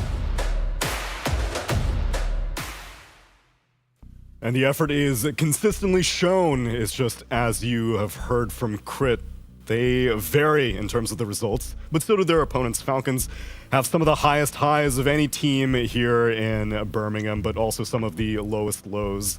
And right now, it seems like they are in a bit of a low period right now, Effie. Yesterday was not encouraging for anyone who's a Falcons fan. It wasn't, but I would also say that I wouldn't be too discouraged, only because Falcons do have a history of sucking on group stage day one, even when they were winning. They've had rough day ones. If this day two goes poorly, then that's when I would just really look at this team as something needs to change. I know the meta is not easy for them. Like, this kind of meta is unfortunate because heroes that are getting first banned were their specialty pocket pick heroes, which makes it harder for them to draft. But if they bomb out today, something's got to give. Yeah, I mean, I think Crit's interview is honestly very interesting because he talks about the small little things that start making you slightly more irritated with people, and it's very, very true. Like, you read into things, and maybe it's not even actually the case, but you lose some game or you see someone's played 3 less pubs the past few days than he would have and you feel like that's because he won TI and he's not working as hard, and these little things, they build up and they affect gameplay in very subtle ways. There's a half second where you think about someone else's gameplay instead of your own, and these things, they mount, and you play one skirmish worse, and then suddenly Dota's a game of snowballing, and the game is totally kaput. And so I think the fact that even Falcons feels that way, he said at the end that he feels like Falcons is the hardest working team in the last few years, and I agree. I think that team is incredibly impressive because of their work ethic. So even the fact that Falcons, with all their work ethic, with all of their Lee Sin Al-Gaib, Aoi, like, input, that they still can't fix that, like, you win TI and you suck the next year, they still can't fix it, shows how difficult it really is. Every team is vulnerable to it. No one is immune. And ATF is also not immune to any of this, nor is he immune to dodging slacks, as those two got a chance to catch up a little while ago. Hello, yes, I am here to get the scoop with ATF. Mr. Fucker, so good to see you again here. We have a lot to talk about. For one, you told me something very interesting. How you play on your keyboard. What do you mean how? You said you use a certain type of hotkey, is that correct? Oh yeah, I use legacy keys, which is the old keys for Dota 1. Yes. I didn't know anyone else but Sumail used those, so that's extremely fascinating to me. Why? Why haven't you moved on? Because it's more interesting and fun to use such unique keys. Like imagine every game you just come and press QWER. Yeah. Instead, when you play like certain heroes like Mars, Blood of Arena, B for blood. Yeah. That's cool. Is it all lined up? I'm a hotkey master myself. Yeah, you can see like so this key is yeah. E for spear. Uh-huh. R for God Rebuke. Okay. W for Bulwark, and B for Blood of Arena. That's incredible. Very good. Thank you. You also told me that now you have a special way of playing on your desk. Is this true? Yeah, I mean, I'm practicing right now how to play standing up because I think it's much better. Yeah, I do think it's more intimidating. You can do like a little flex. You could be standing. Is that interesting? Do you think that might impact your game here today? No, I think I will still perform as good. Fantastic. I was asked by the panel to ask you what you think about Largo, mostly because they think that you're pretty ass at it. I don't agree. I said to them, ain't no way, he's really good. How do you feel about Largo? Well, the problem is that in every ranked game I try to pick him, it gets banned because the other team also just picks this hero. Yeah. So therefore, I actually did not practice this hero because it's impossible. Okay. Have you ever tried party queue? That's what sometimes people do. They like party queue and then... Listen, if you want me to practice this hero, I would have used the technology that's called smurfing. Okay, well, we're not endorsing that. Absolutely not. Val does not approve of smurfing. If you've seen a smurf in your game, you're stupid. That doesn't exist. Yeah, so we don't want to do that. If you could play Largo, would you like to? No, I don't actually like to play this hero even. Okay. But, I mean, I could. I mean, half of pros actually smurf, so what? No, that's not true. Absolutely not true. Thank you so much, ATF. None of that is true. Back to you guys. Thank you so much. Please don't fire me. I think there are some nuggets of truth, however, though, because Purge, do you actually know what the legacy hotkeys are for Largo? No, I actually switched away from Legacy maybe like 5 years ago or something like that. I did also make a switch, but I Legacy'd for a long time. Effie's raising her hand. What do you know the legacy keys are? Well, I play Legacy too. Yeah. What the heck? Everyone's a Legacy here? Well, because I used to be. No, it's because I'm lazy, and it's actually hard to untrain muscle memory. It is. Okay. So I just never wanted to, but all the new heroes got QWER. Exactly. So that's why I think that he doesn't like it. Because he was like, I don't want to be pressing QWE all the time. And with Largo, he has to press QWE because there are no legacy keys. That's the problem, Purge. Are there no legacy keys for Largo? All the new heroes just don't have them. Get legacy Really? keys. They never do? They didn't? No, let me think. So Willow got legacy keys. Okay. And Pango got legacy keys. Ringmaster didn't get legacy, neither did Largo. That's Who was not released bad. before. You got to train it out of the players. Grimstroke got legacy keys. Snapfire? So it's the new... Snapfire also has legacy keys. Okay. So it's the new trend to get the new... So Ringmaster was the first to...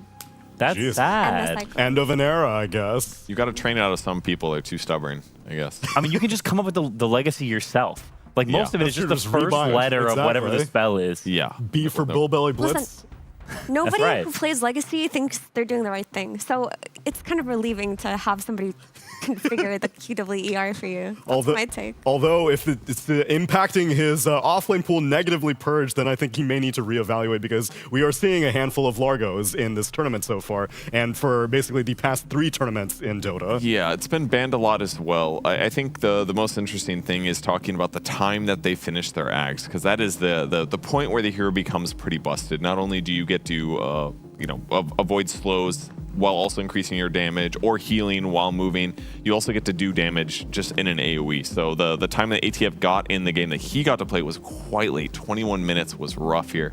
Divine Llama's timing you might criticize a little bit at 19 minutes.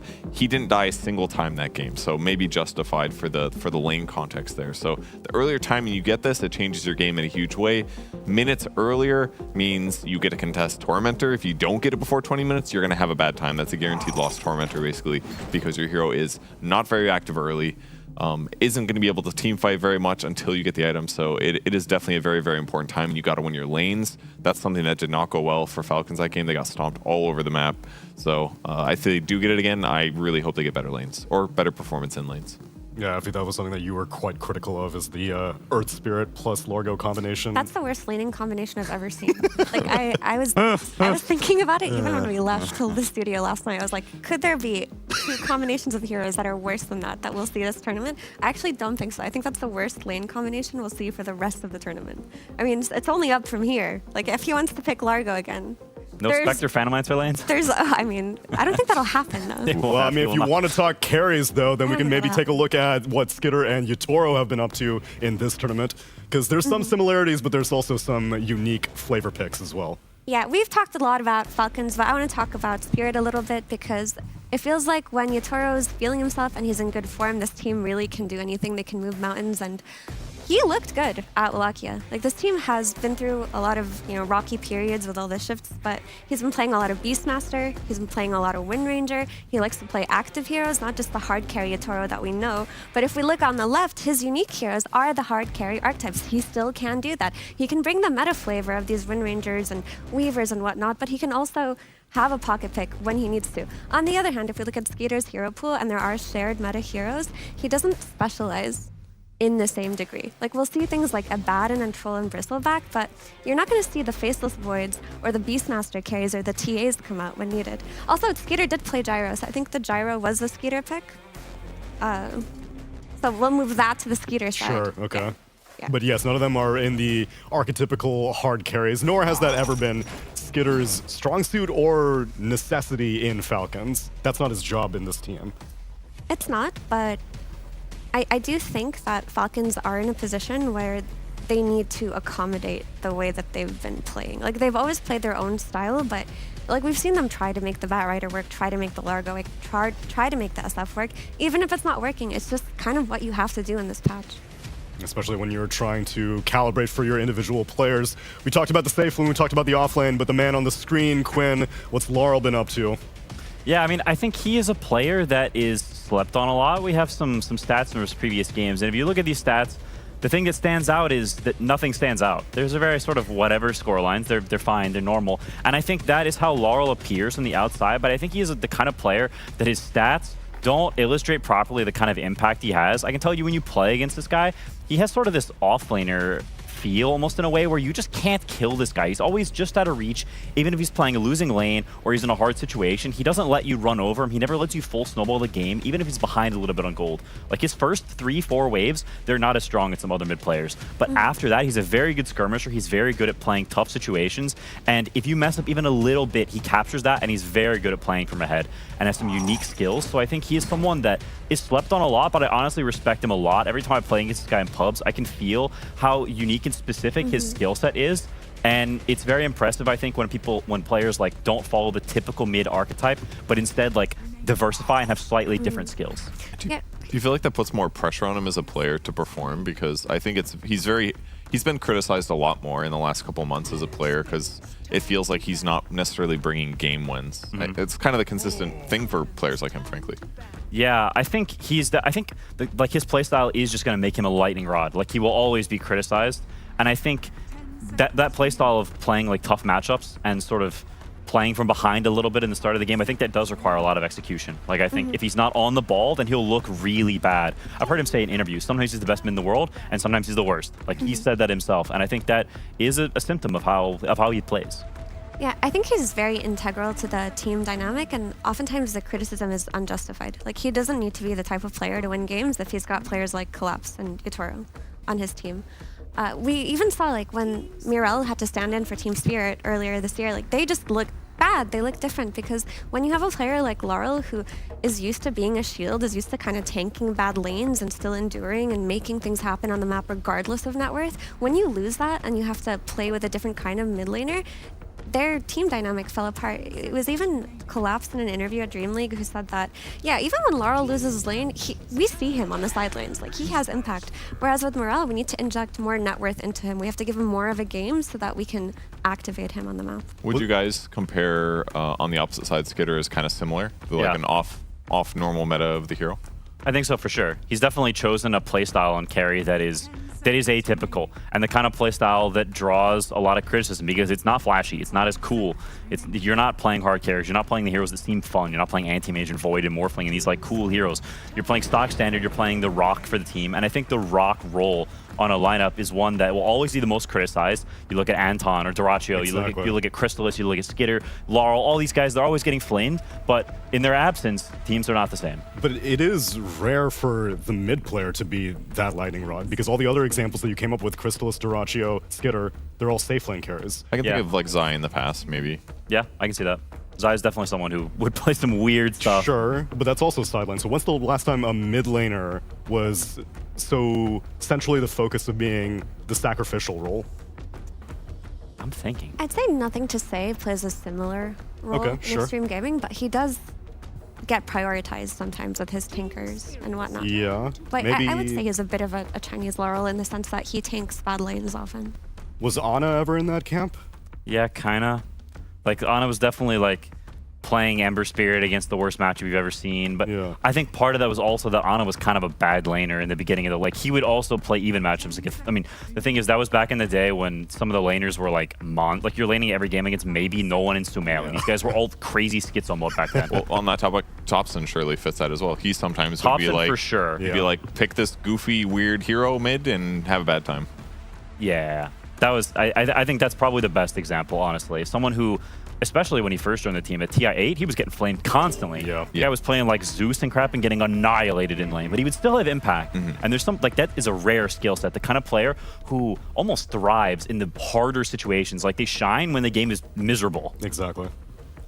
And we'll see how miserable the game will be for Spirit. I'm thinking it might be because they let Razor go through. And we saw yesterday the secret to success in beating Falcons is you always ban out Huskar, Viper, and Razor. Extreme didn't do that in one of their games, and they quickly learned why. However, Spirit opt to not even ban the Viper either. They let only the Huskar get banned, along with some other bristleback. I mean, what are you afraid of that for? Falcons don't hesitate at all, immediately scoop up the Razor to respond to a Beastmaster.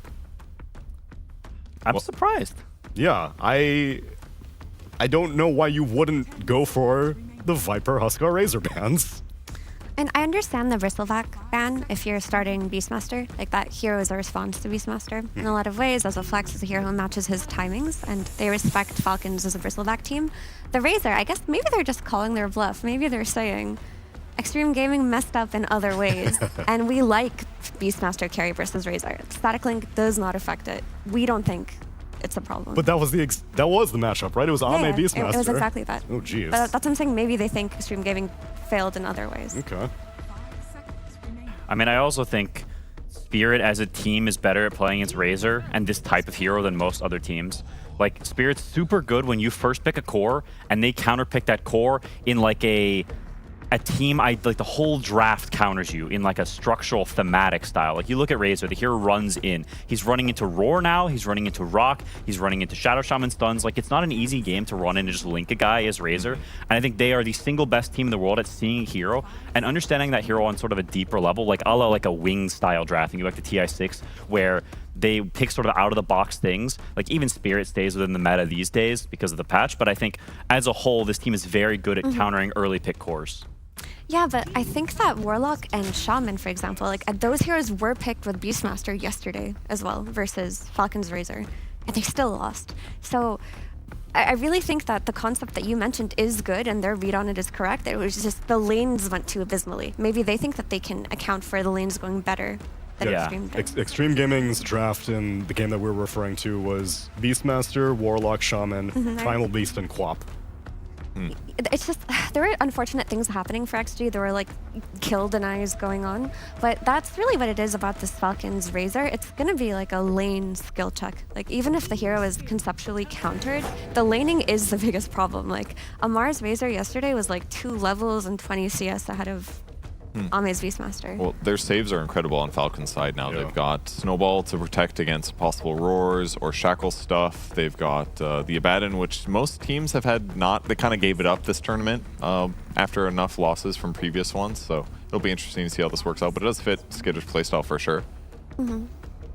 Yeah, it is cool. The sort of back and forth there, right? Like Spirit picks a bunch of stuff that's hard to run into. They pick a bunch of stuns, and then Falcons responds, like enabling their Razor in a way that you can still run in because we've got the helping tools like that. I think that back and forth whenever, I think it's why Spirit's so fun to watch them draft, is because they draft on a larger scale, and so then if the other team responds also on that larger scale, then you have some more. You can see like sort of these thematic counters, and I think that's very cool to watch.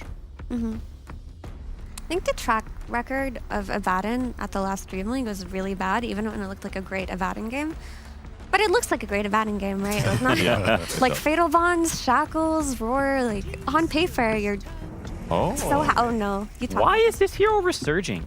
I mean, did we you see saw it? Chira Jr. win with it. It was playing on 2 other games on the other streams too. Okay. Well, this is the 3rd game based on the stats that we just saw. I thought one of them wasn't finished. Maybe I'm misremembering. It looked quite good. He almost got Echo Slam, killed Earthshaker, hit 6 before him, but they countered it with like an Ice Path. So he basically just had a free game from there. Got to fight side lanes. He's going to be very disruptive to these backline heroes. They have really weak stuns on the Falcon side. He can get away from the Razor Link. Like it, on paper, it looks like a good Pango game. I know the hero got nerfed a lot, but. Does it though? Like, okay, with all of those things being said, like if you're disrupting a backline of Jakiro and there's like an Abaddon plus Razor running into your supports, like what are you doing for them in that case? You know what I mean? Like how are you keeping them safe? There's no disable on the upside. Like if the Tusk or the Jakiro are disrupted, at least it is just like all the heroes against Razor. Like you can just disable him and kill him in some cases. Like he needs to right click to be effective. Like Pango is also just insanely good against Abaddon. Like part of it is also, I think, in some ways just a 1-to-1 counter. Like you just burn all of his mana, and you're really good at chunking his ulti in one go, and then his ult's done, and you can kind of just stun him and meme with him while his ult is running. Like that matchup is horrendous. When Pango was a good hero, this matchup is like borderline impossible. So obviously Pango is not what he used to be, but I think that is part of it. He also just doesn't really care about Jakiro or Razor. Like, I mean, okay, Razor's two-sided, but in the early game, before Razor gets to this really fat stage where he links you while you're rolling and runs you down, you're pretty good against him because you have no BKB and he just burns all your mana. Same thing, right? You get slowed and stunned. And but what if they just pick like Viper mid? Like they still haven't banned it. And if I assume this Pango is going mid, then I think it's off lane. okay. That is, that would be my assumption because I haven't seen Laurel play it in a while, but Collapse, I think, is the only player I saw before this tournament playing the hero at all. Okay. He played it 1 or 2 times. I like that more then for sure. I'm just gonna hold judgment, I suppose, until I watch this game because I really don't like looking at this Pango in this position in the draft. Like it just feels really wrong. But maybe there's some new tech going on. There's some new understanding of the hero. I mean, I'm Giga Sus too, trust me. That hero is so bad right now, but it gives them a way to frontline. It does, which is good. With a Warlock and a Shadow Shaman behind it, it should make their lives a little easier. Yeah, I'm curious to see who ends up playing this Beastmaster if they put it safe lane or mid. I mean, Falcons have the advantage of they can just put the Razor into the Beastmaster if they feel like that is a good matchup, whether it be mid or off lane. If they put Beast mid, then they can, pick something new. They have options. Beast win rate has been bad. It started as 1-7 today, I think. Holy crap! Yeah, I think it's 1 since then. The numbers may be different, maybe 2-8 now, but a lot of teams have been opening with it and it's losing sometimes. It's interesting to me how little reserve time Falcons has used. The fact they picked them like is Abaddon pretty unusual. The fact they've only used 30 seconds, or rather 20 seconds of reserve time, and Spirit has used almost all of theirs is an interesting discrepancy to me. I would think Falcons would be maybe a little more shaky coming into the draft. 4 out of 5 of the same heroes from last night, right? Pretty much, yeah, that exactly. 0-4 Quap as well. Again, terrible disables. Quap should have a mostly free game. It's burst damage paired with stuns. That's good. I'm surprised Spirit seemed to be so afraid of this hypothetical Razor mid, because they banned out Tidehunter because they were like, I don't know, maybe it's not an offlane Razor, and then they picked Quap because they're like, maybe you'll send the Razor mid and I want to be able to beat it. That's a good point. They're just covering their bases. They really don't want a weak mid lane. Because if they have a weak mid lane and an offlane Pango that goes wrong, they just don't have much playmaking potential. Sniper, sniper, sniper. XM would sniper here. Mallory might sniper. It's one of the best mid heroes against Quap in lane. I mean, it's kind of sus with Razor. Generally, Sniper wants as many melee heroes on his team as possible because he is a little cowardly rat, so you need some help. But it was a decent sniper game. I feel like I'm scared playing sniper against Pango roll, plus like Serpent Wards and Beastmaster. I feel like all those heroes are going to run at you.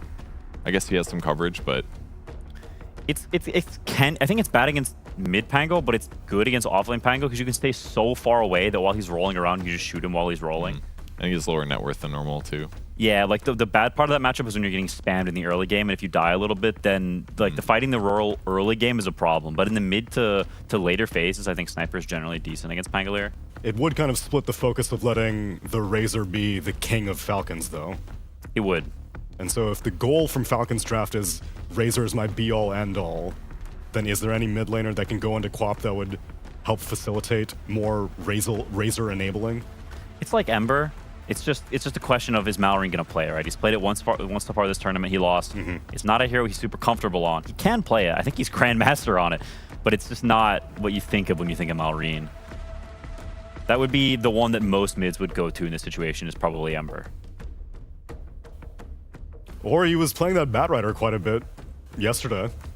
Oh man, Bat's not banned yet. Bat's not banned. Oh. I mean, you don't want to play versus Quap. Like, you're Yeah, just that's counterpicking yourself. Although he's more than happy to go into the jungle. He's smiling. So He'll whatever pull- pick he'll you pull like. some creep waves. Void Spirit. Yeah, I mean, it is the enabling route, so they still want Amar to be the focal point in some ways. This matchup is, I think Malrine is more confident on Void Spirit than he is on Ember, so I like that for him specifically. And this lane, Void Spirit can do fine. You can lose a little bit, but I think in the game, Void Spirit's pretty good against Quap generally, because Dagger and Scream, all the spells really are just very easy to dodge, so you don't really have much, you don't have much oomph on this Void Spirit. You can't really kill him or do that much to him. So what is the offlane Pango tech then? Because yeah, it has actually been played 3 times. No one lost on it. Moon lost on it. And Chira Jr. was the only player to win on it. So it's all been mid laners so far. I mean, everybody goes 4-0-4 because the W is just the worst spell ever now. What's interesting to me is I've seen people buying Ags still, but the Ags is so nerfed because you don't get the reduced cooldown on the W. So I'm genuinely just really curious to see what he buys because I don't know the tech on this hero anymore. Yeah, I mean, Diffusal Blade sounds good. I mean, but they are probably going to have Greaves on ATF, so they'll probably be able to mitigate some of the mana burn, but I don't know, we'll see what happens. Yeah, I'm really suspicious of it, honestly. Like, I feel like if Spirit win, it'll be off of Beastmaster and Quap doing a lot. And, you know, Pango's just there stunning. I don't think it's going to have, like... He's along for the ride. Yeah, I don't know how high the impact will be with it. Maybe they just thought it'll be a good lane, the Diffusal will be good for the game, and they just will depend on their other lanes. That's why they go for this Queen of Pain. You know, she's like a semi-carry, she can stomp mid. Yeah, I'm kind of suspicious of it, but I'd like to be proven wrong. Whereas for Falcons, I think their draft is pretty solid. I'm with you because in the game that Chira Jr. won on the Pango, was there anything he was doing that was Pango specific that I was like, oh, no other mid laner could be doing this? What about Fortune Favors the Bold? 50% of what wasn't hitting him? I don't think that He was like affected him that mid game. versus an Earthshaker, right? So they picked him Yeah. for like a lane situation, which doesn't even exist. No, he got picked. The Earthshaker got picked into him. Into him. Yeah. Well, So He just got Diffusal Blade, and then he just rolled into people, ganked some side lanes. It was like pretty standard looking Pango. He's just a homie. He's just maybe that's all you doing his need. thing. Just need a homie.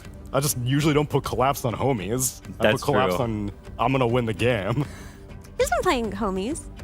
Okay, but homie? I will say though, Abaddon also, I think this hero kind of sucks. Like you can argue for it being in this game, but I think the safe lane versus offlane is kind of cheeks versus cheeks. So I'm curious to see which one is worse. Great. I can get behind That's that. the perfect time of match that I like to watch as well, and I'm sure it's the one that Gareth and Lacoste enjoys too. Yeah, cheeks and cheeks. Off we go. Game 1 here. Spirit against Falcons. We'll find out how good this Pango could be. Because we did get to witness a little bit of Wallachia where Collapse pulled out this scaling Pango with the Aghanim step to the Basher and did solo carry quite a few fights. He did. But you've got to get there first. He played it 3 times, and he did win every single game that he played on this offlane Pango. And I gotta agree with the panel. I don't know about this hero, Gary. I feel like, me being the Pango player as well, when I read it for the first time, all the changes, I'm like, are you guys serious? Like, I know that it has been very annoying to play against Pango from different roles for like a couple of years, but come on. Like, Look what they did to your boy. They just massacred my boy. Like, what is this? They also try to buff him up a little bit. Swashbuckle deals, like, slow. His Shield Crash is not an ability. He doesn't have Facet. He doesn't have innate ability. It's just like, you don't... It's nothing. It's not... What he does have is a pretty nice timing, though. He does. Right? Diffusal Blade, like level 6 first off, then Diffusal Blade, you can actually get into a nice groove of playing aggressively, which I guess what this game's been about, right? Get in the face of your opponents, make them unsettled, while you then have a carry Beastmaster farming into the Aghanim Scepter, and then amplifying your timing even further. Yeah, the timing that they're gonna have sounds very good. Spirit, super strong looking draft. If you put maybe if you remove Pango and put a real offlaner in this equation, this draft looks super strong. Let's say you put some Centaur, you put some Mars in. It looks very good. It looks very good in terms of scaling, buying the auras and everything. But no auras this time around for Team Spirit, because offlaner is not gonna buy it. And Pango, we talked with DMR during the previous Dream League as well, and he said the only way to play this hero from the offlane is to rush Disperser. But he's also the one who's not picking it, so I think Amar is a liar.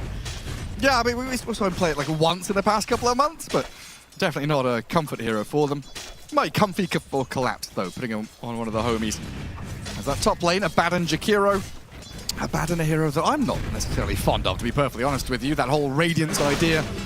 Kind of slow and boring, but that's not what this hero is all about here. He's got Dispels, he's got tankiness, so he can withstand the Roar, Dispel the Fatal Bonds, deal with this Queen of Pain, and potentially plot in an Orchid against the Quap as well. Yeah, slightly later, but the toughest one for him is to get to that Radiance timing. He is a strong laner. It's very hard to push him out of the lane, especially if we talk about Pango. That hero doesn't really do as much. Swashbuckle doesn't even kill, the range creep gets denied. Unlucky. Yeah, especially when you're laning with or against the Jakiro. Rue has his work cut out for him in that lane trade. And middle lane, Larl versus Malrine. Queen of Pain, 10-1. Malrine with a couple of creeps still yet to come. We'll have one denied, sat at 6-1 himself, so about a wave behind. He does have some tools, though, like Quinn was saying, to dodge out some of these spells with Dissimulate.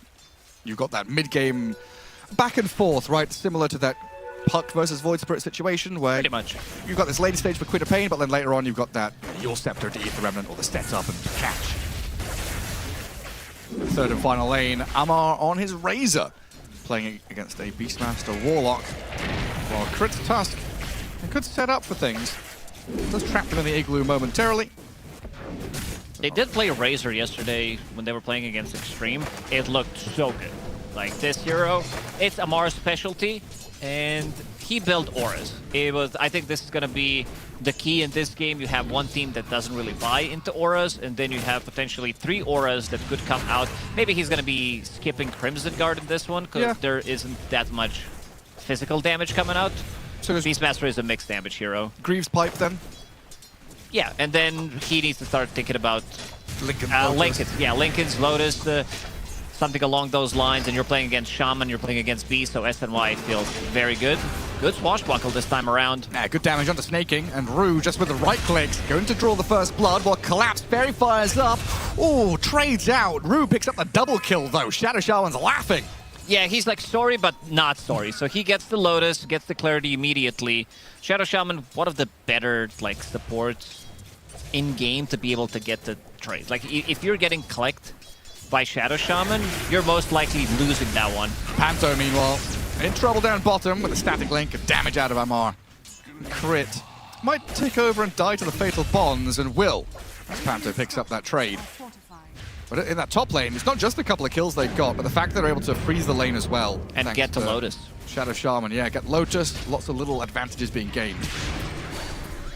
And we continue in this mid lane, just about a wave of creeps being the advantage the Queen of Pain holds over the Void Spirit. Nice play from Panto. He deep his mid, and Malrine knows it. He gives him the heal, takes his rune, gonna camp it there. Might actually give both runes to Laurel. Let's see if he's gonna decide to stick around. I can certainly try. So double bottle refill for the Queen of Pain. As bottom lane, because Panto has left, Yatoro is left to his own devices. Gets dived a little bit, but with Rue's arrival, they'll kick Amar and Crit out of that dive. Blood Grenade, slow him down a bit. Stop chasing my Razor. I love Blood Grenades in mid and like post 30 minutes. I see Blood Grenade flying out, I'm like, yeah, this is the hot shit. Like, this is what I want to see. Fairy Fires and Blood Grenades are like unironically super hype items. Cheap, but useful. We were on the topic of Dota 1 hero names last game. Am I remembering correctly? Razor was Gillette? Gillette, yeah. The best a man can get. That's a mar for you. So far, decent for Collapse's Pangolier. Not amazing, though. Both him and the Beastmaster are just lagging a little bit behind the rest of the pack in the last hit values. But I'd imagine it's not a massive deal. Primary goal here for Collapse on the Pangos to hit level 6. Because it's that level 6 and then Twin Gate plays and that whole snowball happens, maybe battle over the active rune. There's a lot you can do. Especially when you have a hero like Shadow Shaman. All right, we've seen that Bane, the Shadow Shaman, a lot of these supports that get into the enemy territory and set up, give you options. They have so much control as well. Bento, 2 Grimoire charges, going for that 6-minute rune again. And now things get slightly more difficult when supports start to move around. You as the Pangolo, it's a completely different hero than what he was before, because a lot of the times you would use Swashbuckle. I'm going to hold that thought, but it doesn't seem like there's going to be a fight. You use Swashbuckle to secure the creep or something. You always had Shield Crash, especially from the side lane with the double Shield Crash facet that was available. He doesn't have any facets, so you could get out of trouble. But now, Swashbuckle is your offensive, but it also needs to be a defensive tool in a lot of situations.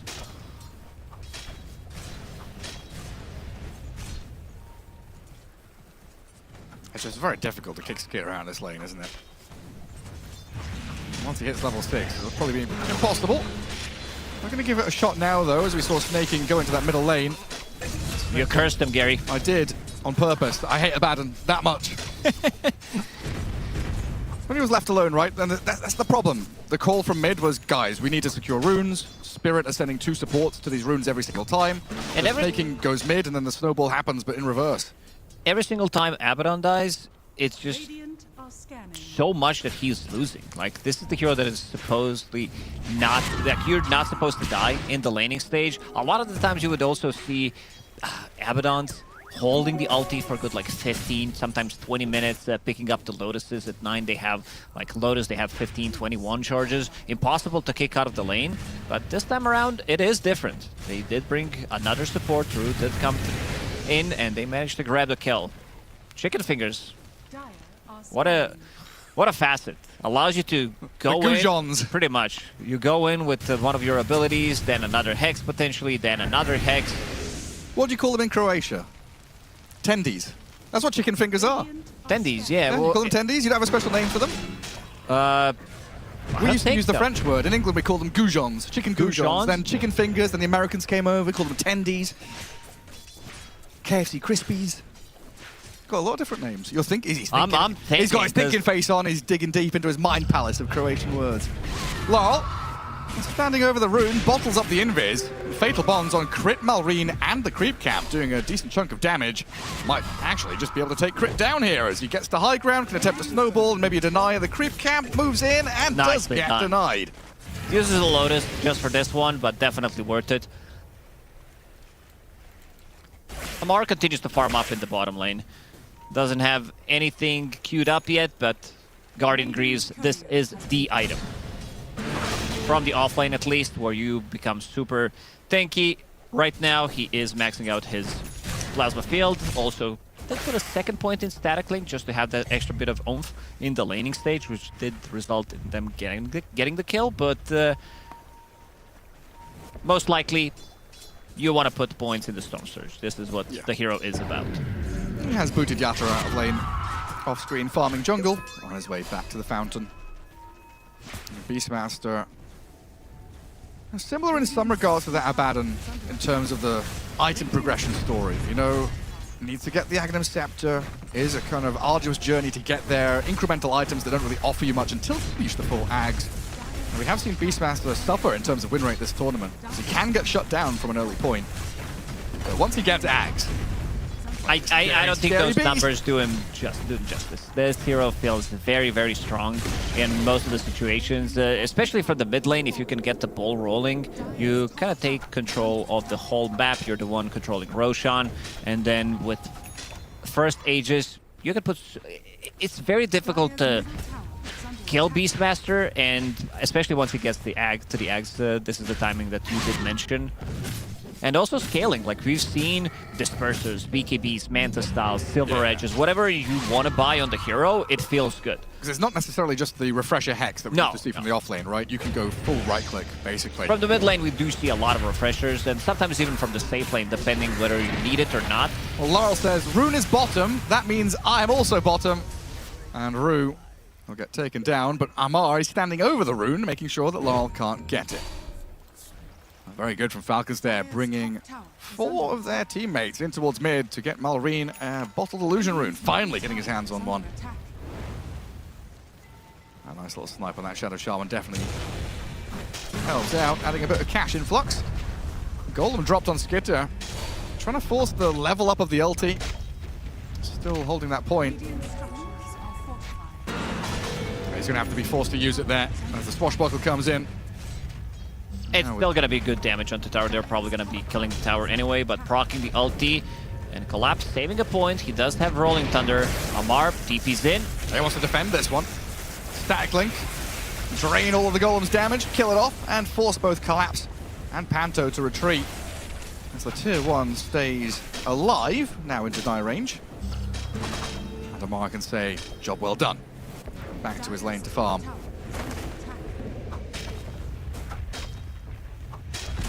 Still waiting to see what this Pango can do. 350 gold away from Diffusal Blade. Even though we saw Chira Jr. play 2 games ago, you still want to see what Pango can do. I'm not convinced. I got to say, like mid lane Pango's a bit different. He is, but I still think you're going to be buying into same items. Yeah, well, that's a nice go on Laurel. Keeping him inside that macro pyre to take him down. Oh, Arena snaking, pairing up. Not only to get a kill on the mid laner, but also tier 1 tower. Shutting down a lot of the momentum that Spirit felt they were building there. Yeah, it was also a case that feels like offlane Pango is, greedy, right? Comparing him to some of the other initiation heroes, you are a scaling right clicker for the most part. You are. And now it's time for Yatoro to clear some of these stacks, push himself closer to the Aghanim Scepter. Does have only 1 component sitting at 500 gold. Stacks 4 total and 9 for Spirit. That's a big, big difference. Well, here's the Diffusal Blade. So timing 1 has been hit, but snaking protected by the shield of Skitter, so that inhibit gets dispelled off. Jakiro steps away. Collapse is going to keep on giving it to this Abaddon, though, forcing his ulti pretty early on, and now taking full control of that top lane. This belongs to the Pango. What do you think now about the Pango? I'm looking at Pango's item build. This is something that Amar did from the offlane when nobody else wanted to actually play the hero. It was a flex for them for a really long time. When he was going for Echo Saber and then going for... Because he was playing it with the double shield crash facet, Echo Saber and then SNY and just becomes super tanky. He was playing it a lot in pubs, but then people realized it's still like the Diffusal Blade is too valuable of an item. I think it was also at the time where SNY got nerfed as well. And there was also a period where watch Rue get blown up here. He thrown it back into the Macropyre again. Another round of aggression from Falcons in that middle lane. But there was also that period where Echo Saber was like bugged with Swashbuckle and it wasn't going on cooldown. It was like always applying the slow. Yeah, you always get the slow. I still think it works. Is it a bug or is it a feature? I never know. It's Dota 2.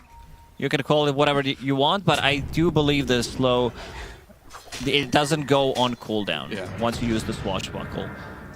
And maybe the reasoning is like you have this double hit, it makes you tanky, and it's going to be about burning mana on Abaddon. If he can't use his spells, this is something that panel talked about, the matchup against Abaddon. It's like really bad in terms of you getting your mana burn constantly. And they also mentioned the Aghanim Scepter, which is like not the greatest item on the hero because it's nerfed. And it's not just the Abaddon, right? We look at Falcon's lineup as a draft that kind of wants to extend the team fight, last a long time, spam a bunch of spells.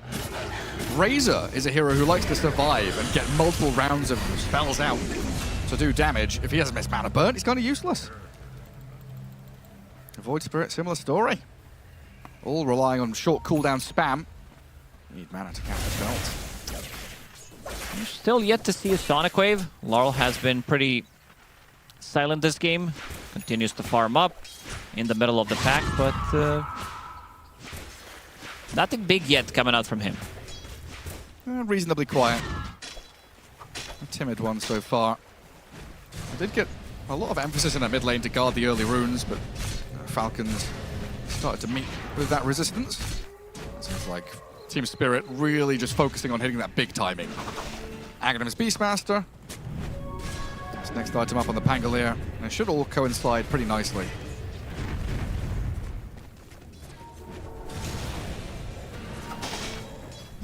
And every time it gets tagged by Swashbuckle, Skitter's like, where's my health? Where's my mana gone? Where's my team? He actually brought the team this time around. He's had enough. Problem is, he doesn't have Radiance. Once he has Radiance, this also changes. Might see the Sonic Wave here being used. Yeah, get a snipe on crit, delay his inevitable death with a snowball. Snaky could try with an Ice Path and a jump from Malrine to trade out onto Rue. Good blast damage on the Shadow Shaman. Shackles will keep Malrine tagged up, held in place. It's a foul play. Is that enough to escape? Oh, it is. Rue Even gives us the bottle. Takes a lot of heal. Level 4 Shackle, 280 heal. Collapse is like, hey, hey, lol, you want to give me the DD rune? That was perfect. That belongs to the co-op. Yatoro is about to get there. Basically at his Aghanim's courier already at the secret shop. We're still waiting for this Abaddon to hit that Radiance. Those two deaths definitely cost him the timing. Sitting at 100 CS on Abaddon, but those two deaths, once they get it, I could see them try to go for a play. Right now, we've been mostly seeing Malrine being paired up with Snaking to grab the kill. They kill Laurel. They try to kill Rue again. It is the most damage on their side because Razor, he's also farming up. Amar, he's been pretty silent after getting that kill in the laning stage. Has Guardian Greaves and going for second item BKB. No other aura. Seems like, even though they have, because I think they have mixed damage. It's not super right-click oriented build, so Crimson's not gonna do much. Pipe is good, but they also have some like pure damage. Beastmaster does both physical and magical. Does it also prevent the mana break from Diffusal? Popping BKB? Yeah. Top tower is under attack. So probably feeling a bit more comfortable in that regard as well. Well, Echo Saber's here for Collapse, coming out on Courier. Radiance delivered for the Abaddon. So we're getting this confluence of timings for both teams, leading to a big group up in that top lane from Falcons, gathering all their forces there. And they're near the Roche pit, but it doesn't feel like they can just go in and take it with this kind of draft. So maybe have to wait for that Torment to play in a couple of minutes' time. While Spirit, they're setting up for that bottom tier 1 tower and a go onto Amar. Rolling Thunder, Sonic Wave, and the Golem dropped, but this You got any more of those zombies? You need some, because this man stands and delivers. The Razor now can turn with the help of an Ice Path to deal with the Warlock, boot Team Spirit out of his bottom lane, and drink your milkshake. This hero is so tanky. Shadow Shaman. Shadow Shaman. He's found a go onto Crit's Tusk. Not No sure. ball here, and a turnaround from Malrine. Yeah, forces a blink away. Laurel, he was thinking about it. He's got a DD rune, but no Sonic Wave. The power of Razor. Super tanky, pops the Guardian Greaves, and then Abaddon comes in. Falcons, they're in a pretty good spot. I think this type of a lineup should be able to outscale what Team Spirit does have, even though you have like you have an insane amount of team fight, but you also have heroes who don't die as easily. And as we could see, Razor, and this is also a Mars Razor we're talking about, so he's definitely going to be scaling. Yeah, top of the net worth, having a cracking time. There is a looming threat, though, of this Beastmaster Steamroller coming in. And it looks like Laurel is going to skip away from that Aether Remnant. And that's going to be the give up there from Falcons. Indicating they couldn't chase anymore. But yeah, there's a looming threat of this Beastmaster, right? He's got the Aghanim Scepter, which is a acceleration tool as well as a fighting tool. And looking at that BKB next, once he comes out the jungle with BKB Ags, a very scary prospect.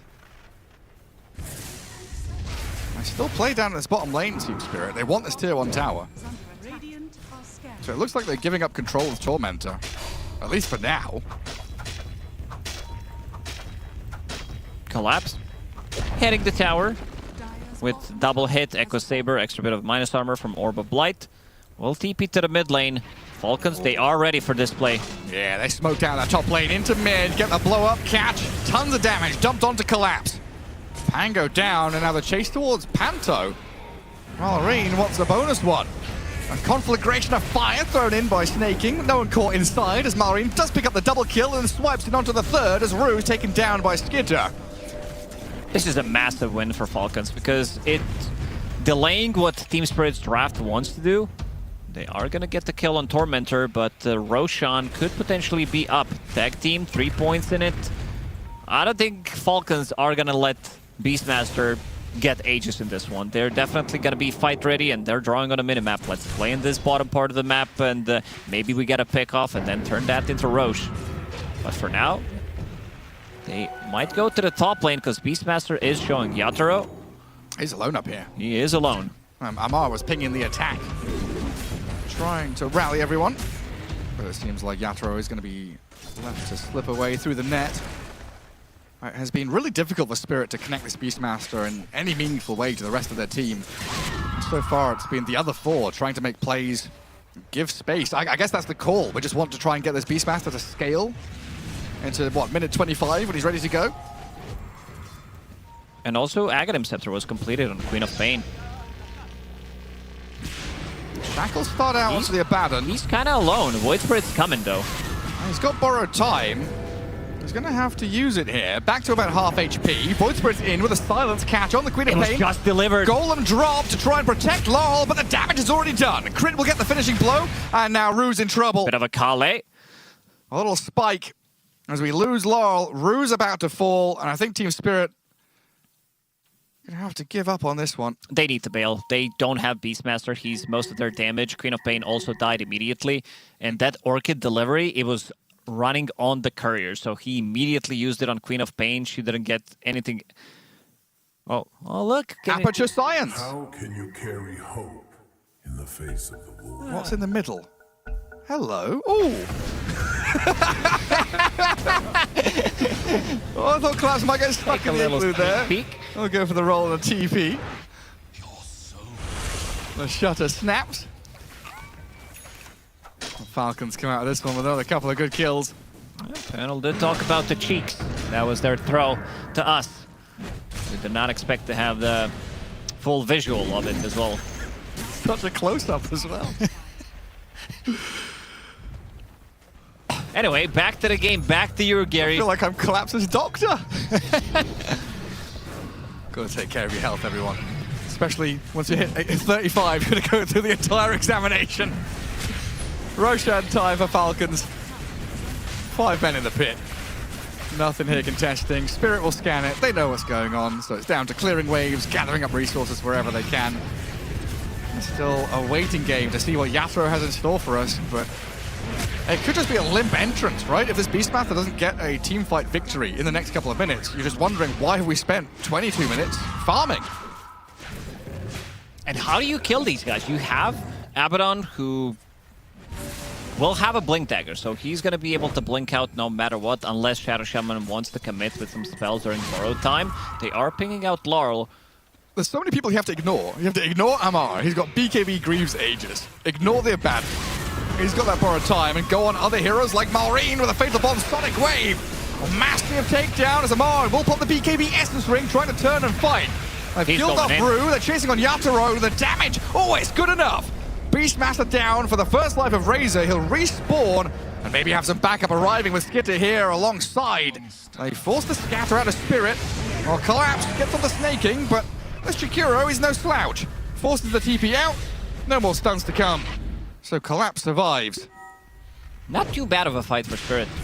They did lose Yatoro, but they managed to take off Aegis. They bursted Void Spirit down instantly and also killing off Tusk. You said, who can they focus? And they can focus the rest because Razor, he is way too tanky. Sure, you managed to bring him down once and we're going to see that again. So immediately they go in and big Sonic Wave with Fatal Bond. You see the damage while Ring just explodes because the whole damage was shared between 3 heroes and then Amar stands his ground, pops the BKB. Yatoro, he went in, tried to grab a kill, but then again, the level 10 talent as well, Plasma Field slow.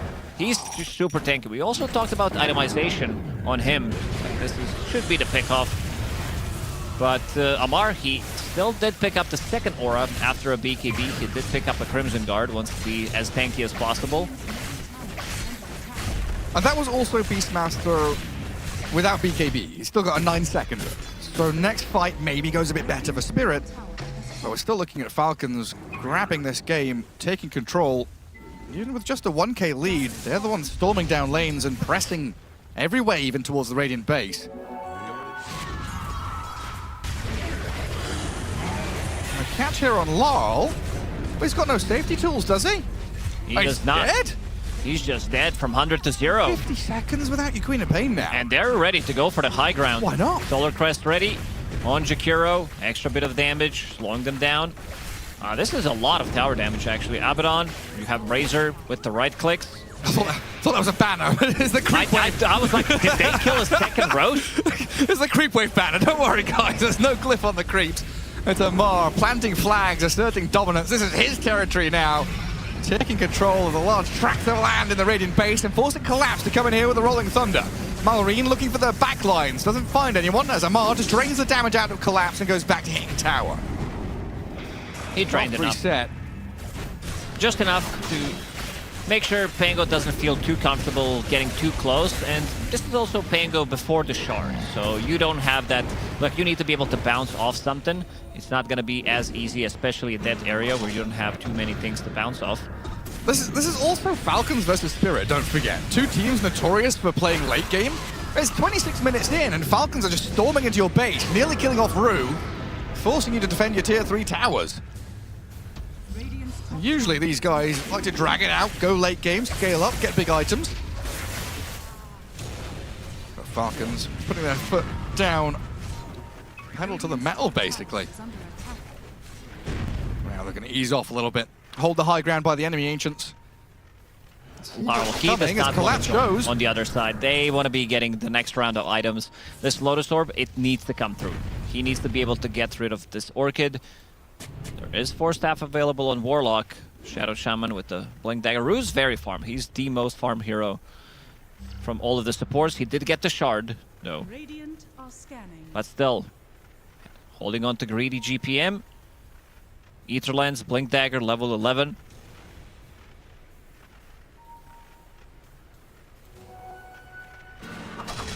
Every time Collapse spends that swashbuckle, it's spooky times. They use the blink to get a bit of distance, but they were ready and waiting. From the fog, 4 heroes strike. Falcons find the Pango, who's now dead for 45. The Dire were even scanning behind them, so it feels like Falcons were maybe expecting a smoke wraparound with Collapse's positioning there. But it's Team Spirit just relinquishing control entirely of this left-hand side of the map. Do pick up that Lotus Orb, like you said, finally on the Queen of Pain. You have some protection. Some protection, but you also have 2 other silences that you need to be careful about. Voidspirit just finished off his Aghanim Scepter. That's going to be a massive problem for them. They don't have many ways of dispelling things. That's why you're seeing Beastmaster also trying to pick up Manta Style for himself. And immediately, they start to play on a different side of the map. Abaddon, he feels way too comfortable going in, knowing that he can't really die. Radiance. The Venn diagram. Over 2 players. Skidder knows Yataro's here. And they're going to snowball in towards him. He's got BKB, TP. After the punch, maybe he can get out of this one. There's a Basher. Oh, they've got they don't even need it. It was a nice bait. I think they knew that there is Basher available. It's a nice pun. Nah. It was a nice bait because they like the damage is overwhelming between these 2 heroes. You have the attack speed, you have extra bit of a damage coming out, and so far we haven't seen as well Yatoro to be able to pop off on this Beastmaster. Usually he's the one controlling the fight on top of the network, but this time around he is falling behind both of the cores from Falcons. When does it become fair to say that a hero has been figured out? Because this hero has dominated, look incredibly strong. Heading into this tournament, you know, he's one of the big ones. And so far, it's kind of flopped. Like, okay, maybe some of the weaker teams are playing it, but now in the hands of Yatoro, like, what has gone so tremendously wrong for him? Like, is it Beastmaster's fault, or is it everyone else's fault? it cannot be his fault. That I think the combination of the heroes. You also have Pango, which I don't think is. Of course, it's Pango's it's fault. Pango's fault. Like, who else are we gonna be blaming, Gary? I feel this hero is not. Just not it right now. He's not dangerous enough. He's not. Compared to some other offlaners, what they bring to the table, maybe in a different game, but I'm not talking about the other game than Dota 2, but he needs a little bit of oomph. Look at Skitter. Well, he's jumped in right on this Beastmaster, trying to force Spirit to react. Golem's being fake pumped. Snowball with the Lotus. Abaddon pops his ulti to try and break free here as Beastmaster goes for the Roar on Razor. Golem dropped and Crit has fallen. Rolling Thunder coming in now as the BKB's forced out of the Razor. Amar will turn with the Static Link. And that's the BKB TP out from Beast, meaning the Shadow Shaman's left stranded. Panto's picked up. And Queen of Pain blinks away. Falcons rally around as Amar Razor get a couple of support kills. Poking here with the Queen of Pain, blinking forward aggressively. Hypnotized back in, though, as they try and harpoon Razor back into danger. Queen of Pain does get the blink out. And in comes Shadow Shaman. Good control of the Fatal Bonds. They've killed the Falcon and Amar. Spirit with a couple of buybacks have done it. They've cracked the fight, and they've not quite got enough to kill the Abaddon, but it looked good nonetheless. He's still gonna die. Okay. Good fight for Spirit. They did buy back on both of the supports, and look at Roche. Let's see Roche. Well, look at Snaking first, actually. Jakiro gonna get turned into a Goujon. Poor little Jakiro finished off. 3 kills in a row. Team Spirit utilizing their buybacks to perfection, and Roshan was a very fast spawn. Perfect timing for Spirit. They are gonna be able to get it, and Falcons overextending there a little bit. They wanted to take another fight, thinking maybe they have enough to bait with Razor and then use a Photic Shield when he gets initiated on. But also Queen of Pain, she's starting to pump in that damage. With the Aghanim Scepter, she loves to play longer fights. Now level 20. Extra Scream of Pain damage is going to come through. And they already procced Abaddon's ulti relatively early on, so Skeeter, he didn't feel too comfortable just staying in. His Aphotic Shield's like coming off cooldown in 2 seconds, but somebody made a call. We need to bail. Amar, he's already dead. Maureen also dying. And Maureen has been dying in a lot of these engagements before he gets multiple rounds of spells. That's why he's building into Aeon Disc. Yeah, it needs some more protection, for sure. But, you know, it's like I said, this is Falcons against Team Spirit. We're not going to have a 25-minute game. It's not going to be quick and easy. We're going to try and drag this one into that mid to late game, push the limits, and scale this Beastmaster into a position of power where Yatoro can actually utilize his hero and the farm he's been able to gather. We are still looking at top 2 net worth, being Falcons, Abaddon, and Razor, though. But overall, not a net worth lead to be seen. Dead even by the metrics. Very close game. The next phase, though, Team Spirit having this Aegis on Beastmaster, there's a lot more freedom here for him to move in and make plays, but he doesn't have a playmaking item. He doesn't have that Blink Dagger or Shadow Blade. No, he's going more for a right click, which is kind of needed. You can still swap in Blink Dagger as your 6th item, remove the Pop Treads, get the Swift Blink. But for now, they are looking for better options. This Diffusal Blade / Disperser. A lot of it allows you to go in and then get out of the fight. You are playing into a good amount of slows from Tag Team, Jakiro, Abaddon as well. It's a lot of things that you dislike playing into. We saw Beastmaster struggling to go in and get the right clicks going, but now with 2 ways of dispelling himself, Manta Style plus the BKB, and also holding the Aegis, things are going to look much different for Spirit. Oh, that wasn't that far away. Nice read from Malrine, seeing the Imps come out of the fog. Nearly got a grab on Panto, and game recognizes game. Panto sneakily farming on that dangerous side of the map. Bit of advanced pay as Falcons try to reposition themselves to clear out top entirely. There's still no real objective on the map to be gained by Falcons. They've got to try and fight their way across the map because it's Spirit with the Aegis and with a 5-man smoke. And we're seeing the first Disperser on Pango. This is something Amar said. Oh, hell you yeah. gotta have the item on the hero, otherwise the hero's not viable. These are some super expensive items on Pango right now. Lots of weaponry. Lars going to show himself. Serpent Ward's already thrown in there to get some damage onto the tier 2. TP in from behind. Valrine scouts out the Queen of Pain and then dissimulates away. Team Spirit playing very tight together, realizing there's not really much left to do here. The tier 2 has been defended. Back and get all of the gold. This is where quite often we'd see a smoke out of Falcons to go and pivot somewhere. I don't think they're feeling all that comfortable. No, not into Aegis. If they're able to maybe get a pick off, if somebody's playing too greedy on the side, I could see them, again, maybe try to go and push it, because they know that both of the supports, they don't have buybacks. They used it in the previous fight, and they're still on cooldown for a good 3 minutes.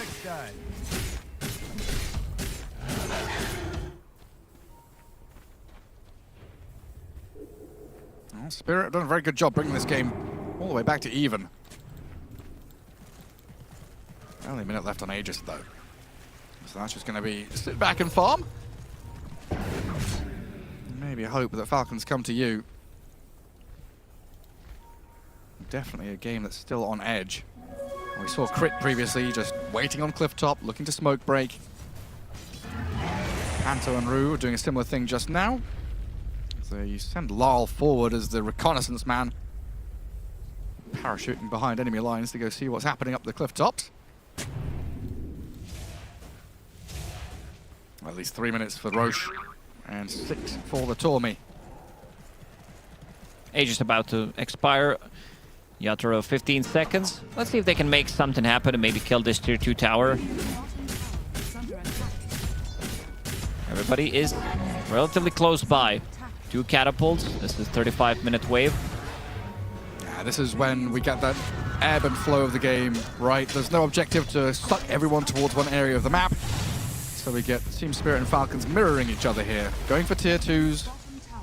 A gentleman's agreement just to go and push out lanes and farm. But looking at the map state, Falcons probably a little happier with how things are. Mid lane has approached enemy base, and they've got double catapults outside the Radiant tier 3s and barracks. Falcons the ones that start on the high ground and force Good damage onto tier 3. Back. Another spit, another fire from Jakiro with 2 catapults. Brings it down to 1000 HP. Not too bad of a push. Somebody will need to address this issue. Oh, but the boar up top. The boar is going to work. Double catapult's going to get cleared out by the tower eventually. But now it's Spirit the ones who are hammed back in their base. Holding onto a smoke on the Warlock. It's such a scary game to go out and make a play. We've already seen how difficult it is to deal with a Razor or the Abaddon. Yeah, if you don't get that perfect first contact, it's dangerous. Both teams have BKB piercing abilities. One of the reasons why we don't see cores going in for extra wave and trying to push it, knowing that they can get jumped. You have Tusk, you have Basher on one side, and then you have like either pre-BKB initiation from Shaman that's going to be holding you there for a long time, or you have Roar coming out, and there's the second Disperser, 37 minutes in. Not usually you see these 2 items so early, but a lot of the times you don't see them on the same team ever. No, it's kind of crazy, isn't it? There's a fair few things to dispel. So now a triple dispel on Yatoro. It seems like he's still opting to go for Silver Edge. So I guess replace Treads with Silver Edge, then consume Aghanim Scepter to get a blink afterwards. A Falcon Blade is still in. Maybe he wants to keep it because he's playing against Falcons, but we'll see. That's the one counter, isn't it? Should deal more damage, double the damage. It's perfectly balanced, actually, if you think about it. It must be in their contract on Falcons. Like, you gotta buy 1 Falcon Blade per day when you have Crimson officials. Oh, they're trying to go on Laurel and poke at him. And Laurel just blinked into the middle of them. No fear in this man. Yasha Kaya on Queen of Pain. That's a rare sight. But this item became more popular. We're seeing it more from the carry role when Shadow Fiend plays it. We are seeing it from the Void Spirit in the mid lane. Yasha and Kaya, that was pretty much his first/second item if you count in Shard.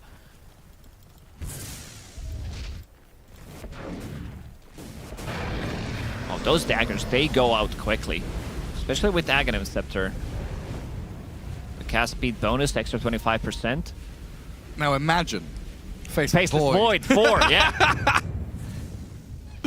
Imagine the time cube. All right, Laurel, use it. Use it so we can see it, how fast it goes out. He doesn't want to. He doesn't want to. He heard your cries. Said no. 50 seconds for Roche to respawn. Team Spirit very patiently waiting in the pit. I've planted a boar inside. This is home now. The pigsty. That's what Roshan's pit has become. Wallowing in the muck and mud. As Team Spirit smoke themselves up, maybe expecting that Falcons have set up again in this bottom lane. But the Falcons have also very defensively just sat and farmed, waiting for their moment to move.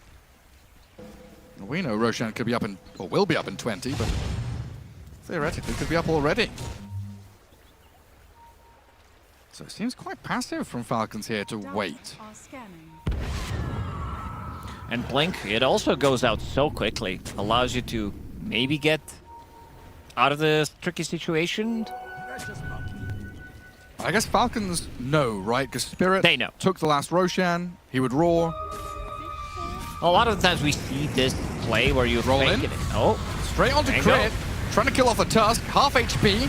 They've defended him with the Ice Path and the Razor moving forward. Silencing Laurel. Snowball turnaround with a Lotus Orb now. Queen of Pain can maybe get away, but the Ether Remnant holds him in place. Laurel is down. Crits the trade, but well worth it for Falcons to get a core kill, and the chase is on. Malorine does... Oh, he does. Oh, that catches him. It catches him. The clock ticks. Finds the catch from Beastmaster. They got him. Stunned up. BKB TP is worthless. And just like that, the initiation from Pango. Sure, you kill Tusk, but that's not the trade that you want to get. And now we're seeing, finally, these items in action. Pango, he blinks in, uses Rolling Thunder, then Harpoon to connect with the secondary stun, pulls him into the Rolling Thunder, like Pudge just pulled him in with that hook. But it's not enough. Laurel, he blinked in, but still doesn't have BKB available. I mean, Queen of Pain got like no spells off there. Silent stunned. Snowballed, stunned, hypnotized. That's a rough one for Laurel. No BKB, definitely a pain. Yeah, this Yasha Kaya, it looks cool, but also this Yasha is 2,000 gold. It's like half of your BKB, and I feel like you need a BKB. You can't rely on one Dispel, on one Lotus Orb to be able to survive against multiple silences. You have Bloodthorn, you have 2 silences from Void Spirit, all that control. Even though they have BKB piercing tools, I don't think they can bring him down from 100 to 0 if he has BKB on. No, it's super hard. Some tremendous damage numbers being posted up there. And Queen of Pain has done 24,000. Without even dealing damage in the previous fight. I guess that's just a lot of AoE damage being spread out onto people. Aghanim Scepter, baby. Caught. Panto up top. A freebie for Skitter. That's getting very big now. Abyssal Blade on top of that Blink BKB, Bloodthorn.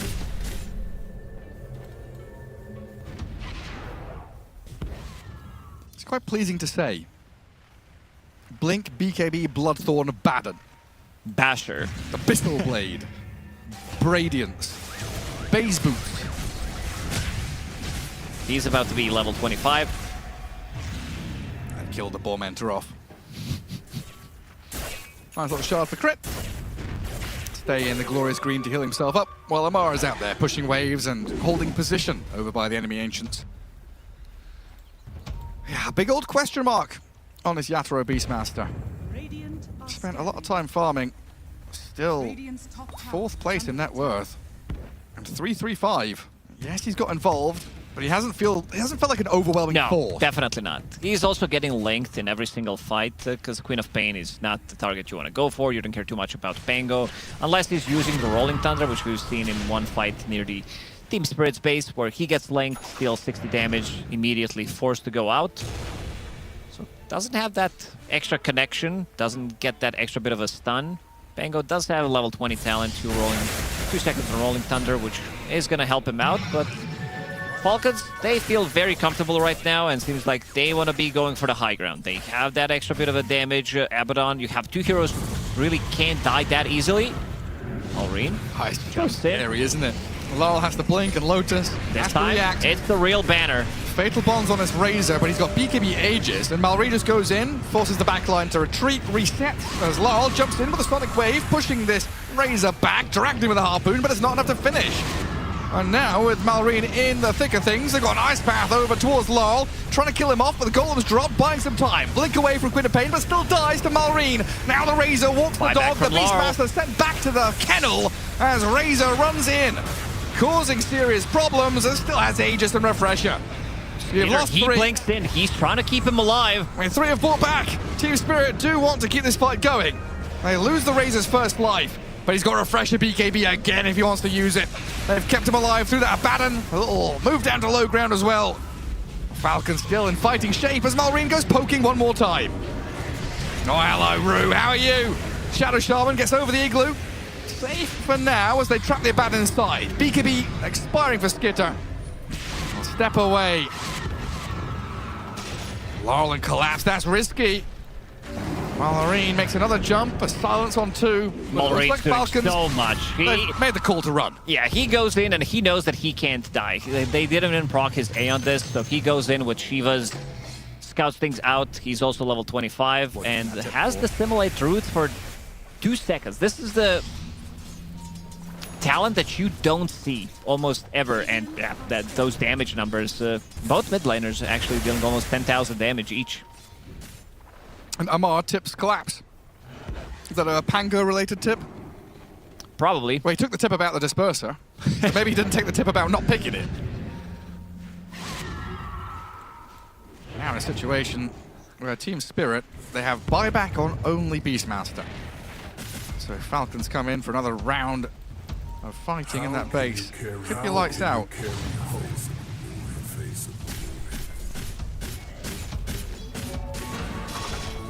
Malrine is so fearsome on this Void Spirit. 3,500 health. This hero becomes extremely tanky. 72% physical resistance and 52 magical. They've got a catch on him. The snowball goes across. Lotus Orb does nothing. Lol is dead for 2 minutes. Yatra tries with a roar on Malrine, but he is invulnerable. Invincible. Charge in from Amar's Razor. Gets in on top of the Beastmaster. Abaddon arrives. They're going to slay Panto and Yatoro. 2 dead. Quickly clap down on Spirit. Falcons storm into the Radiant base. Collapse will try to roll back with Yatoro alongside, but they are hiding in Fountain. So Pango cannot offer much. He can harpoon the Razor back into Fountain for a bit of damage, but this guy's got Crimson Greaves. He's pretty much untouchable.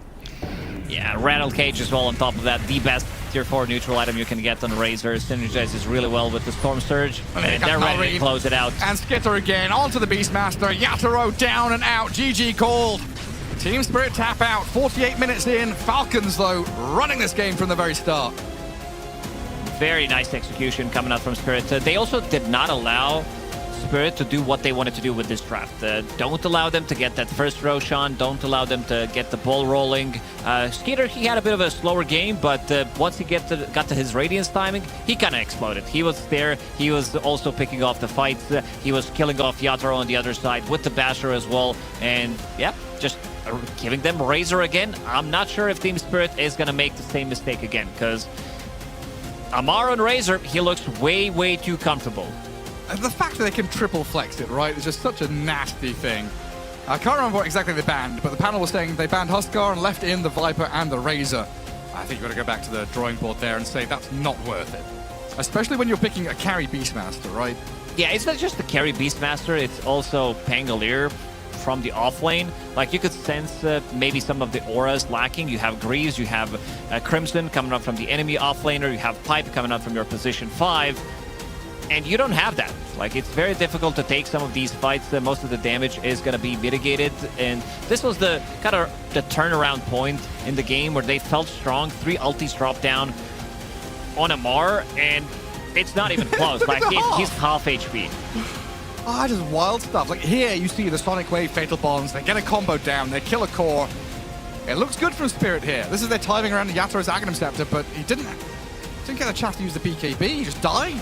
And in a classic Falcons fashion, this is pretty much what they invented, having 3 cores that cannot die. Now you have Abaddon, who literally cannot die. Plus you have Razor holding every single Aegis, so it's very difficult to approach the fight from side of Spirit. Yeah, insane stuff there. And we can head back to the panel so we can dunk on Pango some more. One of a variety of things that we can be dunking on. Yes, Pango, as much success as Collapse was able to find on it in Wallachia, it is apparently a different beast, especially when going up against Falcons. And I would love to know what Milan's grand plan was by picking 80% of the same draft that Extreme had against a Razor from Falcons and being like, don't worry, the Pango will change the equation enough that we'll be able to beat this Razor. And yet not. Yeah, I mean, I don't really get it personally. I feel like the recipe has been shown. You just ban all the Falcons heroes and you make them play outside their comfort zone. I think especially this team, right? They need their comfort zone. It's their warm, happy place. And if you put them out in the bitter cold, then they just don't play the same. And they just handed them all their comfy heroes. And I don't really understand why, per se. Yeah, I mean, I just feel like a lot of teams think that they can beat Razor with this Beastmaster concept, with it trending as a safe laner, and while on paper it does sound good, it feels like every other part of the draft needs to work too, because if your win condition is a Beastmaster who isn't able to shut down Razor on lane and just is a good idea versus him, while the rest of your lanes don't win, then it's just like, it's not an idea that justifies giving it away, right? At the very least, like, okay, we're going to win this offlane as well. So we're going to have Beastmaster versus Razor down bottom. We're going to pick something that completely crushes the Abaddon from the offlane, and then we're going to play off of that. That wasn't the case here. So it was a bit odd giving away that Razor. But, I mean, you live and you learn. Will what they? Can you do? Will they ban the Razor game too? Can you promise me that? I think so. I hope they will. You promise me? I do promise you that. Okay, you promised me. All right. I'm sold then. At least we did get to see how the Pango versus Abaddon matchup played out, which, Quinn, as you said, it is hero to hero, a strong counter, but hero to hero Pango as a hero is not strong right now. Yeah, I mean, I think this hero's biggest issue is honestly the fact that they killed his item build, that Ags is not what it used to be, because the cooldown doesn't get reduced when you're rolling, so you can't spam this spell. You don't have this consistent damage output, because roll doesn't really do that much damage. Most of your damage is swashbuckle, and it used to be that the half swashbuckle is getting spammed by Ags. So without that, it's just not that high damage in the mid to late game, because you can't, like, right-click Pango isn't real, because it's not, you can't stick on people like that, and you also don't use your ulti whenever you're right-clicking and vice versa. So the hero doesn't have a right-click way to build really that's realistic, but also you can't play for roll because you don't do any damage during roll, which means that your scaling is just horrendous, and so you're putting yourself on a timer. And when I think of Spirit, I think of the opposite of putting yourself on a timer. Sounds like he needs a Radiance. You can just roll circles not around that bad. somebody for 8 seconds and do 400 damage. There's a theory. I can see that. It's not that, probably not good. But, I mean, I thought the hero looked okay the first 15 minutes or something. Like, he got his defusal at a good time. Your first roll is always fantastic. You do swash into roll. He found a support by themselves. He'd do swash into defusal. They had to, like, actually come and defend each other so they didn't die. But it only does so much. I do have some clips, actually, that could show some examples of Pango doing slightly good things, if we could take a look at those. The first one is Pango dying, which is very applicable here. Take a look at this. You said doing good things. Well, we're doing it live. He gets exploded here by 3 heroes. Before this, he was doing fine. Net worth, he's third from the top. Despite dying, they get to run down these 2 supports. This is a good moment here for Falcons, where they kind of came together and had a really decisive team fight. That was really great for them. As the game continues, though, it gets a little bit different here. We're 30 minutes into the game here. Going on Yutoro, some nice reflections. They've got the quap bags. He's basically disrupting the back line. They're having a bad time. He is stunning heroes. That's true. He's survivable, and he's stunning heroes. It doesn't work the best against ultra tanky Amar, who got a little bit lucky on his essence ring here, but it's still something. It's still something that accomplishes good things. Here, look at the stun duration that they're putting on this support here. Isn't that worthwhile, don't you guys think? Every time he passes 3, does 200 physical damage, and the Razor runs him down.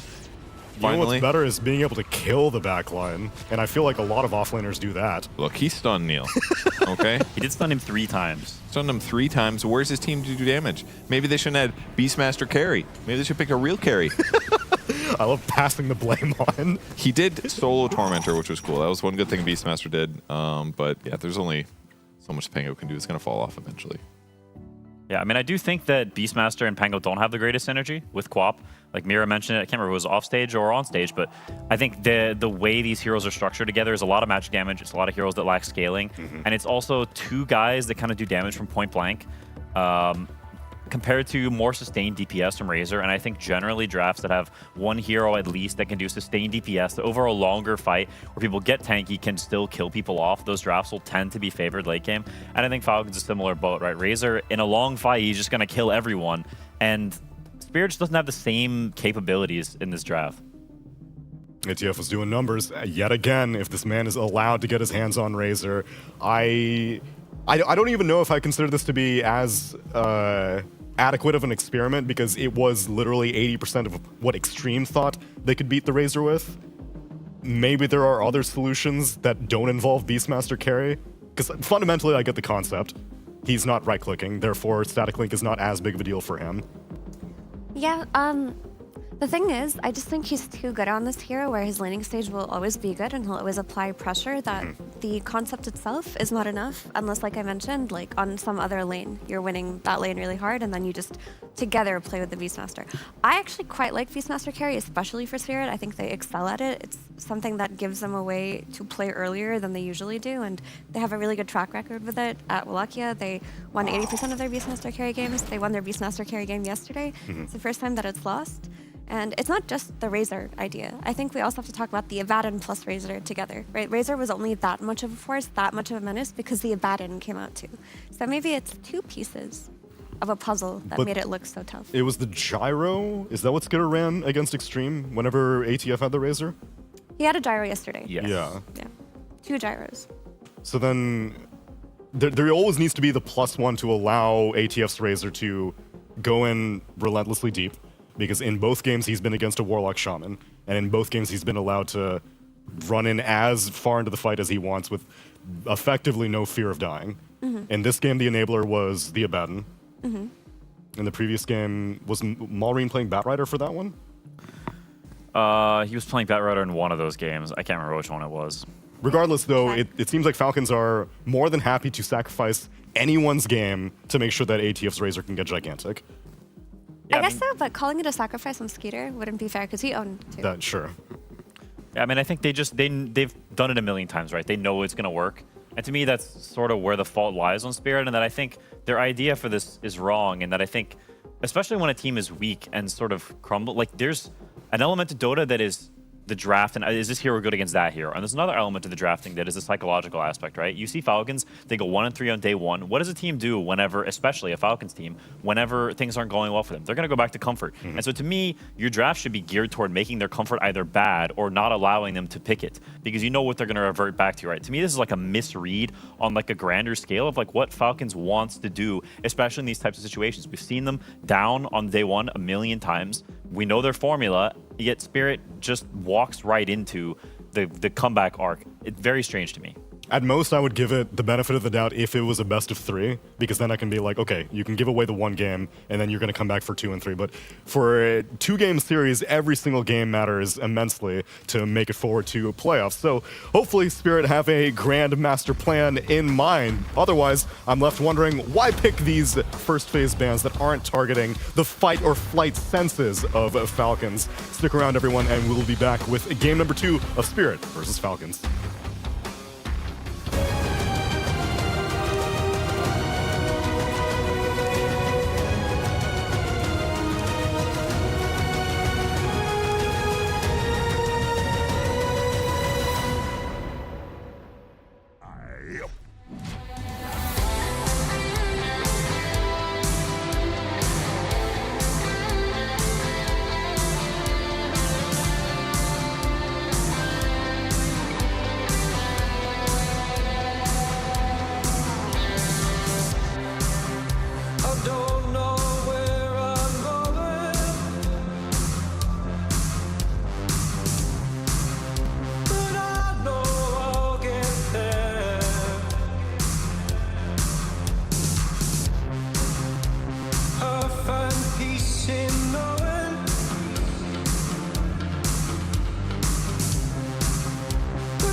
shadows arise.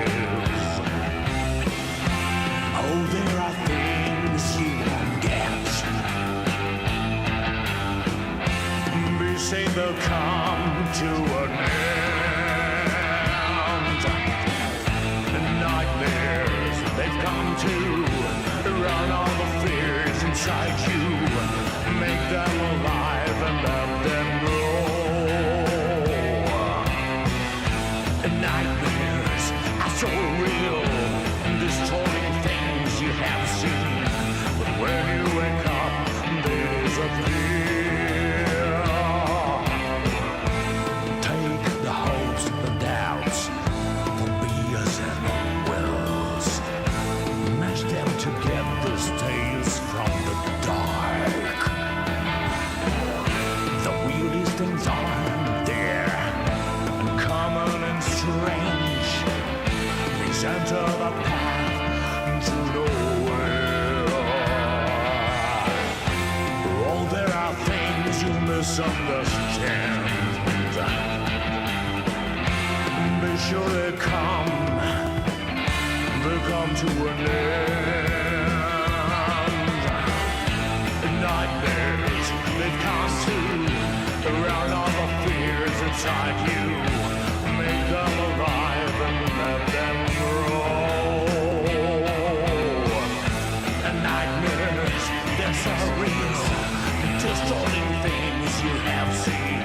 But when you wake up, they disappear.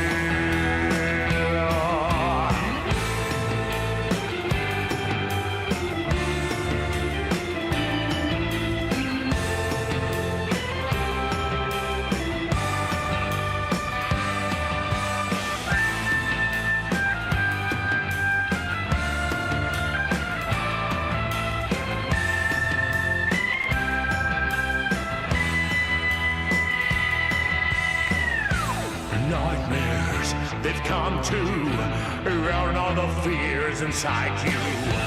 Make them alive, let them grow. Nightmares, they've come.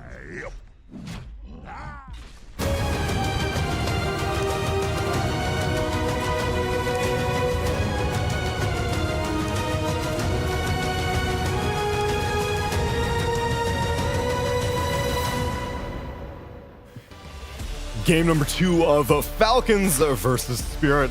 Where I want to know what's ticking in that man's head. Milan, what is the game plan? You coming into game number 2 against Falcons, and you are Run it back. not going to learn your lesson. Is this exactly a 1-for-1 run back?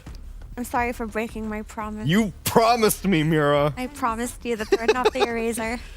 Okay, so last game they banned Tiny plus something else that was not a Baden or Tusk, obviously, because they were picked. Yes. So they did ban 2 of the heroes the Falcons picked last game. So last game, Spirit's first phase bans were Huskar, Shadow Demon, and Bristleback. Yeah. And Falcons bans were Largo, Treant, Puck, Shadow Fiend. Yeah. Okay, so still the same on that. I would like to point out that Snake King's Jakiro did some really sick ganks in the early game. I really thought about taking clips for it, but he was like, I'm not a 5, I'm a ganking hero, and he did some nice moves with his ice paths. I just want to shout him out. Okay. Yeah.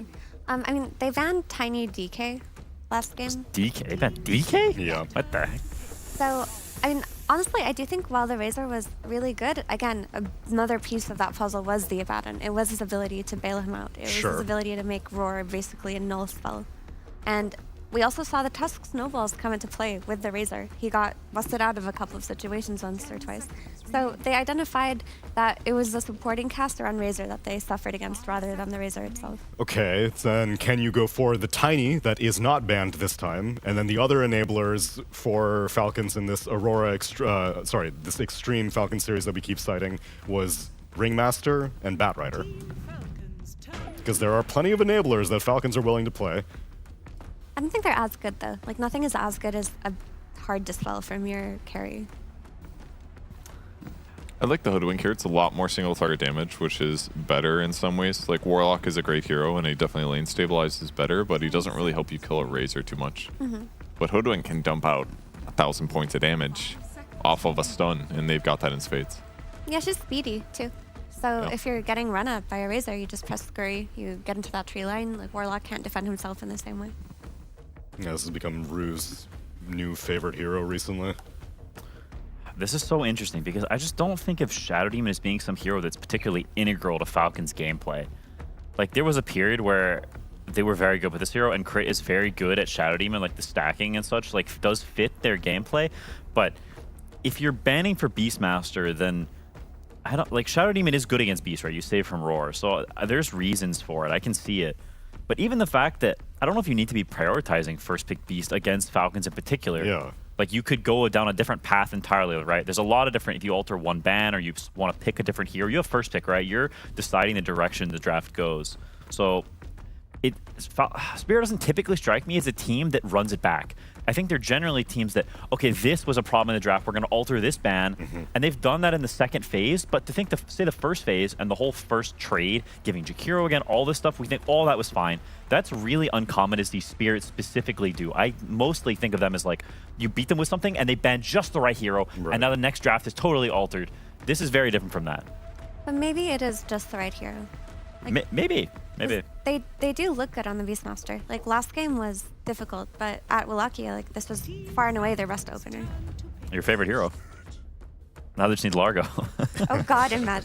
Thank god he's banned. Mir, can you talk about why our Spirit is making a resurgence here, since you are the expert? I mean, I think it's a very player-specific thing, but it's that new build with, like, Blink, Aether Lens, like, you pull people out of bad situations, you, like, blink, you kick back, you roll away. It's the alternate viable build that Fours are doing. So it's kind of like a Vengeful Spirit swap, sort of. Like a tankier one. And the thing is, if you're playing offline Razor, like, you can actually pick Earth Spirit. Like, and it's not bad. Like, Earth Spirit has always laned well with, like, the Vipers, the Venomancers, the Razors, the Enigmas, that style of hero. And if you see it in your draft, it just opens it up. When you force it into a draft, though, it looks really bad. That's not the case here. I mean, when you think about it, like, you can just pull out of Roar. It's not the same as a Tusk snowballing someone out of a Roar, but, like, you pull out of the Bushwhack, you can pull out of Shackles. It won't break it, but you can at least, you know, kick them away after. Yeah, that's cool. Dragonite gives them some nice tower push, double dragons, I suppose. That part's kind of good. He's hard to kill. Less of an enabler for the Razor, but more independently scaling as a core than the Abaddon in game one. I mean, it's not going to keep That's Razor still in the pool? It's not going to keep Razor alive, but it will be good for setting tempo and stuff. I think was Bat in the pool all last game, or am I thinking a previous draft? No, that was also the case in game one. You're probably right, yeah. I didn't even think of that. Honestly, really strange. It is definitely, like, it's just a super strong hero. And it is quite good this game. I think the lane is, like, I mean, Jakiro's just good against everything, and the slows are pretty good against Bat in lane, but you can cut the waves eventually to get bongo boots. And as more time passes, DK is very bad against Bat Rider, so it's definitely a powerful hero. But I don't, like, I feel like Beastmaster should be mid, and they pick a new carry. Because when I look at Spirit's heroes, it's very similar to last game. They have a bunch of stuns, they have a bunch of stuff to lock people down, and I feel like you want some turret or some high DPS that kills Falcons as they run in. DK, Razor, they're very vulnerable to being shot. Like, if Drow wasn't such a bad hero, this is a really cool Drow game, or something along these lines. Some dude that just just blast them as this Razor runs in, because that's classically the best stuff against this kind of lineup. I feel like what we saw at the end of last game was Beastmaster with, like, Roar guy and hit him like twice, and it was even against Void Spirit, and he's like, yeah, I'm not killing this guy. And I just feel like a conventional carry would work better in the long term there. But the tempo that Beastmaster brings is good, certainly. But I just feel like teams are better against offsetting the tempo. Like, Falcons got Roche in exchange for the Tormentor, for example. Invoker would have been a great pick for what you described. It's a turret type hero just from the mid lane, gives you that extra damage on the disables. Yeah. Templar Assassin still in the pool. I think whether or not this Beastmaster goes safe lane is just Spirit's read on how strong the Razor plus Earth Spirit lane is. Because if they think that that lane could lose even slightly, they should put it mid. Or maybe it follows the DK wherever it goes. Because DK could be mid or safe, and Batrider could be mid or off, right? I think I prefer the offlane Batrider, because if I look at a Batrider plus Hoodwink lane, that's like one of the only lanes that could just punish Jakiro every time he steps out. Like, this Jakiro is not playing for free at all versus these two heroes. I'm very curious to see what they do with this Beastmaster. I do feel like Spirit's heroes are a bit odd in that I don't think Shadow Shaman, Beast, Bat, like, it's so much single target, we just kill this one guy, like full hater mode, there's a lot of overlap naturally. You're going to have weird team fight. Spirit is like, if he does get to pull people out of position, it's going to be very powerful because it's so much single target stuff. There's not much cover or like random stuff that's finding an Spirit, or I don't know. Also, the Razor passive is really good against all these single target spells. Like, it's sort of underlooked, this spell, but it just slows everyone. This stuff adds up, and even though all of these heroes are very powerful heroes in the meta, this concept of overlapping too much stuff, there's random subtle things that you don't notice that you feel when you're playing of like, we lack this or that, or our heroes have too much of this, and it can cause you to team fight in weird ways where you group up a bit too much because all your spells have a similar range of casting the spell or things like that are like almost imperceptible, but when you're playing the game, it's like something is wrong.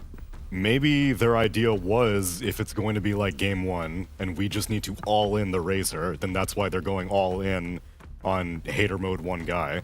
Yeah. But now the problem is DK is not as much of the singular focus. It's going to be just Razor because now it's going to be DK and Razor. You know, I feel like they have enough tools to play against the DK as well. Like, they just need a little bit more scaling damage. Drow. Is Lush a dead hero? Like, can you not just play Lush to give you that AoE range damage type? I think Chronoptic build is horrendous. I tried it in pubs and I felt so useless. Yeah. So I think you have to play the Blink one, but the Blink one is also just way worse because they just nerfed it. They nerfed the Facet in half. So I think Lush is really, really bad right now. That's Sniper. Sniper's okay. Yeah, it's not bad. It's possible. Okay, there we go. This hero is amazing against Razor. Yeah. Good against DK too, right? I mean, you can get stunned, but at least they can't attack you. They're very right-click focused. They don't have that much magic damage on the Falcons draft so far, so this hero looks kind of invulnerable right now. It also definitely justifies the first phase Shadow Demon ban now also. They also hate buying MKBs. Dragon Knight, Razor, they will not buy an MKB. They will not do it. So you need to either play off of surviving Focus Fire, or, I mean, Razor's going to try to link you and just run you down and outlast the win run. DK's going to try to burst you. Like, there's other forms of gameplay, but I think this suits their draft much better. I think this last pick, for me, makes Spirit's draft considerably better from the last game. That's another hater here, though. It's 5 single target characters. That's true. Razor's gonna die. I mean, Beastmaster, like, is a pseudo AoE damage guy. Like, he's not just single target. Like, he does do damage and he does get in there. Same with Batrider. He's gonna be fire flying around and stuff. It's not that despair. I like the Sand King, though. Gives them some really nice AoE damage, gives them some much needed burst. Second stun follow-up. It could be Sand King into Dragon Knight or vice versa. It's gonna make it easier to land ice paths as well. So I just think Mallory's the best Sand King in the world. He's been that way for years. He just almost always has an amazing game. Great pick for Falcons. Yeah, it's also the single best mid hero against Beastmaster mid, I think, because the boards just can't do anything. So Sand King will just by default farm. You have the potential to steal the beast stacks, because I think in the skirmish, like if you press Sandstorm, you can actually win those fights on his stacks while also farming your own too. So there's some danger potential there for Beastmaster. And I think the way the game plays out as well, like you're just in the shadows. He can never roar you. You're like standing in the trees a mile away. And then when Beastmaster jumps, you counter initiate. Like the way the whole game plays out is quite favorable for Sand King. And yeah, it looks like a really great pick. The only thing that I just want to add on is just they did a lane swap, kind of. Like Hoodwink is usually a 4 hero, but now she's being played on Penta. Oh, that's true, yeah. So my guess with that is they think Hoodwink will survive versus Razor plus Earth Spirit much easier than slow-moving Shaman who can't necessarily dodge a roll. So they're going to play on Scurry. They're going to try to not give away any kills bottom, and their read is if their lanes go well, they're going to own. Though yet again, I may actually even consider this game to have more Falcons comfort hero than game 1. Skitter's on DK, which I feel like I associate him more on DK than Abaddon. Malrine, I think Sand King has been his most favorite mid laner for the past like 6 months on Sand King as opposed to anything else. And then ATF Razor speaks for itself. Yeah, they definitely have comfort, but I think the matchups are just less favorable because of the Wind Ranger carry being popular right now and being evasive against Razor as well as Dragon Knight. Like those heroes are going to have to take a long time before they kill Wind Ranger, or they're going to have to chain stun her before she presses the BKB. Yeah, I mean, this game to me is a game where Falcons needs to execute very well. They need to do all the classic Sand King things, hit all the marks, use the blink to get kills, snowball the game, because I think they're all drafted this game. I think Spirit the beginning of the draft didn't sell me, but I think they fixed it quite a bit toward the end. And I think Falcons didn't quite adjust to the adjustments well enough. It's not cheeks v cheeks again? No, I'd say it's pretty good versus pretty good, but Spirit's a little better. I'd agree. I mean, I would just need Malrine to pop off because instead of like picking something that would completely make Beastmaster's game unplayable mid, they went for comfort. So they have to justify that by having an excellent game. And you gotta justify it to me if you're gonna let the Razor go through in 2 games in a row. Let's see if the gameplay backs it up with Gareth and Lacoste. Let's see what happens. Yeah, I mean, it feels like Team Spirit pulled the wool or the blinders over the Falcons' eyes with this draft, swapping things around, changing the lanes. And honestly, I was pessimistic seeing this Beastmaster into Razor again, but they've shifted that now. Yeah, they swapped things around, but I don't know. I wanted to see Sanking in the previous one. It got banned, and this one, we're gonna see it in action. Big fan of this hero, especially when Malrine plays it. I feel it gives them what they need. It gives them ability to kill the supports. Like, Shaman really hates to play into this hero because, like, epicenter damage, sandstorm damage, even when you're foul play, does proc. You're still gonna die immediately afterwards because you have so much AoE, so much uncontrollable damage. And another Falcons-looking draft. He's still waiting, checking to see if he needs to get Windrun, and they force him out of it. Very low HP. Is this a walk back to Fountain and TP to lane situation? I think so, yeah. He has no tango, so he has to run back. Negative money already before lanes even meet. Putting Yatoro in a nasty spot. He'll likely recover. 4 heroes from Falcons, though, down here. Going to be body blocking up that wave before it gets to the tower. And I think you're right. Looking at this, the triple tanky core, the kiting abilities of Falcons, they've got a lot of tools, but as Quinn was saying, they've got to hit the marks, they've got to execute. To make sure they're able to play through that Sand when he's strong. This Team Spirit, they've got some pretty powerful lanes. Collapse on his Batrider along with Rouge Shadow Shaman, one of them, as we all see Snakey Shakiro and Skitter's Dragon Knight dropping down to about half HP already. Putting a lot of pressure. Yeah. Dragons are going to be okay. It's going to be a lot of stakes that they will be popping. You are playing against the Batrider, but don't underestimate the damage that Shaman can put in. And this is one of the few heroes who can kind of trade against Shakiro on the side lane because of the chicken fingers. So you hex him, you get a couple of right clicks in as well. And then you gotta be careful. A couple of sticking up palm charges as well. You're slow enough. Shaman, he gets the shackles, he starts to heal up. Could be a bit tricky. So much value from magic sticks in that lane though. So we'll see people have that burst regen to keep themselves topped up. We appear into this bottom lane where Amar, Razor alongside Crit Earth Spirit should have a decent time there. Lal mid Beastmaster this time. Overall, would you prefer mid Beast to the carry Beast?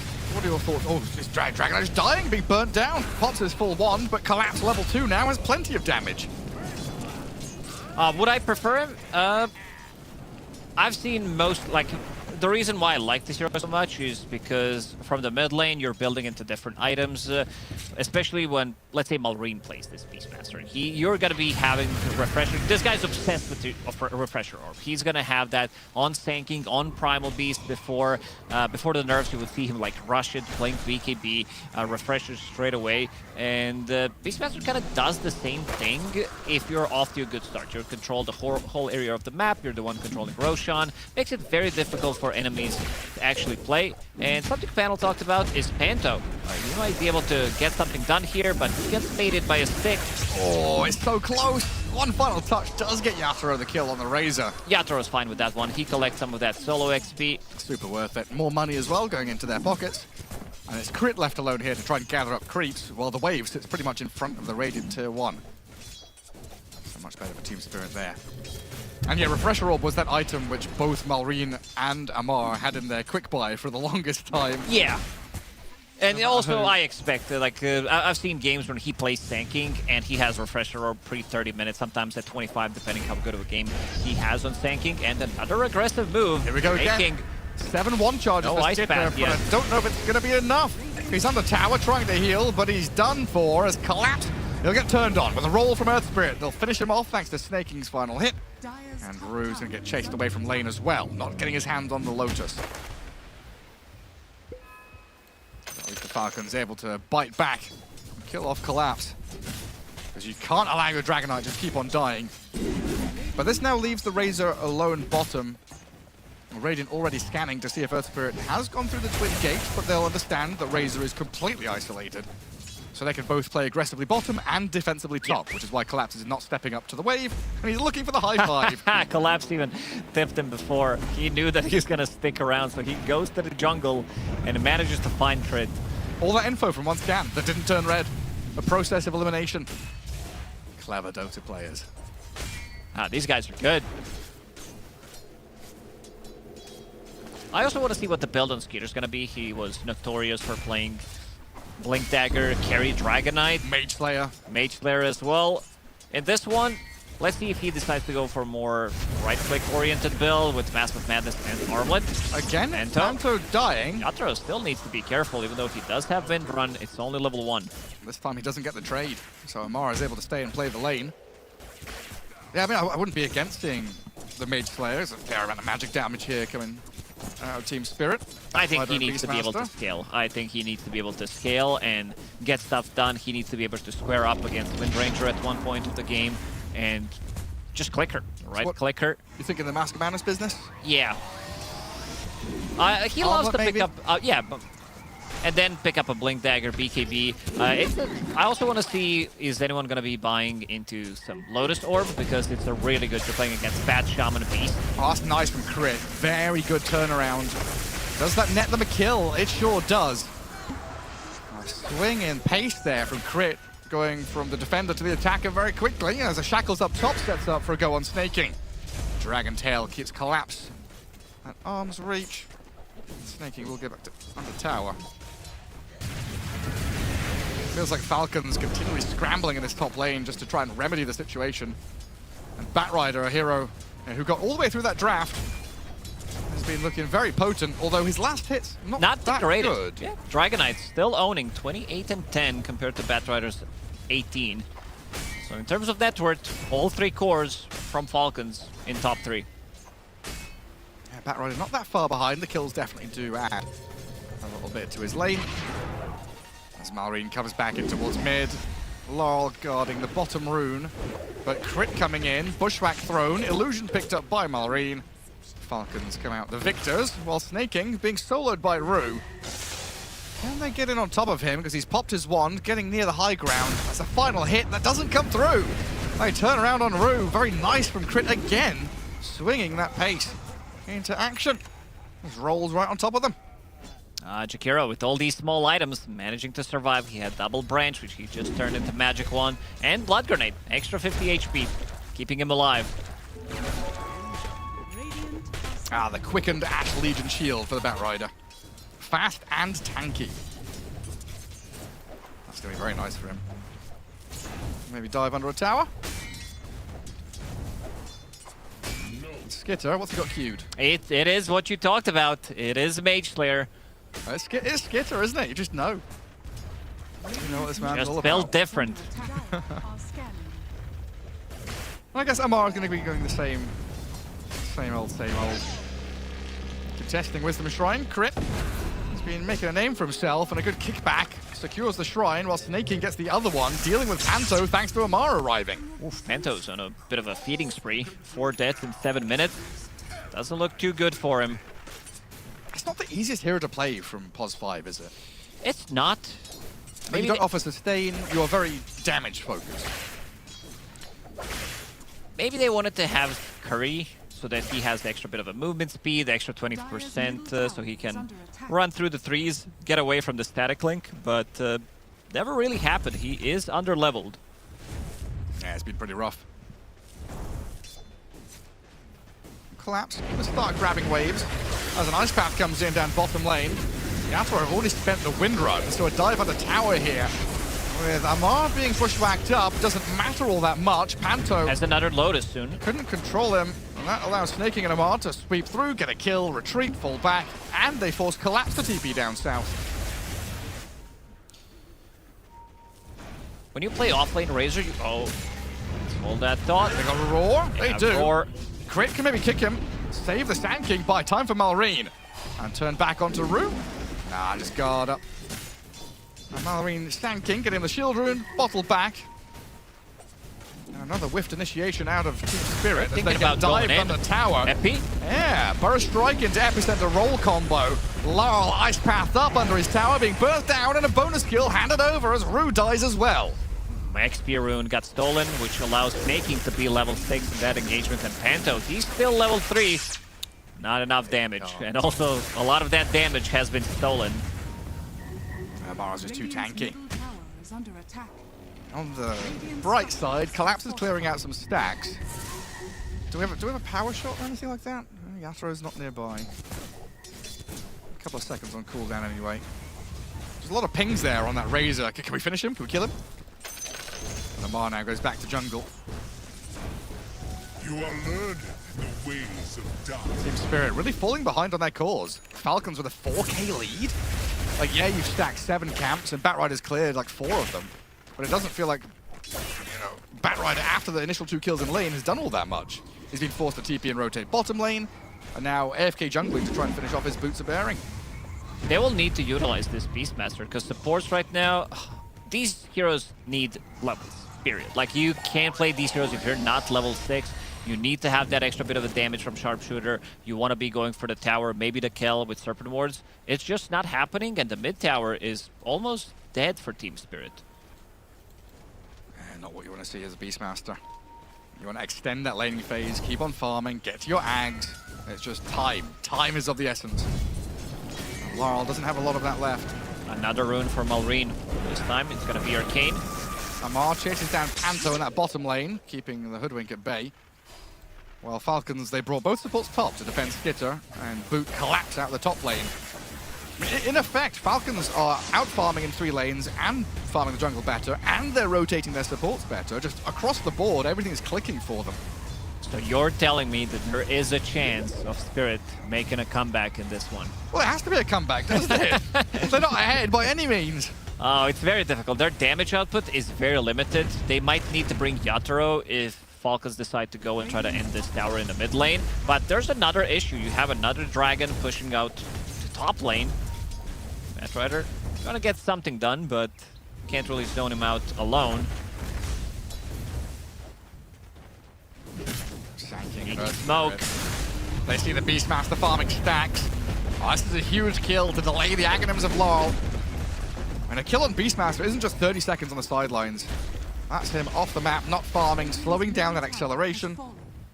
They're also extremely speedy. I think I've said this multiple times, but this is my favorite combination. Phase Boot, Casual Windlace, and then Cobalt Cup that is quickened. You basically don't need a Blink Dagger at these early engagements, even though he has a Blink Dagger coming on the courier right now. Maureen, we always talk about him being able to creep skip, stealing some of the stacks as well, killing another tier 1 tower in the top lane. Falcons, they are off to way too good of a start right now. Yeah, I mean, a 5K lead, 7 kills to the good. Pressing across the map, getting all these tier 1s. They're in good stead here to just hold on to their side of the map. Like, it also feels like they don't need to rush anything, right? They force Spirit on the back foot, and now they themselves, Falcons, can fall back and gather all the resources that's left to them. They're ready to go for the bottom tier 1 tower. He might be in trouble here. Let's see the wraparound. Dragonite coming through the twin gates as well. And this is the collapse, he knows. This is the mech timing for Razor. The 2 dragons there onto Yatoro. Lasso's there, going to drag Skitter back in under tower, but Amar comes in. Big plasma field, static link on the Batrider. Yatoro's dead in the macro pyre as the Razor chases forward with a Stanking sprinting in. The hasted SK takes another name. And Falcons just writing obituary after obituary here as Team Spirit lose 4 in a row. They just don't have enough damage. Supports are still not level 6. Panto is level 4, and this Mage Slayer plus mech combo, Blink Dagger on Stanking, this was a fight without them even using the Epicenter. So, for the next fight, it's gonna be even worse for them.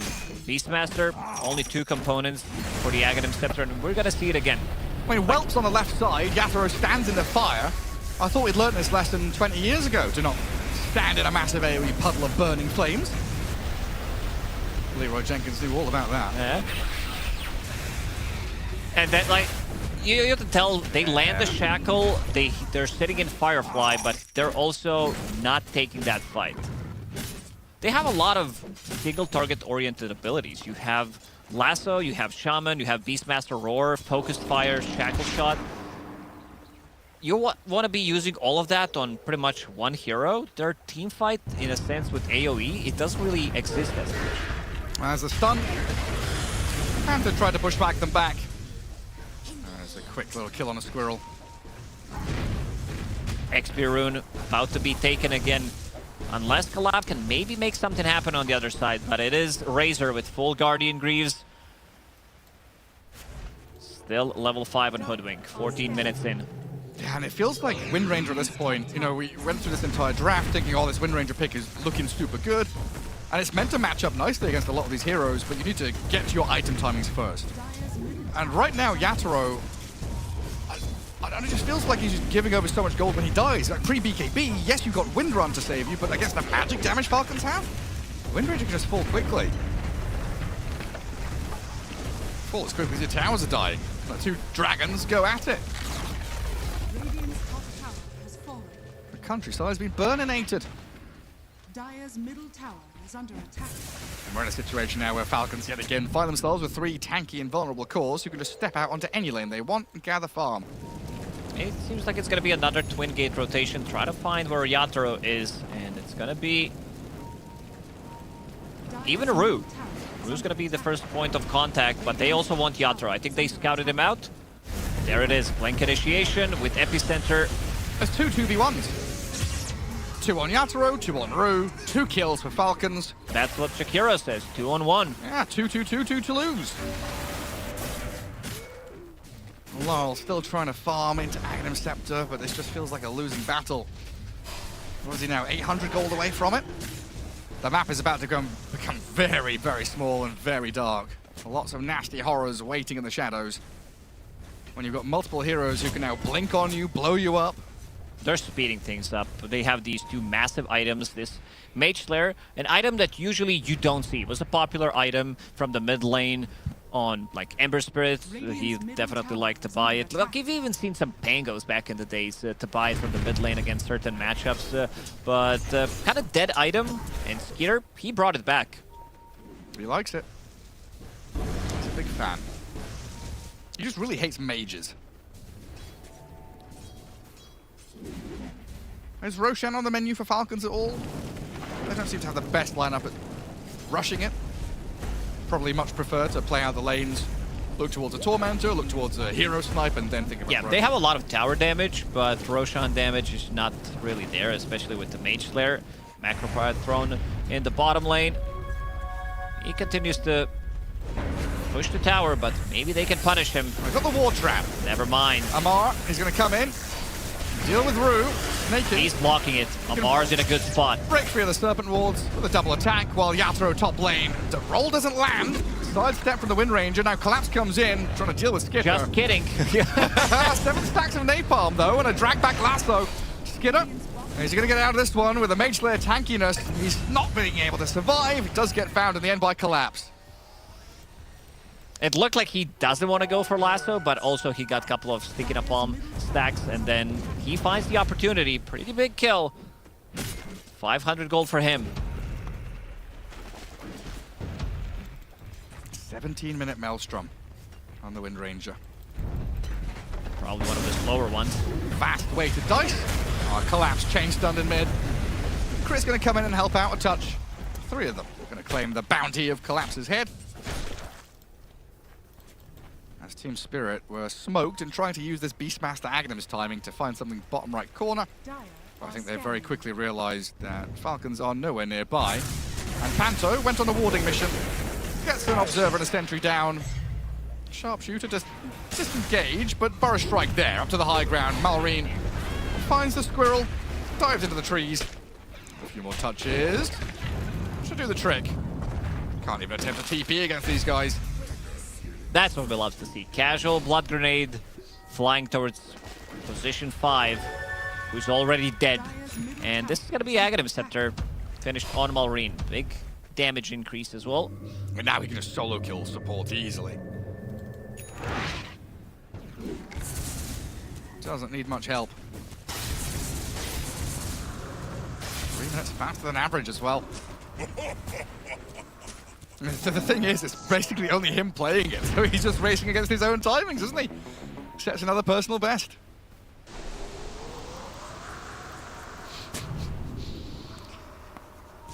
Team Spirit, Team Spirit.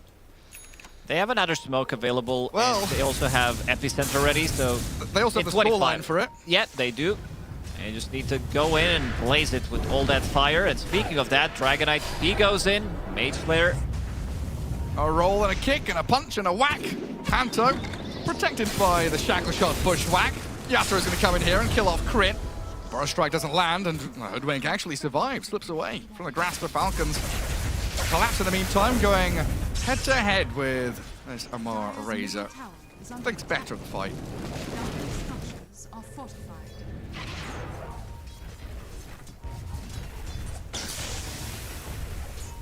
The double attack from Jakiro. He's already farmed enough. Drums. He has almost full force power. Catch on Razor here. Well, 2 big ultis spent with that lasso and roar, but the damage is done. Razor dead. A big pickup there, but that's basically a grand in the pockets of Spirit. Laurel finally getting involved. 19 minutes in, he puts 1 on the board. But a massive one. That's going to be his BKB in the next couple of minutes as well. He said that they don't have that much damage when it comes down to killing Tormentor, killing Roshan as well.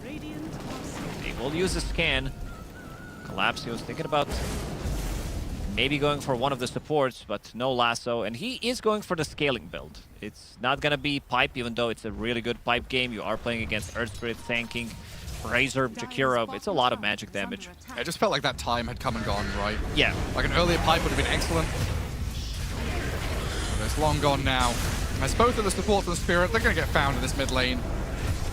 Being out in the open, difficult territory to inhabit. As Falcons take this mid-tier 2.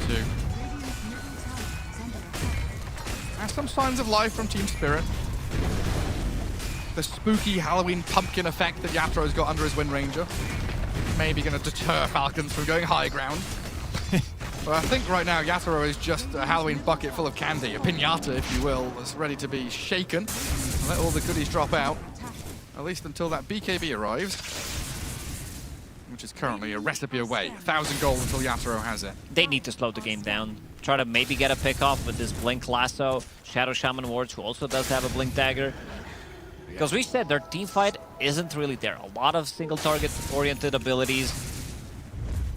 Are same build as before. BKB as his second item, first item Guardian Greaves, and then he's going to be building into some aura. Another aura for the team. Crimson Guard, very good item against Wind Ranger. It feels like Team Spirit are just ever so slightly behind the curve.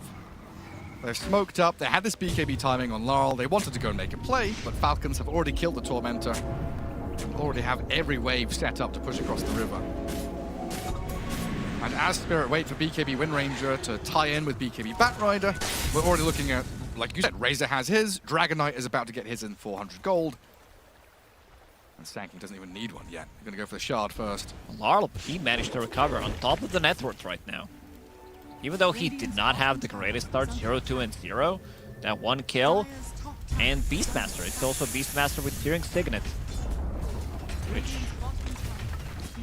is dealing extra bit of a damage because it is Dormant Curio buffed. 30% more potency. Falcon's going to use this opportunity to go into Roche. They've currently got ward coverage from mid lane down towards this Roche pit so they can see everything coming. Crit is also lurking in that mid lane, looking to push out the wave and see on their way. It's a slower Roshan, but it will get the job done. DK, now with BKB. It's a pretty classic Spirit move, though, to go and fight into Aegis after Roshan has just been taken. So they might see this opportunity now with a 4-man smoke to get in position. But Falcons, they're going to tighten up with 4. The only one showing is Malrine stanking down south in that bottom lane. Dire's top tower. Spirit going to try and connect in on him. Batrider starts with a lasso.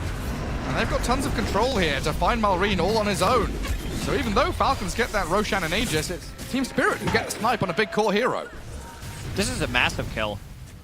It allows them to maybe go in and try to find something, because they didn't lose too much in terms of ultis. They didn't use Roar, they didn't use Focus Fire, only Lasso, which is a pretty short cooldown.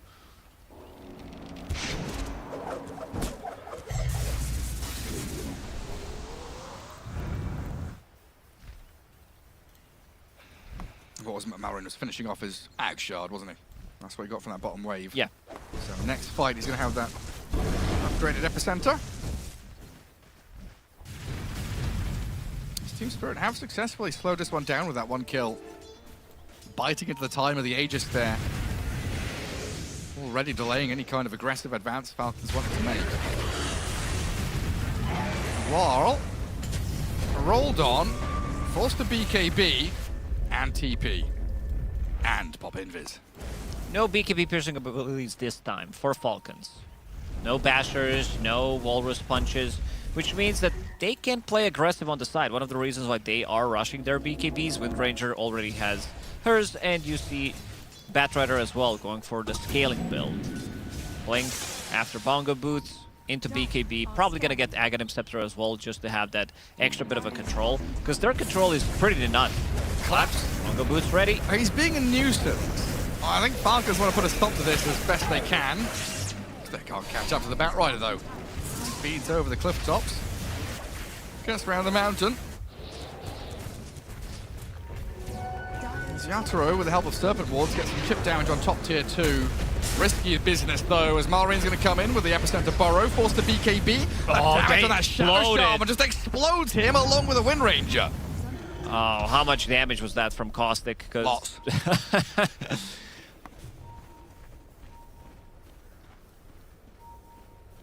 600. My eyes. 600 from Stinger. They were going for the bait play, but you also don't have Focus Fire, so you can't really turn and get a kill, but it's more about them pressuring the tower, and sure, he pops the BKB, but the damage still goes through, and they just gone. They evaporate. She's so fragile.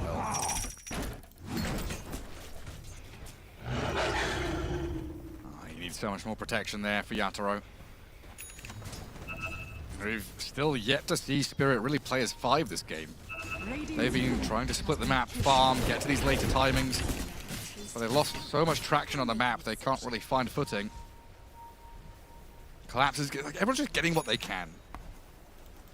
And Laurel doing Beastmaster things, obviously accelerating faster than the rest of his counterparts. But still not looking particularly good. Sneaky move. They're waiting for somebody to potentially go through the Twin Gates, and Snaking, he knows. He's got a Force Staff. Gets roared up as DK blinks in on the Collapse. Spirit Squad. Caught Jakiro ganking into the Dragon as the Dragon Knight. He's holding the Aegis, so first life going to get burnt. And he's got BKB blink when he pops back up, but Malrin comes in with a TP cancel, catches the Beastmaster on the way out. Worth it here for Falcons. Lose the Aegis, slay Laurel. Because that is the pinnacle of Team Spirit's everything. Team fight, catch, carry, kill. The Beastmaster dead for 60 means they have nothing. Yatoro was a bit greedy. He did not want to use BKB, knowing that they have no BKB piercing abilities. You can always pull off the Nightfall, and very nice kick from Crit. Panther is getting soloed by the Earth Spirit. Of course, Crit will hand over the goodies. That's a jump in here from Collapse and Yatoro with a Dust and Lasso catching Sand King. It's a good blow up if they can finish off Malrin. He gets healed up a touch, surviving for now, but taken out by Collapse. Rue, in the meantime, pummeled into the ground by Falcon's return fire. And the reason why they get that kill onto Yatoro is the Burrow Strike cast range on level 15. 200 extra makes a pretty big deal for Stanking, but do not underestimate the damage that these heroes inside of Spirit can do. Still holding it below 10k. Even though they lose a hero, they lost 3 heroes this time around, they're still getting something done.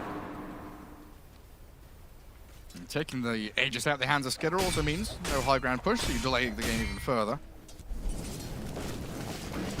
Falcons, they've picked up a gem on Razor, so they can start this de-warding mission and start advancing the map.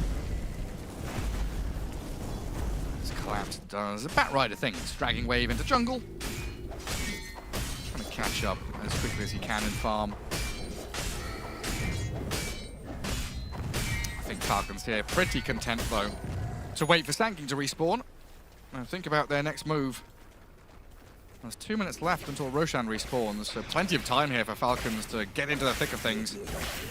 Players 5 get out on the map, but currently they've left Razor out in the open. Spirit are eyeing up a go. Jakiro's the backup for Razor currently. Rue is going to jump into the backlines and find him, so snaking the sacrifice here to get the Razor out of danger. Force Staff will delay his demise, but finished off by Yatoro in the end. He instantly bailed. He saw, when he saw 2 heroes, he immediately went back. Malrine farming his BKB. Razor, BKB already done. And we talked about the importance of these Lincoln Spheres because there's a lot of single target abilities and also Lotus Orb. I see Crit has one in his quick buy. He has Greedy GPM. That's tier 3 enchantment. So eventually he will get it. Also, I don't know how you feel about this new playstyle from Earth Spirit, but I kind of like it. Oh, I like it. Especially because Geomagnetic Grip now can be used on allies, and it also allows you to go for different item build with this Blink Dagger, with the kick, with the pull. You're super maneuverable. He also has Psychic Headband, so a lot of abilities and items that he can use onto enemies to push them in. Like you can blink in and use the Psychic Headband and then go for the kick. Yeah, it's a cool... It's a cool addition that we did to Psychic Headband. It's just like a cool combination of saving support and initiation support. Yeah, and he's kind of like Tusk in a lot of ways. You know, it's not as simple to save someone as, you know, a Shadow Demon or an Oracle or whatever, but he has that aggressive potential with all of his he needs one item to be able to pull it off. Yeah. Yeah, the Blink, vitally important. But even just being able to chase, right? Having this hero that has basically infinite gap close through the Stone Remnants and the roll. You're able to open up the eyes of the rest of your heroes, which is super important when you've got Blink initiation tools like DK and Sand King. Now, I don't know what Rue's up to, but Falcons have smoked right past him, and they've jumped onto Panto in the mid lane. The 10th death of the Hoodwink. Roadkill hits the floor as Falcons move up to high ground.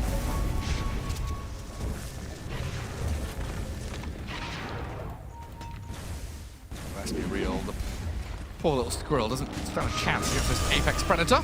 A lasso, though. A Batrider's moved in, flapping the owl wings to catch the Dragonite out, bring him in on the tier 3 tower and take him down. Sand King, though, comes in with a big epicenter to blow them up. They're all clumped up. The damage from Malrine! A double kill comes out. Oh, it's beautiful from Falcons. Shackle shot, though, for Yatoro. Starts to open up with a double buyback, forcing the BKB TP out of Razor. They can't finish him off, so the rest of Falcons disengage and escape.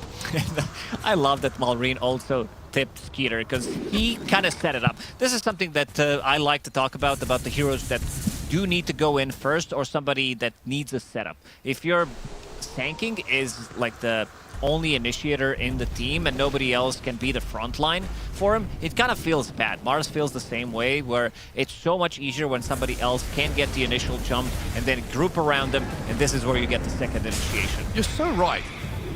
There's another initiation here from Team Spirit. Trying to catch the Sand King with Rue. Serpent Ward trap with the shackles. Trying to focus fire into Malrine. He's going to BKB, but the lasso comes down in the nick of time from Collapse. Malrine survives, though, thanks to the Greaves, healing them back up. Yatoro's gone deep, very deep, and he dies for it. And now the chase.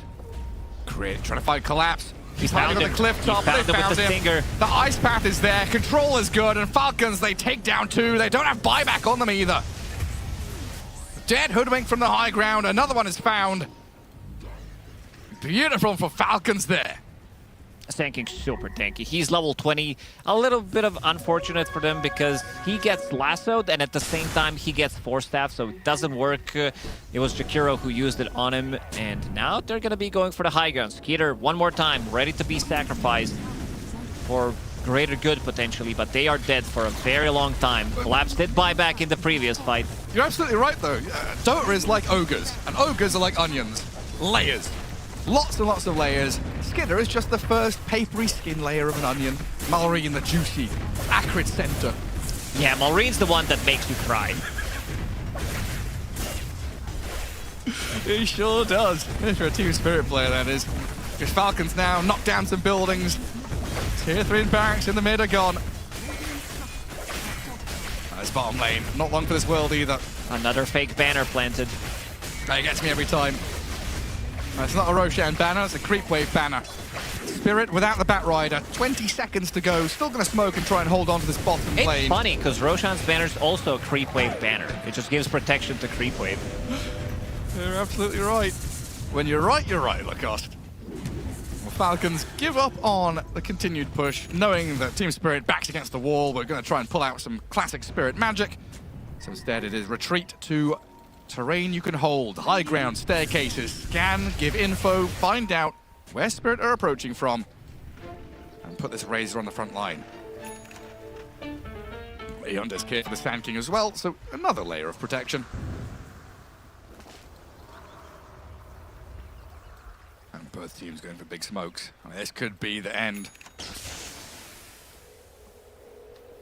Buybacks on Razor, Jakiro, Earth Spirit. They're ready to buy back and take this fight, especially if they go in with Shaman, use all of their ultis. Falcons, they can bring the numbers with buybacks. They can TP to an outpost and still take a fight on this side of the map easily.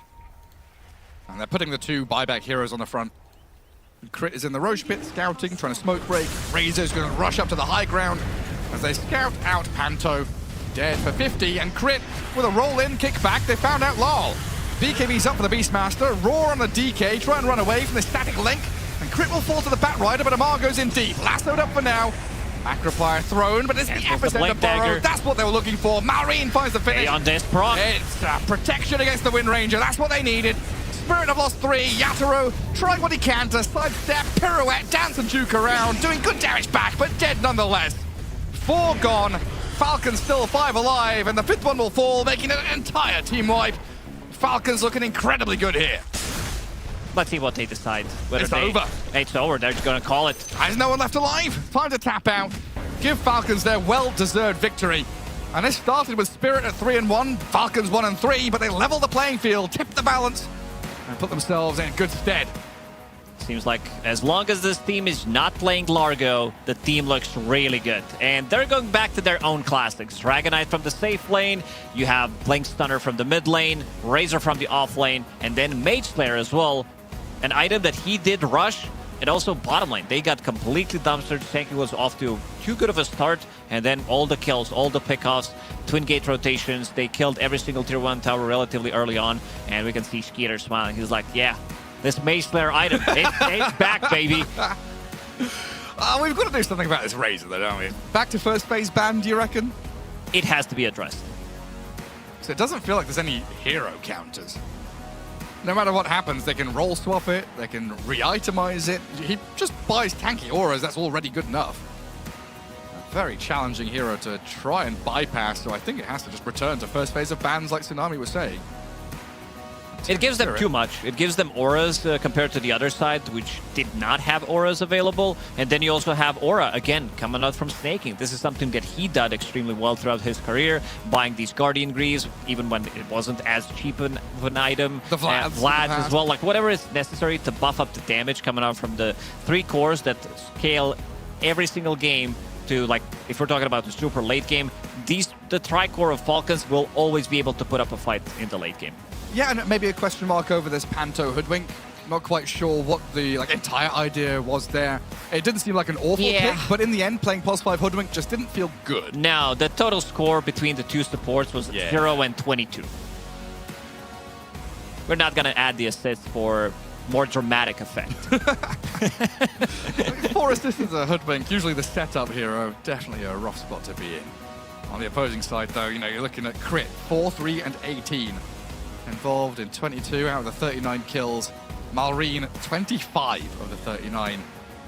Having an absolutely cracking time here. And that's a 2-0 victory for Falcons. They're recovering in this Daya group stage. They had a little bit of faltering early on. Going back to basics, this is how they kind of entered the scene as a team, playing these 3 super tanky cores, flexing multiple heroes as well, and then just steamrolling over enemies like they did to Team Spirit in the second game. Yeah, I mean, damage output-wise, like Yatoro doing 20k damage, it's not bad, but everyone else doing incredible amounts more. As it's enough of us yapping, we'll head over to Slacks with an interview. Absolutely. Yes, we are here with the Skeet God himself. Mr. Skeet, so good to see you. Well done. We got double camera. We got a camera there. We got a camera here, big guy. What do you think of that? That's pretty cool, huh? Yeah. All right, great. So let's talk a little bit about that game, about that series. I'm going to ask you straight up. What do you think is going on with Team Spirit here? I mean, you guys absolutely destroyed them. You guys have been, pardon my French, a bit shaky so far. Seems like you've gotten to your status now. And what do you think is going on with Team Spirit? Any advice for them? To be honest, I don't really know because we need to fix our shit first. Okay. I got to do a little bit of a serious interview here. I know this is against me, but you guys walked out and it seemed like you guys were not big smiles. It was a bit of like, let's get out of here. Let's go talk immediately. What is going on after that game? I thought that was a great game from you guys. I mean, that's sort of how we try to stay emotionally like neutral. So I think we try to be like that all the time, but like something bad or good happens, like you might see some like differences, but that's how we want to be. That's how you want to be, just emotionally dead, just robots, huh? Let's do one emotional thing. Tell me the best emotion that you like to feel. Happiness is good. What? Happiness is good. Happiness? When's the last time you've been happy, Skeet? I don't know. You don't know? No, I'm enjoying this interview. Okay, that's a good answer. Thank you, Skeet. What can we do to make happiness for you, Skeet?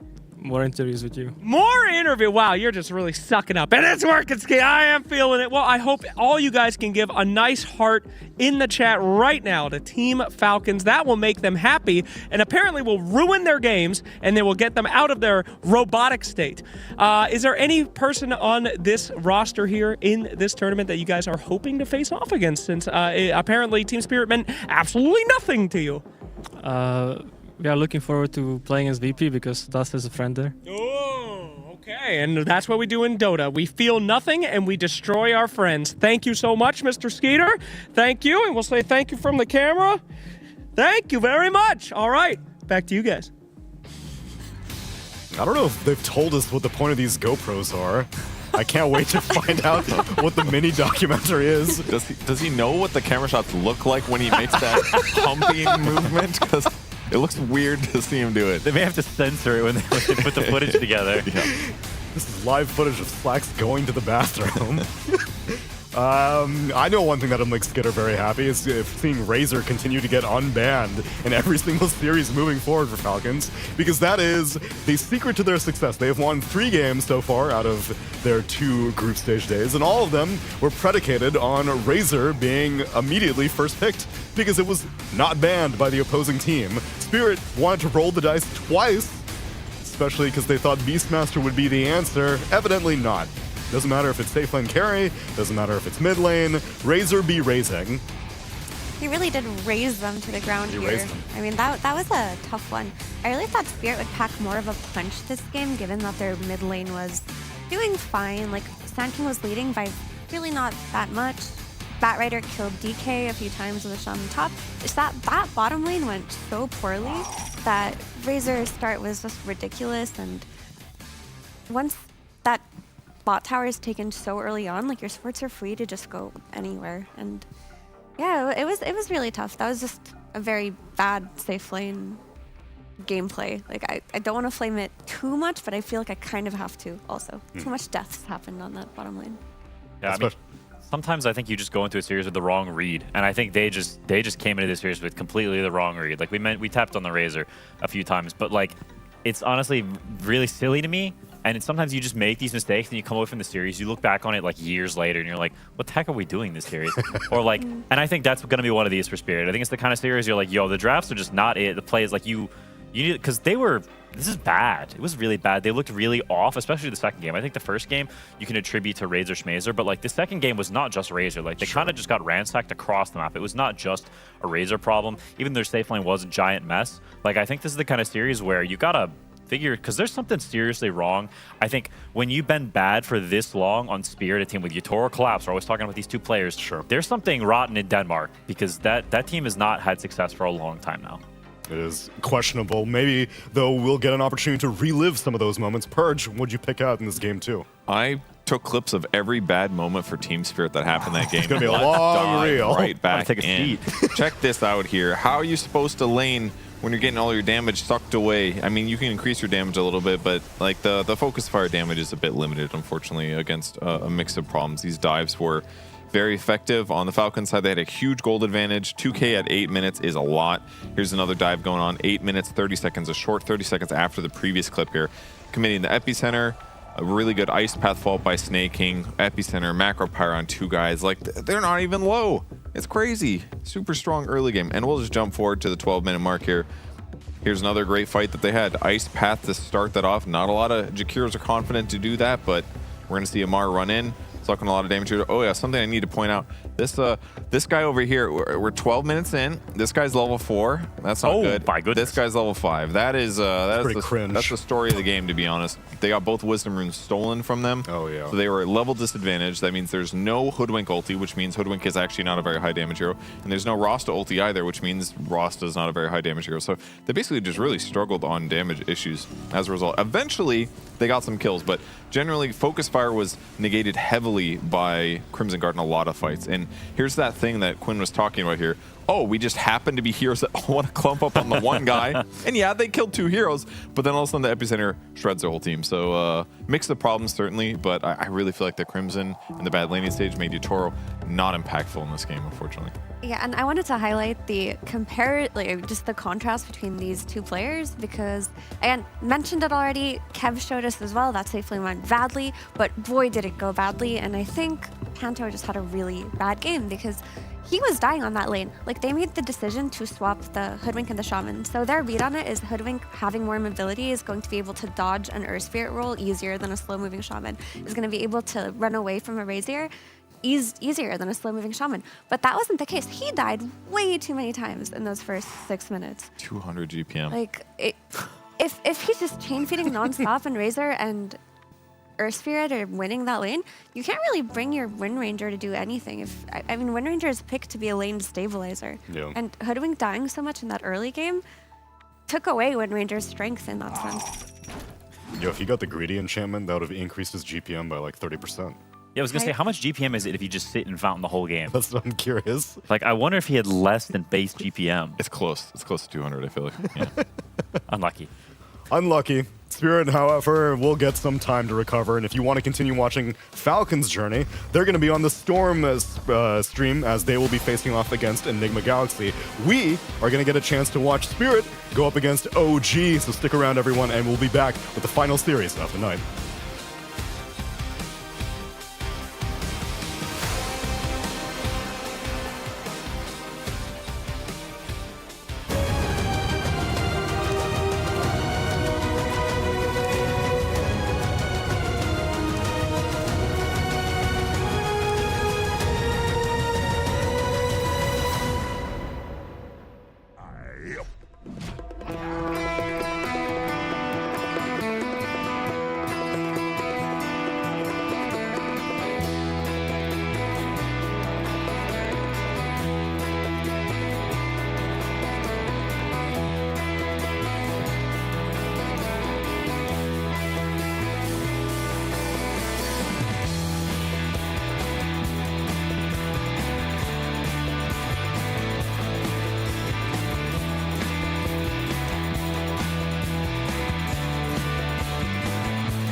Like it's got 4 letters. He wears his indie badge pinned to his sweater. Everyone knows that he's my better. He's so much cooler than me. Susie laughs in my leather pants. She's got no time for my retard dance. She's never gonna give me a half a chance. She is so much cooler than me. Cooler than me.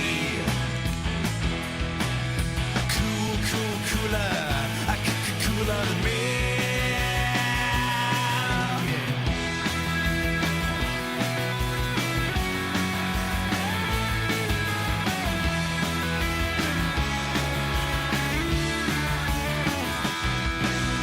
Bob liked him for they sold out. He's lousy with his streetwise clown. There just can't be no doubt he's so much cooler than me. Cause they got no time to tune their guitars. And they say, kill all them rock stars. They spend their days orbiting Mars. They're so much cooler than me. Cooler than me. You're cooler. Cooler than me. Cooler than me.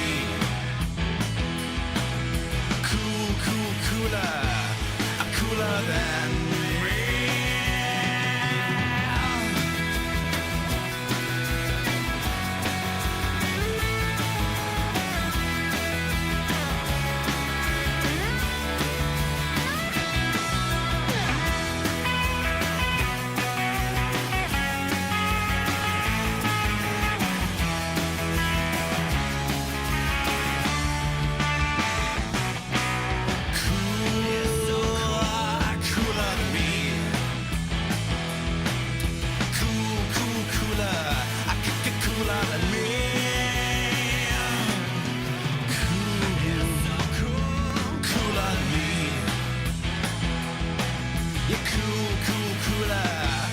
Cooler than me. Farms and radio.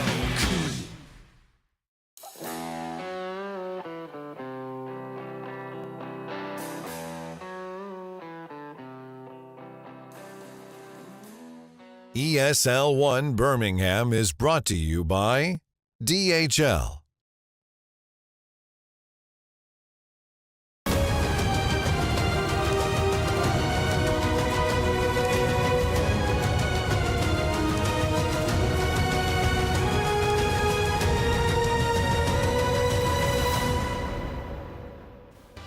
Final game of the night. You're tuned into the mainstream where we're catching the second of Spirit's series, this time going up against OG. Now, already we saw Spirit fall down 2-0 against Falcons. Perhaps some of their own doing, or perhaps they maybe have just gotten outplayed. Now's a chance for them to turn it around, and I'm going to find out what is possible with Kazu. Kazu's on the panel, everybody. That's Kazu, me. I'm glad you're here. I wanted to ask you, what are your thoughts on the Perfect Order deck for Pokemon? It just dropped. A lot of mixed messages. People don't know how I feel about it. How is this happening? Like every second panel I go on, it's like Jenkins, you know, the prize pool popped up. He's like, what did you spend your money on that you got an OG? Now I come here with you. The new set, it's pretty good. You like it? I think it's like a 7 out of 10. It's okay. Okay. I was told that people are disappointed it doesn't have any of the class, no evolutions, Yeah, no I mean, Charizards. It's all Mega Evolutions, right? Yeah, I'm a big Umbreon fan, so there's none of that. So that shame. took it down from a 9 to a 7, but I think they're getting a bit bored. Maybe take them into with the Dota. Fine. You want to tune them in. Maybe we can also get your expertise on OG, because OG is indeed going to be going up in this series against Spirit.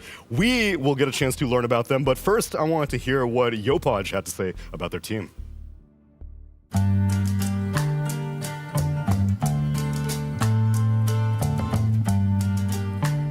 I don't think there's a lot of special on us, but I do think that we played our gameplay well, and we trust with what we thought in our discussion and what we practiced for, and we believe to ourselves very much in terms of gameplay. So yeah, there's a stress, but I think it's normal as a player and as a professional, I would say. I think everyone kind of put a hard work on it, even though our last tournament was not really good. But I think we're very excited to show what we practice of. So that's why I would say kind of excited to play in this tournament.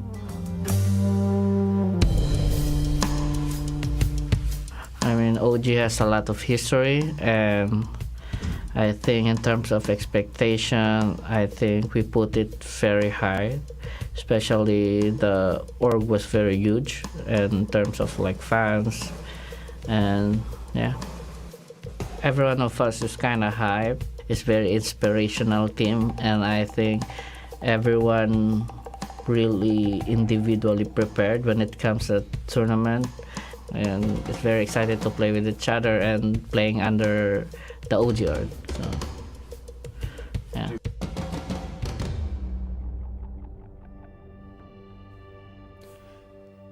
As a result, there are a great many expectations for any team that chooses to bear this logo, and so far, it seems like they are not living up to the expectations. Quinn is currently the conductor of the OG hate train. Is that correct? Choo-choo! He's on board. Y'all have your tickets? I haven't heard about this He's one. been I might making join in. extra stops.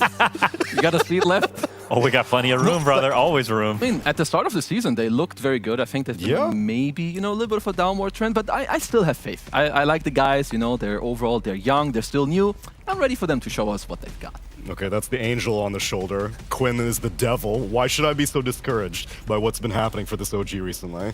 I mean, the only real answer is results. Yeah. Like, it just has not been there. And I think the real thing is not so much where they're placing, it's where they were placing compared to now. They were doing so much better, and now they've dipped off precipitously. And it just feels like you expect this team, right? They're young, they're learning, right? Because I agree. I think they are a promising team, and I think the beginning of this year was very exciting and like very cool because it is a Southeast Asian team doing well, right? That's awesome. You want to see that. But it went from like, hey, top 6 every event to now, oh, we're getting eliminated in groups, and now we're 9th and 12th, and that's like not the direction you want to be going in. So really, I'm kind of just worried for them because that's not the trajectory you want to see. Yeah, I would say like it's a bit the same for me. Like I just saw them like start so well, and then it's kind of like been dipping since then. So, you know, I just hope that they can kind of bring it back. Let's see the numbers behind these results, though, because we're describing them. But if you see it in person, then you see the trajectory a little more clearly, right, Mira? Yeah, you do. So just like the panel was talking about, I wanted to look at their results, you know, starting from Wallachia Season 6, because that's when we really saw their debut in a Tier 1 tournament. And they looked good. They did exceptionally well in the group stages, too, which is where they had most of their impact. But it felt like they were really good at skirmishing. They were a high-tempo team. Things were working. They did better and better, right? They got 5th, 6th, 5th, 6th. At some point, they get 3rd, 4th. That's like, you think this team is on the upwards trajectory, but at DreamLink Season 28, they just ran into a wall. And sometimes that happens. And you think, okay, we hit a wall, we were grooving. We had that honeymoon period of a new team that forms and just plays well together. Where do we go from here? Because that period has ended. So they had one really bad tournament after that too, in Wallachia Season 7, but this could be the tournament that turns it around. I feel like now they've fully halted, so in that sense, if they're fully halted, they could still be owning, right? This is where you start owning. And we heard in the Yofaz interview that they all individually prepared really well, and they're excited. And they put in a lot of work, so now is the time to see what it looks like. For me, the most tragic thing is their work seems to get stolen. If my recollection is accurate, I feel like Natsumi brought Carry Windranger into the meta, and now everybody does it. They just gotta find something. I mean, they were like, because they did, I think, this Chen Windranger, which was really cool with like, the creep gave you attack speed, the shackle gives you damage, was really cool, but since then, they've kind of been figured out, and you gotta bring new sauce. You know, when you have something cool and it gets stolen, you gotta come up with like a new recipe, you know what I'm saying? Get back in the kitchen. Exactly, and they haven't been cooking yet, so I'm waiting for, you know, the next banger. Okay, maybe we can get some insight from the man himself, because Flax is standing by with Natsumi right now. Hello, thank you very much. Stop yapping over here. I have the GOAT, Natsumi from OG. So good to see you. Thank you for taking time. Yeah.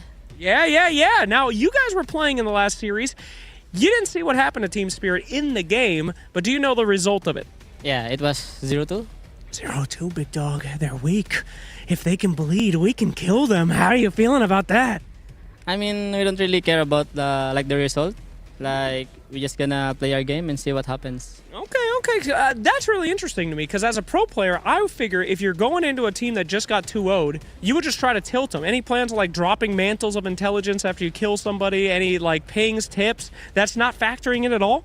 I mean, I don't really think about it. Like, I don't really care. All right, don't care, no problem. Now, I would like to talk to you about being the leader of the team. I asked your manager, can I get someone to take the interview? And he said, take Natsumi. He's the one, he leads the team, he's the GOAT. Why do you think he said that? Do you feel like the leader of the team? I mean, about the teams, like, all of us, like, I mean, all my teammates also, like, in-game, we all commanding. So I think, I mean, there's no leader, I think. Like, all of us just commanding. If you were in a zombie apocalypse and you had to put one person as the leader, who do you think would get you out of this building safely? If everyone turned into a zombie, who would you say you're in charge? Like, to be safe or what? Yeah. Well, sometimes you pick a leader so that they heroically die so you can escape, but I'm assuming you all want to live. Who would you put as the leader? Like the one who gonna live, or? Not the one who's gonna live, the one who's gonna lead the team to safety. To safety, maybe Japoy. Okay. Who do you think dies first? And you can whisper this one. You don't have to tell the team. Maybe our manager. Yeah, I agree with you. The manager will die first for this interview. Thank you very much. All right, let's talk a little bit about yourself here. Now, I remember what we like to call the incident, the gyrocopter divine. Has this, you seem to have grown from this. You seem to be a little bit more calculating. I wouldn't say reserved. Do you feel like you have grown from this incident? Does it bother you that people bring it up anymore? Or is it kind of a meme now? I don't really care about it anymore. Okay. And regarding the, like, playing safe, I think my mentality, I just value myself more, like my dad's like my hero. Yeah. So yeah, I mean, I just value myself, like, don't die so much. That's some good ass advice. Everybody at home, value yourselves, just like my boy. You know what? I value you, man. Thank you for a fantastic interview. Hope you go out there. Hope you destroy. Value yourselves. That is the message here today. Except for the panel, just get into the game. Please get into the game. How am I supposed to do that if you're talking to one of the players, Sucks? I feel like you're giving me mixed messages here. Natsumi's giving me clear messages, though. It's laser focused. Don't let the past interfere with your mindset. He's focusing on himself. You know, I'm actually really glad that he said that he's working on his individual play and his deaths in particular, because and his rapiers. Because Natsumi's been doing this thing. I've caught a couple of games where I've seen it a few times where he just gets an Aegis and then he goes and pushes away from the rest of his team and then he dies twice. Like it's happened on more than one occasion, and it's just like when small things like this are happening, then if you can correct individual errors here and there, and if your players are aware of them, like he seemed to be conscious of it, then I have high hopes in OG doing better. Yeah, I mean, I think my biggest thing with them is I think they've sort of lost their identity a little bit. Like, if I look at these drafts, there's one thing that stands out, which is they've had Windranger first pick 3 times. Yep. But apart from that, what do you think stands out? Because to me, the answer is nothing. I think it's kind of just random. There's a lot of picks. It doesn't seem like there's a true identity. It's not super early game focused. It's not late game. I don't think they have great team fight. It's just sort of like a smattering of random heroes. And to me, like I think OG specifically, and I think almost all really successful teams in the modern era have a specific identity. They like to play a certain way, and they tunnel vision on that. They get better at that, and they sharpen their attack into one area. And OG to me is the early game aggression. It's the tempo. It's the abusing Skem was a core player, and this guy's really good at getting farmed. He's really good at using net worth. I think you use those things, but I don't think they've been doing that in the recent games, and I feel like they need to get back on track and relearn their identity, because to me, that's what I feel like they've lost, is what OG does that makes them good, because they were running teams over, playing faster than everyone else in the tournaments they were getting 5th and 6th at. And so I think they need to refine that. Yeah, they've played so far 6 matches, and all of their players have played at least 5 different heroes so far. Yeah, I mean, that's a lot. I think they've also tied most of their series, and they have yet to play, I would say, like the top dogs in the group, which, you know, obviously isn't a great sign. But then again, you know, you take every series as they go. But overall, I agree with Kryn. But at the same time, I would say sometimes the teams that just play on like high tempo, maybe they don't have like a full identity in drafting, other than we want to play fast, we're going to have heroes that have okay lanes and like rotate to one another. But I think there's definitely too many pieces and too many different heroes going on from what you just showed us. Yeah, it's a lot. And I also think I think certain players, like I think a Natsumi can play a lot more stuff. I think this guy is very flexible. I think he's probably the best player on the team, in my opinion. This guy is super skilled, and I think the tournaments they were doing well, this guy was owning every game. Like he looked at the best carry player at the tournaments, even though they weren't winning them. And so to me, I feel like you give this guy the later picks, you give him the good game matchup, and the rest of the team, they're sort of like, Yopaj is not going to play counter heroes. He's like never played a Huskar game in an official ever. Like this type of, he's very much spirit player, lane drawer, stun guy. And I feel similarly about Force. And so I think they should structure their team in that way, where they're early picking these guys, their heroes, they get strong lanes, and they give this Natsumi guy the game matchup and let him take it away. Yeah, just, you know, clean up the individual gameplay, because well, I do think Natsumi is incredibly high skill. I've seen him flip-flop a lot, but he's aware of that, and that's important. And I actually wanted to mention when this SF came out that OG just played against Virtus Pro. They played against 2 Shadow Fiends. One was like an overall last pick, and they lost. But in the second game, they just went for a Darkseer plus Nyx, like a very old-school combination, versus the Shadow Fiend, and it looked really good. I mean, that's also like, in my opinion, like this goes back like more to their identity. Like when they like came back in the scene like with this team, like Force's Darkseer is super good. You know, Miro just said that they played it with a Nyx. I think this combo is quite cool. I think also when you want to play fast, Darkseer loves that. He enables it. Other people love having Darkseer when you do want to do that. So heroes like Marcy or maybe Kaz or Ursa, like, you know, nice heroes that combine or mid-storm. Because SF, while the hero's very good and he's flexible, like where he can go, if this hero gets collapsed on early, he's not that good at defending himself. So I kind of like this approach. Yeah, I mean, I'm honestly surprised that Spirit didn't ban it. I think it was banned first phase in every other game. Like in the first 4 games, I think it was first phase banned every other game. And for most of their tournaments, this hero was consistently first phase banned, because I agree. It's like, I think this OG team, when they're on form, almost has an MVP Phoenix style, where it's just kind of like 5 dudes just running at you. You're like, where did the train come from? Yeah. So choo-choo, honking, flying through the streets. So, like, I think Darkseer, I agree. I think it fits that super well.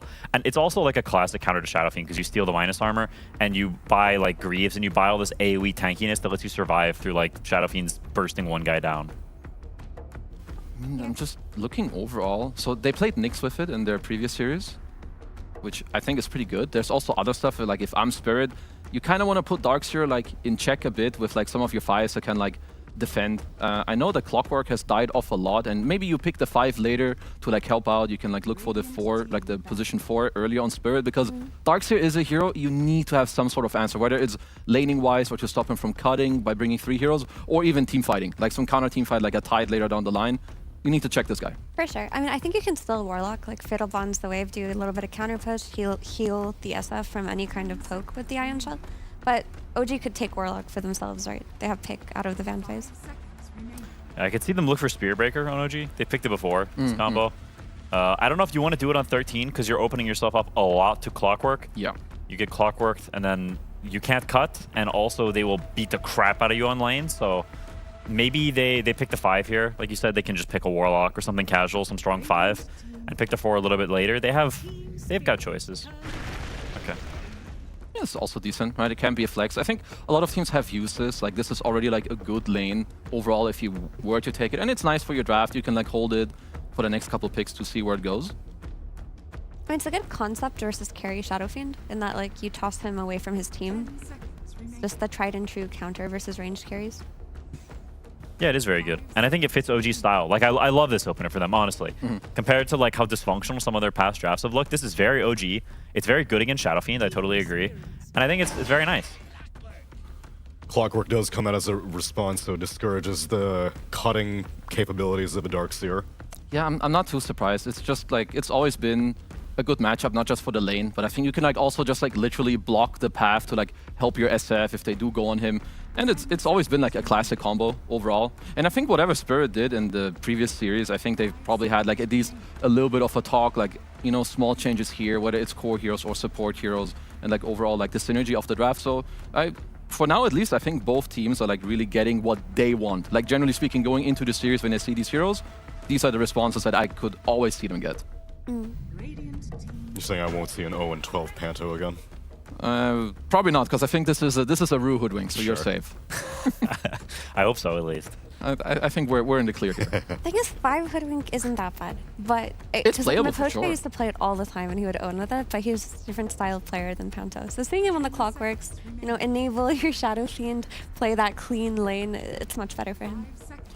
I mean, we still go for the Nyx Assassin. I mean, I don't know if there's a clear purpose for it right now. Like, it's not, like, stereotypically that good against any of these heroes. It's okay against Shadow Fiend. Like, there's a lot of stuff to carapace off of. But it is quite bad against Clock, and Hoodwink is just sort of... It's just a guy. I do think it's possible they pick a 4, though, but they don't. Possible, but nah, never mind. A lot of things are possible. Yopaj Puck is very possible, though. And that rules out the Tiny Flex now. So 4 Tiny mid-puck. Yeah, and then they just look for their 5 here. I mean, Warlock has been mentioned before, hero still in the pool. I will say though that overall, like, Skem is an incredibly versatile player, and he plays a lot of like, I would even say like hipster. Like, I think sometimes it's actually quite hard to call his pick because he has a lot of cool ideas. I think he's a very unique 5. So He played Dazzle this tournament, and now he's playing Chen. Interesting. I love it. I think it's really good against Hoodwink. All range 4s are pretty sad against Chen because he just beats the crap out of you, and these creeps are just really unfair. It's kind of impossible to trade with them. And I think this fits their style perfectly. Like, Tim's is a catcher. The 2 cores from mid and off lane are fighters, they're skirmishers, and Skem, you let this guy get farmed. Like, he's honestly a core player in sheep's clothing. Like, just let this guy, let him chill and get really fat. You'll have all the auras between Darkster and Chen. That is a buttload of auras. And so let the other guys be killers, and I think you'll have a lot of damage mitigation against 2 supports on Spirit that are pretty low damage as more time passes. I mean, like, also, like, you get the physical, like, reduction. Like, you already mentioned all the auras. You get Divine Favor against SF, who's probably the carry. I think you're kind of chilling here. They at least get the Void Spirit versus the Puck matchup. So I think, like, overall, both teams, they're just gearing up, I would say, for, like, good drafts. Like, at least for now, it looks very stable for both. So you can already tell it kind of is going to boil down to, I think, more gameplay, like, as opposed to draft, unless the last picks are, like, very crucial for both sides. I mean, I suppose the only thing I would have to comment on when it comes to the Chen is that, like, okay, so they know that an Ember or a Void will come out versus the Puck. And then you're in a position where you can pick a Shaman, and you don't go for the Shaman, you just don't assess the potential Spirit as a threat. Like, if their timing falls off and they don't get that good group up with the Chen, then they just don't really have many solutions for the Void Spirit outside of Coil. Like, they know the Void Spirit's coming out. I mean, I would say they definitely, like, they probably, like, talked about whether they want to, like, catch and play for that, or if they drop a bit of that, but they have, like, a stronger ball. Because definitely with Darkseer Chen, while you have a harder time killing Void Spirit, I think he also can't really kill you if they can hit, like, a strong timing themselves, and I guess that's maybe more OG's identity overall that they want to play for. But I do it absolutely can matter if they make some mistakes here. Yeah, it is a stylistic choice. Like, Void Spirit is... One of the things he is worst against is the enemy team just being too tanky, because you have to commit in to do your damage, right? You jump in, you cast your spells, and then you jump out a little bit, and if that poke doesn't do anything, if they just shrug it off, then you're like, what am I doing here, right? You're just poking them every 15 seconds, but it's not doing anything. So I think Chen, in a lot of ways, especially when Chen was a stronger hero, like, was one of the best heroes against Void Spirit. Obviously, with, like, Vessel being better and stuff, things have changed a little bit. Vessel Shivas are, like, items that Void Spirit buys very easily, and that's good against the healing of Chen. So it's a matchup that's shifted back and forth over time. But yeah, it is... Like, I think Chen Darkseer does have some risks in that when you double overlap on guys that buy auras, that neither one of them is doing damage. So if it does go down the stretch, then you have problems because they're both doing the same thing. I mean, I'm now looking at like overall what Spirit want last. I think like some type of like maybe some more team fight would be nice. I think also with Ursa being out, there's a chance for like some Tide type hero, maybe Mars, even though Mars is maybe perhaps too low damage. But then at least you get like Mars SF team fight, which is kind of cool. That's a Tide type hero. Yeah, I mean, I think that makes sense. You're kind of good against the Chen, you're chilling, you buy Pipe, which is very good against OG's draft, like insanely good. Let's see, what do OG want? Slark, Slark, Slark, Slark, Slark. It's actually quite a good Slark game. I was thinking before the Tide came out, maybe there's like some Kez or some Faceless Void, but I think both of those got considerably worse against the Tide Hunter.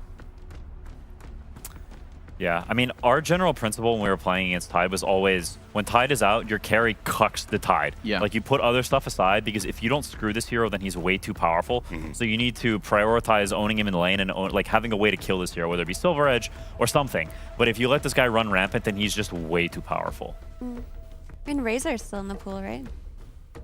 Razor's in. It is. Yeah, there's also something like a Muerta we saw played earlier today with Silver Edge. Can be pretty good against Tide eventually. The lane, Tide probably does fine, though. Chen is one of his worst matchups in offlaners is Tide. It's like Tide and Timbersaw are like the two worst ones for Chen. So you'll definitely need your carry to carry the brunt of this lane. Chen is kind of just going to be there. He's going to hit the 4.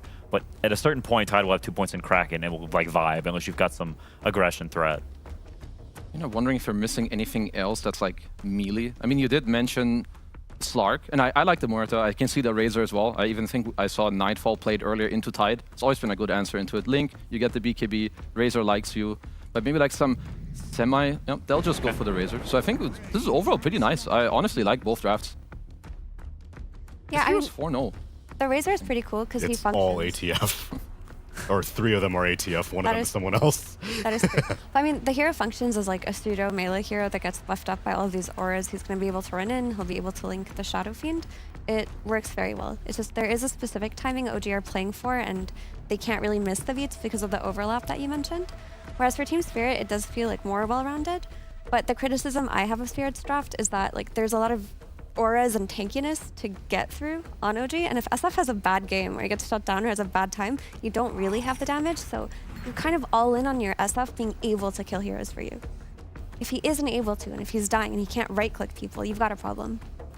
I mean, I would say overall, I like that OG have more what, I guess, also what you were looking for, like out of their draft, like their stylistic choices is what they're looking for with like the tempo.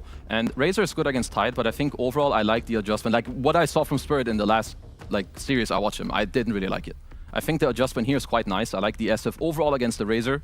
They do need the time, but I think if they get there, I think Yatoro should be quite happy in this game.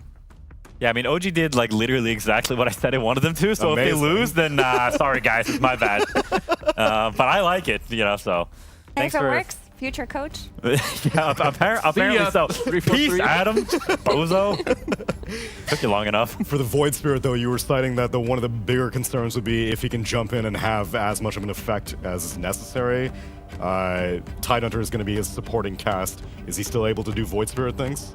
Yeah, I think so. I think the pipe from Tide helps a lot. You've also got another guy who can go in and commit, so you're not the only guy who's jumping in. You have Clock as well. Like, you have plenty of, like, beef to go in there and do stuff, so Shadow Fiend can hit, right? It's a very Yatoro-centric draft, which I think is suited to them, right? It's very, very Spirit to have a Yatoro-centered draft, and so I think, I mean, this looks... They're also not playing against ATF Razor, but it's still Razor, so maybe they're going to, like, have...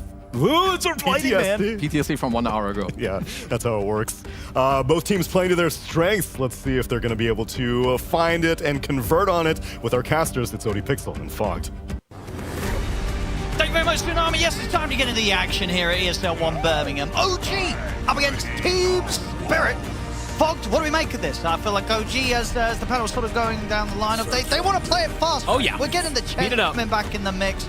This kind of Darkseer +1, you know, for the aggression in the laning stage. And Spirit, they say, well, We just want to play the meta. We got a Shadow Fiend. What are you going to do? We've got this hero. It wins. Good luck to you. Yeah, I feel like we do have two very different stylistic approaches, right? Tempo versus more of a late game slow down. They can still fight, you know, around their timings, around their team fight for Spirit. But OG definitely wanting to set the tempo, look to play fast, get those auras, and kind of just steamroll, not let this SF and Tide to get to the portion that we've seen them do, especially the SF too many times. I hate seeing this hero, Owen. It's everywhere. I really cannot stand it. Yeah. But there are definitely things that we can talk about that OG has done versus SFs over the last couple months. Yes, they've had some ups and downs, but the Darkseer and the Spirit Breaker, or the Darkseer and Tiny, or the Darkseer +1, they've been pretty good about being able to pressure, slow down the farm of this hero, and kind of just take over the game very quickly, and then the wall ends up being very powerful. Even if the game starts to slow down, they can actually still fight into later stage. That is true, actually. Darkseer, you know, Nico can kind of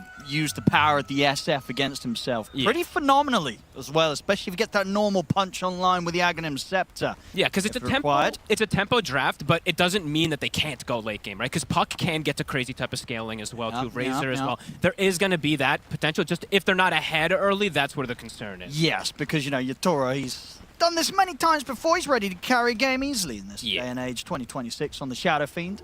This hero, as we say, pretty crazy. But yeah, Nico could be that kind of X factor later down the line. And he's not a bad one to rely on, right? Nico, he has carried many a game from the off lane for OG. When he pops off, he pops off. Yeah, and honestly, actually, I'll say 3 of his heroes I love to see. It's Darkseer, it's Primal Beast, and it's that Centaur that we've seen him do at the Dominator several times. So let's see if it does end up working, and let's see if the Clockwork, we do have to mention this as well too, that it's one of the best heroes to stop pulls, and it's one of the best heroes to protect these like ranged carries like Shadow Fiend versus this type of aggression from dual melee. So let's see if Panto can just ensure that free farm. Bottom lane, look at this though. Collapse, he's in trouble. What? He's gonna live, but very low on the HP. Just down to those last couple of tangos. Not in a great position. I guess at the least he doesn't die, doesn't give up first blood, but this is probably going to continue right down here. This is not a fun lane for the Tide. No, it's a very difficult one. They're just going to have to get what they can with the pulls constantly. That's the power of Razor versus Tide, always having that range versus melee, getting those links in the Chen. You know, Scam, he's a pretty greedy Chen player, so I'm looking forward to see what he does with the build. That's true. The amount of farm that he can get on his Chen when he's having a good game gets pretty ridiculous. He kind of becomes an additional core. Yeah, absolutely. A lot of these Chen players, if they are given to, and especially ones that used to be core players, which Scam, you know, you've been Quinn talking about a lot. He likes the farm. Let's have a look. Mid lane matchup so far. Yopaj on the puck, 9-2 against the 8-2 on Lal. I feel this is a matchup, right, where we do sometimes see a good Void Spirit come out on top of the puck, right, in terms of like denies and such. So far, obviously, it's been kept very close. Yopaj is doing fine. We'll see if Lar's able to change that up. But there is potential, right, for the Void Spirit to get the earlier denies? Or I would say for sure. In most situations, I think this is like the SEA that they played the most. They play versus Void Spirit always, whenever they're playing versus these pucks. So they're good versus the counter matches. But that being said, Laurel should pull out ahead. We'll see how it plays out between the two of them. So we were talking about the Razor, you know, versus the Tide. Natsumi's missed a lot of last hits, though. So he is 7-3. That's true. Wait, how's that even happen? Is he just straight up missing the CS, or waves getting dragged? Wave got denied, right? They pulled the wave behind the tower. He did end up losing a full wave and didn't get the full deny, so he just lost the full wave. I mean, Rue's been a little bit annoying as well. Yeah. Kind of keeping Natsumi's attention drawn away from the creep waves. He's doing a great job. He's being very pesky. So Scammy is like, okay, I'll take the creeps.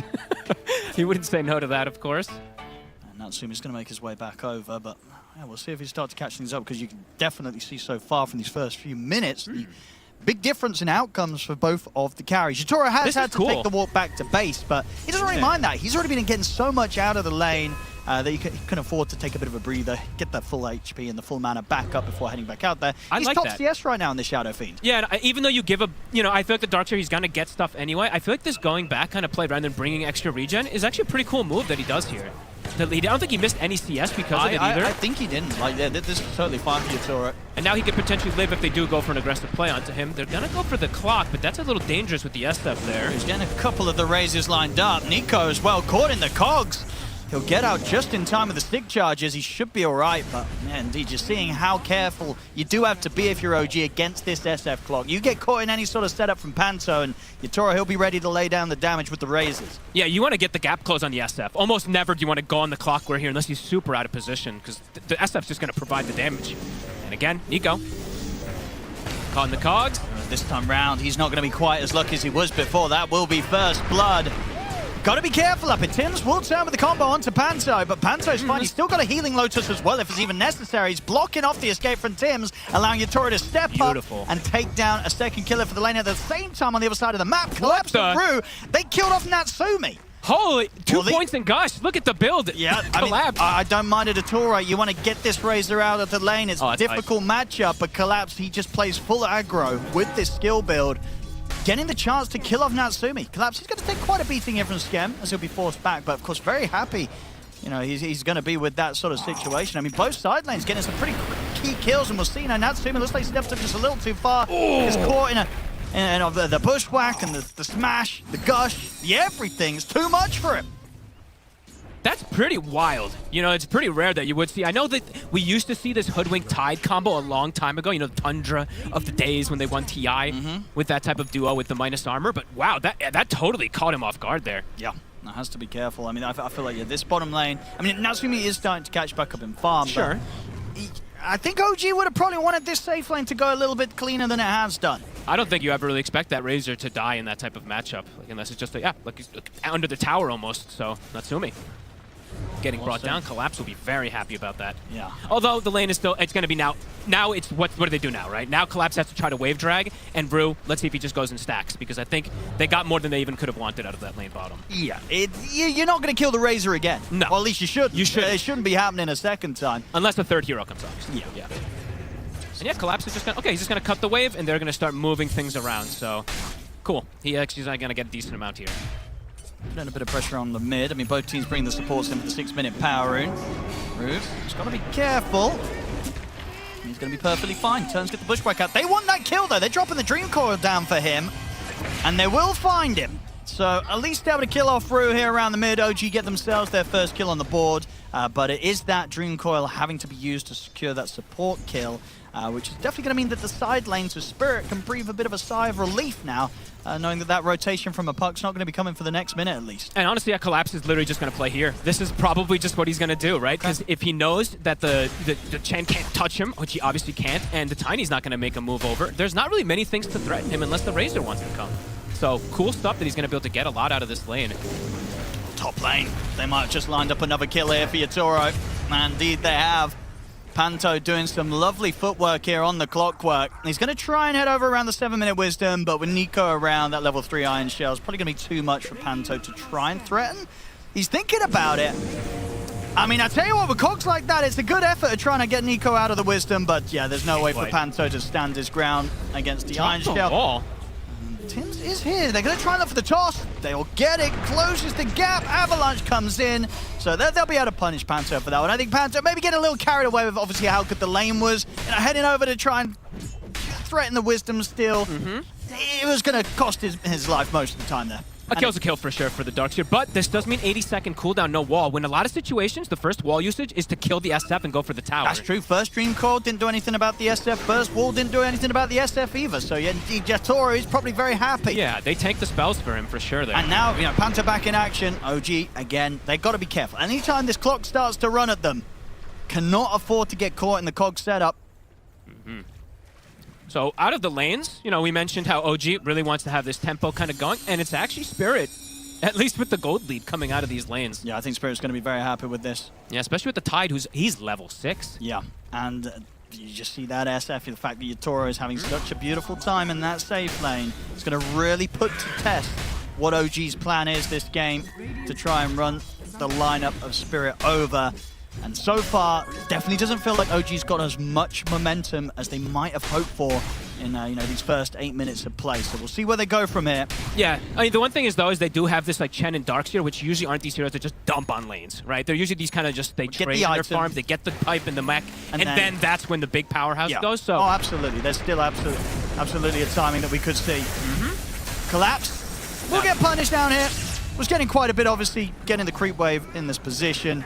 The inevitable does occur as OG come across and bully him out of there, get that kill secured for Natsumi. I like it. I like that move. Just bring the Razor over. At some point, you just can't let him keep doing this on the Tide. Now, we'll see what they get with this. They're bringing both Lal and Yatoro in.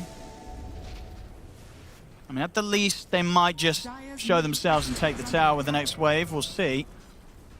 The ults are back up. There is a coil, there is a wall available if they want to set up, but all of Spirit's here already. Yeah, I mean, OG's been pretty careful, though. Scam might be caught, but they won't be losing any cores here. Information's for Natsumi to get out of there.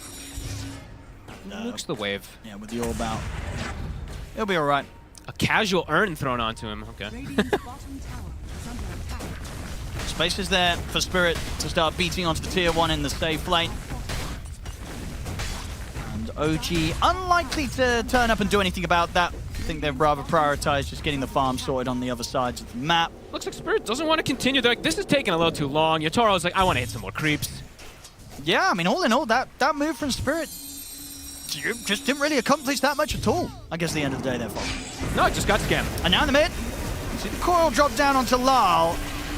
Into the silence, is it enough control? It's not. Lyle's going to be able to jump out. They won't be able to finish off the job here around the mid, OG. Lyle and Panto will be fine. Natsumi's going to still try and chase on forward. They will end up getting Panto. Jopaj is able to close the gap with an illusory orb.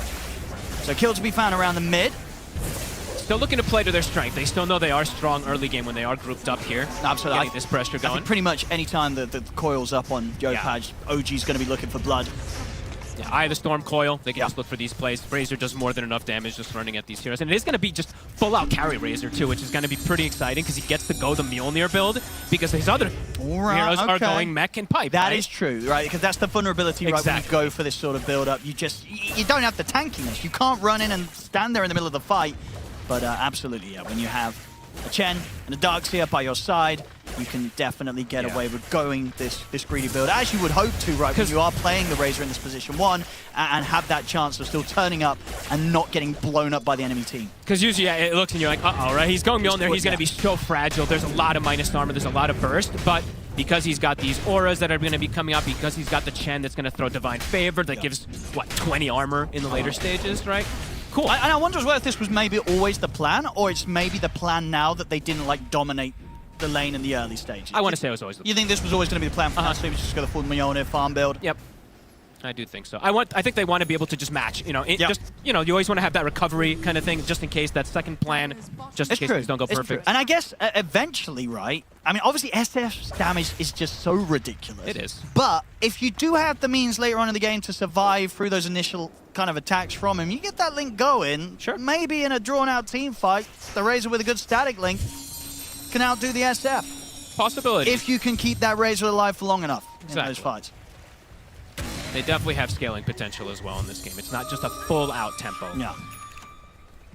Power Rune, Root, we'll get it. Has hit level 6. Both the supports on the side of Spirit do have it now. See if they want to look to make a move around it. But OG, they are getting very close to those timings, at least of the first aura. That pipe is about to be out for Nico. Yeah, because that's the thing, right? They're going to have those aura timings at a point of the game where Spirit's just not going to have anything comparable when it comes to that sort of team fight presence. It's going to take Collapse a little longer to get his pipe online. Exactly, yeah. So OG will have that team fight timing. We'll see how they use it. We haven't really talked about this too much because of the whole grand scheme of things too, right? But Yopaj is not playing versus the most of these disables that he has to worry about. Well, yeah, Void Spirits can be annoying, but yeah, it's kind of limited, right? It's a pretty nice puck game. Yeah, and I've seen too many of these pucks just really style. And yeah, Yopaj, one of the best. One of them. One of the best on the puck, Grandmaster tier. All these SEA pucks. And just, they don't necessarily have super strong inbuilt saves from the team around it, but again, because they have all these auras that are going to come online early, you're always very likely to have enough burst, heal, and sustain to keep your puck alive long enough that throughout the small disables that Spirit have, Yopaj is still going to get the chance to jump freely around the team fight. So things coming together for OG in terms of that timing. Yeah, the pipe is there. Yep. I mean, the group up is going to be pretty terrifying. It's going to be Even though the team fight is quite monstrous as well from Spirit, if they can get these combos, it just might not be enough damage versus Hand of God, Pipe, that's the thing. Everything, I mean, right? that's absolutely the thing, right? You're getting the Ravage out. You're maybe catching a couple of heroes in a cogs. Pushback comes in. But are you actually killing off the team of OG in these team fights right now when you're Spirit? And obviously, OG, they confidently feel that yeah, they can go for these moves. And look Spirit, at they can turn up, they can respond to it. And Nico did go for They won't necessarily kill OG. Yeah, and Nico went for we're gonna fight big around Darks here. It's not max surge, it's 4 points vacuum as well. We're gonna be able to catch Rue here in the mid. Quick catch, turn it into the tower. That's gonna be the tier 1 mid taken down. And you've really got, now this is the point. You've got to keep eyes on OG. They're gonna be the ones making the moves. That tempo's gonna come in. That's pace Spirit, setting. they will find the chance to group up around that bottom tower, finally put an end to it, so they will manage to take that around Yatoro. Yatoro build-wise, nothing crazy. Of course, Yashikaya into that Silver Edge, into BKB's looking to get queued up. I like how not everybody, but almost everybody's doing the Yashikaya now, if I'm not mistaken. It's so good. It really is. It lets you fight early, rather than just needing to like sit back and farm. And it lets you scale, of course, in the later. Yeah, I imagine so the only argument for kind of deviation is right when the value of the Manta rises a lot. In this game, it's like there's one silence, and that's kind of it. Right? You're not looking at Manta or anything else. The Yashikaya. They are They're going to find Panto in the trees. He was trying to set up on them, but they end up finding him first. Lars going to get the jump in, get the grab on towards Tims. They'll try and burst him, but take him with the hand of God. Yatoro. He's got the record. The Ravage comes out, but is it enough damage? OG, they're surviving through it. They will lose the Tiny, but Lars going to get taken out. Jopaz jumps over towards him. So healthy. I mean, it was a pretty combo in terms of control, but the concerns that we had, they were there, Fogged. Yeah. OG just don't care about the damage right now. They've got these early auras. They're like, you can Ravage us. You can Requiem the entire team. We don't care. It was a 5-man Ravage, 5-man Requiem, right? And only the Tiny takes any damage. I think Darkseer levels up during the fight, too, gets full health. That's a great way to set that tempo and start just completely taking over the map here for the side of OG. Yeah, the game plan of OG coming into perfect fruition there. I mean, watch it again. It was pretty natural, like easy the way that OG approached it too. The positioning for themselves is nice. They get the combos, but they're just they're all piped up. They've got extra sustain, hand of God, etc. ticking. I mean, even Tim's nearly gets saved. Now I think what Lal has to use that final astral step to cut him down ends up meaning that Lal then doesn't have any escape himself. So not only not getting the kills that they need, Team Spirit, in that sort of situation, but losing big kills themselves. Now, this is exactly, as I say, what OG planned for. They've got a 4K lead now, and now the question is really going to be there for Spirit. When this sort of play comes in from OG next time around, what do you do? Because you just hit a perfect Ravage and Requiem. It didn't cut it. Do you just have to avoid OG completely and let them take further towers and just say, Yatoro, keep hitting those creeps. We just got to hope OG don't take too much of the map too quickly. That's going to be the question, because OG, they're playing fast. They're not looking to really slow down at all. They're looking to jump Yatoro. Can't quite get on him. Looks like they might just settle for Panto. It's a pretty big moment there for OG to get that type of acceleration for themselves. Yopaj up to level 13 now too. His damage is accelerating rapidly. Because in those sort of moments as well, like how... Oh, Scam. He should be pretty dead hit. Spirit waiting on the high ground will catch him out. Natsumi's looking at maybe running back in on them. Does have backup on the way with him. Both Tims and Yopaj closing over. I think for Spirit, they can still play like some of this like pick-off game. They can look to still catch OG when they are split up. I think that one, them taking the fight, they just thought they were stronger than they were, right? I think they were have to give it a go. It's like one of those, even though you know that the aura's there on the other team, it's like, well, maybe, we were able to catch them in the full control before they're able to pop the auras. We get, in that situation where they did get Tims, maybe they got 2 at the start, and then they have a better chance of at least maybe getting away from the team fight without losing any further casualties themselves. But they gave it a shot. Doesn't work out. And OG, you're going to be very happy with the hold that they have. Well, obviously for Spirit, though, they still very much have the hopes on the shoulders of Yatoro's SF. Honestly, net worth. He can go for, like, if he does some cool Shadow Blade plays, he might find some solo pickoffs, right? I think this might be, it might just have to be the Yatoro show for your Spirit to bring this one back. I think so, right? It's, the damage from the Void Spirit and the Tide into the lineup of OG is just going to be very, very non-existent, right? It falls off completely. It's never going to be there to a point where you're cutting through this level of defensiveness that OG's managed to get online. You're really looking at the SF to sort of be that thing. And that's the thing, right? If Yatoro gets taken out in the team fight, Team Spirit, they're not going to come out in the team fight on top. No, and they have to have the SF survive. And the stronger he gets, always the thing I say with Darkseer, right? Yep. The stronger the Darkseer gets, that wall will be pretty damn potent, and it will amplify a lot of the damage just getting that presence onto his allies. Right, they've got the pipe online here now for Spirit. Okay. How's it done? Top tower is under attack. Can they catch Hero split away? Because right now the Razor, if the Razor's found isolated, he's incredibly vulnerable. Sure. But if he's with his team, completely different scenario. Yeah. And especially once he's able to cross this hurdle of getting the BKB. Exactly, yeah. And Natsume's got the BKB online. Yeah, these fights are going to be very, very tough. So it's going to be interesting to see what Spirit's approach will be now. They might threaten a Roche, and it could... If they can sneak it, it's a play, but it's a pretty dangerous move. Yatoro. Smoke, Yatoro. Staying around with the chance of a Requiem maybe. Notice that they don't see him. Bushwhack's going to be dodged by Yopaj. Gets a bit awkward now. Yeah, Yopaj throws out a dust. Does actually clip on towards Yatoro, so Yatoro's got to back off. Anto also. They'll get the catch here with the Dream Coil. They tried. Yatoro was trying. Just seeing if they get some sort of chance to trip OG up, but as we saw there, OG very fully prepared. And yeah, even with sort of just those situations like Yopaj just carrying a dust, ready to throw it out if he smells something's up, just to see if he catches a Shadow-Bladed SF, and he does. Yatoro has to run away. And now that is, if they were looking for like this opportunistic move to maybe get like this snap kind of kill and then snowball it into a Roche or snowball it into a Tormentor, but not the case. OG quite ready for it, and now they're actually the ones that are very set up for that Torm. Tims will go down. Laurel making sure that he keeps himself some Spirit Vessel charges for the upcoming fight.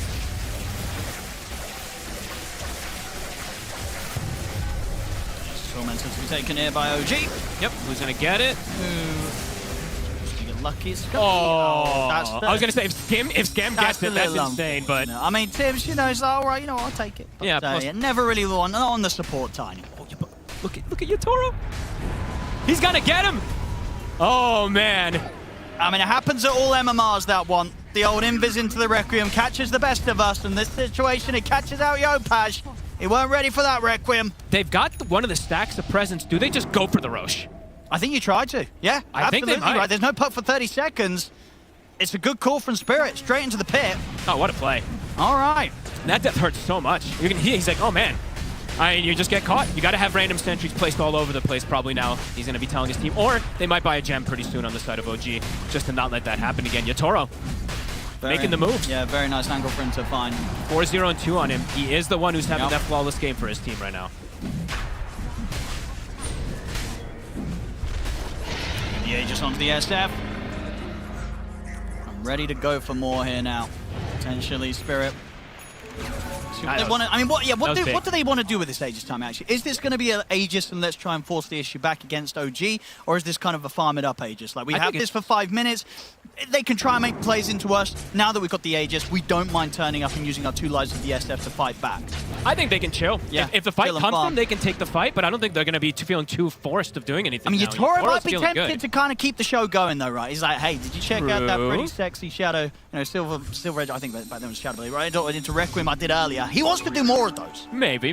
But that can be the downfall of an SF. You know, that's the thing. What you kind of get baited.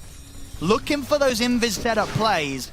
They can happen once, but next time round, as you say, OG, you can be sure that they're going to have better protections in place to make sure they don't get caught by that sort of move. I imagine this Aegis will be like Yatoro gets his BKB, and then they can look to fight around it if they want to make an aggressive move themselves. But right now, it's just they're completely back into things, right? Even though these auras and all that are online, and maybe fighting directly into them can be difficult at this deficit, now they can sit back and get that acquired net worth for Yatoro to maybe stand his ground too.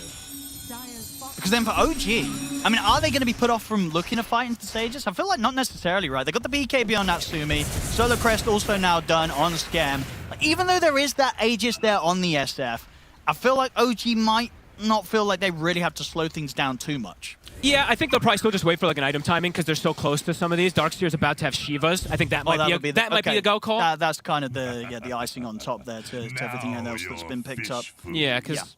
And then, Shiva's on the Darkseer. Have they got a smoke available?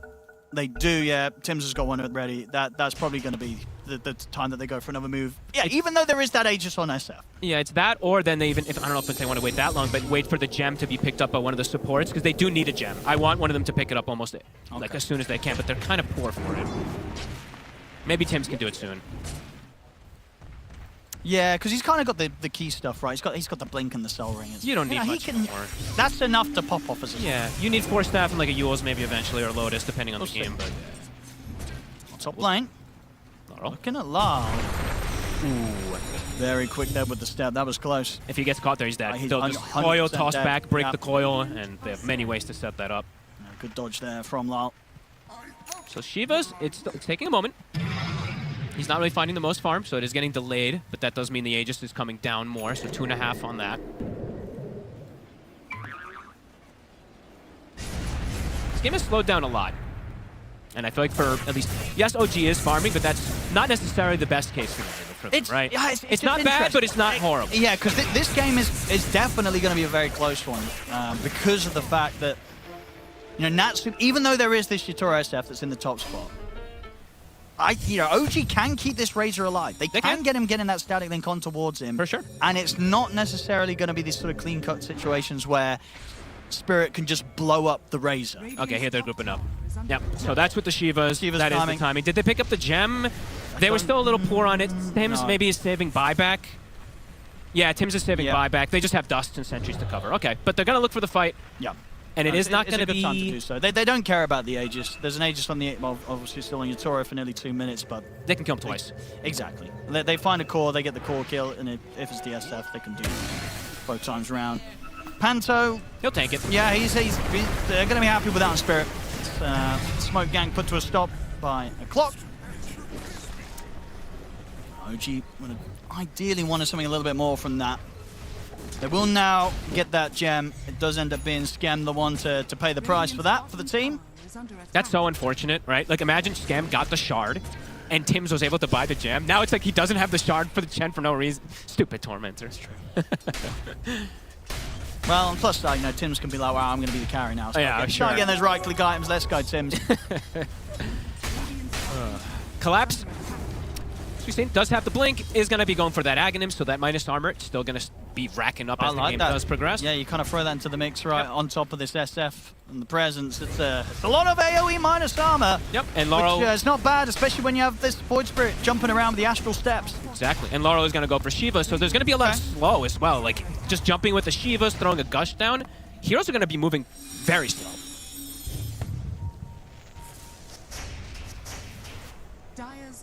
So positioning, Aegis, 20 seconds. Yatoro does have the BKB finished. He's very close to 20 talent also on him. Yeah, he's Scam. They're going to find that Chen. He's going to get back up coming in, but that Chen is very dead. Can OG get anyone in return? Going to put the BKB, but he just gets right through it. Oh my god, that was a fresh gem. Oh, that's a rough one there for OG. I mean, they got caught rather awkwardly there. I mean, they weren't set up at all for that one. And yeah, Spirit indeed. They're cruising now. 2 stacks of presents. Yep. He's looking for more. They just bought the gem and immediately lose it. That was rough from OG. Had some good plays for them so far this game, but this sort of situation, I guess you kind of have, you know, looking back on it, what they just had to sort of let the Chen die. Yeah, honestly. I mean, Opaj does go for that jump to clean up Rue, but puts him in such a risky position, and obviously at this point, BKB's doesn't save him, doesn't help him out at all. Phase shift was on cooldown. That's a total disaster. They've lost every type of momentum that they had. Spirit now feeling very comfy. Yatoro with BKB. They're going to take this fight. I mean, they really want to try and get something here. But Spirit backing off expertly. OG not going to get the catch. Spirit's getting to do that thing where they slow the pace of the game down, take the fights on their accord almost every single one of these times. And now Yatoro, he has hit level 20. He's got 32 of these souls too, so he's at plus, 192 just from the souls. Immense amount of right click that he's going to be dishing out now. And I kind of like this as well. You know, we were excited to see some Aghanims on Collapse, but he's actually playing the sort of the safer route, going for the Lotus. I mean, we talk about kind of one of the ways, indeed, that Razor could have a chance in a drawn-out fight against the SF. If they can keep the Razor alive and he gets a static link on the SF. That Lotus all coming out of the tide soon. That kind of one option of maybe having a chance of taking the SF down in a longer situation is completely gone out the window. Ooh, trying to catch Collapse when he split away, but can't quite. They're looking for a fight here. They are still feeling strong. They did have like kind of the worst situation happen in that last one. The Chen Tim's is going in. They're surging him up. Cogs are down. Makes it a little awkward for them to get over towards this. And now Tim's, he's a bit deep. I'll get the pushback onto him. The auras are popped, trying to keep Tims alive, but they have the burst there. BKB's in from Yopaj and Natsumi. Natsumi's going to try and stand on top of Collapse, but the hook shot's there from Panto to hold Natsumi back. He'll turn his attention over towards the clock instead. We'll be able to bring Panto down, but the space is there for Collapse to escape. Yatoro up to the high ground. Lyle jumps back in with his Astral Step across Tims and Nico. OG, they're chasing on. They desperately want more out of this. Collapse, he's going to go for the TP out. There's nothing to stop it. He's away on the tight step. The longest toss ever. My goodness. What was that? Right the front lines. Rue will die. What was that toss? You never expect to have the Chen just absolutely just tossed towards you like that, but it gets them at least a second support kill on the way out. But all in all, Spirit, they might lose their supports. They're able to get Tims in return. Tims had to buy back, of course, to be part of that play. And they can't catch the course. They can't kill Spirit's course. I mean, look at this. Go! Because he tossed him, what, to the tide? And I guess it goes... I have no idea. Why was that so far? Explain. Because he threw him right, he throws him at the tide hunter. The TP. And the TP yes, takes... you're right. It's the TP that dragged him kind of as much as it could drag him. All right, bottom, we're back in it. Now we're back in it, and Yatoro, he's looking for the big plays here with the setup. He's going to go open up straight away on towards Yopaj. The Ravage comes out, holds them back. It's live. He's got to kind of run. They might just leave Collapse to die here. He's relatively beefy, but he's not going to get any assistance here. Yeah, they'll let Collapse die. Yatoro doesn't want to be a part of this one. Was kind of coming for some sort of setup, but unfortunately for him, this time around, the Requiem, the cooldown hadn't fallen in place with the Ravage. Was still on cooldown for that play, so Yatoro didn't have to follow up. Yeah, until seeing OG, if they don't have the literal worst-case scenario happen for them, which is the Chen getting caught on the front line and their puck just immediately dying, right? Still seeing the power. The Razor with all these auras, how much he can do if he just runs in. And Yatoro's actually struggling with that annoying SF illusion. That last fight in the top around the secret shop, he kind of just had to kill his illusion and then bounce. No, absolutely. I mean, that's one of the reasons as well. I feel like OG Nico, he's going for the Blink next. I mean, this is going to be the Blink into the Aghanim, surely, right? Like, the Axe is going to be so good this game. Or is there other things he needs, or you feel he needs to get picked up before he goes for the straight Ags after the Blink? I think he has options, but yeah, it could be. I think Blink Refresher, Blink Aghanims, a lot of these can be very beneficial. He's looking for the angle. They've got the hook shot to set up. Natsumi's caught out. He's going to try and run with the BKB, but the right clicks are done. Oh, no, not quite time. Skeb gets in with the Solar Crest, keeps Natsumi alive. My goodness, he turned up just in time. They're smoking. They want to fight. Yeah, they know Natsumi's low. BKB's on cooldown. Nope. Spirit are going to come charging at them, but OG, surely they're going to know this as well. They just have to get the cause out of there. Skem, he's going to die for this one. I mean, my goodness, he just bailed out Natsumi big time, keeping that Razor alive. Oh, and maybe I'm being a bit biased. This might be one of the more entertaining games I think that I've gotten to see in this tournament. Because it's a good game. Everybody at home saying this is a good game. The kills aren't the most crazy, right, by any means, but it's the way that both teams know that they're strong in depending on which situation, which angle they can only like a 2-3K difference right now. Yeah, back and forth, 16-13. Both teams having a way out of this one. The power at the SF being kind of the question. You know, we know this hero is crazy. Yatoro's on it, one of the best carries in the game. I mean, in the server, in the tournament. 7-0-2 right now on his SF. But OG, they definitely do have, you know, they have an idea. They have an idea. Well, what are we getting?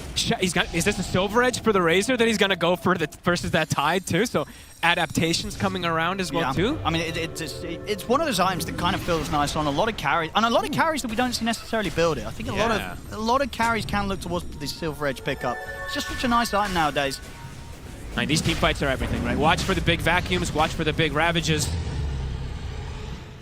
Amp damage. Let's have a look. They're trying to force it. They're going to smoke after they get that roar off. Okay. I mean, do they want to go for the wraparound? Do they just want to hold the high ground around the pit? See if OG can't start kind of poking their heads at that high ground? Yopaj's damage has gone up significantly in this last fight. He did take a Waning Rift cooldown one, which I usually mostly see people take the other one. But that's kind of interesting, just being able to move in and out of the fights more. But he did also just finish Parasma and has Whispers, so some pretty absurd damage that he can be dishing out.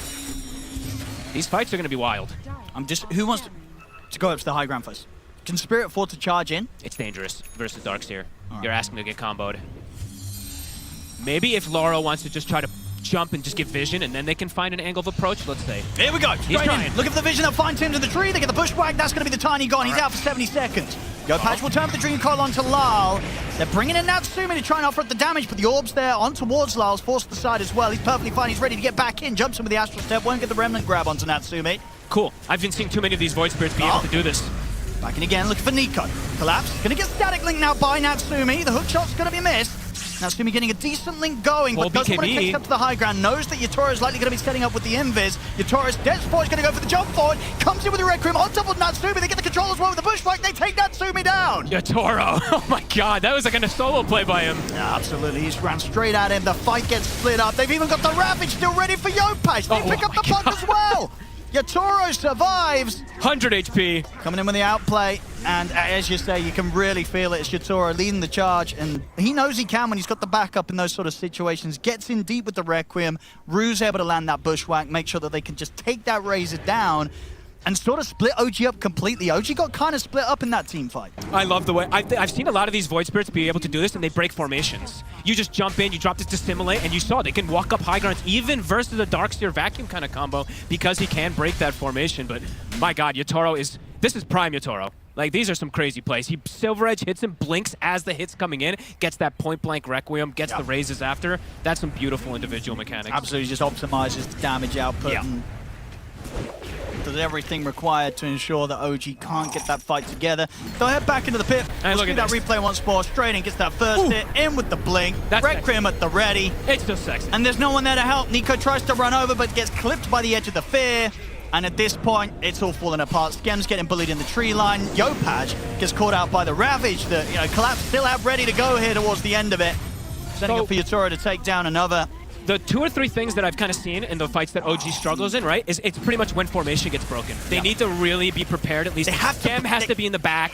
They got to have these other 2 charging. They got to get the kind of jump. They can't let Spirit, or Laurel in particular, kind of break that form and yet let Yatoro do what he does. And it's what I was looking for earlier, and it's going to come eventually. I think, you look towards that Blink Ags. That's going to be the game changer, really, for OG. If Nico can get this Blink Ags online, have a chance of getting those illusions out against the SF, against Yatoro, they'll stand a much better chance of setting up the team fight in a way where Razor's going to have that extra bit of potential to fight back and deal with the Shadow Fiend, which, as we see so far in the KDA, continue to draw attention towards. They just haven't been able to do. Yatoro hasn't died, and now Spirit beginning the next round of the Aegis. They're able to move over, take themselves a Tormentor, get the shard secured for Panto.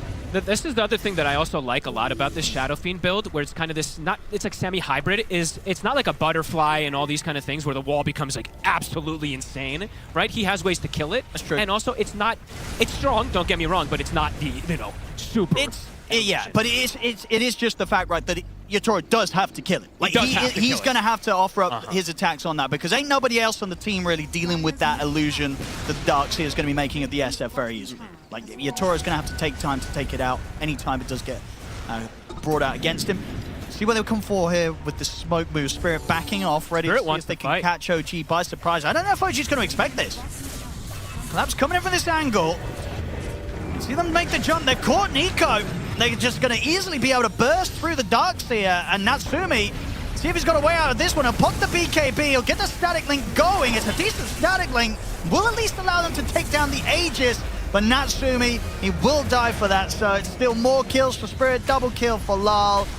At least for OG side of things, they can be like, well, we dealt with the Aegis quite quickly, but it's costly, of course, losing their carry, and just meaning that Yatoro's game goes from great to greater. He's nearly level 25 now on the Shadow Fiend.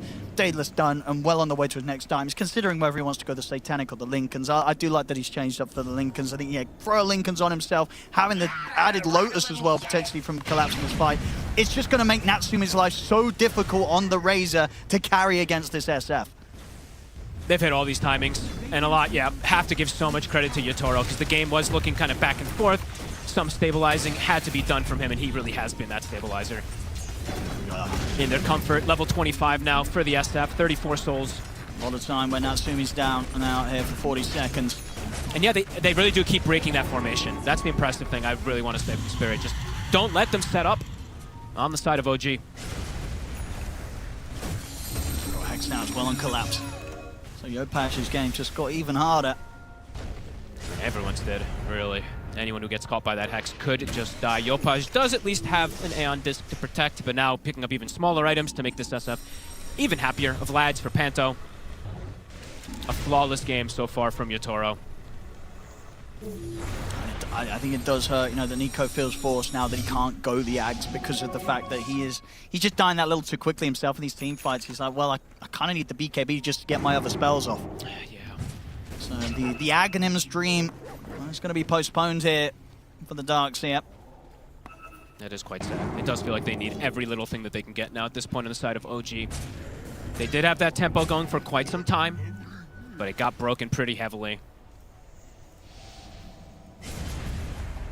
Playing at even footing was not something they really wanted, and it was kind of even the majority of this game. It really was. Spirit, I think they should just straight off from the lanes, right? You could have, yeah, we saw that moment up top where that idea of OG's really came together, and you can only sort of just imagine, right? If OG did have that bit of a better time in the laning stage, this game could have got pretty brutal, but Spirit, they, as you say, came out on top of the early minutes and dealt with that sort of mid-game that OG wanted to have that kind of strong point at.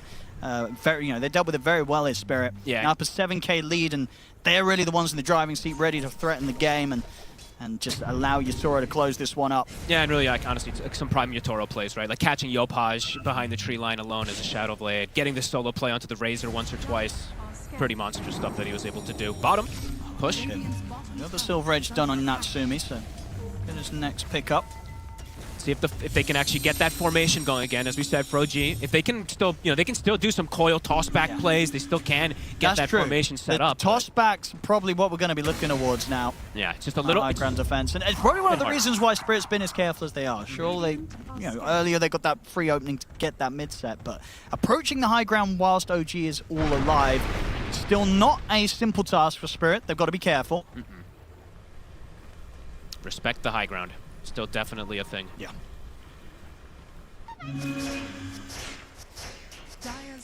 What's the power rune gonna be? It's a regen. Nothing really too great. Nice and boring. Yep, nothing they really wanted. Looking for perhaps just catching somebody. It looks like they expect someone that's and maybe out even here. just for the next Roche, honestly. Now, Spirit around the SF. Just be patient. They're not going to be in too much of a rush. How's the levels looking? Because that's usually the other thing that we, when Razor, he's hit a couple timings, and then the next big timing, it really is that like 25, and then afterwards, it's like the refresher if he's able to get to some of these things. So getting closer and closer. He's just a bit vulnerable. They really have to just have that formation kind of perfect. He has to be able to get Divine Favored from the Chen. He can't just be like isolated on his own. It has to be a pretty much clustered team fight. Panta. Now they will find Scam. And this will pop.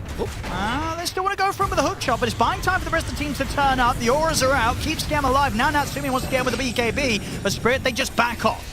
The coil's going to get dropped as well onto Panther. They still haven't quite killed Panther. Tims will finally jump with the combo to finish him off. But now Natsumi's in trouble. The Ravage is there from Collapse. He's got the lockdown. The Hand of God comes in to try and keep Natsumi alive, but Yatoro's in with the BKB Requiem, pushing them back. Turns over towards Yopaj, but Yopaj is able to jump out with the Eon Disc. Lar's going to look for the chase, though. Gets over towards him. The BKB keeps Yopaj safe from the Remnant pullback.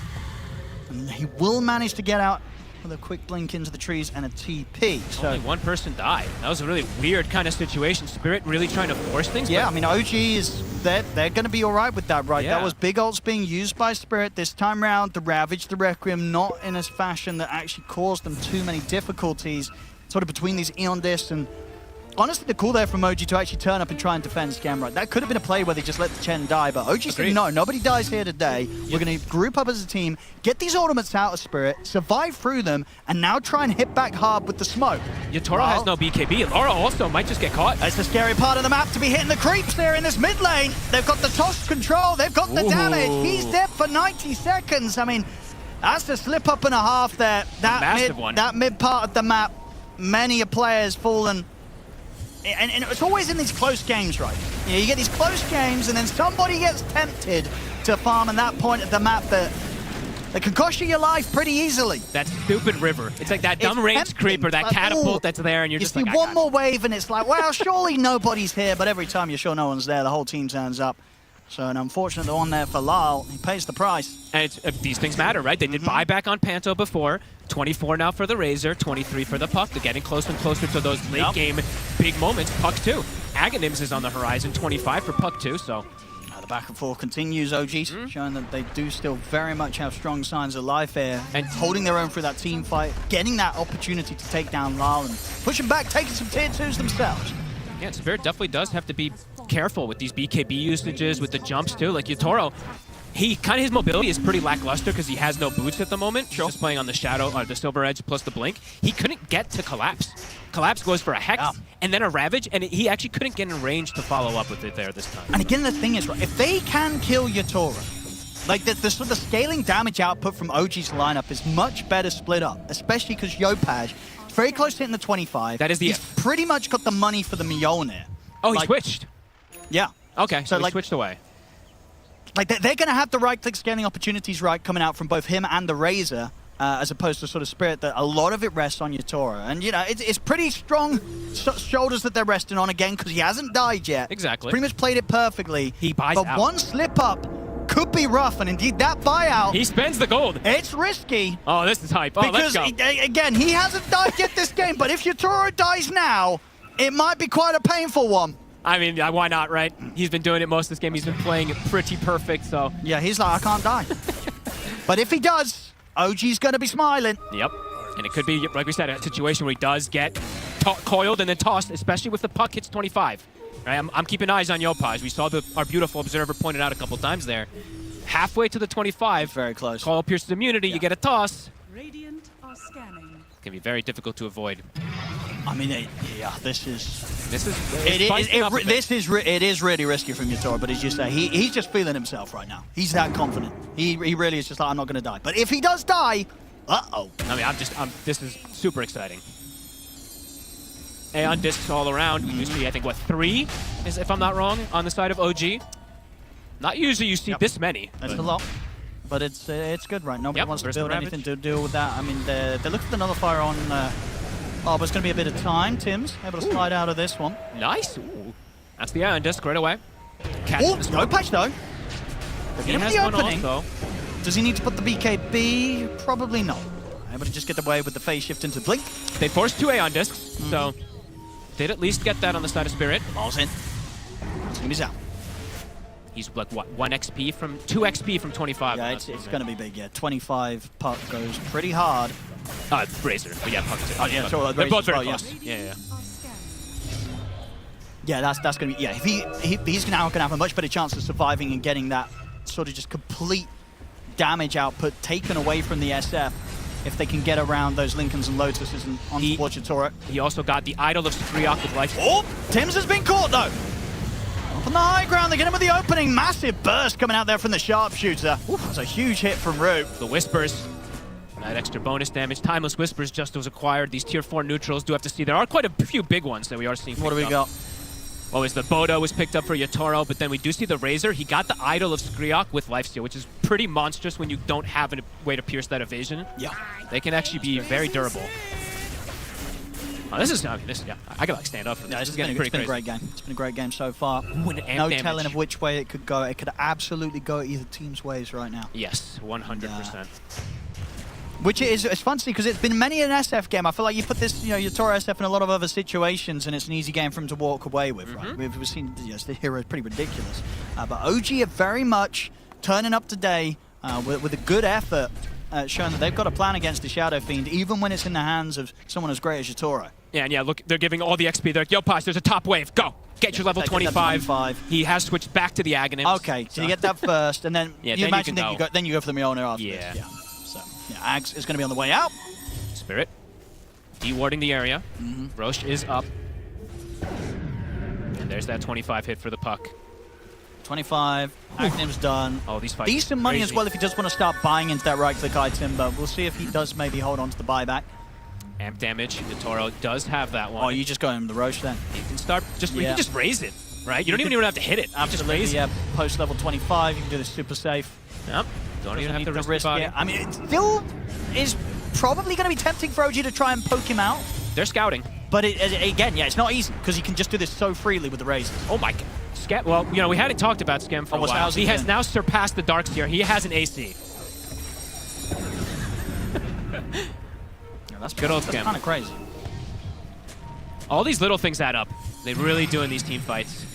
He's going to add that monster extra armor for his team. Laurel? Oh, they get the opening of the Hex on a Yopaj, but the Eon Disc is there. No nullifier yet. He's still short of it. He's close, right?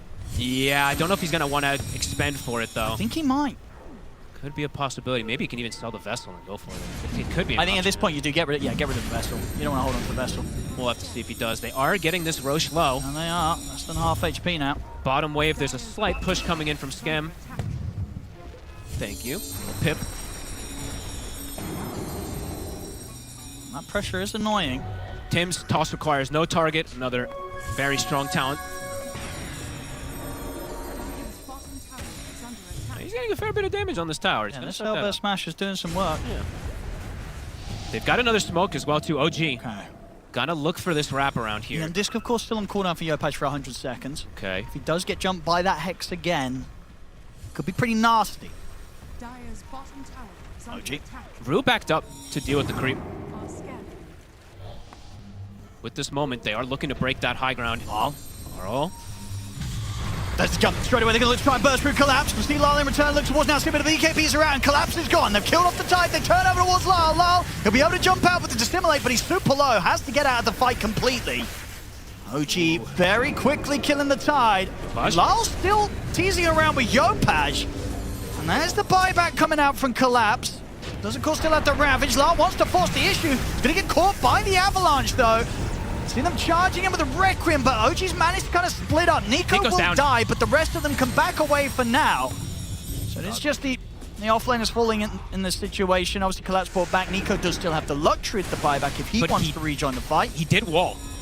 So he did use the wall, and Collapse has the Ravage. So I would say Spirit have an advantage going into this roast, and it does keep I OG think back they're making away. the call, to not sort of throw anything else in and trying to take this Roshan against Spirit. They let Spirit take it. They'd rather value just holding off on the buyback of Nico. Yopaj, his BKB and the end of the disc are both on cooldown. He's got to play this very, very smart. He's going to get over with the orb. Oh, sneaky. Oh, the Ravage. Not enough. Heads up from Collapse, absolutely worth it there. Blows the Ravage to ensure that Yopaj has no chance of TPing out in the tree line. Gets them that puck kill as well. Both two had the buybacks, but as I say, they're not going to want to use them. Nico probably will get away with not having to use his. Do you think Spirit will be able to try and force out the puck buyback? Let's see. Or might OG be able to kind of keep things alive long enough that he doesn't have to stress here on the puck? We'll have to see. Yotaro does like to force as much as possible whenever he sees an opportunity there. So, and now he is going to get that next big item. He's got a butterfly and a refresher. And check this replay out. He tried to like trick them. They probably thought that he jumped he went further. for like the short jaunt to the orb rather going down the line. But yeah, Collapse ensuring that he has the whole tree line covered with the Ravage. And now actually, instead of Laurel perhaps having to do anything for a nullifier, they already have one on Hoodwink. Natsumi, Scam. And they're going to get the link onto Lyle. He's got to simulate back in a second, so we'll be able to break it. I think Natsumi's probably just got to get out of here and let Scam die, because the rest of the Spirit are coming across. Yeah, you don't want to spend an extra moment down here if you're the Razor, and Natsumi will get out. Scam will not be quite as lucky. At the least, Scam will say space created. Does indeed mean that sort of Spirit's out on the map and not pushing the high ground. Gives time for Yopaj. Exactly, and we see it from Yopaj. He spins up, buys the Maelstrom, knows that the buyback's no longer going to be necessary. And when he's up, he will now have that Maelstrom on top of the Aghanims, and it's level 25. Okay, I mean, he does commit, though. He's not going to have buyback if he does somehow get caught. And they do have a nullifier now, Owen. They have it on the Hoodwink, so he can do it from the distance with the Scurry. So they can actually go for like a Hex nullifier and could kill Yopaj. And no Scam for 40 seconds. There's okay. No Hand of God, no Greaves, no AC, no Vlads, no Solar Crest. Some pretty key items still in these situations they're not going to be able to rely on. And Yotaro, he can now slot that butterfly in. Yep. Which does mean the wall is going to be stronger when it gets onto him if he has that butterfly in, but he's going to be much stronger in terms of standing. And the Axe is close. If Nico wants to spend up for it, and he will. So the Axe is there. They're all in. OG went all in here. Axe taken. Spirit still with plenty of time to push on with the Aegis if they want to start making work happen on the top lane. They're playing it cool. They're like, okay, we got this. Everyone back up. Pick up your refreshers. Wait for things to come back up. Don't get caught off guard. They are going to have a pretty ridiculous team fight with the double Ravage, double Hex. Oh, yeah. Especially now that he's 25 also. These Ravages last for an eternity. And yeah, Laurel.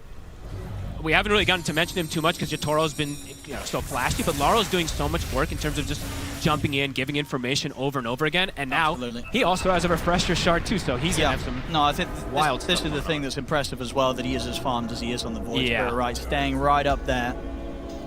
33k net worth coming in at 53 minutes. He has kept up and ahead perfectly on this Void Spirit. And he's been honestly, he's been the one that's broken that formation just time and time again to allow them to just walk right in and go for the targets. So in terms of nullifiers, right, he's himself has opted away from it, so it is just going to be the one on Rue that they're relying on. Do you think that's fine? That's they enough. Don't need, you just have one. I think that's the fact more that than Rue's been able to pick up is nice because Lal can look for something else. You don't want a nullifier on Void Spirit. You want other items. So.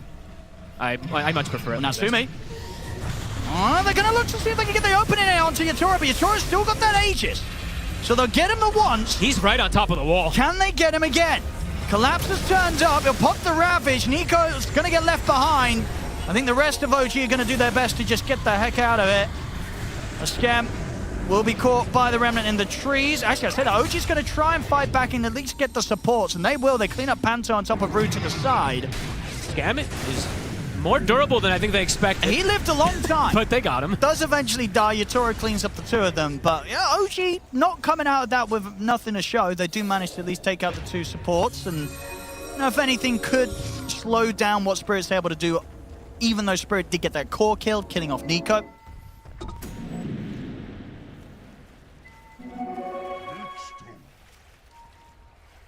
7,000 gold on Yatoro. I mean, yeah, where does he go now, really? You just get the Easy Ags, get the Moonshot, right? I think you're pretty happy with your 6 slots, right? I don't think you want to swap it. You're not changing anything there. Yeah, maybe a refresher. I don't know. Yeah, maybe. I don't know. It depends. Depends what he feels is best for the situation. He is at 37 souls as well, too, which is pretty absurd. That's pretty crazy, right? Because he hasn't died. He's 11-0, Owen. It is a pretty unbelievable performance. Actually, I don't know. How high have you seen this one go? I've seen, I think, a 40. I think I've seen a 40 plus, yeah. But it very rarely, like incredibly rare. But I think it actually might have been Yatoro. Someone will have to fact check me on that one, but damage numbers, very high across the board. Yeah, and again, just sort of super impressive stuff from Lol and this Void Spirit, showing what this hero has been quite a hot one, especially if it's available as that last pick. Phil, a lot of games, right, where Void Spirit is getting let through as that last pick for some of these teams, and some of these players doing an absolute number on him. Yeah.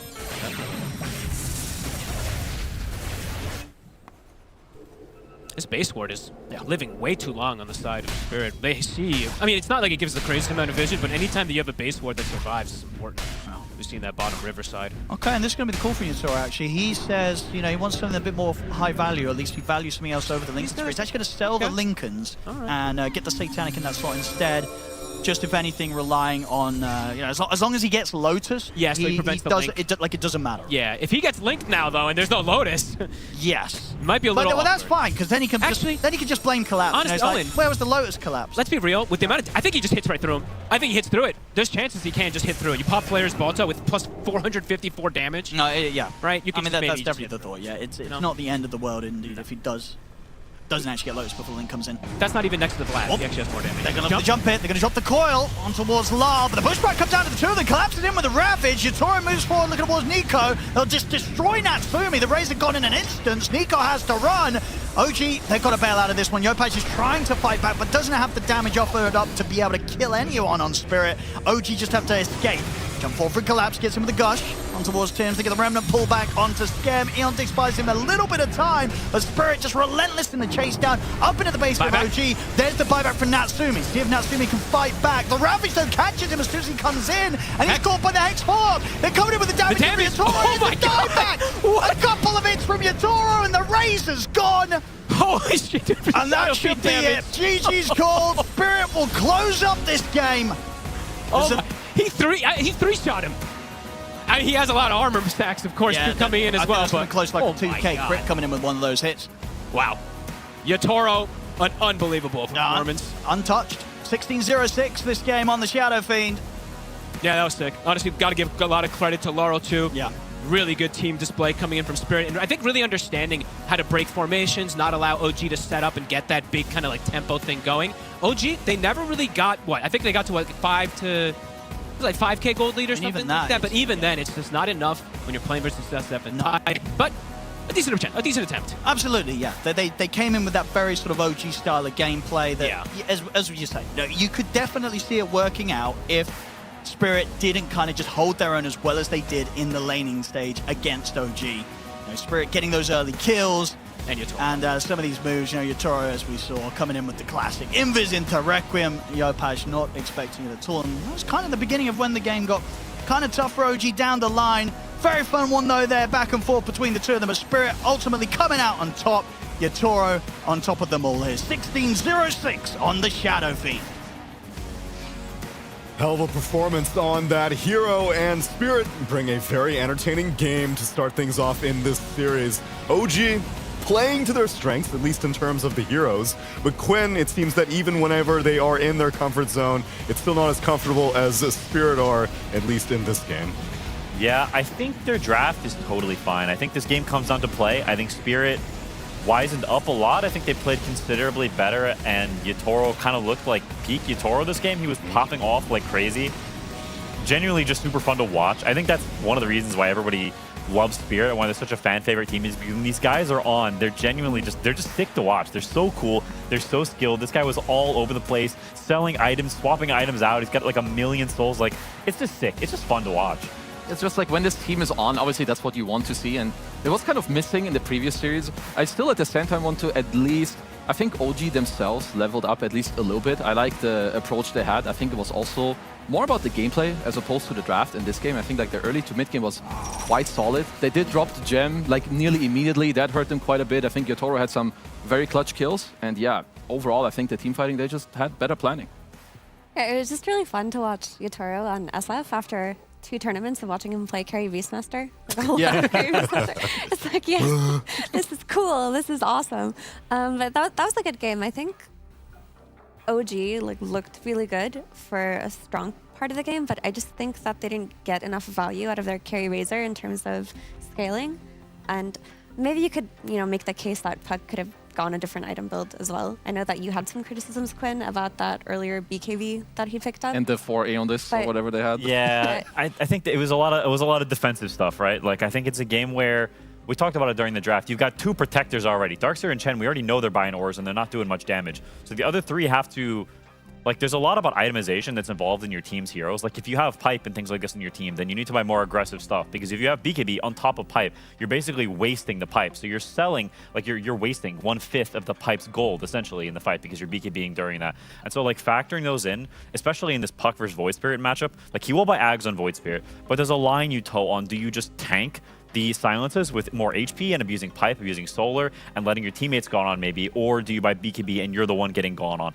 And estimating that balance is really important, and I think he made the wrong call this game. I think he needs Shivas on Puck. Darkseer should buy other items, and then, Kezu was saying they need an AC at some point in this game. Like, I think their items are honestly quite a mess, and I think with slightly different itemization switched around, this game looks very different in these later fights. Because it's also like when you play Spirit, I think generally, like even if you put like the draft or the gameplay aside, I think when Spirit get to dictate the fight, like they jerk you around with like 4 staffs, or like they get to poke you with a Void Spirit who goes in and he gets to go out again. I think when you give them this tool, it's very hard to beat this team. They're incredibly good at that, and I think the items that OG went for didn't really help them like deal with this problem. Like Spirit are like, okay, cool, I'm gonna go in, poke your A on this, I'm gonna go out, I'm gonna go in, I'm gonna go out, and the next time you just take the L. Which I am surprised, because OG had the tools to be hit and run as well. They had a Puck, they had Darkseer, and then if things go chaotically bad, Chen can hypothetically keep someone alive for long enough that you don't need to itemize defensively. Chen is giving you that support from the backline. Mm-hmm.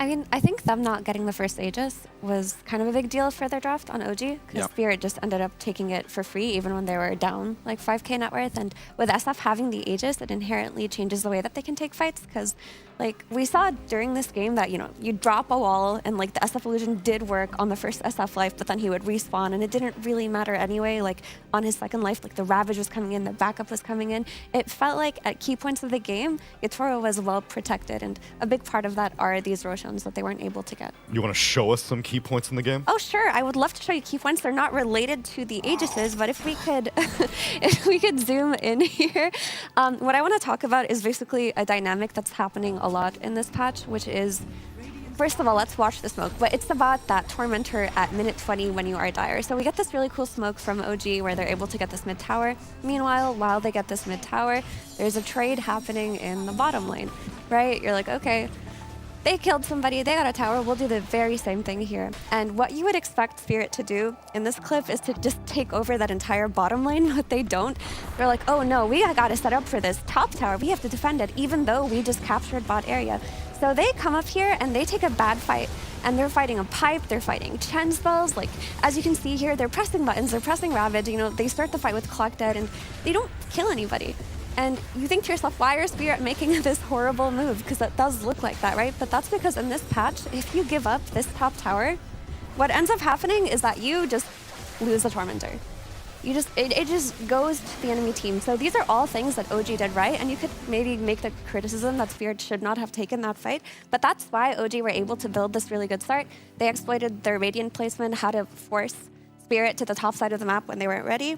And this clip here, I'm just going to give it to Kazu because in the green room, he was so excited watching this. He was Guys, prime Yatoro. Just wait for this play. He's going to Silver Edge slow while the airs. Oh, he gets off the record. Like, this literally, while watching it, this is a sexy play. Like, this is just prime tier 1 Dota when good things happen. Because the game is even, but my guy, you know, he's going around, he's getting clutch kills, and just like doing this in the moment, like, there's no overthinking. This is just like instinct in the moment. Bam, bam, 1, 2, 3, punch, bam. You get it. This is the good stuff. And this is why in the head-to-head, look at his stats. They speak for themselves. 16-0-6 against Natsumi, 7-5-6. He did fine on the Razor. I would also say, like, overall, I was just hoping that OG would get more done in, like, the, like, maybe 15 to 25 minute mark. Because, yeah, if Yatoro gets to the stage, which obviously he did, you know, with the game that he did have way higher GPM, he has an insane KDA, he has crazy damage dealt, and it's just hard, because I think you, as OG, they knew what this game was going to boil down to, like, later on. So you just got to work for it, like, a little bit harder before it gets to this point to not let Yatoro have such good of a game. Yeah, I think they honestly felt a little shaky. Like, I think in some of the deaths, like, just even in reactions, like, there's a time where Yopaj gets wrecked when it dies, and he's not, like, you don't see comms, like, yo, TPS is under the tower or anything. He's just kind of like, oh. And then they take Roche after. Like, it just feels they're a bit sleepy, almost. Like, not actually sleepy, but their gameplay is not, you don't feel like that killer, get this guy, you're pinging. It never felt like they were in control. It felt like they were ahead, but they weren't really dominating the game. Spirit's still farming and chilling, and they're building, you know, a little bit of a gold lead, but 4K at 20-some odd minutes is not this cataclysmic, you cannot come back lead. It's very much like, yeah, you're ahead a little bit, but, like, you still have to execute. And I think they need to get over that hedge, get over the hurdle, and come into this game not, like, scared by the last game or disappointed that you lost, but, like, wake up, play a new game, let's lock in, and let's play a little cleaner, because we lost this game on play, not draft. So fundamentally, you would still like them to still stick to the same 5-hero archetype that they had in this, which was traditional OG run-at-you Dota. I think so. I think it made a lot of sense. I think so, too. And they just got outplayed, to be honest. And that's okay. Sometimes you do. It's Spirit. It happens, right? But you have to fix your problems. Think about individually what you did wrong, where did I mess up, and go into the game and focus on yourself. Like Mir was talking about with Natsumi, right? Die less, make good calls, do good things. Die less, play better. And let your team worry about themselves. Kill them, don't let them kill you. Yeah. Kill their throne. See, exactly. You got this, guys. Let's go. How easy is it? They just do it. It's easy. He's done it. We've done it. Everyone can do it. Just defend the ancient. Yeah, I guess. Really, at the end of the day, that's what it's all about. Look, that shouldn't. Let's see if they'll be able to pull that off, as they're going to get an opportunity for a game number 2, or if Spirit will close out the series. Stick around, everyone, and we'll be back with the final game of the night after this.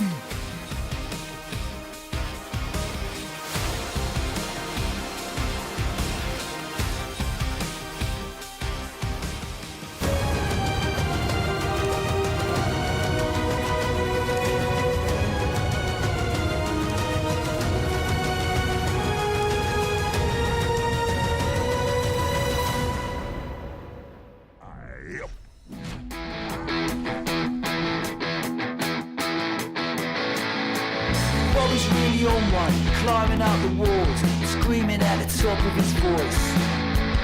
Running lines like they're going out of style, drinking like there's no tomorrow. Lo and behold, he's down from cloud 9, telling me how much he really loves me. Well, I'm hanging by a thread, but I'm bracing anyway. Sometimes it's easy that way. Friends, mean everything to me. If only it was that easy. Friends, mean everything to me. If only it was that easy.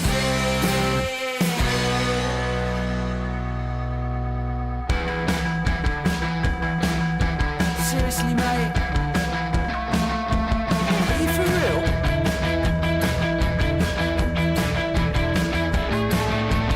Nimble as a cat and as subtle as a punch in the face. Storming a teacup, bullying a china shop, laughing at a wreckage and debris. Wind, you're naked, and bite your tongue. Wind, you're naked, and bite your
Game number 2 of OG versus Spirit, where I also have some statistics to share with all of you. Uh-oh.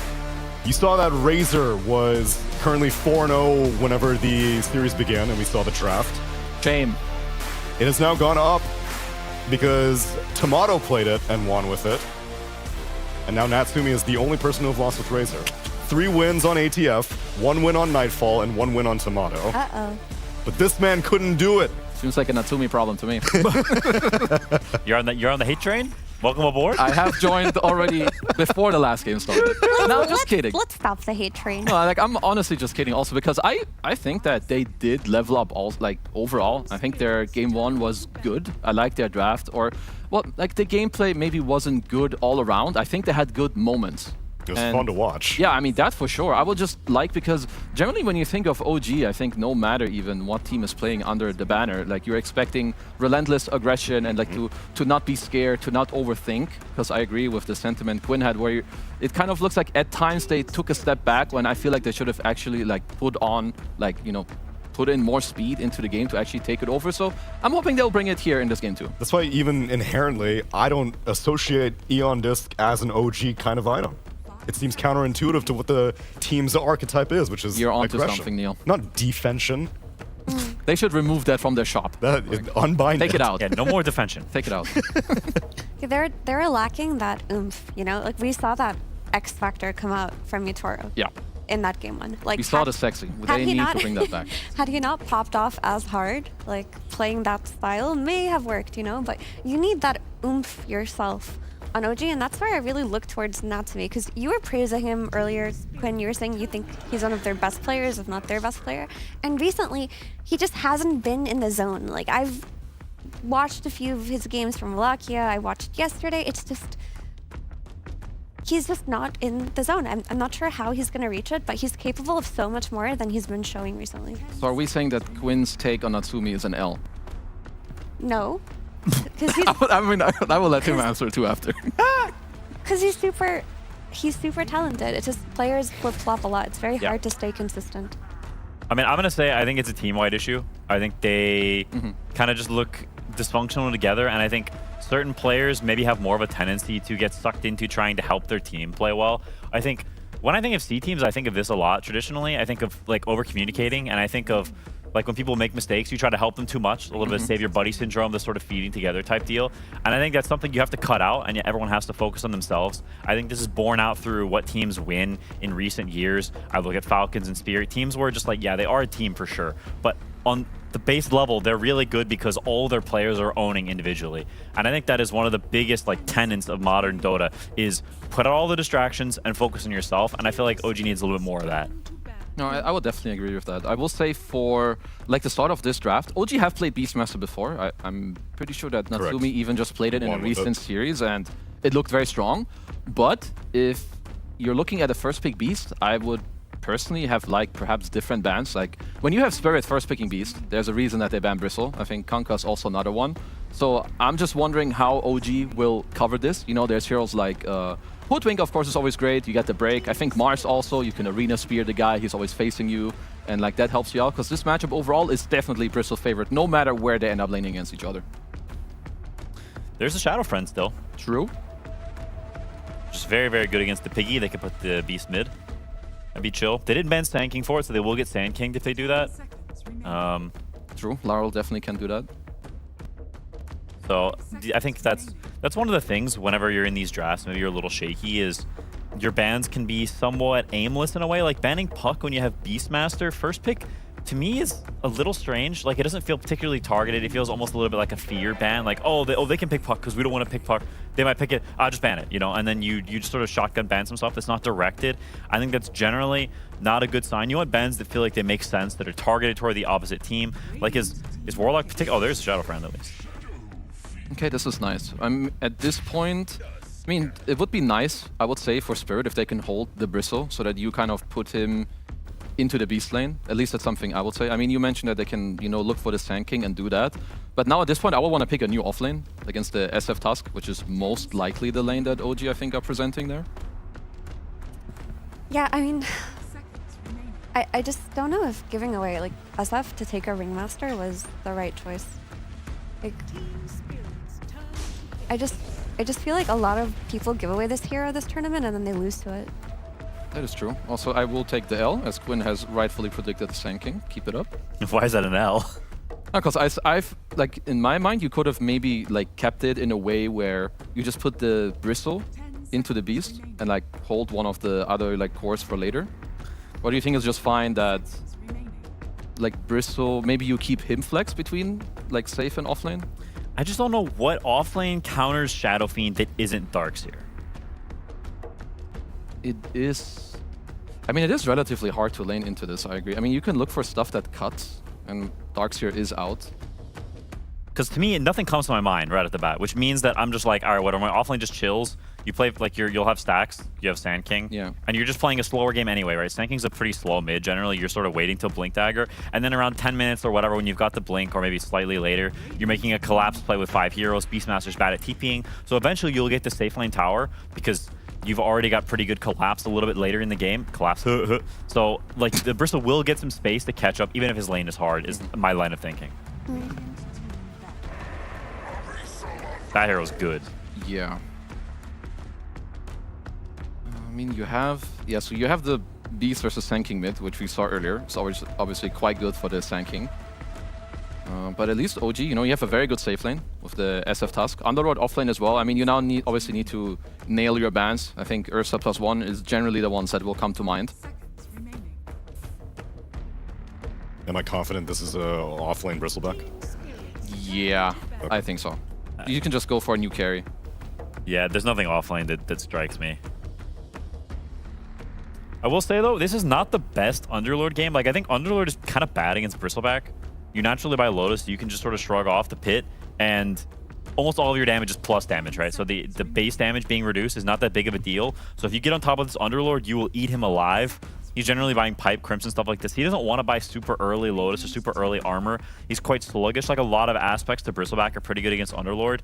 And while Pipe is pretty decent this game against Sand King, Hoodwink, Ringmaster, there's also a lot of burst there, and they just jump you before you even get Pipe off. So it's not like you see some Luna or some random hero that has mid-range damage that you're totally negating. Like, they have a decent mix of damage, even with Sand King Ags. So it's not like this Underlord that's like, bam, the game is over type Underlord, which happens sometimes. It's like, it's an Underlord. Do you guys think there's a chance that they just throw SF mid versus Sand King?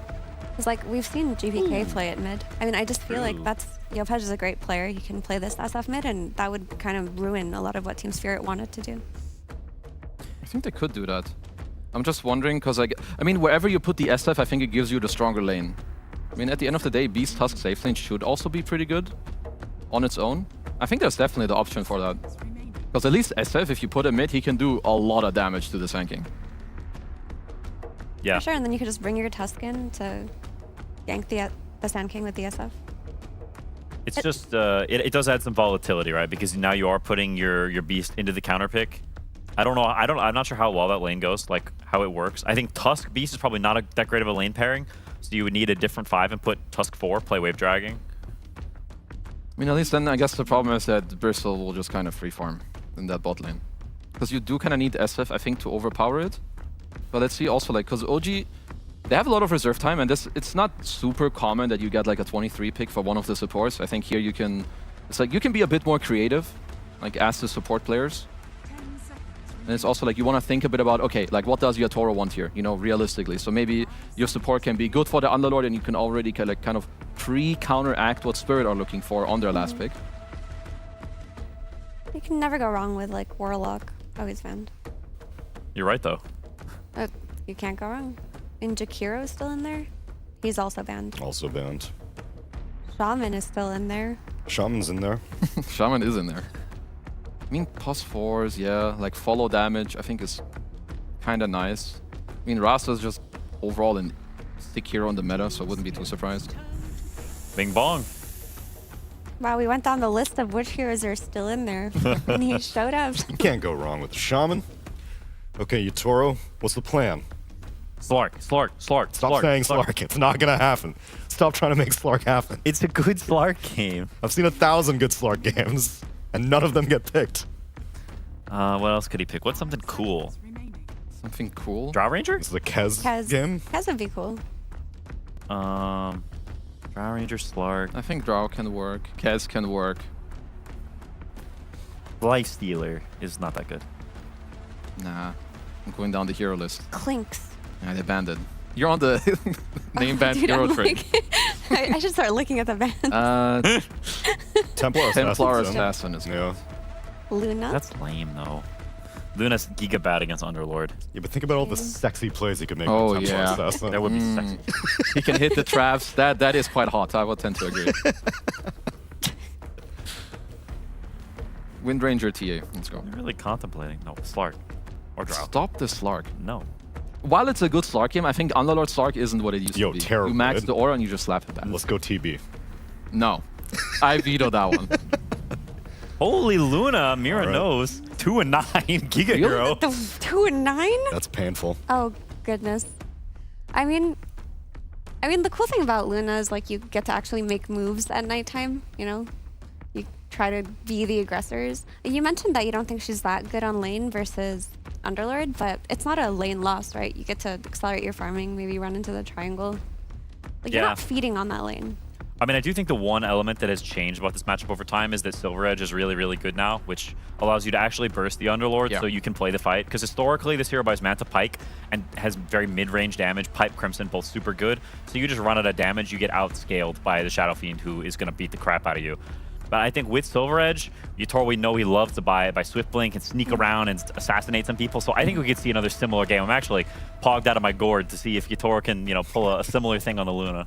Harder thing to make work though, for sure, with this Luna versus an SF.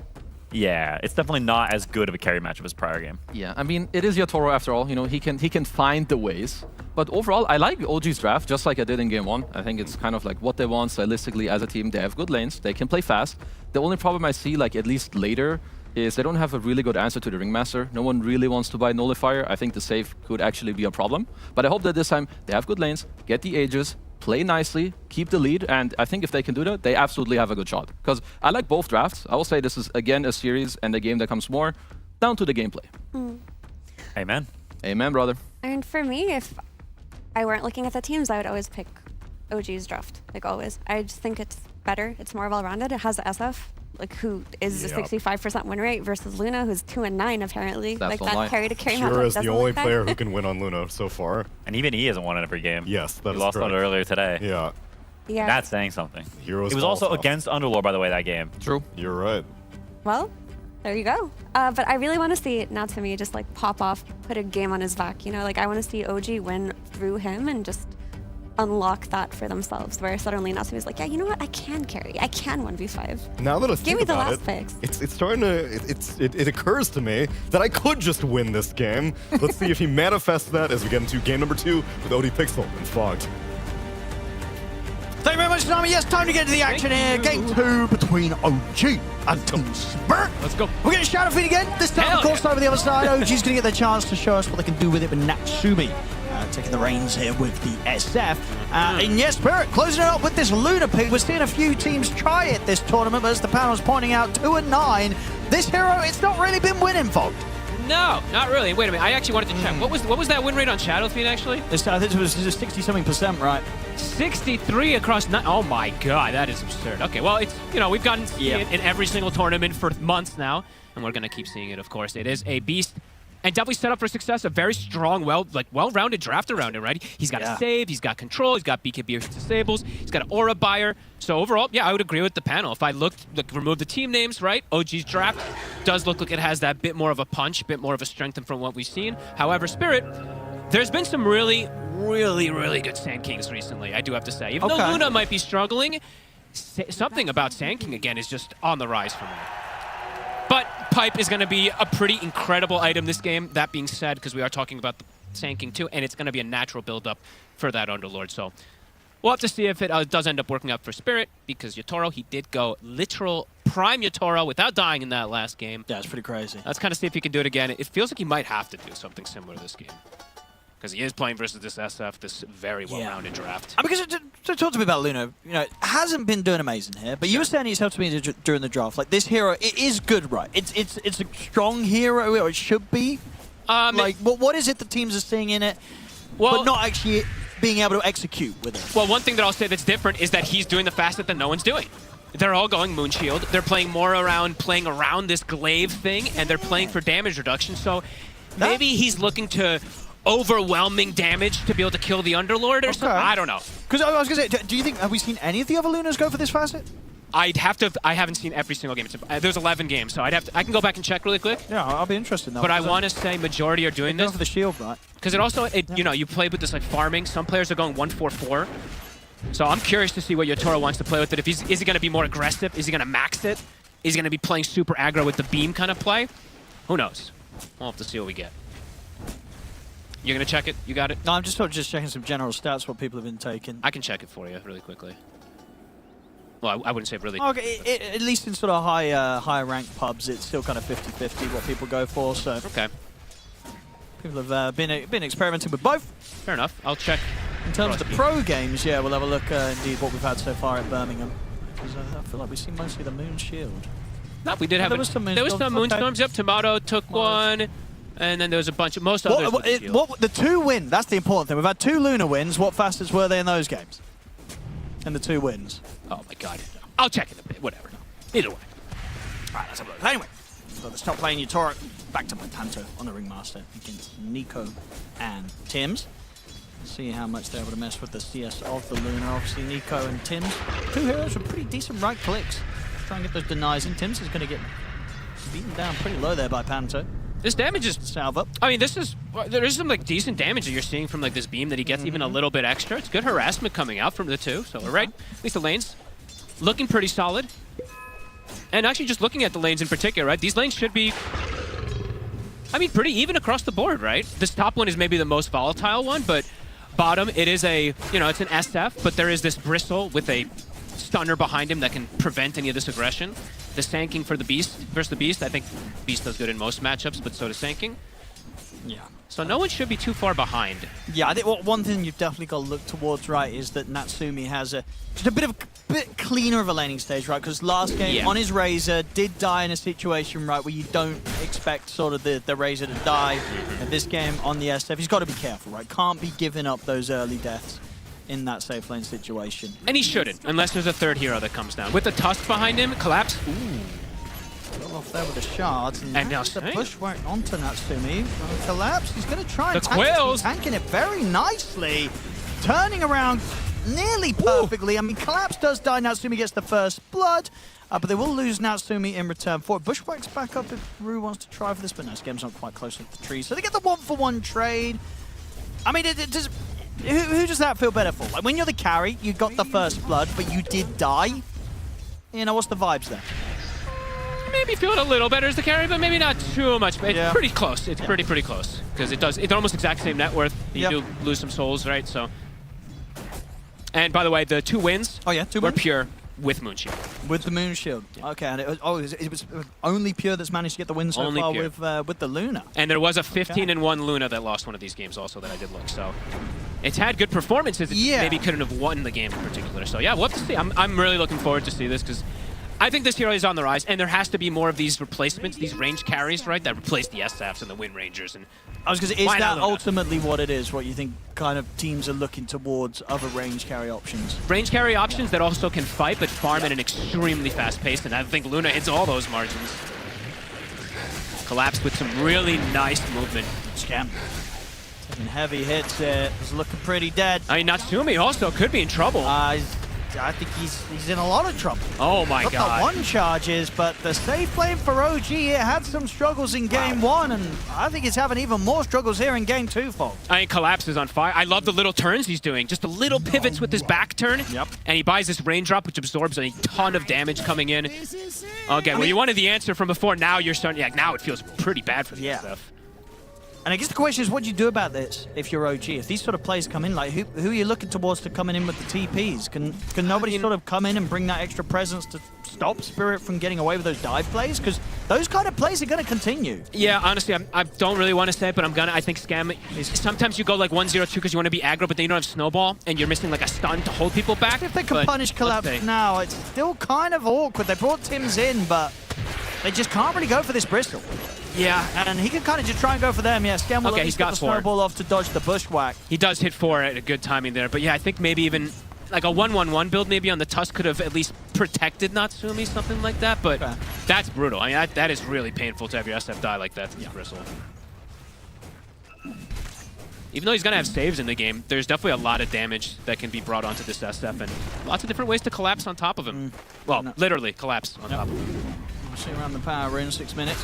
In the regen rune will manage to grab it in the bottle. Nice tree cut. And that will allow them to put the roar into the snowball. Yeah, they did that very nicely, making sure that Rue was able to get that bushwhack off and slow down that combo that OG were going for. OG get the kill, they get a bonus one, they're taking out Rue. So some nice moves here around the mid. They're breaking the lanes. They might even get something more here. Shackles onto Panto. And try and play his way out with the whip. Box as well, under the tier 2, he should be okay. Tim's was tempted to try and look for that, but has to be careful under that tier 2. Good rotations, literally right as the catapult's there, right as the rune is there too, they get some, at least some decent damage, and they will break those lanes. So now the SF is in a 1v1 versus the Bristle, which he's happy about, and the Underlord in a very happy one, in a 1v1 versus that Luna to be able to get that farm. 7 minutes. Looks like it should just be a 1-for-1 exchange. No gate available for Nico, so can't look to steal.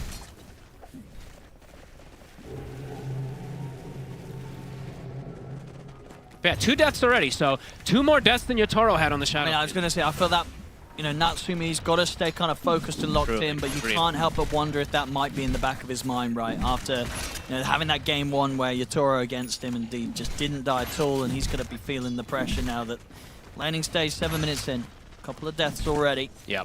Yopaj is having a very good time though, right? 800 difference between him and the Sand King, which I mean, usually Sand King just is fine, right? He's usually pretty even with anybody he plays against. He is going to go back and farm those stacks. He did get ganked. And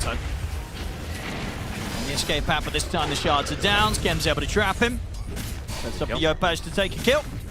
Tower pressure also. Laurel, he's going to be able to push it off. Looking at the stacks, Tims is looking to check this area out because this is usually where the Sand King gets that Blink Dagger from. Only sees 2 at the moment. Oh, it's got the sentry. Section down. It's going to be the power in up at the top. Yotaro, he did head over as well. He'll just pick that up, take that away from Yopaj. Most players don't do this. Most carries. I think Yotaro's one that does this a lot, though, that he does make these like little swing arounds to the mid. That was kind of cute, preventing that fill up.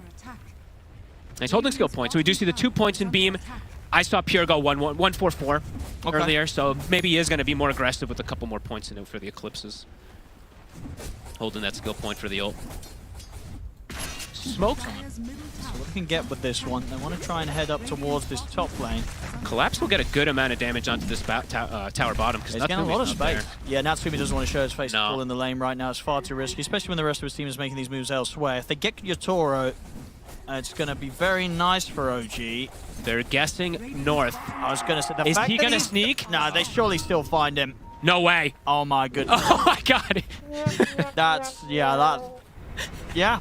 Sad trombone indeed. One of those times, it never feels great kind of spending time hitting the small creeps in the small camp, but one of those times where farming the small camp saves your life. Yotoro's life. Yep, and that little night vision, right? Yeah. He gets a little glimpse of them afterwards just for a hot second before him. He's able to get himself out of that vicinity. That's funny. If you farm a small camp instead of a bigger camp, and it's a beneficial one. Yeah, but that keeps him alive, keeps him ahead. Yep. And they will do lose get the tower, but they're getting the trade right. Yep. Collapse takes the tower at the same time, down on the bottom lane. Whole tower, and he's doing a bit of a different build if he does commit for it fully. He's got Heaven's Halberd queued, which we don't see almost bought ever, but there's literally only really one. I mean, yeah, Beastmaster right-clicks a bit too, but disarm on both of these is very strong. Yeah, that's. I mean, yeah, have we seen it at all in like any game? Oh, Does man. Anybody buy Halberd? I'd have to even check to see, because I don't even know how to check to see. What if it's been picked up? Yeah, though, you guys, like, stat people, someone help me out. This is just not an item that some teams, some players would ever really consider as a viable option, right? Crimson's too good. Because the change up on it. And Crimson's just too good. It's the change, and then this, Crimson's undispellable, and it is based off of your HP and all that too, so. Okay. It's usually not an item we see picked up, so. I mean, he might not go for it. He might not go for it, but we'll see. He might be baiting us. Interesting one. Laurel has a haste rune. Natsumi could get caught here. They seem to know exactly where he is. Whoop. Hello. They're going to have him. TPs are coming in. Gate as well. It's going to be out. He does He's looking for the chance to get the Requiem off, and will find it. So Natsumi's able to live. He's going to try and get the razors out onto Lal, but with the haste rune continuing to go, Lal's going to be able to burrow strike and TP away. So at the least, OG able to keep Natsumi safe. Nico, not quite the same, though. Comes through the portal. Yatoro. So they can chase down Yopash. Look at the open nasal goo onto him. Can he get the TP out? Oh, he can. Whew. He's going to be out of the way before any sort of chance for the vision for a Lucent Beam. But Spirit, they're getting quite a bit out of the map It with might these just moves. more for Yatoro as well. They get the chance to get their hands on Scam, so Yatoro heading over to this bottom side of the map to join the action. Gets involved in a couple of kills here for the team. And yeah, he's 4-0-4. Yeah, he's looking to get much more involved, looking to play aggressive, looking to get kills rather than just sit back and farm. Very cool. See him coming through the portal, follow that Underlord, and it definitely works. Yeah, he's having a great couple of games so far today, Yatoro. Yeah. Looking hot. 2K lead at the moment for them. Sure, they don't get that kill, right on the S-up, but they force so many different reactions, so many different moves, and then they get the benefit, and he does commit for it, so the halberd, it is there. So yeah, of course, like you said, the other changes, it being dispellable and all these type of things where it used to not be, we'll have to see how much benefit it does actually end up having. It's still good because you got a Vanguard, which is nice for the hero, so. Top. Good catch here in return from OG. They find Yatoro. Nice play, Tims. Won't be getting through this game deathless. And this time round, OG showing that Yatoro can be killed. Shadow Shaman is looking like one of the stronger supports at the moment. What is he, 19 and 18? I think I saw that stat come up before the game. Quite a lot of him. He seems very strong, and we do, of course, have to mention there is going to be a level 15 talent at some point in the game versus this Bristle. Well, there is going to be that break. So we had the timing a little slower than the average. I think that said patch average, and it said 3 matches. 3, all right. On the patch. Okay. So, yeah. That's a lot. That's a lot? I thought it would be 0. I thought it would be 1. But on the patch? Sure. But indeed, yeah, it's a rare one. Yeah. It is a rare one. Pretty cool, though. We'll see how much it pays off for him. 6-5, that kill on Yatoro kind of restabilized things we see, at least in terms of net worth for OG. They're getting really good stacks on the side for Yopash, so he should be able to have that Aghanims at a pretty standard time, as we've seen.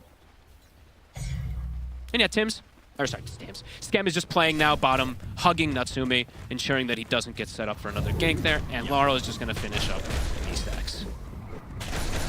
Securing Natsumi that space. So should be able to do Shadow Fiend things in these fights.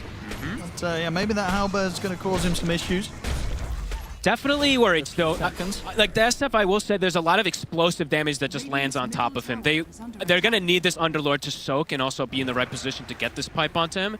Because if he does get caught, he is going to die incredibly fast versus this Sanking who can just pierce through everything. Because that Epicenter, I've just seen it so many games just kill so many heroes. Pretty overwhelming damage in these team fights. Yeah. Spirit. It's just going to be, yeah, the pipe when Nico has it, if they're able to take that fight around it. Just a lot of burst. Between that Eclipse, between the Sharpshooter, between the Epi. Definitely can add up. It's a bit of a calmer moment now. I mean, both teams, I think, are going to be quite happy farming it up. Maybe we see some sort of smoke plays around Lal from Spirit. Tims can also, this isn't one of those games where he has an Invoker, right? Like we've seen a couple of these Shamans with Invokers, you can set up solo plays, but he still kind of can because he has Underlord. So he can go for a solo play, bring the gate in, and maybe look for these plays that Yatoro might not expect. But Yatoro does have backup right now. Maybe just goes Phanto. Things out here, and indeed Tims will drop. He'll just probably do this on his own. Doesn't need backup coming in if he drops the Serpent Wards. It's got him. Nicely done. Power of the Shaman. The tower will fall. They're going to go for this. I mean, that seems... Okay, they're going to bring the gate as well. Collapses Tanky with the Halberd too. Disarm off on towards Natsumi, but Natsumi's still going to be ready with the Requiem. The Shackles are there to lock Collapse down. They'll get him. Laurel. Pin. Can he find something in return? Rue's coming in as well with the pushback control and the Sharpshooter onto Natsumi. It's a decent amount of burst. The Acorn shot as well, but it's not enough to kill him. Natsumi survives. They really put everything into taking down that SF, and they couldn't quite. just kind of one by one. If they've all been together at the same time, they could have at least gotten the trade onto the SF there. But OG, step ahead, great gate usage. Just bringing those numbers. Don't think Collapse expected for it to be literally 4 heroes that just got on top of him there. Not that quick, at least. No, it's tough to sort of survive through those moments. Obviously, at this stage of the game, you know, that the halberd is like, sure, it stops the right clicks, but, you know, he's still got razors and a Requiem to throw at you. And they did get him, I think, as soon as he turned and was facing, right? I don't think he had that back face toward them. Otherwise, it would have been a lot of damage. Collapse. We'll be able to get a bit of revenge here with Rue and Pantos. They'll catch Scam off around the river. I was looking to try and contest that power in time at 16 minutes. Ends up costing his life.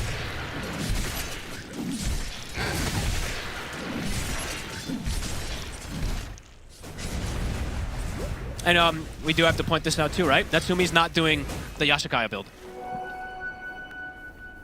He's doing the just straight up carry Shadow Fiend build. Which we did, of course, see the Mask of Madness come into play there, that little extra lifesteal and all that, so. Is there not still a chance he gets it now? But if you're going for these other 3 items, you don't kind of mix it now. No, I mean, I haven't seen this build up into Yashikaya, unless it's like a last item for when you're playing around the 25, but even then, so what does he look to go for next?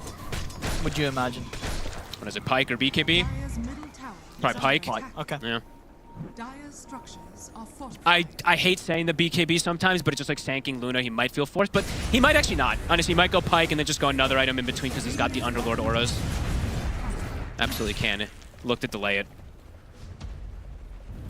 And speaking of that Underlord, and speaking of OG, they've got the Ags. They've got some big timings here. Panto. They can start to, I mean, they could Roche threat. Yopaj does have the Aghanims finished. There is a ward right outside the pit, so they are identifying it, and they're going to fight that. Oh, they're certainly on. They're not going to let this one go for free. Spirit wanting to have a say on this one. Collapse showing himself at the front. We'll see at the side. OG did have Tim's trying to get a bit of a wraparound, but Lyle and Ruin straight on top of him. Will drop down the Serpent Wards, but Spirit, they're already away from this. Roar will catch Lyle close towards it, but the backup's coming in from Yatoro. Looks to want to charge into the fight. Requiem comes up to attempt to push them back, but Collapse is still surviving through it all. The bushwhack from Rue catches onto Scam. We'll see a TP attempt coming in from Natsume to try and get out of there. Collapse. But the damage is done. Collapse gets the double, and OG, they have to keep on running. Stun. It's back up. Bushwhack comes in once more from Rue. Has the lockdown on a Yopaj. Collapse survives. Wow. Gets the triple. Everybody's dead on OG.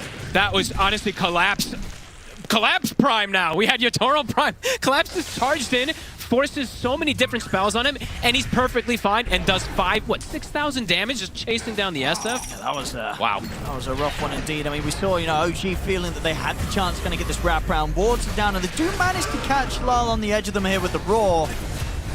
Like, look at Collapse. He turns his back perfectly. The Requiem does next to nothing.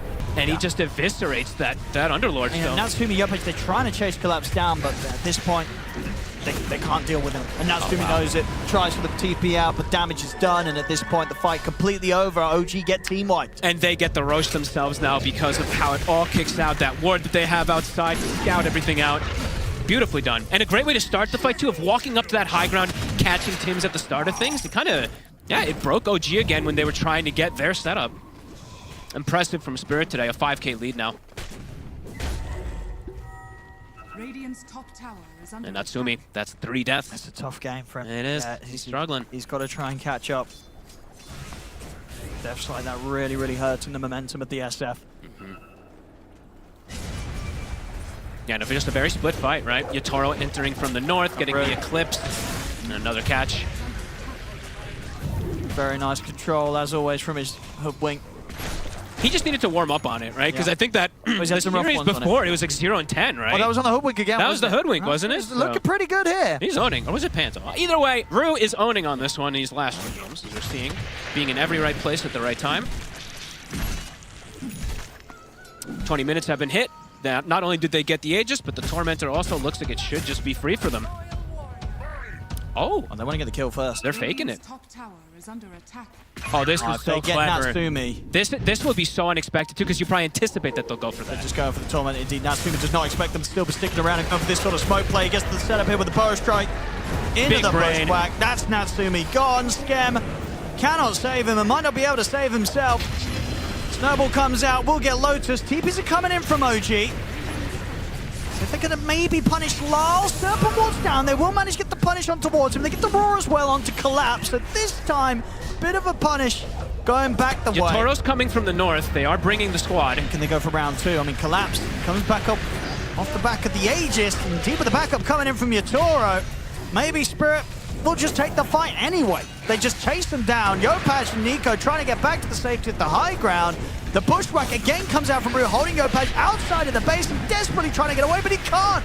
Yopaj goes down. The Eclipse is up. Yatoro cleans up the double as he takes out both Yopaj and Nico. Whoever made that shot call, that is so smart, honestly. Just don't go Tormentor. Go fight him. You know they're going to expect us to Torm. Catch him off guard. Very smart. Yeah, and OG, you know, they sort of scrambled to hold that defense around the tier 2. I mean, it's kind of hard to blame them there, right? When this sort of dive's coming in and you have Shaman coming in, gets a pretty good grab. Serpent was down. You're getting rid of the Aegis from the Bristle, getting the chance to kill at the Sand King, but it's still not enough to slow down this lead that Spirit's grown against them. Yeah, I'm pretty sure they didn't expect that kind of hitting them with that type of sequence. Just all 5 of Spirit so fast on top of them when you'd expect that Torm. Whew. And it's also the 1x1 sequence of the TPs too, right? Yopaj had what, like a 5.5 or 6 second TP or something. We're really seeing, you know, Quinn was mentioning about this Bristle versus the Underlord. You're really seeing it. How much damage he's able to do. The plus damage is bypassing that Atrophy aura. Tons of deeps. And now OG, they're kind of broken after that. 2 back-to-back fights that go and pretty the next awful. time he's going to be super scary from Spirit. I mean, when Yatoro has his career back up, it's pretty much going to have the entirety of the components for the Dragon Lance and also, yeah, pretty much the full Ags. Full Ags too, yeah. Level 18, so he's going to have that ready to go. And as we saw, you know, Lars just picked up the Ags himself, so these team fights are going to be pretty messy. It's not going to be easy for OG to survive through them. No, and this Luna build, I like to see this Ags build if you're able to get this type of timing where you get the 20 when you get the Aghanims pretty much, because the cooldown is what? It's 60 seconds. So you just have a minute cooldown with this Aghanims that can just delete pretty much anybody. Laurel goes in, you throw it on him, goodbye anybody.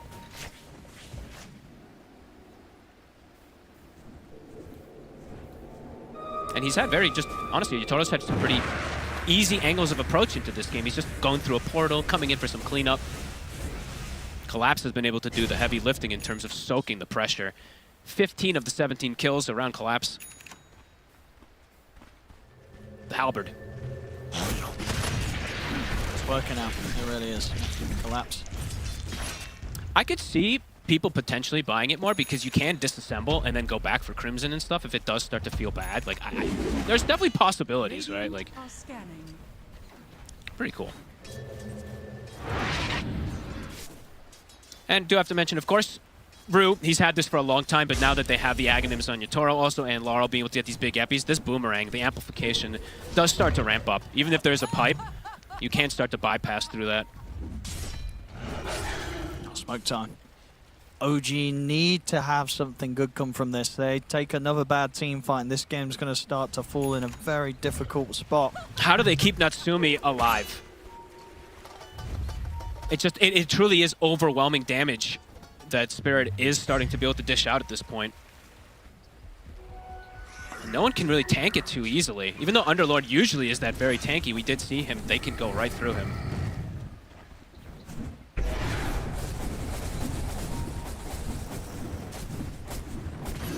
Mid lane pressure coming in now for Spirit. Tier 2. OG won't be showing up here. And he's just going to go the Silver Edge build on Natsumi. So yeah, just foregoing the BKB completely. I feel like he does eventually need it, but this next fight, he could just die without doing almost anything to stun plus an Eclipse. It's the mid tower gone. Spirit holding a pretty firm lead here, 25 minutes in. They're containing the map pretty decently too. Yopaj is finding some farm in the outskirts, at the least for his team, but they are really starting to swing over, take the T2s, claim the high ground. Solo Crest also for Panto. More and more buff ups for his boys. And they buy a gem. So even more control around the map that they're going to have here for Spirit to constrict.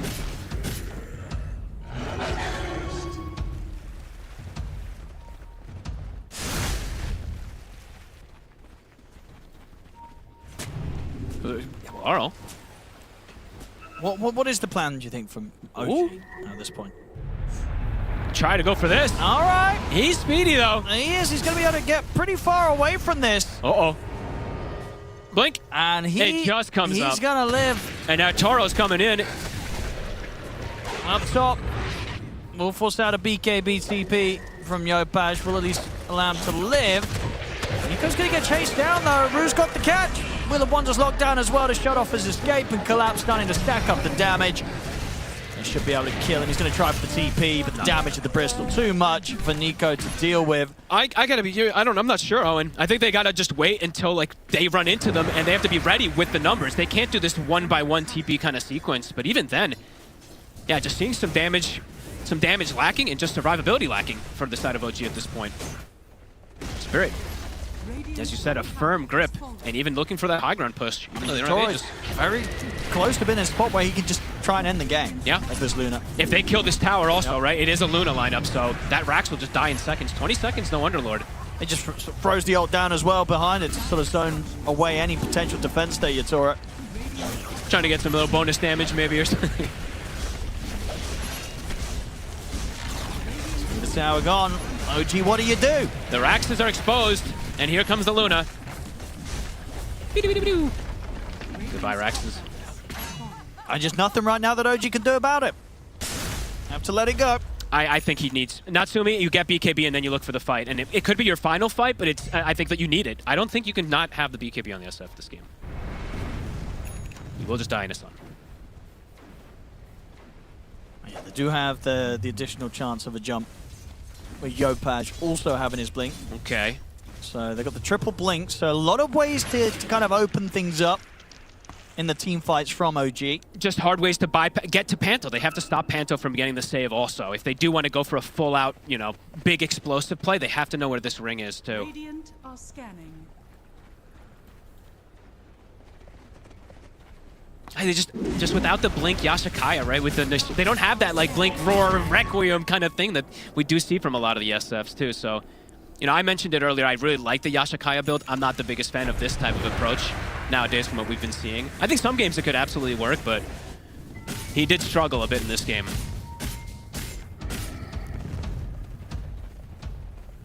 Spirit, they're very ready to get straight back into OG space. Yeah, they can just jump anybody. Straight in with the setup, the burst strike into the Eclipse. Nico doesn't stand a chance. He's out for 50, and now Yatora can just move on to the tier 3 in the mid. And they're not back at the base, and there's no TPs. What? Okay, not all of them, but there's no TP on Tim's. He is back now, just kidding. Okay, yeah, Yopaj just can do TPs as well. Yeah. They are, I mean, not that might make too much of a difference. I mean, they've not got their Underlord in for the defense. So tier 3's gone. It's exposed already. The Axes. Looking for the back line. Try with a jump. The opening on towards the Yatora. This is going to be the buyback here from Nico. Yopaj looks over towards Panto. They want to get rid of the Ringmaster, but Panto's still alive. He jumps in, jumps out. He's able to get the escape act off. He's fine. They have to use the snowball to try and save Yopaj. They have at least temporarily pushed them back away from the barracks, but Rue still gets the grab with the bushwhack. Another beautiful setup there from Rue. Absolutely smashing it this game on the hoodwink. They actually did get the wraparound, but they couldn't finish off Panto, and not enough damage and to that's bring down Yopaj gone for a minute. He does not have the buyback gold. He's been spending up. The mid-rack's gone. And Lal, he's not done. Gets back in with the burst strike on towards Nico. Yatora ready to step up with the Eclipse, getting on towards Tim's. Tim's is out. A snowball's coming in, but it's 3 versus 5 here from OG. Skepta fall. Nico and Natsumi having to scramble back towards the fountain. They might not get the chance to, though. Another burst strike comes in onto Natsumi. He'll get back to the fountain. Will get the chance to get the requiem up, but he just dies into the damage fired out from the back of Collapse. Everybody dead on OG. Collapse went Super Saiyan this moto, and this game, I gotta be honest, like last game, Yatora went absolutely Super Saiyan. This one, Collapse just took over everything. Just charging at them, of course, with the backup of Rue, and with some of these rotations, but that's it. It probably is onto the tier 4s. He's smiling first. He had a great time this game. Yeah, that was an awesome performance from him. Looks like Koji will live another day here in this game too, but the tier 4s are gone. It's a 21k lead in 30 minutes in. Remember, Eclipse has no cooldown, Owen, so it's going to be back up in 4 seconds. So they might just stick around for the fight. Yeah, it depends how safe they want to play it here. There it is. They're ready to close it up indeed. dropping the Eclipse down, zoning the 3 members of OG back to the fountain. And he snipes him. Oh, Root. Again, he does not miss this game here from his performance on the wing. Try and get the jump on Yatoro. Can they kill him off? He gets the BKB off, turns towards Jopaj. It's over. GG is called. Spirit take this series. Both of the games here today against OG 2-0. And this game 2, my goodness, it looked great. And they do it around the Luna. A hero that teams have been trying, but with not great success. Spirit, they show they can also get the win with it. Yeah, and I think for OG overall, we saw the first game. I think it's much more around their style. You heard Quinn talking about it in the pre-panel and everything too. That one felt much more up their alley. This one, things kind of fell apart very, very quickly. Yeah. The Shadow Fiend going for the build that we haven't seen from most of them at least too.